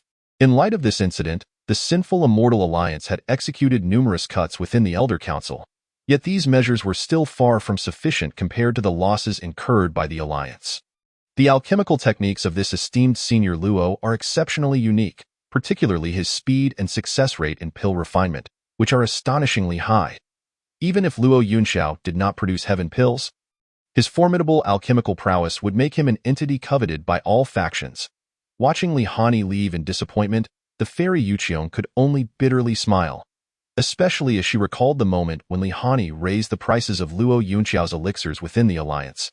A wave of bitterness washed over her heart. This child must be profoundly disappointed in us, right? If only time could be reversed. The fairy Yu Qiong vowed never to allow the Sinful Immortal Alliance to offend Luo Yunxiao over a trivial matter of a mere Taoist John. Yet, in this world, who can claim the luxury of a second chance? The alliance had resolved to spare no effort in courting him. "Hani, oh Hani, you must accept this," as she gazed at the vanishing silhouette of Li Hani. The fairy Yu Qiong sighed inwardly, for she understood better than anyone the true meaning behind that phrase, "at any cost." Let alone a Li Hani. If necessary, even she, Yu Qiong, might be used as a bargaining chip by the ancient beings of the Gate of Life and Death in their efforts to woo Luo Yunxiao. Chapter 59. Aloof and breathless in the North Star Immortal Domain. The immortal king of North Star sat silently upon his throne. In just a few short days, the Earth Fire Cave had suffered a catastrophic calamity, and the entire Earth Fire vein of the Forging Flame Peak had been severely damaged. For at least the next 100 years, the North Star Immortal Domain would be unable to utilize the power of Earth Fire to forge divine weapons.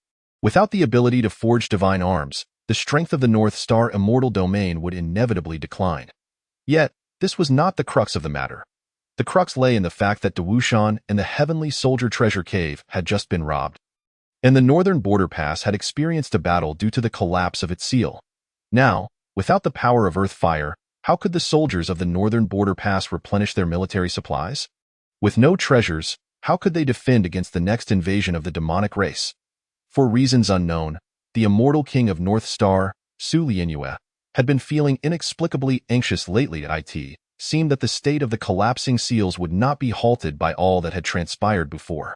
She even feared that the next seal collapse would unleash even more terrifying consequences. She could not help but wonder how Wanner was faring. Had she found anything?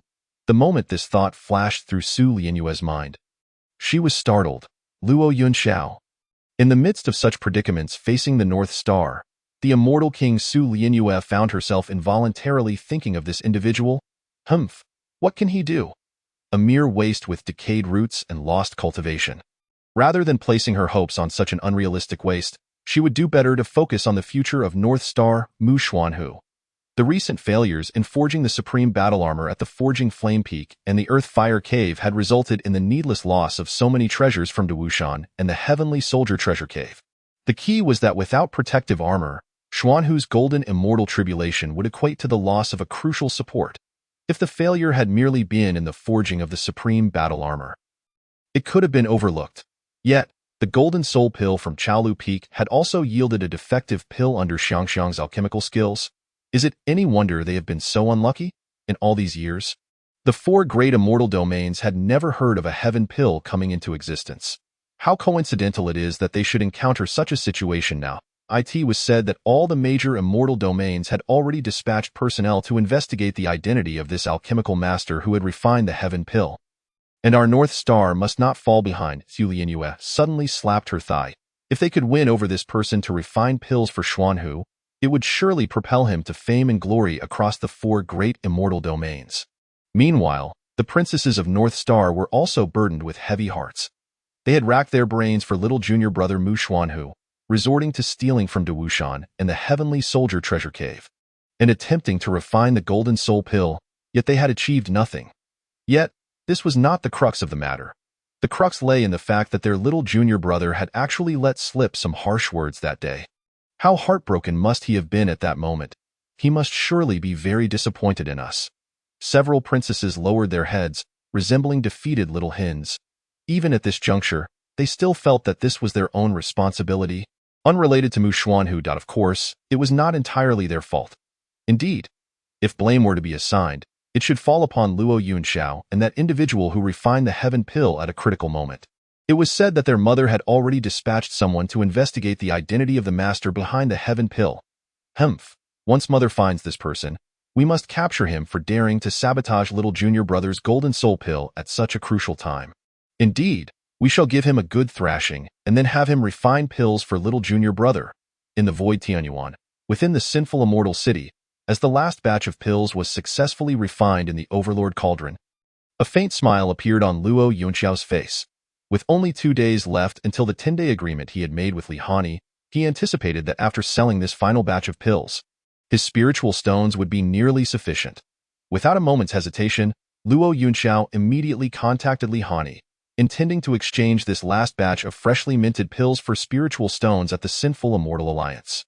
Due to the Alliance's intent to court him, coupled with Li Hani's earnest negotiations, the prices offered by the Sinful Immortal Alliance for the pills Luo Yunxiao refined were nearly 10 to 20 higher than the market rate outside.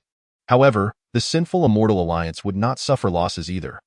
Although the pills Luo Yunxiao refined later did not include any heaven pills, the fact that the Overlord Cauldron had previously produced heaven pills meant that these medicines would carry a trace of the residual aura of heaven pills. Even if it was only a faint trace, it was sufficient to enhance the potency of the pills beyond that of ordinary ones of the same grade. The next step was to see how this opportunity within Sinful Immortal City would manifest. Although Luo Yunxiao had foreseen the imminent emergence of this opportunity through a dream that transcended time, he had not experienced it firsthand. He had only heard of it afterward. Not only the powerful figures within the Sinful Immortal Alliance, but also numerous other sinful forces within the Void Tianyuan had been drawn in by the aura emanating from this opportunity. Many reclusive ancient beings had even personally descended to engage in fierce battles over it. A significant portion of Sinful Immortal City was destroyed in the process of contending for this opportunity. That the Sinful Immortal Alliance suffered losses amounting to half its powerful members speaks volumes about the allure of this opportunity to those ancient beings who seldom reveal themselves. Since Luo Yunxiao had resolved to seize this opportunity, he naturally needed to prepare some contingencies. This was also the reason behind his fervent alchemical endeavors in earning spiritual stones, since arriving in Sinful Immortal City. 2 days slipped by in the blink of an eye. And finally, it was time for this opportunity to emerge. Luo Yunxiao sat quietly in the reception room of the guest house when suddenly, an unusual wave of energy rippled through the heavens and the earth. This wave surged like a tidal wave, sweeping across the entire Void Tianyuan. What is happening? Where did this disturbance come from? Such formidable prowess. The essence of the forces of heaven and earth is profoundly palpable. This is the primordial origin birthed from the manifestations of the cosmos, in but an instant, the ancient beings within the Sin Immortal Alliance and the Gate of Life and Death, who had been in seclusion, awakened to this peculiar disturbance, roused from their slumber. Tio evoked the primal essence of the universe. Could it be that an earth-shattering treasure is on the verge of emerging? Contemplating this, the awakened old monsters within the Gate of Life and Death began to breathe rapidly. Their excitement palpable. Chapter 60. The emergence of the strong, 9-colored lotus seeds simultaneously, in the void abyss. Sensing this astonishing upheaval, various factions of the Sin Immortal Alliance, along with many ancient beings believed to have been long dead, also stirred from their slumber. In Sin Immortal City, Luo Yunxiao sat cross-legged in his chamber. After much preparation, he had finally arrived at this moment. A subtle smile graced his lips. In the past few days, he had not been idle, including this period. The spirit stones he had exchanged for alchemical pills using the Overlord Cauldron had amassed to a considerable fortune. Yet, to seize this opportunity, these spirit stones were merely sufficient. In these 2 days, Luo Yunxiao had meticulously arranged these spirit stones into various ancient formations within a storage bag, each serving a singular purpose, to gather spiritual energy. However, unlike ordinary gathering formations, Luo Yunxiao's ancient array possessed a monumental additional function. Sacrifice. To complete the incomplete formation of the ancient primordial clan, he had expended considerable effort, yet he had researched this incomplete array a millennium ago, making its application now rather effortless. Nevertheless, merely possessing the formations was far from adequate. With this thought, Luo Yunxiao slowly retrieved an item from his storage bag. In stark contrast, the outside world was already in chaos due to the emergence of the treasure. After sending out 9 waves of disturbance, amidst an unnamed desolate mountain near Sin Immortal City, 9 distinct colored lotus leaves gradually emerged from the mountainside. These were drawn forth by the treasure's emergence, captivating the attention of the Jade Xiong Fairy and the high-ranking officials of the Sin Immortal Alliance, their gazes filled with disbelief.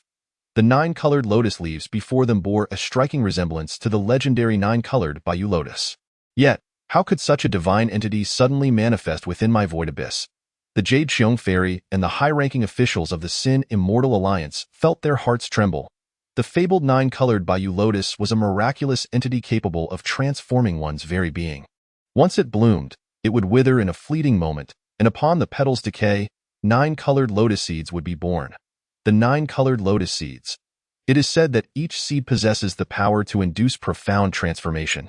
If one could consume all 9 seeds, even an ordinary person could ascend to immortality, embarking on the path of the celestial.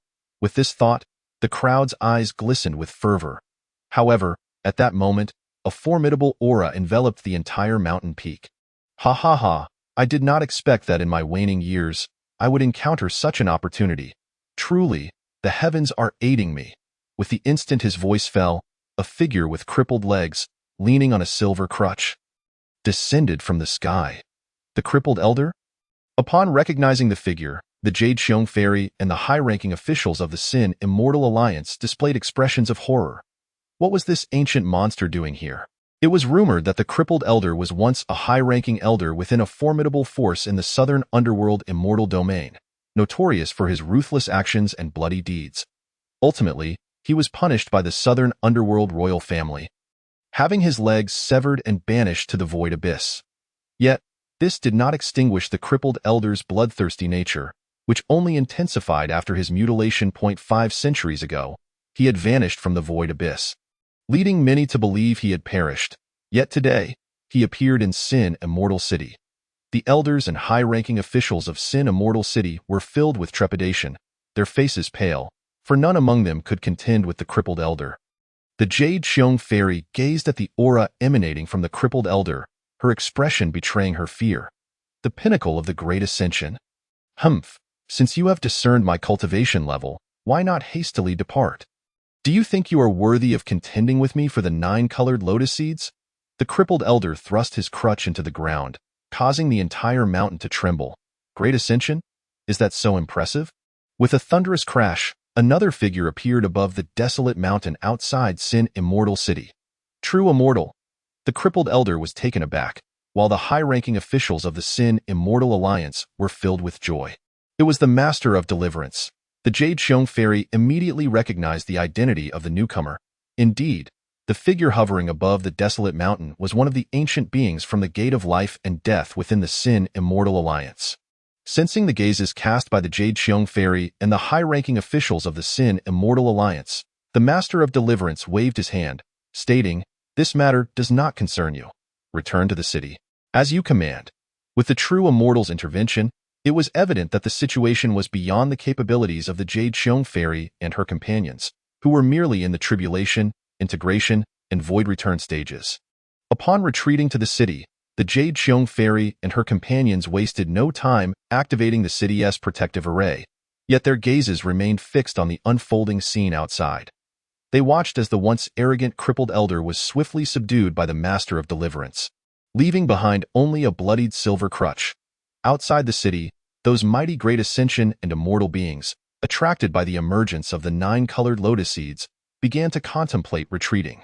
The appearance of a true immortal had stripped them of their chances to seize the 9-colored lotus seeds. However, some fortune seekers remained hidden, unwilling to part with the allure of the 9-colored lotus seeds.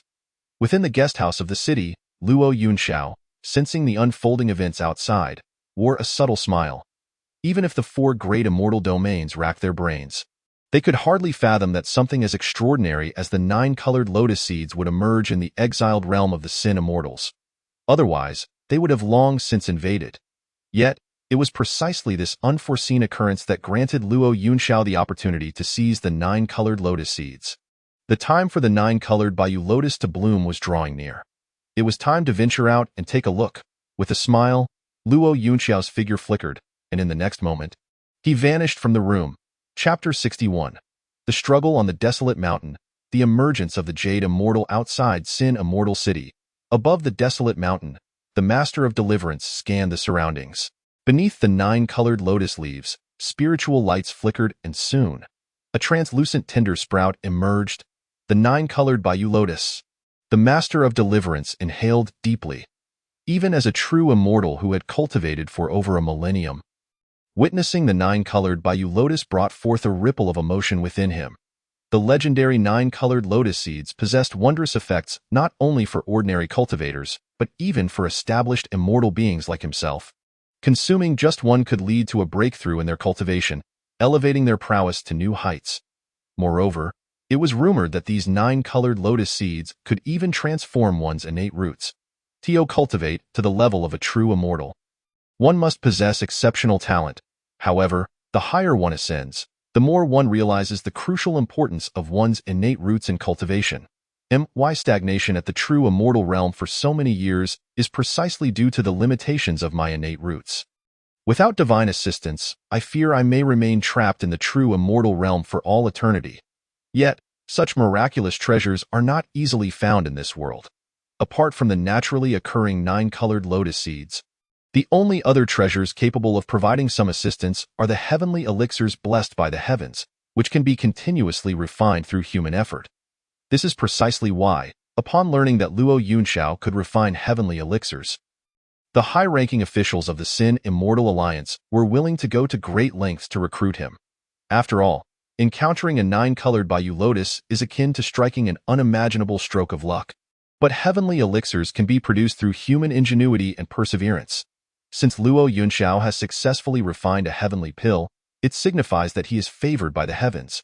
Having achieved this once, a second success is certainly within reach. Moreover, during this period, Luo Yunxiao's speed in alchemy has been nothing short of astonishing, enough to demonstrate his terrifying talent in the realm of pill crafting. It is precisely for this reason that, prior to the emergence of the 9-colored closed moon lotus, a unanimous decision was made within the Death Gate. Regardless of the means, they must ensure that Luo Yunxiao remains within the Sin Immortal Alliance, preventing any outsiders from encroaching upon him. However, for the time being, the priority is to safeguard the 9-colored closed moon lotus, as several formidable auras, not inferior to his own, have begun to converge upon the desolate mountain where the lotus is gradually blooming. Indeed, the 9-colored closed moon lotus has emerged. Ha ha ha, such a divine object has astonishingly been born within my void abyss. If I could obtain this lotus, I would undoubtedly shatter my own limits and soon break free from the seals within the void abyss. Those who have been cast into the void abyss by the four great celestial domains bear the Sin Immortal mark, which will be passed down through generations along the bloodline of the Sin Immortals. As long as this mark exists, they shall remain eternally bound to the seals set at the edges of the void abyss.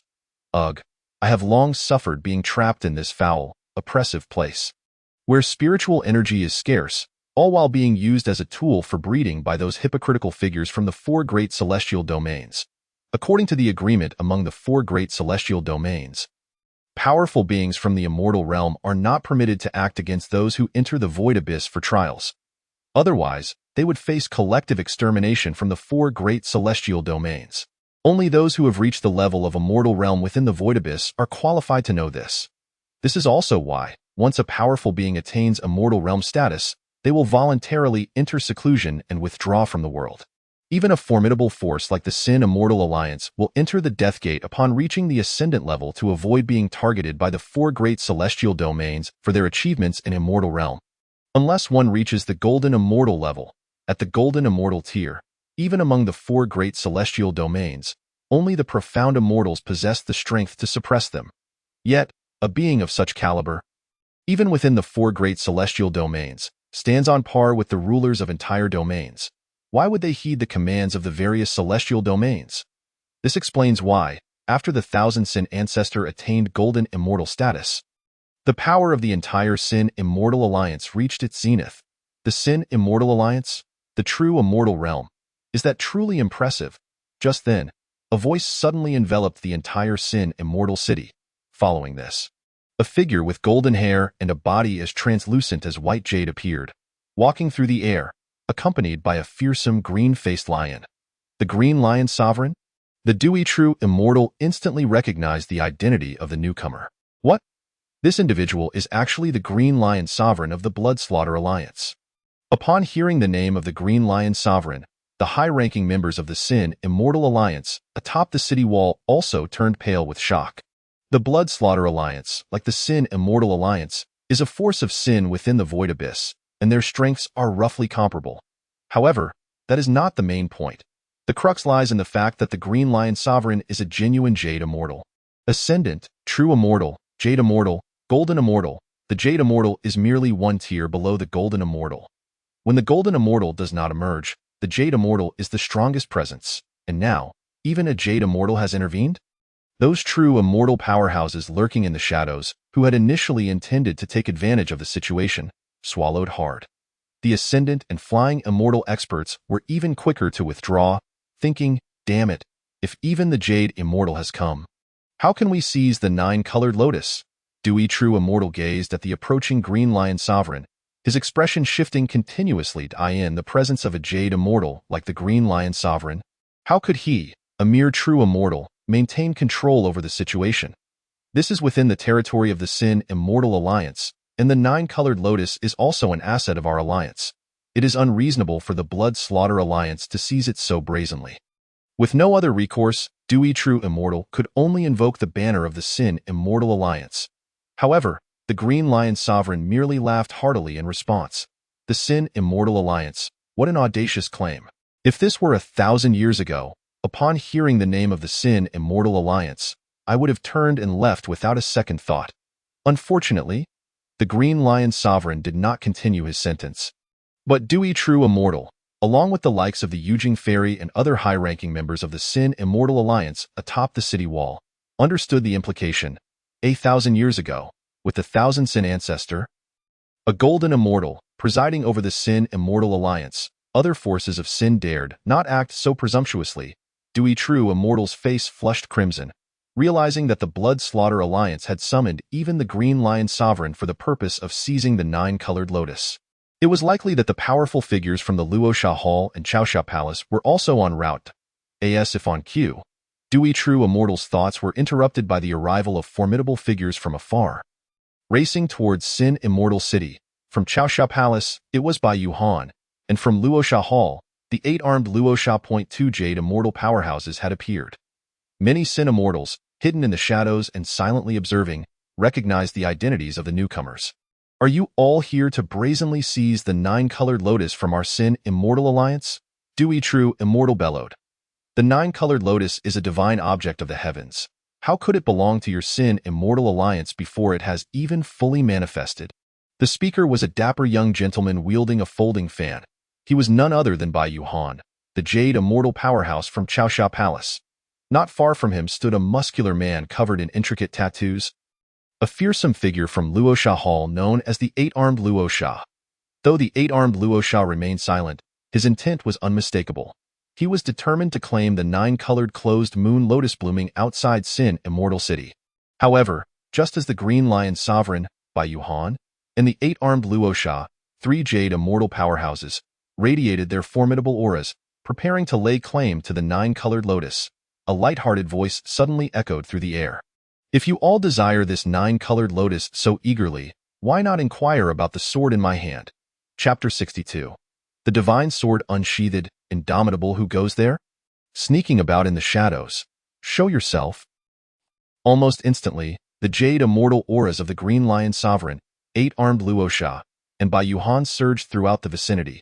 Yet, despite their thorough search, they found no signs of any suspicious individuals. They could not even discern how that voice had manifested. How could this be? The expressions of the three suddenly shifted. With their strength, only a legendary golden immortal could contend with them in the entire Void Abyss. But when did such a powerful being appear in the Void Abyss? Moreover, from the tone of the voice just now, it seemed the person was a swordsman, a sword cultivator. In an instant, the two words detonated in the minds of the Green Lion Sovereign and the others. Cold sweat broke out as the hairs on the back of their necks stood on end. The sudden emergence of a golden immortal in the Void Abyss was frightening enough, but to discover that this individual was a sword cultivator was even more alarming. Sword cultivators are renowned for being invincible among their peers. If the newcomer truly sought their lives, it would be as effortless as eating and drinking. On the opposing side, Dewey True Immortal, along with the Yujing Fairy and the other high-ranking members of the Sin Immortal Alliance atop the city wall, gazed around in astonishment. The voice had seemingly originated from within the city.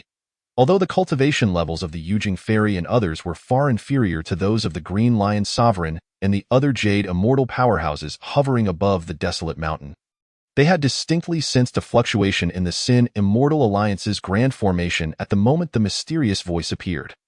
This was evidently the result of the voice forcibly penetrating the barriers of their formation. Could it be that there exists a golden immortal powerhouse within our Sin Immortal Alliance? This revelation sent waves of excitement coursing through the high-ranking members of the Sin Immortal Alliance. Dewey True Immortal, suspended in midair, was even more invigorated. His mission to guard the nine-colored lotus atop the desolate mountain had been a decision made within the Death Gate. However, could a mere true immortal like himself truly safeguard such a divine object? If a mysterious golden immortal really existed within the Alliance, everything would fall into place.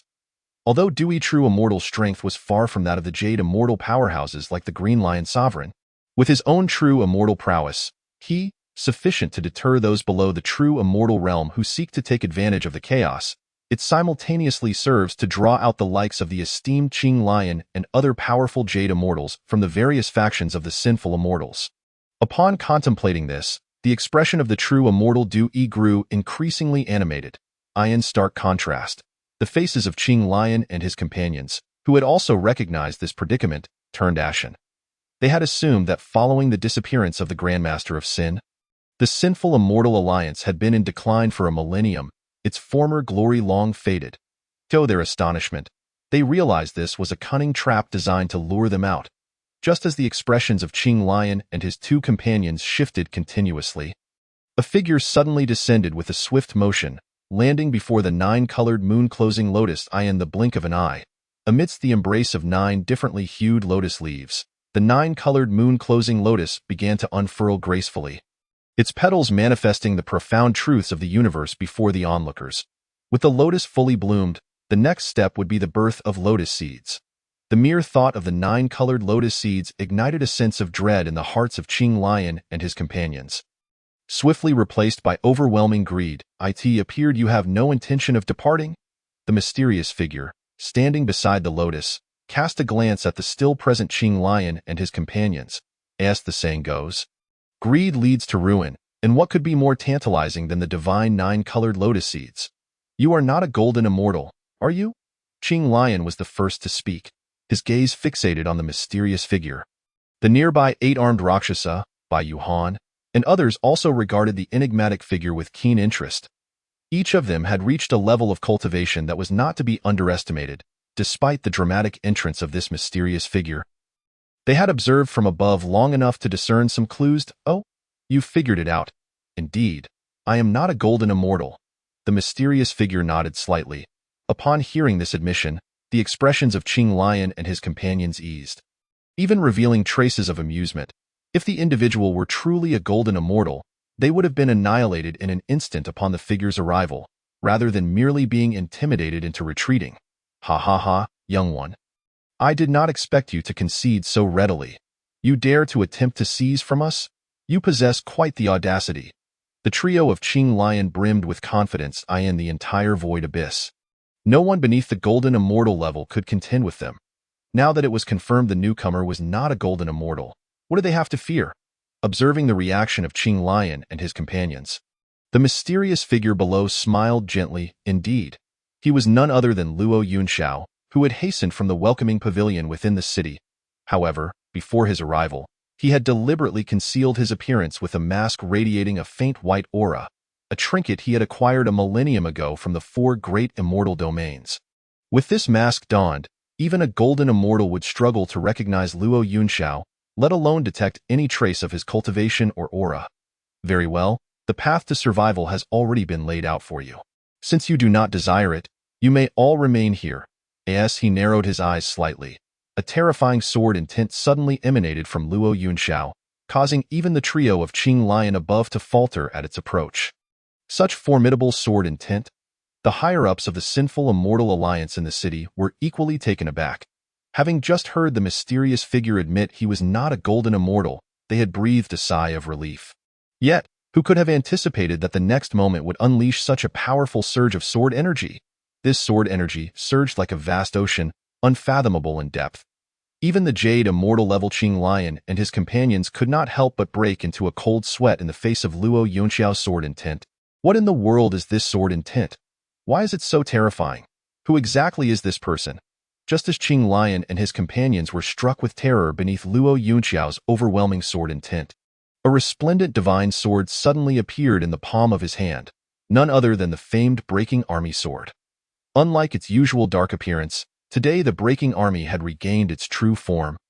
Impervious to all, however, to the astonishment of Qing Lion and his companions, the sword's initial target was not them but rather the true immortal Dewey standing aside. An old acquaintance, are you not going to step forward to greet me? Upon Luo Yunxiao's utterance, the trio of Qing Lion, the eight-armed Rakshasa, and Bai Yuhan from the Morning Glow Palace stood frozen in place. Another expert? The three of them, being profound immortals, had hovered in the skies for so long without noticing. However, when they turned their gazes toward Du Yi, they found him standing there, utterly perplexed, seemingly unaware of why Luo Yunxiao was pointing his sword at him. Damn! This fellow can't be trying to deceive us. Can he? They had just discerned Luo Yunxiao's identity as not being a golden immortal, and now he was playing this deadly game. Could it be that we have truly guessed correctly, that this fellow is merely a will-o'-the-wisp? Indeed. It must be so. If there were truly other powerful beings lurking here, would we, as dignified Jade immortals, remain completely oblivious? As their thoughts shifted, Qing Lion and his companions gradually regarded Luo Yunxiao with increasing disdain. What could a mere trickster truly accomplish? Yet, in response to their dismissive attitude, Luo Yunxiao merely shook his head, unfazed. You do not truly believe that your little tricks can elude my perception, do you? Must I cleave you in two with my sword to unveil the truth? Upon Luo Yunxiao's declaration, his sword intent instantly locked onto the chest of Dewey. He. It is a pity this fellow does not pursue an acting career. If we had not already seen through his scheme, we might have been truly deceived by his exquisite performance. The scornful gazes of Qing Lion and his companions intensified. Alas, who could have anticipated that at this moment? A deep sigh reverberated from Du Yi's chest. Indeed, you have discovered me. Du Yi? Before he could react, a surge of murky black light erupted from his chest, immediately followed by a graceful figure with flowing hair appearing before everyone's eyes without warning. There truly is someone. Gazing at the scene before them, the expressions of Qing Lian and his companions turned to shock. "When did you discover me?" the long-haired woman inquired. "If I were to say I had known of your presence all along, would you believe me?" Luo Yunxiao smiled faintly. "If someone else were to say such a thing, I would not believe it, but I believe you." At that moment, a profound wariness emanated from the long-haired woman's eyes directed at Luo Yunxiao. In the blink of an eye, the astonished trio of Qing Lian began to regain their composure. A dignified jade immortal. How could one remain concealed beneath their very noses for such an extended period? Entirely unnoticed? What sort of cultivation does this woman possess? In their astonishment, the trio of Qing Lian's gazes swept over the long-haired woman, ultimately concluding she too was a jade immortal, like themselves. Then what is there to fear? Just moments ago, they had genuinely worried that the long-haired woman might be a golden immortal, but now? As long as she is not a golden immortal, there is nothing to worry about. At worst, the three of us can join forces and share the 9-colored lotus seeds afterward. However, just as they entertained such thoughts, the long-haired woman in midair suddenly turned to Luo Yunxiao. "If you have come for the 9-colored lotus seeds, the Sinful Immortal Alliance can concede. As long as you grant me one seed afterward, it will suffice." This woman certainly has quite the audacity, claiming to represent the entire Sinful Immortal Alliance, while others may be unaware. Those at the level of Qing Lian understand that within the Sinful Immortal Alliance, there are no fewer than 3 Jade Immortal level existences within the Blood Fiend sect alone. However, these individuals are currently preoccupied. Since the Blood Fiend sect has resolved to act, it would not be so simple to obtain the 9-colored lotus seeds. The Blood Fiend sect has dispatched not only Qing Lian, but also Jade Immortal level allies from the Morning Glow Palace and the Rakshasa Hall, effectively blocking any reinforcements from the gates of life and death. Otherwise, Qing Lian and his companions would not have so boldly appeared outside the lair of the Sinful Immortal Alliance to seize the 9-colored lotus seeds. Only Luo Yunxiao smiled gently, for he knew that the long-haired woman truly held the qualifications to represent the entire Sinful Immortal Alliance. "Regrettably, I am afraid I cannot acquiesce to your request." Upon hearing Luo Yunxiao's response, the long-haired woman's brow furrowed. "The 9-colored Bi-Moon Lotus can produce several seeds with each bloom. My request for just one is not excessive." Despite being outright rejected by Luo Yunxiao, the long-haired woman still hesitated to resolve to become his adversary.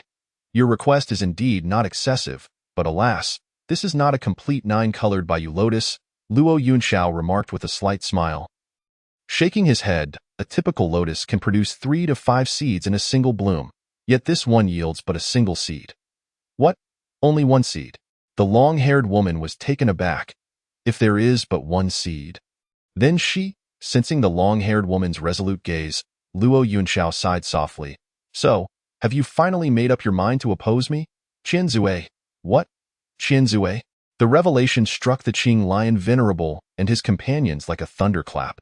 The name Qian Zue, a figure of immense renown within the Void Heaven Abyss, carried an unparalleled reputation as the invincible golden immortal of the Sin Immortal Alliance a millennium ago, having instilled fear among the various Sin factions for centuries. Yet, they were perplexed.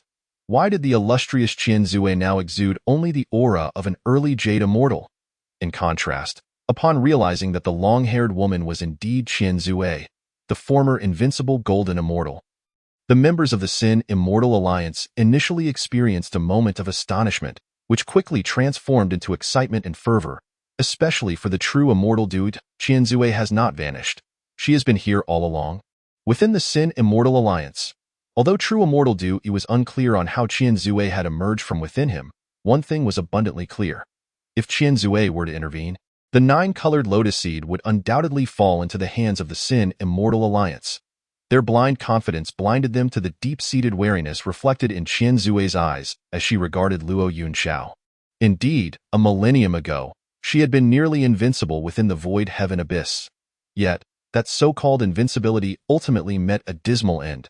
A fleeting thought crossed Qian Zue's lovely face, a bittersweet smile manifesting. "Do you know? At the very moment the 9-colored Baiyu Lotus emerged, I fervently wished that person were not you."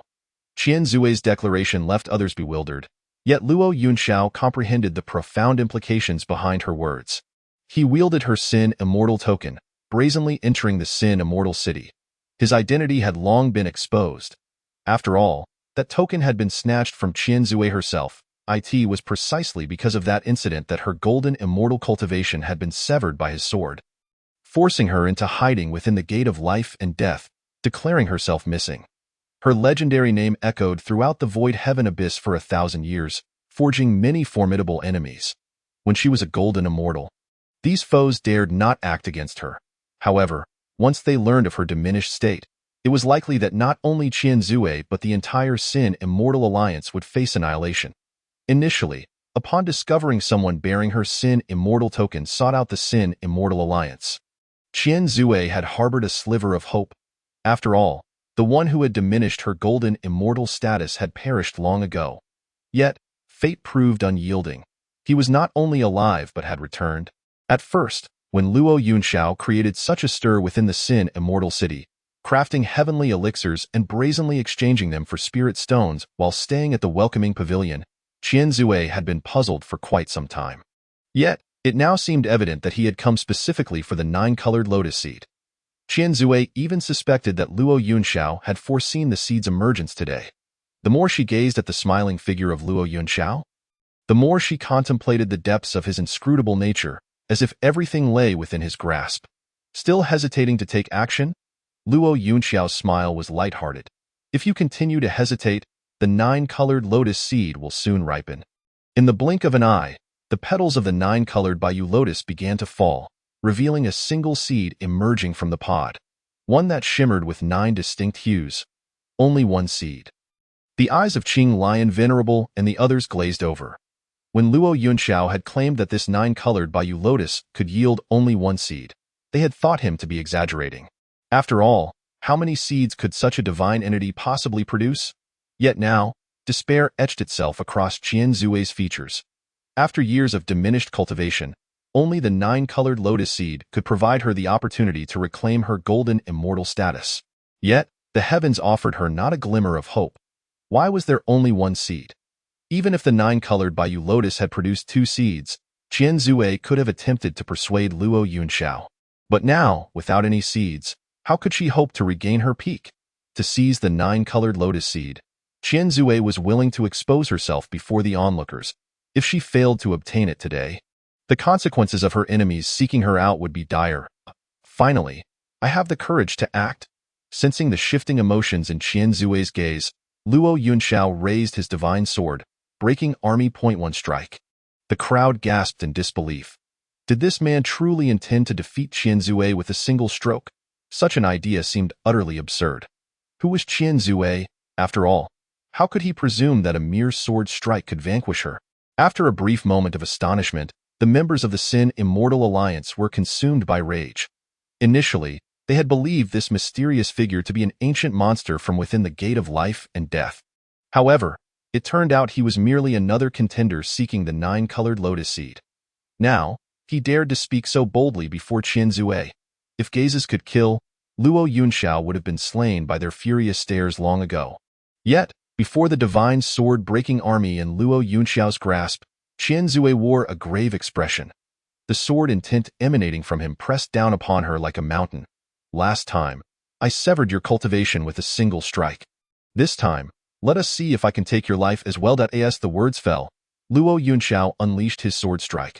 Faced with the weight of Luo Yunxiao's strike, Qian Zui found herself frozen. It was not that she was unwilling to move, but rather that she was utterly incapable of doing so. Her body was completely locked down by Luo Yunxiao's sword intent. I remember now. I finally remember. I have seen this sword intent before. I saw it a millennium ago. From a distance, Li Hani observed the unfolding events outside the city, feeling an inexplicable sense of familiarity towards the masked figure. At that moment, hearing the excited cries from the mirror, Li Hani's heart trembled. Could it be that the mysterious figure on the desolate mountain was Mr. Luo? However, unlike the spectators surrounding them, Qian Zui found herself suffocated under the weight of Luo Yunxiao's overwhelming sword strike. Not even her full jade immortal power could be summoned. What is this sword intent? The Qing Lion Venerable and his companions were aghast. Although Luo Yunxiao's sword intent was directed at Qian Zui, They too could feel the oppressive force emanating from it. No, this is not mere sword intent. This is sword momentum. It was said that only when a sword cultivator reaches an extraordinarily high level of mastery and comprehension could they transform sword intent into sword momentum. Sword intent represents a swordsman's pursuit of the essence of the sword path, while sword momentum signifies the elevation of that essence. Even stronger practitioners could sever rules and dominate everything with sword momentum. Luo Yunxiao's current state clearly indicated that his sword momentum had overwhelmed the surrounding laws of nature, rendering Qian Zue, as a jade immortal, unable to muster even a trace of her power to resist. What a terrifying existence lurks within the void heaven abyss! The Qing Lion Venerable and his companions had never imagined they would one day yearn so fervently to escape from some place. Yet, escape was beyond their reach. Although Luo Yunxiao's sword momentum bore down on Qian Zue, it simultaneously confined the surrounding space. To break free from this confinement, the Qing Lion Venerable and the others had no choice but to confront Luo Yunxiao's sword momentum directly. Yet, they had no hope of overcoming such formidable force. Even as they were merely affected by Luo Yunxiao's sword momentum, they were left in a state of despair. For Qian Zue, the target of this onslaught, the situation was even bleaker. Am I to lose? I cannot even muster the qualification to strike back. Is this how I am to be defeated? In the midst of a dire predicament, especially as the Qinsui patriarch beheld the sword light piercing toward her brow, a flicker of unyielding determination unexpectedly crossed her eyes. Even in death, she could not perish in such a humiliating manner. She must act. She must prove before her demise that she is not a coward devoid of the courage to strike. Look, what is that? Chapter 65. The Convergence of Three Flowers. Return to Golden Immortal. The convergence of three flowers, the quintessence of vitality. This is the harbinger of a golden immortal. The crowd could hardly believe that Luo Yunxiao's sword had directly enabled the Qinsui patriarch to return to the golden immortal realm. The expressions of the three esteemed Qing Lion elders were as dark as thunderclouds. It felt as if they had consumed 10 pounds of excrement. Although they were oblivious to how the illustrious Qinsui patriarch, having vanished for a millennium, had plummeted to the Jade Immortal realm, it was evident that dealing with a Jade Immortal was far less formidable than confronting a Golden Immortal, in stark contrast. The atmosphere among the members of the Sinful Immortal Alliance was one of fervent excitement. A Golden Immortal. The Qinsui Patriarch has returned to the Golden Immortal realm. Ha ha ha, our Sinful Immortal Alliance can finally return to the glorious era of 1,000 years. Within the Life and Death Gate, the ancient beings besieged by the combined forces of various Jade Immortal powers were moved to tears. The existence of the Qinsui Patriarch had always been the greatest secret within the Life and Death Gate, known only to those above the Jade Immortal realm. To deter those with ulterior motives, the Sinful Immortal Alliance had even placed a lamp of the Qinsui Patriarch's life force in their forbidden grounds, designed to convey to those who would test the waters that the Qinsui Patriarch still lived, and that the Sinful Immortal Alliance remained a force to be reckoned with. Yet, a paper tiger is ultimately still a paper tiger. Now, with the Qinsui Patriarch restored to the Golden Immortal realm, the paper tiger has transformed into a true tiger. Blood Fiend Alliance, Morning Glow Palace, Rakshasa Hall, dare you strike against my Sinful Immortal Alliance? Today, my Sinful Immortal Alliance shall ensure you return with nothing. Upon the city walls, Fairy Yu Qiong and a cadre of high-ranking officials from the Sinful Immortal Alliance gazed at the Qinsui Patriarch hovering in midair, her form radiating golden light as the three flowers converged atop her head. Each of them breathed rapidly in that fleeting moment when Luo Yunxiao unleashed his terrifying sword intent. They were genuinely concerned that the Qinsui Patriarch might falter. However, now that she had returned to the Golden Immortal realm, a Golden Immortal is not to be insulted. Those who insult must be slain. Such is the majesty of the Golden Immortal. The Qinsui Patriarch stood there, dazed, gazing at the blossoming three-flower Dharma image above her and the golden light that enveloped her. Her eyes were filled with profound astonishment and disbelief. And why cultivation? A millennium. For an entire millennium, during which her cultivation had fallen, the Qinsui Patriarch had constantly sought ways to restore herself to the Golden Immortal realm. Yet, the culmination of 1,000 years of effort could not alter the outcome until that moment. As if divine intervention had propelled her forward, it was you. The Qinsui Patriarch's face was a canvas of shock as she turned to Luo Yunxiao, It was clear that her breakthrough stemmed entirely from the sword he had directed at her. But why would Luo Yunxiao assist me? Sensing the Qinsui patriarch's puzzled gaze, Luo Yunxiao did not immediately respond to her inquiry. Instead, he slowly sheathed his sword, the breaker of armies. What is a golden immortal? An indestructible body, free from the cycle of reincarnation. A golden immortal is not merely a title. It encompasses the cultivation of both body and mind. The reason you fell to defeat with a single sword strike in the past was due to an overemphasis on physical cultivation while neglecting the cultivation of the heart. Hence, after your realm fell, you struggled to recover for all these years. Even with today's acquisition of this 9-colored lotus seed, if your disposition remains unchanged, you shall still be a lifelong failure. Such a person does not deserve to be called a golden immortal, let alone ascend to the great Tao of the Daluo. Boom. Luo Yunxiao's words seemed to explode within the Qinsui patriarch's heart, shattering her long-held belief that the golden immortal was merely a realm. It was only in that moment, through Luo Yunxiao's insights, that she comprehended a profound truth. A golden immortal is a seed destined to cultivate the great Tao of the Daluo. Unfortunately, from the moment she first ascended to the golden immortal realm, she had already deviated from her true nature, consumed by thoughts of how to transcend tribulations and how to augment her power through external means, all the while neglecting the essence of what it means to be a golden immortal. Under Luo Yunxiao's guidance, the current Qinsui patriarch resembled a seed that had shattered and reformed. Her gaze sharpened, and even her original golden immortal cultivation became more solidified, the golden light behind her growing ever denser. Seeing this, Luo Yunxiao smiled gently. You have finally realized, however. The scene before them left countless spectators utterly astounded, especially the 3 esteemed Qing Lion elders. Who on earth is this person? With merely a single phrase of guidance, they enabled the Qinsui patriarch to return to the golden immortal realm. No one knew the extent of the shock and awe felt by the 3 Qing Lion elders. But the astonishment was not limited to them alone. The Qinsui patriarch had returned to the golden immortal realm? A figure hidden in the shadows, eyes trembling, fixated intently on the Qinsui patriarch, whose power surged as the 3 flowers converged above her.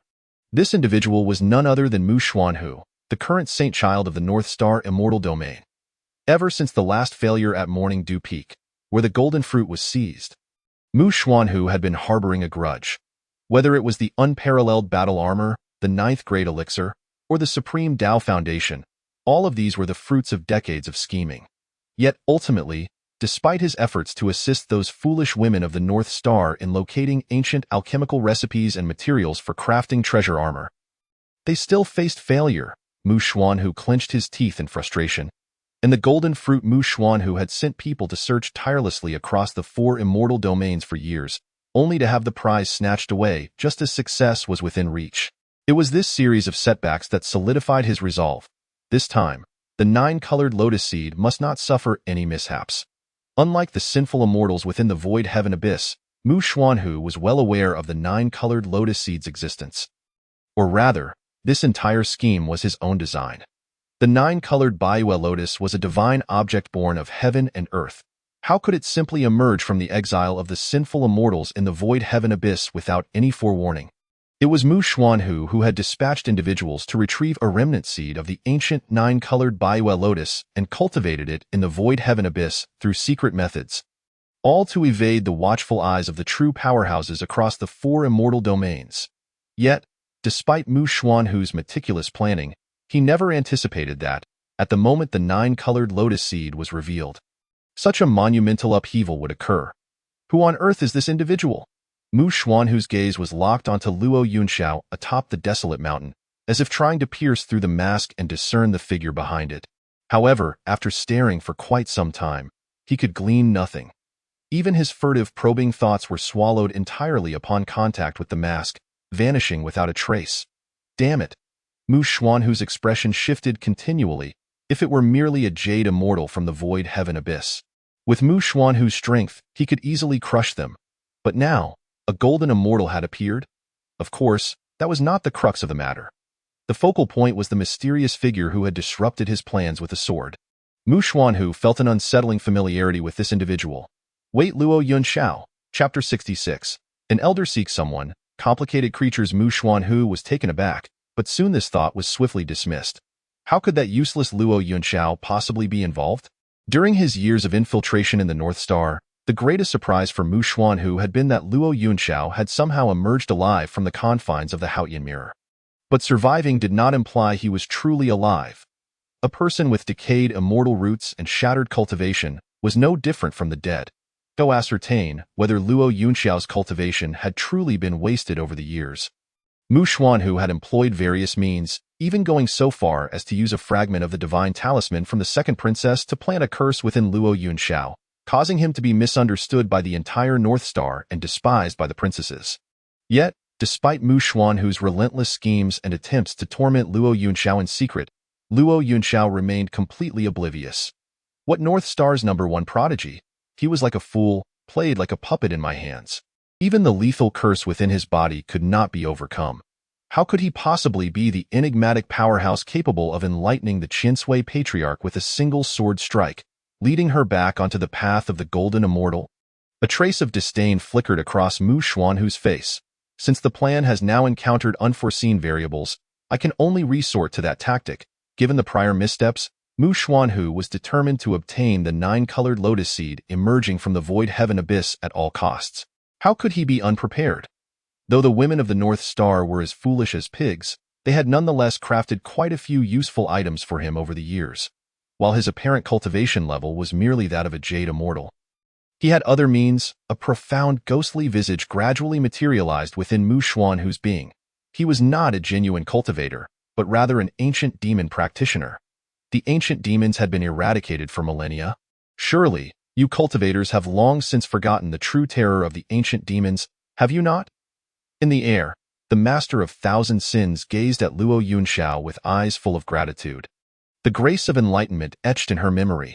She deeply bowed to Luo Yunxiao, this gesture emanating from the depths of her heart. That sword strike, heavy as 1,000 mountains, was for her akin to an immortal's guiding hand, illuminating her understanding in an instant.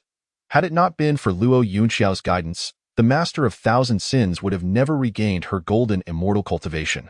What level of cultivation do you possess now? Golden immortal? Mysterious immortal? Even now, despite having returned to the golden immortal realm, she still felt unable to fathom Luo Yunxiao's cultivation. However, there was a palpable weight of pressure emanating from him.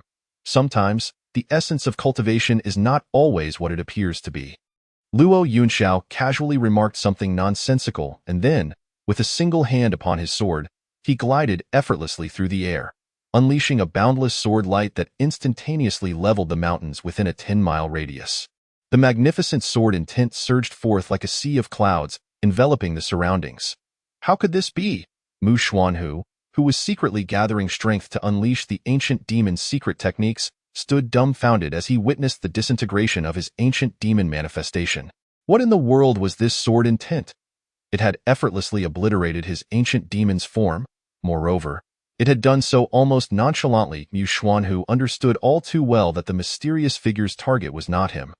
Otherwise, that sword strike would have left him gravely injured, even if he had unleashed his most formidable ancient demon techniques. This sword intent belonged to him. Indeed, it was Luo Yunxiao, who stood not far away from them. 1,000 miles away, the great princess Su Muin felt a surge of intense emotions in her gaze as she sensed this sword intent. Beside her, the South Phoenix blinked her large, watery eyes. Despite having explained countless times to her elder that the person she encountered could not possibly be the one they were searching for, yet, deep within her heart, there lingered a faint glimmer of hope. Women are such complex creatures. Reason may tell them it is impossible, yet their hearts yearn to confirm something. Elder, the name you just mentioned, could it be the person you are seeking? Luo Yunxiao? That name sounds remarkably familiar. But for a moment, South Phoenix could not quite recall. I have sensed the presence of his sword intent. I shall hasten my journey with all my strength. As for you, you must endure a temporary confinement within this treasure. Su Muin would not easily let go of anything related to Luo Yunxiao. Since South Phoenix had been alone with him, she represented a crucial lead in the search for Luo Yunxiao. Until she truly found him, Su Muin would not allow any clues to slip from her grasp. With a gentle flick of her enormous pearl, South Phoenix was instantaneously drawn into it. Moments later, a long spear soared into the sky, and in the blink of an eye, Su Muin had vanished from her original location. Chapter 67. The white-haired old demon and the 10-day appointment. Meanwhile, outside the city of Sin, Mu Xuanhu's eyes struggled for a long time, yet ultimately, he could not summon the courage. In a fleeting moment, Luo Yunxiao had disappeared without a trace, along with the newly birthed 9-color lotus seed. Observing this, Mu Xuanhu's expression darkened, akin to someone who had just tasted excrement. He had initially believed that by taking matters into his own hands, the 9-color lotus seed was guaranteed to be his. Who would have thought that a mysterious figure would intervene? What was even more unacceptable to Mu Xuanhu was that the sword strike from that mysterious individual had extinguished his ambition to contend. Who was Mu Xuanhu? The young master of the demon clan. To lose the will to draw his sword before a mere cultivator? Moreover, that mysterious figure had vanished with the 9-color lotus seed. Mu Xuanhu attempted several times to trace the other's whereabouts, but ultimately, he found nothing. Who on earth was this person? Why were they so terrifying? Just as Mu Xuanhu prepared to erupt in fury, his eyelids twitched violently. Su Muin? What is she doing here? As the young master of the ancient demons, Mu Xuanhu had been lurking in the Northern Star for many years, aiming to revive the demon clan's grand ambitions. Now that the grand endeavor was within reach, how could he allow a mere 9-color lotus seed to expose his identity? Humph! Consider yourselves fortunate. Otherwise, today, this young master would have annihilated you all. Mu Xuanhu cast one last glance in the direction where the mysterious figure had vanished. Then, with a flash of his form, he too disappeared without a trace. Not long after Mu Xuanhu left, a figure appeared above the city of Sin. It was a woman, her hair half white and half black. It was him, it was truly him. He had been here. The woman's eyes sparkled with a hint of joy. The figure that had suddenly appeared was none other than the great Princess Su Muin, who had rushed over after sensing Luo Yunxiao's sword intent. In her quest to keep pace with Luo Yunxiao, she had employed several secret techniques that consumed her essence. Thankfully, the heavens did not forsake the diligent, and she had finally caught up. However, after searching for a long while, Su Muin still could not find Luo Yunxiao's trace. This sword intent was undeniably his. Yet the sword intent lingered while the man had already vanished? Could it be that something unfortunate had befallen him? The moment this thought crossed her mind, Su Muin's complexion turned pale, and her aura became disordered, swirling around her in chaotic vortices. Damn it! Another golden immortal has appeared? The 3 sovereigns of the Green Lion felt as if they were about to weep. One master of 1,000 sins had already pressed them to the brink. Now, another had arrived?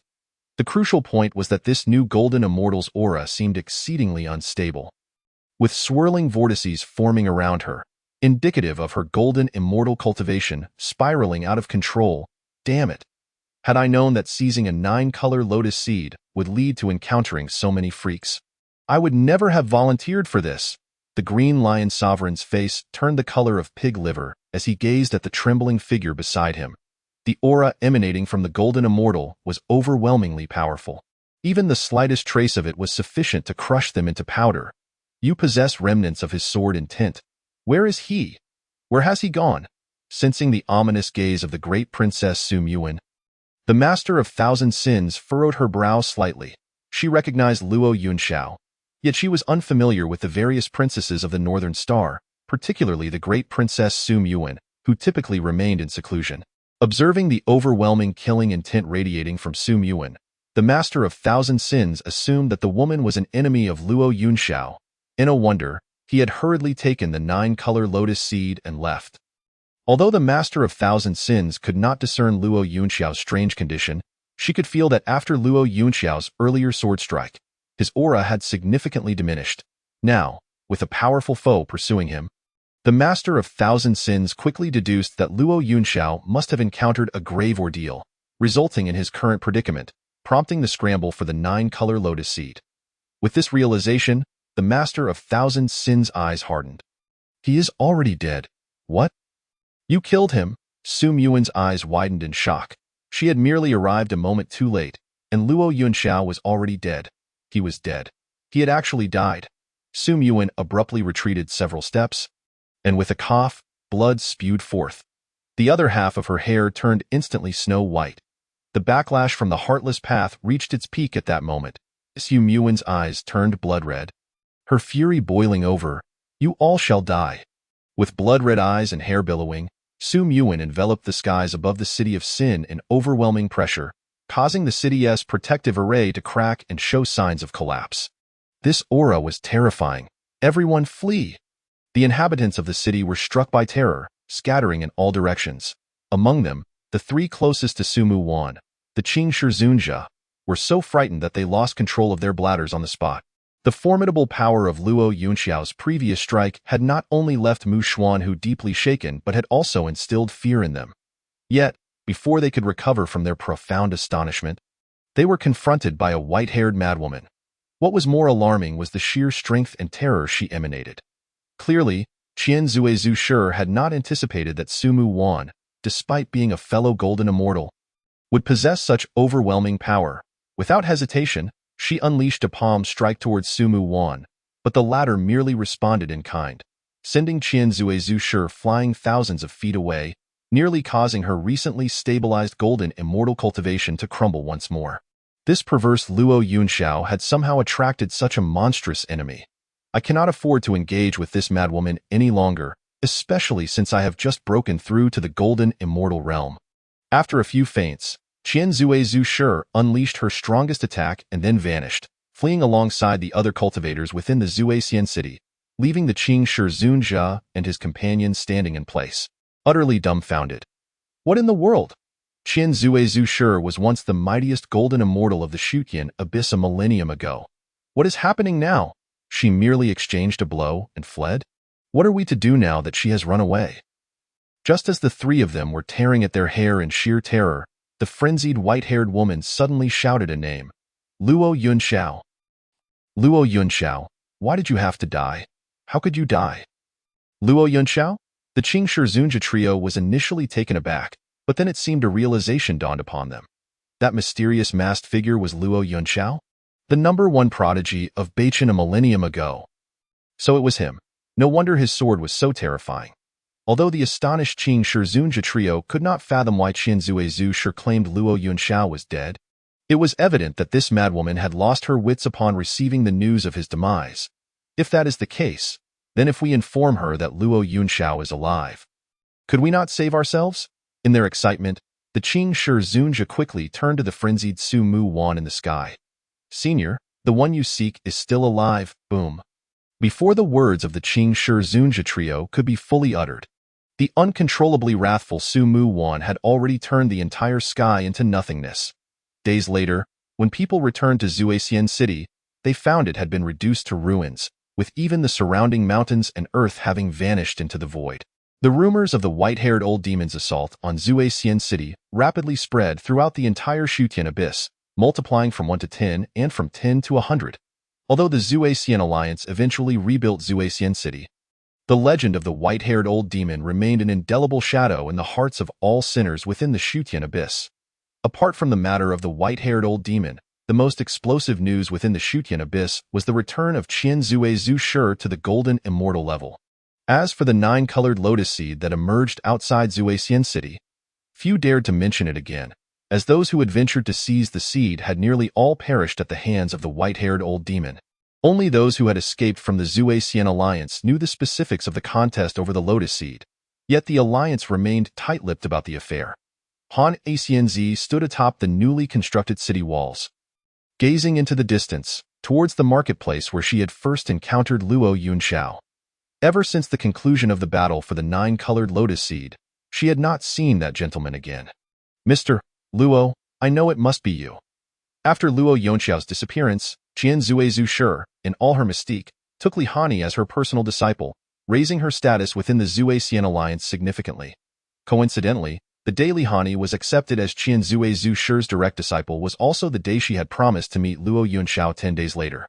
Chapter 68. The Triple Seals. The towers cry Heizei Marsh, as the juncture between the southern underworld and the Shutian abyss is a desolate place, devoid of human presence for miles around, shrouded in darkness, where not a single living creature can be seen. At this moment, Luo Yunxiao was in a cave formed by stone mortars, radiating a myriad of 9-colored lights, a manifestation of his transformation after consuming the 9-colored lotus seed. 7 days had passed since that day outside Zuixian City, where he contended for the lotus seed. During these 7 days, Luo Yunxiao had been utilizing the power of the 9-colored lotus seed to reconstruct his body, which had been tainted by malevolent energy. For the ghastly curse that had caused him so much anguish.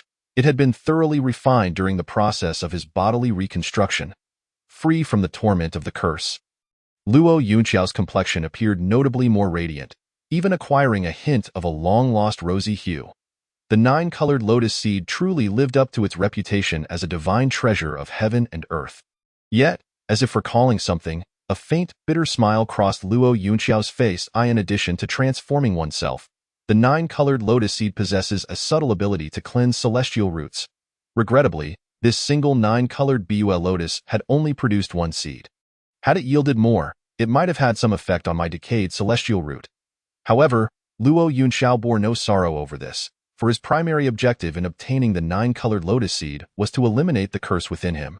As for the celestial root that had been sealed for a millennium and eroded by malevolent energy, Luo Yunxiao had other means to address that and was not in a rush. Sensing the last remnants of the 9-colored lotus seed's power fully merging with his metamorphosed flesh, Luo Yunxiao slowly retrieved a bead from his possession. The true dragon pearl. It is said that this pearl was formed from the essence of an ancient true spirit that fell from grace.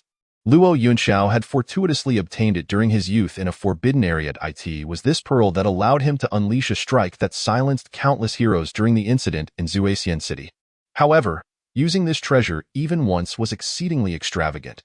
The vast amounts of spirit stones Luo Yunxiao had amassed through alchemy in the Zuexian Alliance, coupled with the support of ancient formations, were merely sufficient for this pearl to unleash a single strike.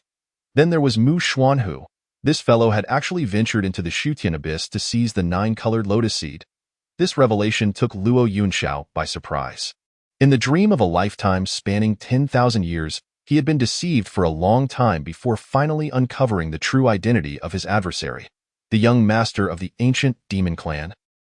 This individual was determined to revive the ancient demon clan and had gathered a formidable group of demon cultivators under his command. In the dream of a lifetime, Zuexian City had been thrown into chaos by a sudden appearance of a demon cultivator, who ultimately seized the newly emerged 9-colored lotus seed. The strike Luo Yunxiao had prepared within the true dragon pearl was aimed at this demon cultivator. Unfortunately, fate had other plans, and at the critical moment, it was not the demon cultivator who arrived, but Mu Xuanhu, the young master of the demon clan. Although Luo Yunxiao was confident in his ability to severely injure the latter, he knew that after such a blow, his momentum would inevitably wane. If Mu Xuanhu were to seize this opportunity to counterattack, Luo Yunxiao simply did not possess enough spirit stones to replenish the true dragon pearl's energy. Had it not been for this, he would not have impulsively decided to guide that woman, Qian Zue. Given that Luo Yunxiao lacked the confidence to deliver a decisive blow to Mu Xuanhu, there was no need to take risks and expose his identity prematurely. Seizing the critical moment when he unleashed that sword to instill fear, he made a timely escape with the 9-colored lotus seed. Even if someone pursued him afterward, Luo Yunxiao believed that Qian Zue Zhu would assist him in holding them off. Though this woman could be stubborn, she remained trustworthy. In the past, Luo Yunxiao had not only severed Qian Zue Zhu's golden immortal cultivation and stolen her Zuexian token, but he had also exchanged a promise with her. It was this promise that allowed the Tao family to establish its foothold within the Zuexian Alliance. The item he had used to exchange for this promise was the set of the 9 profound Star River Yin-Yang 5 elements reversal formation. Little did he expect that this formation would not only be used by her to impose restrictions on the Zuexian Alliance's treasure boxes, but would also leave its shadow on the city's grand formation. Had it not been for this, when Sumu Wan's ruthless path erupted in chaos, the city's protective formation would not have been able to buy the fleeing cultivators a moment's respite.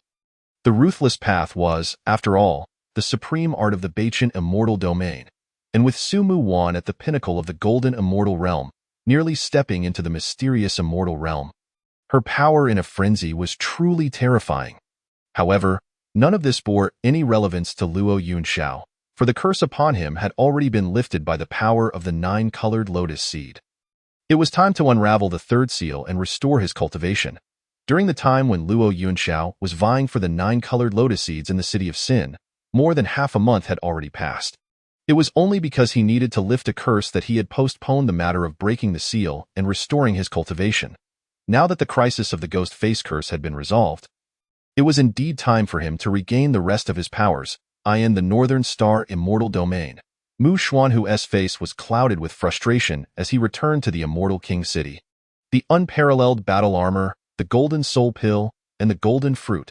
These treasures had once belonged to him. However, Mu Xuanhu could not comprehend why these items seemed to have been bewitched, slipping through his fingers one after another.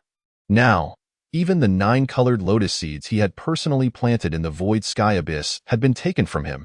Investigate. I must know who it was that took the 9-colored lotus seeds. Without a moment's hesitation, Mu Xuanhu swiftly issued commands to his subordinates, the devil cultivators, upon returning to Xintian Peak. Xuanhu, why does your countenance appear so grim? Have you been feeling unwell lately? Just as Mu Xuanhu was about to return to Xintian Peak, he unexpectedly encountered the Northern Star Immortal King. Su Lianyue gazed at him with concern. Recently, with the calamity of the destruction thunder and the interference from the heavenly pills, Mu Xuanhu had seen both of his means of resisting the golden immortal tribulation rendered ineffective. This was undoubtedly a tremendous blow to him, as he was about to face the golden immortal tribulation. Thus, she had come today with the intent to provide comfort and reassurance. Xuanhu, do not lose heart. I have already sent people to gather the materials needed to recreate your unparalleled battle armor. If the Earth Fire Cave cannot be used, we shall devise alternative methods. As for the Golden Soul Pill, I am well aware of many substitutes. Rest assured, with me as your mentor, your chances of overcoming this tribulation will only increase. Faced with Su Lianyue's heartfelt assurances, Mu Xuanhu's complexion brightened somewhat. Thank you, Master, for your concern. However, he appeared hesitant to speak further. Are you worried about the destruction thunder? Fear not, my disciple, I have my preparations in place. You are of a gentle nature. How could such fierce thunder target you? In my view, there must be someone scheming behind the scenes, deliberately making things difficult for you. Su Lianyue had even suspected Luo Yunxiao, but on second thought, she questioned whether that worthless individual possessed such capabilities. Just as Su Lianyue was inwardly scoffing, a piercing scream suddenly echoed from a tall tower on Qian Peak. At the sound, Su Lianyue's expression changed dramatically. Xiaoba, the Northern Star Princesses, who had also heard the scream, wore equally grave expressions. The 8th princess, Su Zhirua, was regarded as a taboo among the Northern Star Princesses. For many years, she had been imprisoned by the Northern Star Immortal King in the tower atop Qian Peak and had never stepped outside even once. They had nearly forgotten about their sister. What has happened today? Without any hesitation, the princesses rushed toward the Northern Star Immortal King's residence on Qian Peak. Upon arriving at the base of the tower, the Northern Star Princesses beheld the Northern Star Immortal King standing alone outside the tower, her complexion a shade of ashen gray. Inside the tower, agonizing cries and the sounds of a head striking the walls could be heard. Mother, what is Xiaoba doing? This tower was a manifestation of their mother's will, incredibly sturdy.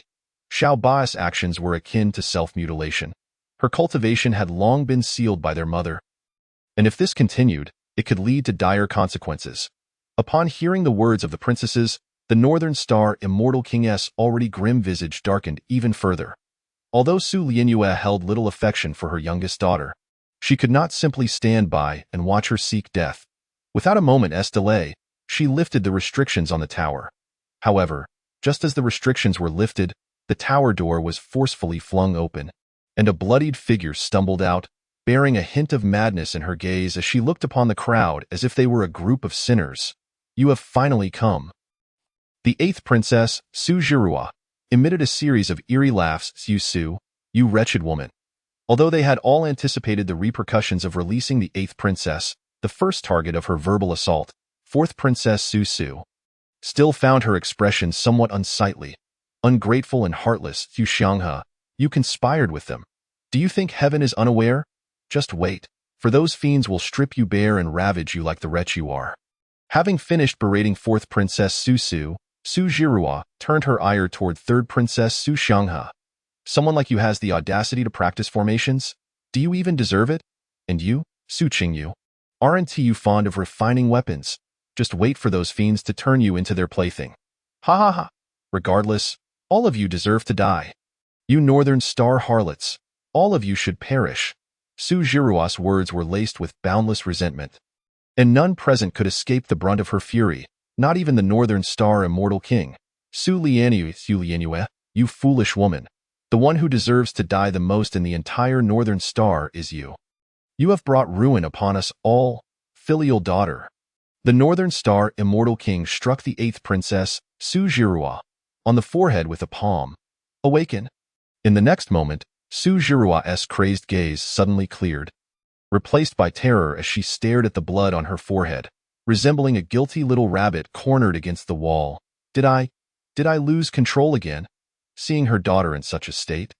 Su Lianue felt a mix of heartache and anger, especially recalling the scene where her daughter had just pointed at her and cursed.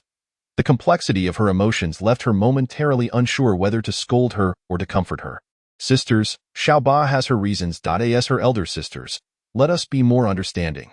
With the first Princess Su Muan absent, the second Princess Su Mingrue naturally took on the responsibility of an elder sister. Particularly after being scolded the most, third Princess Su Xianghe and fourth Princess Su Su stepped forward to offer their comfort. Alas, Xiaoba has not had an easy time. She encountered a mishap during her cultivation and has since lost the opportunity to step into the golden immortal realm. Moreover, she has developed this madness. Once it strikes, she can be unrecognizable, even cursing her own mother. To prevent the 8th princess from committing even more reckless acts, Su Lianue had imprisoned her in the tower and sealed her cultivation. However, the problem was that Xiaoba's condition had not recurred for a long time. What had happened today? Why had she suddenly fallen ill, and with such intensity? Had she truly sought to end her life within the tower?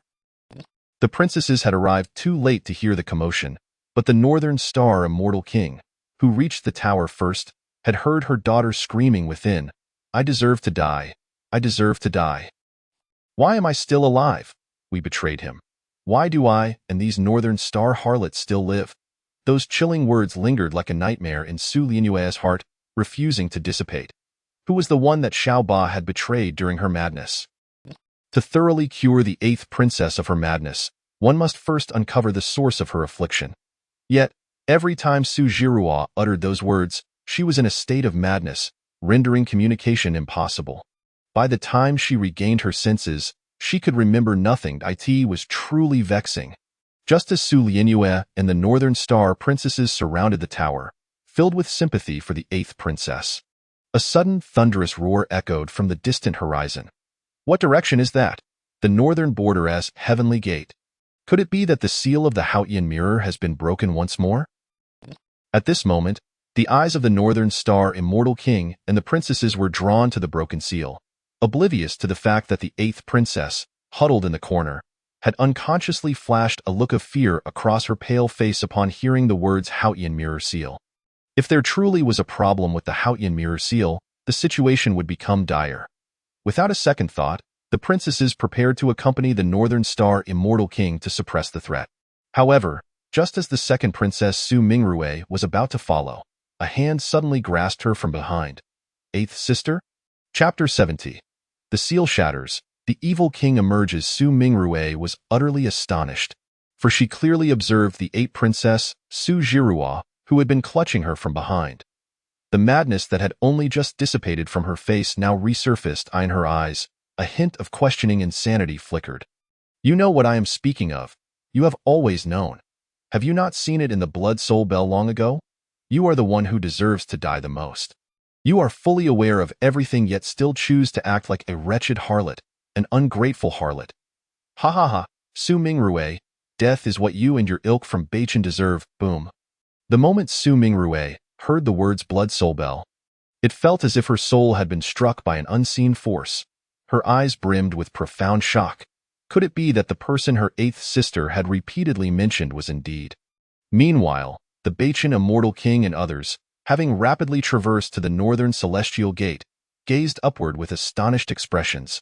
They beheld the enormous seal of the Haotian mirror resonating with piercing, sharp cries. Lianue. You despicable, shameless, vile wretch, how dare you scheme against my evil clan? Once I am free, I shall ensure that your Baichen is left with not a single trace. Upon hearing this voice, Su Lianue's delicate form trembled. It was the great evil king. One of the 7 foremost powerhouses of the evil clan. It was this very great evil king who had led the evil army into the Bachan immortal domain during their invasion. Advancing unimpeded until they reached the immortal king city, at that time, Su Lianyue, as the Bachan immortal king, had no choice but to confront him in battle, only to be gravely wounded in the process. Even now, the terrifying claws of the great evil king haunted her thoughts. Humph, what kind of rat dares to act recklessly before my mother? My mother is the Bachan immortal king, who has governed Bachan for over a millennium. You, defeated minions, dare to shout. Before Su Lianyue could speak, the fourth princess, Su Su, had already rushed forward. Bah, did I lose to you, Bachan? Do not flatter yourselves. I lost to the Haotian mirror, to Luo Yunxiao. Were it not for Luo Yunxiao sealing my evil clan with the Haotian mirror, you Bachan would not have been able to touch a single hair of mine. Yet here you are, reveling in your supposed triumph, flaunting yourselves like newly rich fools. If that Luo Yunxiao were before me, he might still have the right to say such words. But you? Ha! When I seized half of Bachan, where were you? As the great evil king uttered these words, the expressions of the women of Bachan changed in unison. You, evil creature, are nothing but an evil being. There is no reasoning with them.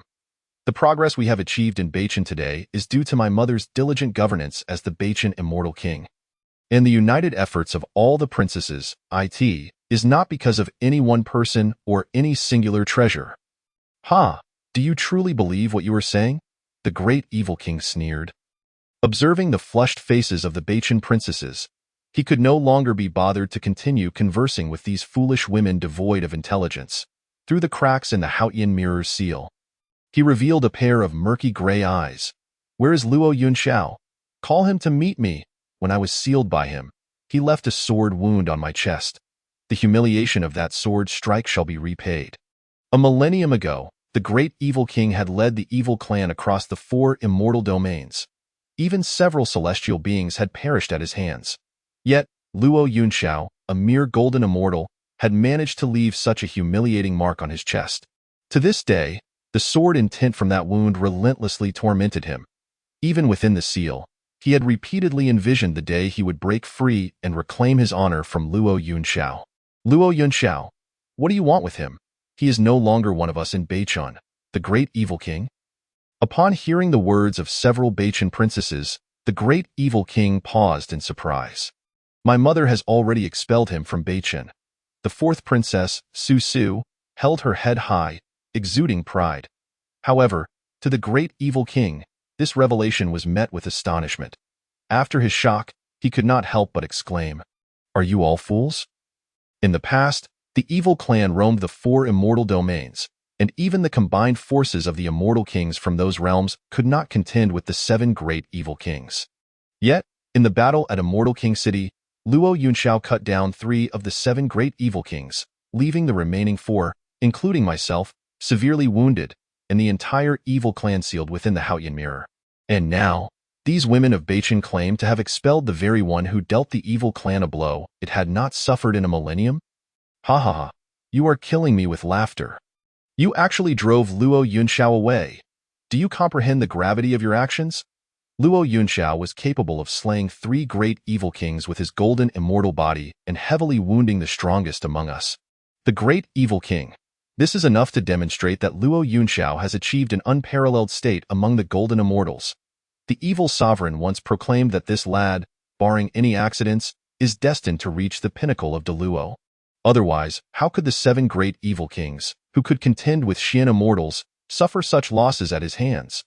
The sword intent he has grasped is that of Deluo's sword, as formidable as heavenly might. A person of such caliber, destined to ascend to greatness, and you expelled him from Bachan? Had you fools made this decision sooner, the evil clan might have already swallowed the 4 immortal domains and become the lords of this world. Bah! If Luo Yunxiao were as formidable as you claim, how could the seal of the Haotian mirror have been breached? Clearly, he lacked the skill to maintain the seal, thus granting your evil clan repeated chances to break free from it. The fourth princess, Su Su's words, sparked a realization in the great evil king. For the past millennium, the evil clan had never ceased in their attempts to break the seal. However, the Haotian mirror, as the foremost treasure of Bachan, was an ancient relic. The seal set by the Haotian mirror was not so easily breached. When did you expel Luo Yunxiao from Beichen? The great evil king suddenly pondered a possibility. What does the affairs of the Beichen immortal domain have to do with you? Evil clan? Su Su scoffed. Was it a month and a half ago? The great evil king's words, spoken without hesitation, left all the princesses, including the Beichen immortal king, frozen in place. The seal of the Haotian mirror had indeed begun to show signs of damage a month and a half ago. And Luo Yunxiao's expulsion from the immortal king city had also occurred around the same time. Could it be that there was truly a connection between the two parties? Luo Yunxiao. It was Luo Yunxiao who had tampered with the seal. Chapter 71. Racing past, dual cultivation cauldron. This ungrateful wretch. Even without fully grasping whether this matter was indeed related to Luo Yunxiao, the princesses could no longer contain themselves and began to berate him in front of the great evil king. Yet, it was the great evil king who observed them with a peculiar expression. Ungrateful? Luo Yunxiao saved your entire Beichen from my evil clan, and yet you dare to call him ungrateful? However, the great evil king did not dwell on this issue. Today, even though I cannot break free from the seal, I believe you can sense that the damage to the Haotian mirror seal is becoming increasingly severe. This time, I can communicate with you from within the seal. The next time, I shall break free and eliminate you all. Do not worry. That day is not far off. Bah. You are merely a trapped creature, barking in vain. For some reason, the fourth princess, Su Su, held a particular disdain for this great evil king. Perhaps it was due to his mention of Luo Yunxiao. No wonder those incapable of cultivation often say that big-chested women lack brains, when the combined intellect of you Beichen women is outweighed by your bosoms. When the great evil king had awakened from the seal, he had initially feared Luo Yunxiao's return to reinforce the Haotian mirror seal. However, it now appeared that the women of Beichen were merely destroying their own fortifications. Since they were so eager to self-destruct, why should the great evil king bother to remind them? Nevertheless, I am quite pleased today. As a token of my delight, I shall bestow upon you a gift. Having just awakened from the seal, the great evil king expended all his strength to unleash a dark ray of light, which swiftly entered Su Su's chest and vanished without a trace. What was that just now? The fourth princess, Su Su, was momentarily taken aback, but soon, as she felt the dark aura within her body gradually dissipate, her expression shifted from panic to a smirk. As one of the 7 foremost powerhouses of the evil clan. Is this all he has? The dark light had scarcely entered her body before it was completely purified by the celestial energy within her. Who said that Beichen must rely on Luo Yunxiao to seal the evil clan? I can take on 10 such evil clan powerhouses. Upon witnessing the ominous dark light unleashed by the great evil king, the North Star Fairy initially felt a twinge of concern. However, upon observing the state of Princess Jisusu, her apprehension swiftly dissipated. Indeed, the great evil king was formidable in his prime. Yet, sealed for a millennium, his current strength was likely diminished. After all, did not Luo Yunxiao, confined within the heavenly mirror seal for 1,000 years, see his celestial roots wither and his cultivation vanish? Without the great evil king's intimidation, the malevolent forces that surged forth from the heavenly mirror seal, alongside a handful of rogue experts, were soon eradicated by the North Star Fairy, who led her fellow princesses in a decisive onslaught. Fortunately, in anticipation of the prior seal breaches, her mother had prudently prepared by reallocating a substantial amount of spiritual stones and enlisting array masters from the various North Star factions to fortify the defenses of the Northern Heavenly Pass. The malevolent beings that emerged from the seals could never have anticipated that they would encounter such powerful celestial arrays upon their release. Under the sagacious leadership of her mother, North Star was destined to flourish even further. Hearing her daughter's praises, the North Star Fairy wore a smile, yet an undercurrent of worry lingered in her heart. The ability of the Celestial King City to mobilize array masters and spiritual stones from the North Star factions to reinforce the Northern Heavenly Pass was solely due to the intimidation the evil clan had exerted upon them a millennium ago. Otherwise, would the leaders of these factions, each with their own ulterior motives, be so wholeheartedly committed? Nonetheless, even with such efforts, the celestial array constructed at the Northern Heavenly Pass still fell short of what Su Lianyue had envisioned. While it sufficed to deal with ordinary malevolent practitioners, should they encounter true powerhouses from the evil clan, particularly the likes of the great evil king, these celestial arrays would prove as ineffective as mere decorations. Regrettably, the Celestial King City had exhausted its reserves of spiritual stones. As for Luo Yunxiao, the great evil king's earlier words indeed prompted Su Lianyue to link Luo Yunxiao with the heavenly mirror seal. Yet, the question remained. Could a discarded being, whose celestial roots had decayed and cultivation was nullified, truly master the heavenly mirror? Wanner had previously mentioned that Luo Yunxiao had regained a fraction of his cultivation. Albeit in a feeble state, barely at the qi refinement level, of course. A millennium of malevolent corruption could not be so easily reversed. To reach even the qi refinement stage with his decayed celestial roots was already akin to a miracle. To aspire for more was utterly impossible, let alone to manipulate the seal of the heavenly mirror. Impossible. It was simply inconceivable. In the Black Marsh, Luo Yunxiao, having unraveled the third layer of his seal, felt a renewed brilliance in his eyes as a resplendent golden core floated within his dantian. Pinnacle of the golden core stage. Now, not only could Luo Yunxiao wield a greater array of techniques, but his own strength had also reached a level sufficient for self-preservation. He had not anticipated that the supreme foundation forged from the blazing golden fruit would become so formidable upon attaining the golden core. A glance at the mysterious golden light in his palm revealed that since the incident with the 9-colored lotus seed, this golden radiance seemed to have grown even stronger. Although this newfound strength did not directly augment Luo Yunxiao's power, he could sense that his luck had inexplicably improved, just as during his previous acquisition of the 9-colored lotus seed, where his swords might had momentarily stunned Mu Xuanhu. Now, upon breaking his seal and restoring his golden core, his supreme foundation astonishingly surged alongside it, giving rise to a hint of the legendary divine power. What constitutes divine power? The ability to move mountains and fill seas, to shatter heavens and split the earth, is something only cultivators at the transformation stage can hope to manifest.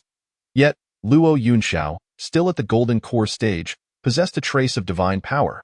Such an extraordinary existence would be hard to find even among 100 supreme foundations. Moreover, the supreme foundation itself was no commonplace item. The legend of its ability to condense a trace of divine power was merely that, a legend. Yet, here it was, transformed into reality in my current state. Even should I encounter a peak nascent soul practitioner, I have little to fear. As Luo Yunxiao made his way through the cave, preparing to venture to the next location, a jade boat suddenly sped overhead. On board were 2 frantic figures, pursued by a bloodied hand, which bore a figure of wild demeanor. He, little beauties of the heavenly serpent manor, where are you off to in such haste? Why not come to my embrace? For I am most adept at cherishing the likes of you. Especially you two, still in your bloom. To think I would encounter you both in this godforsaken Black Marsh, born of the same mother. The figure, who referred to himself as Old Ancestor, licked his dark lips, gazing hungrily at the twin sisters, renowned as the twin mistresses of the heavenly serpent manor. If I were to use you as cauldrons, my blood god dual cultivation technique would surely reach new heights. Chapter 72. Blood god dual cultivation. A tangled mess blood god dual cultivation technique? Luo Yunxiao, intrigued, couldn't help but glance over it. Wasn't this merely an ordinary blood cultivation method? Blood cultivation, which primarily utilizes one's own essence blood, diverges into a unique path of cultivation.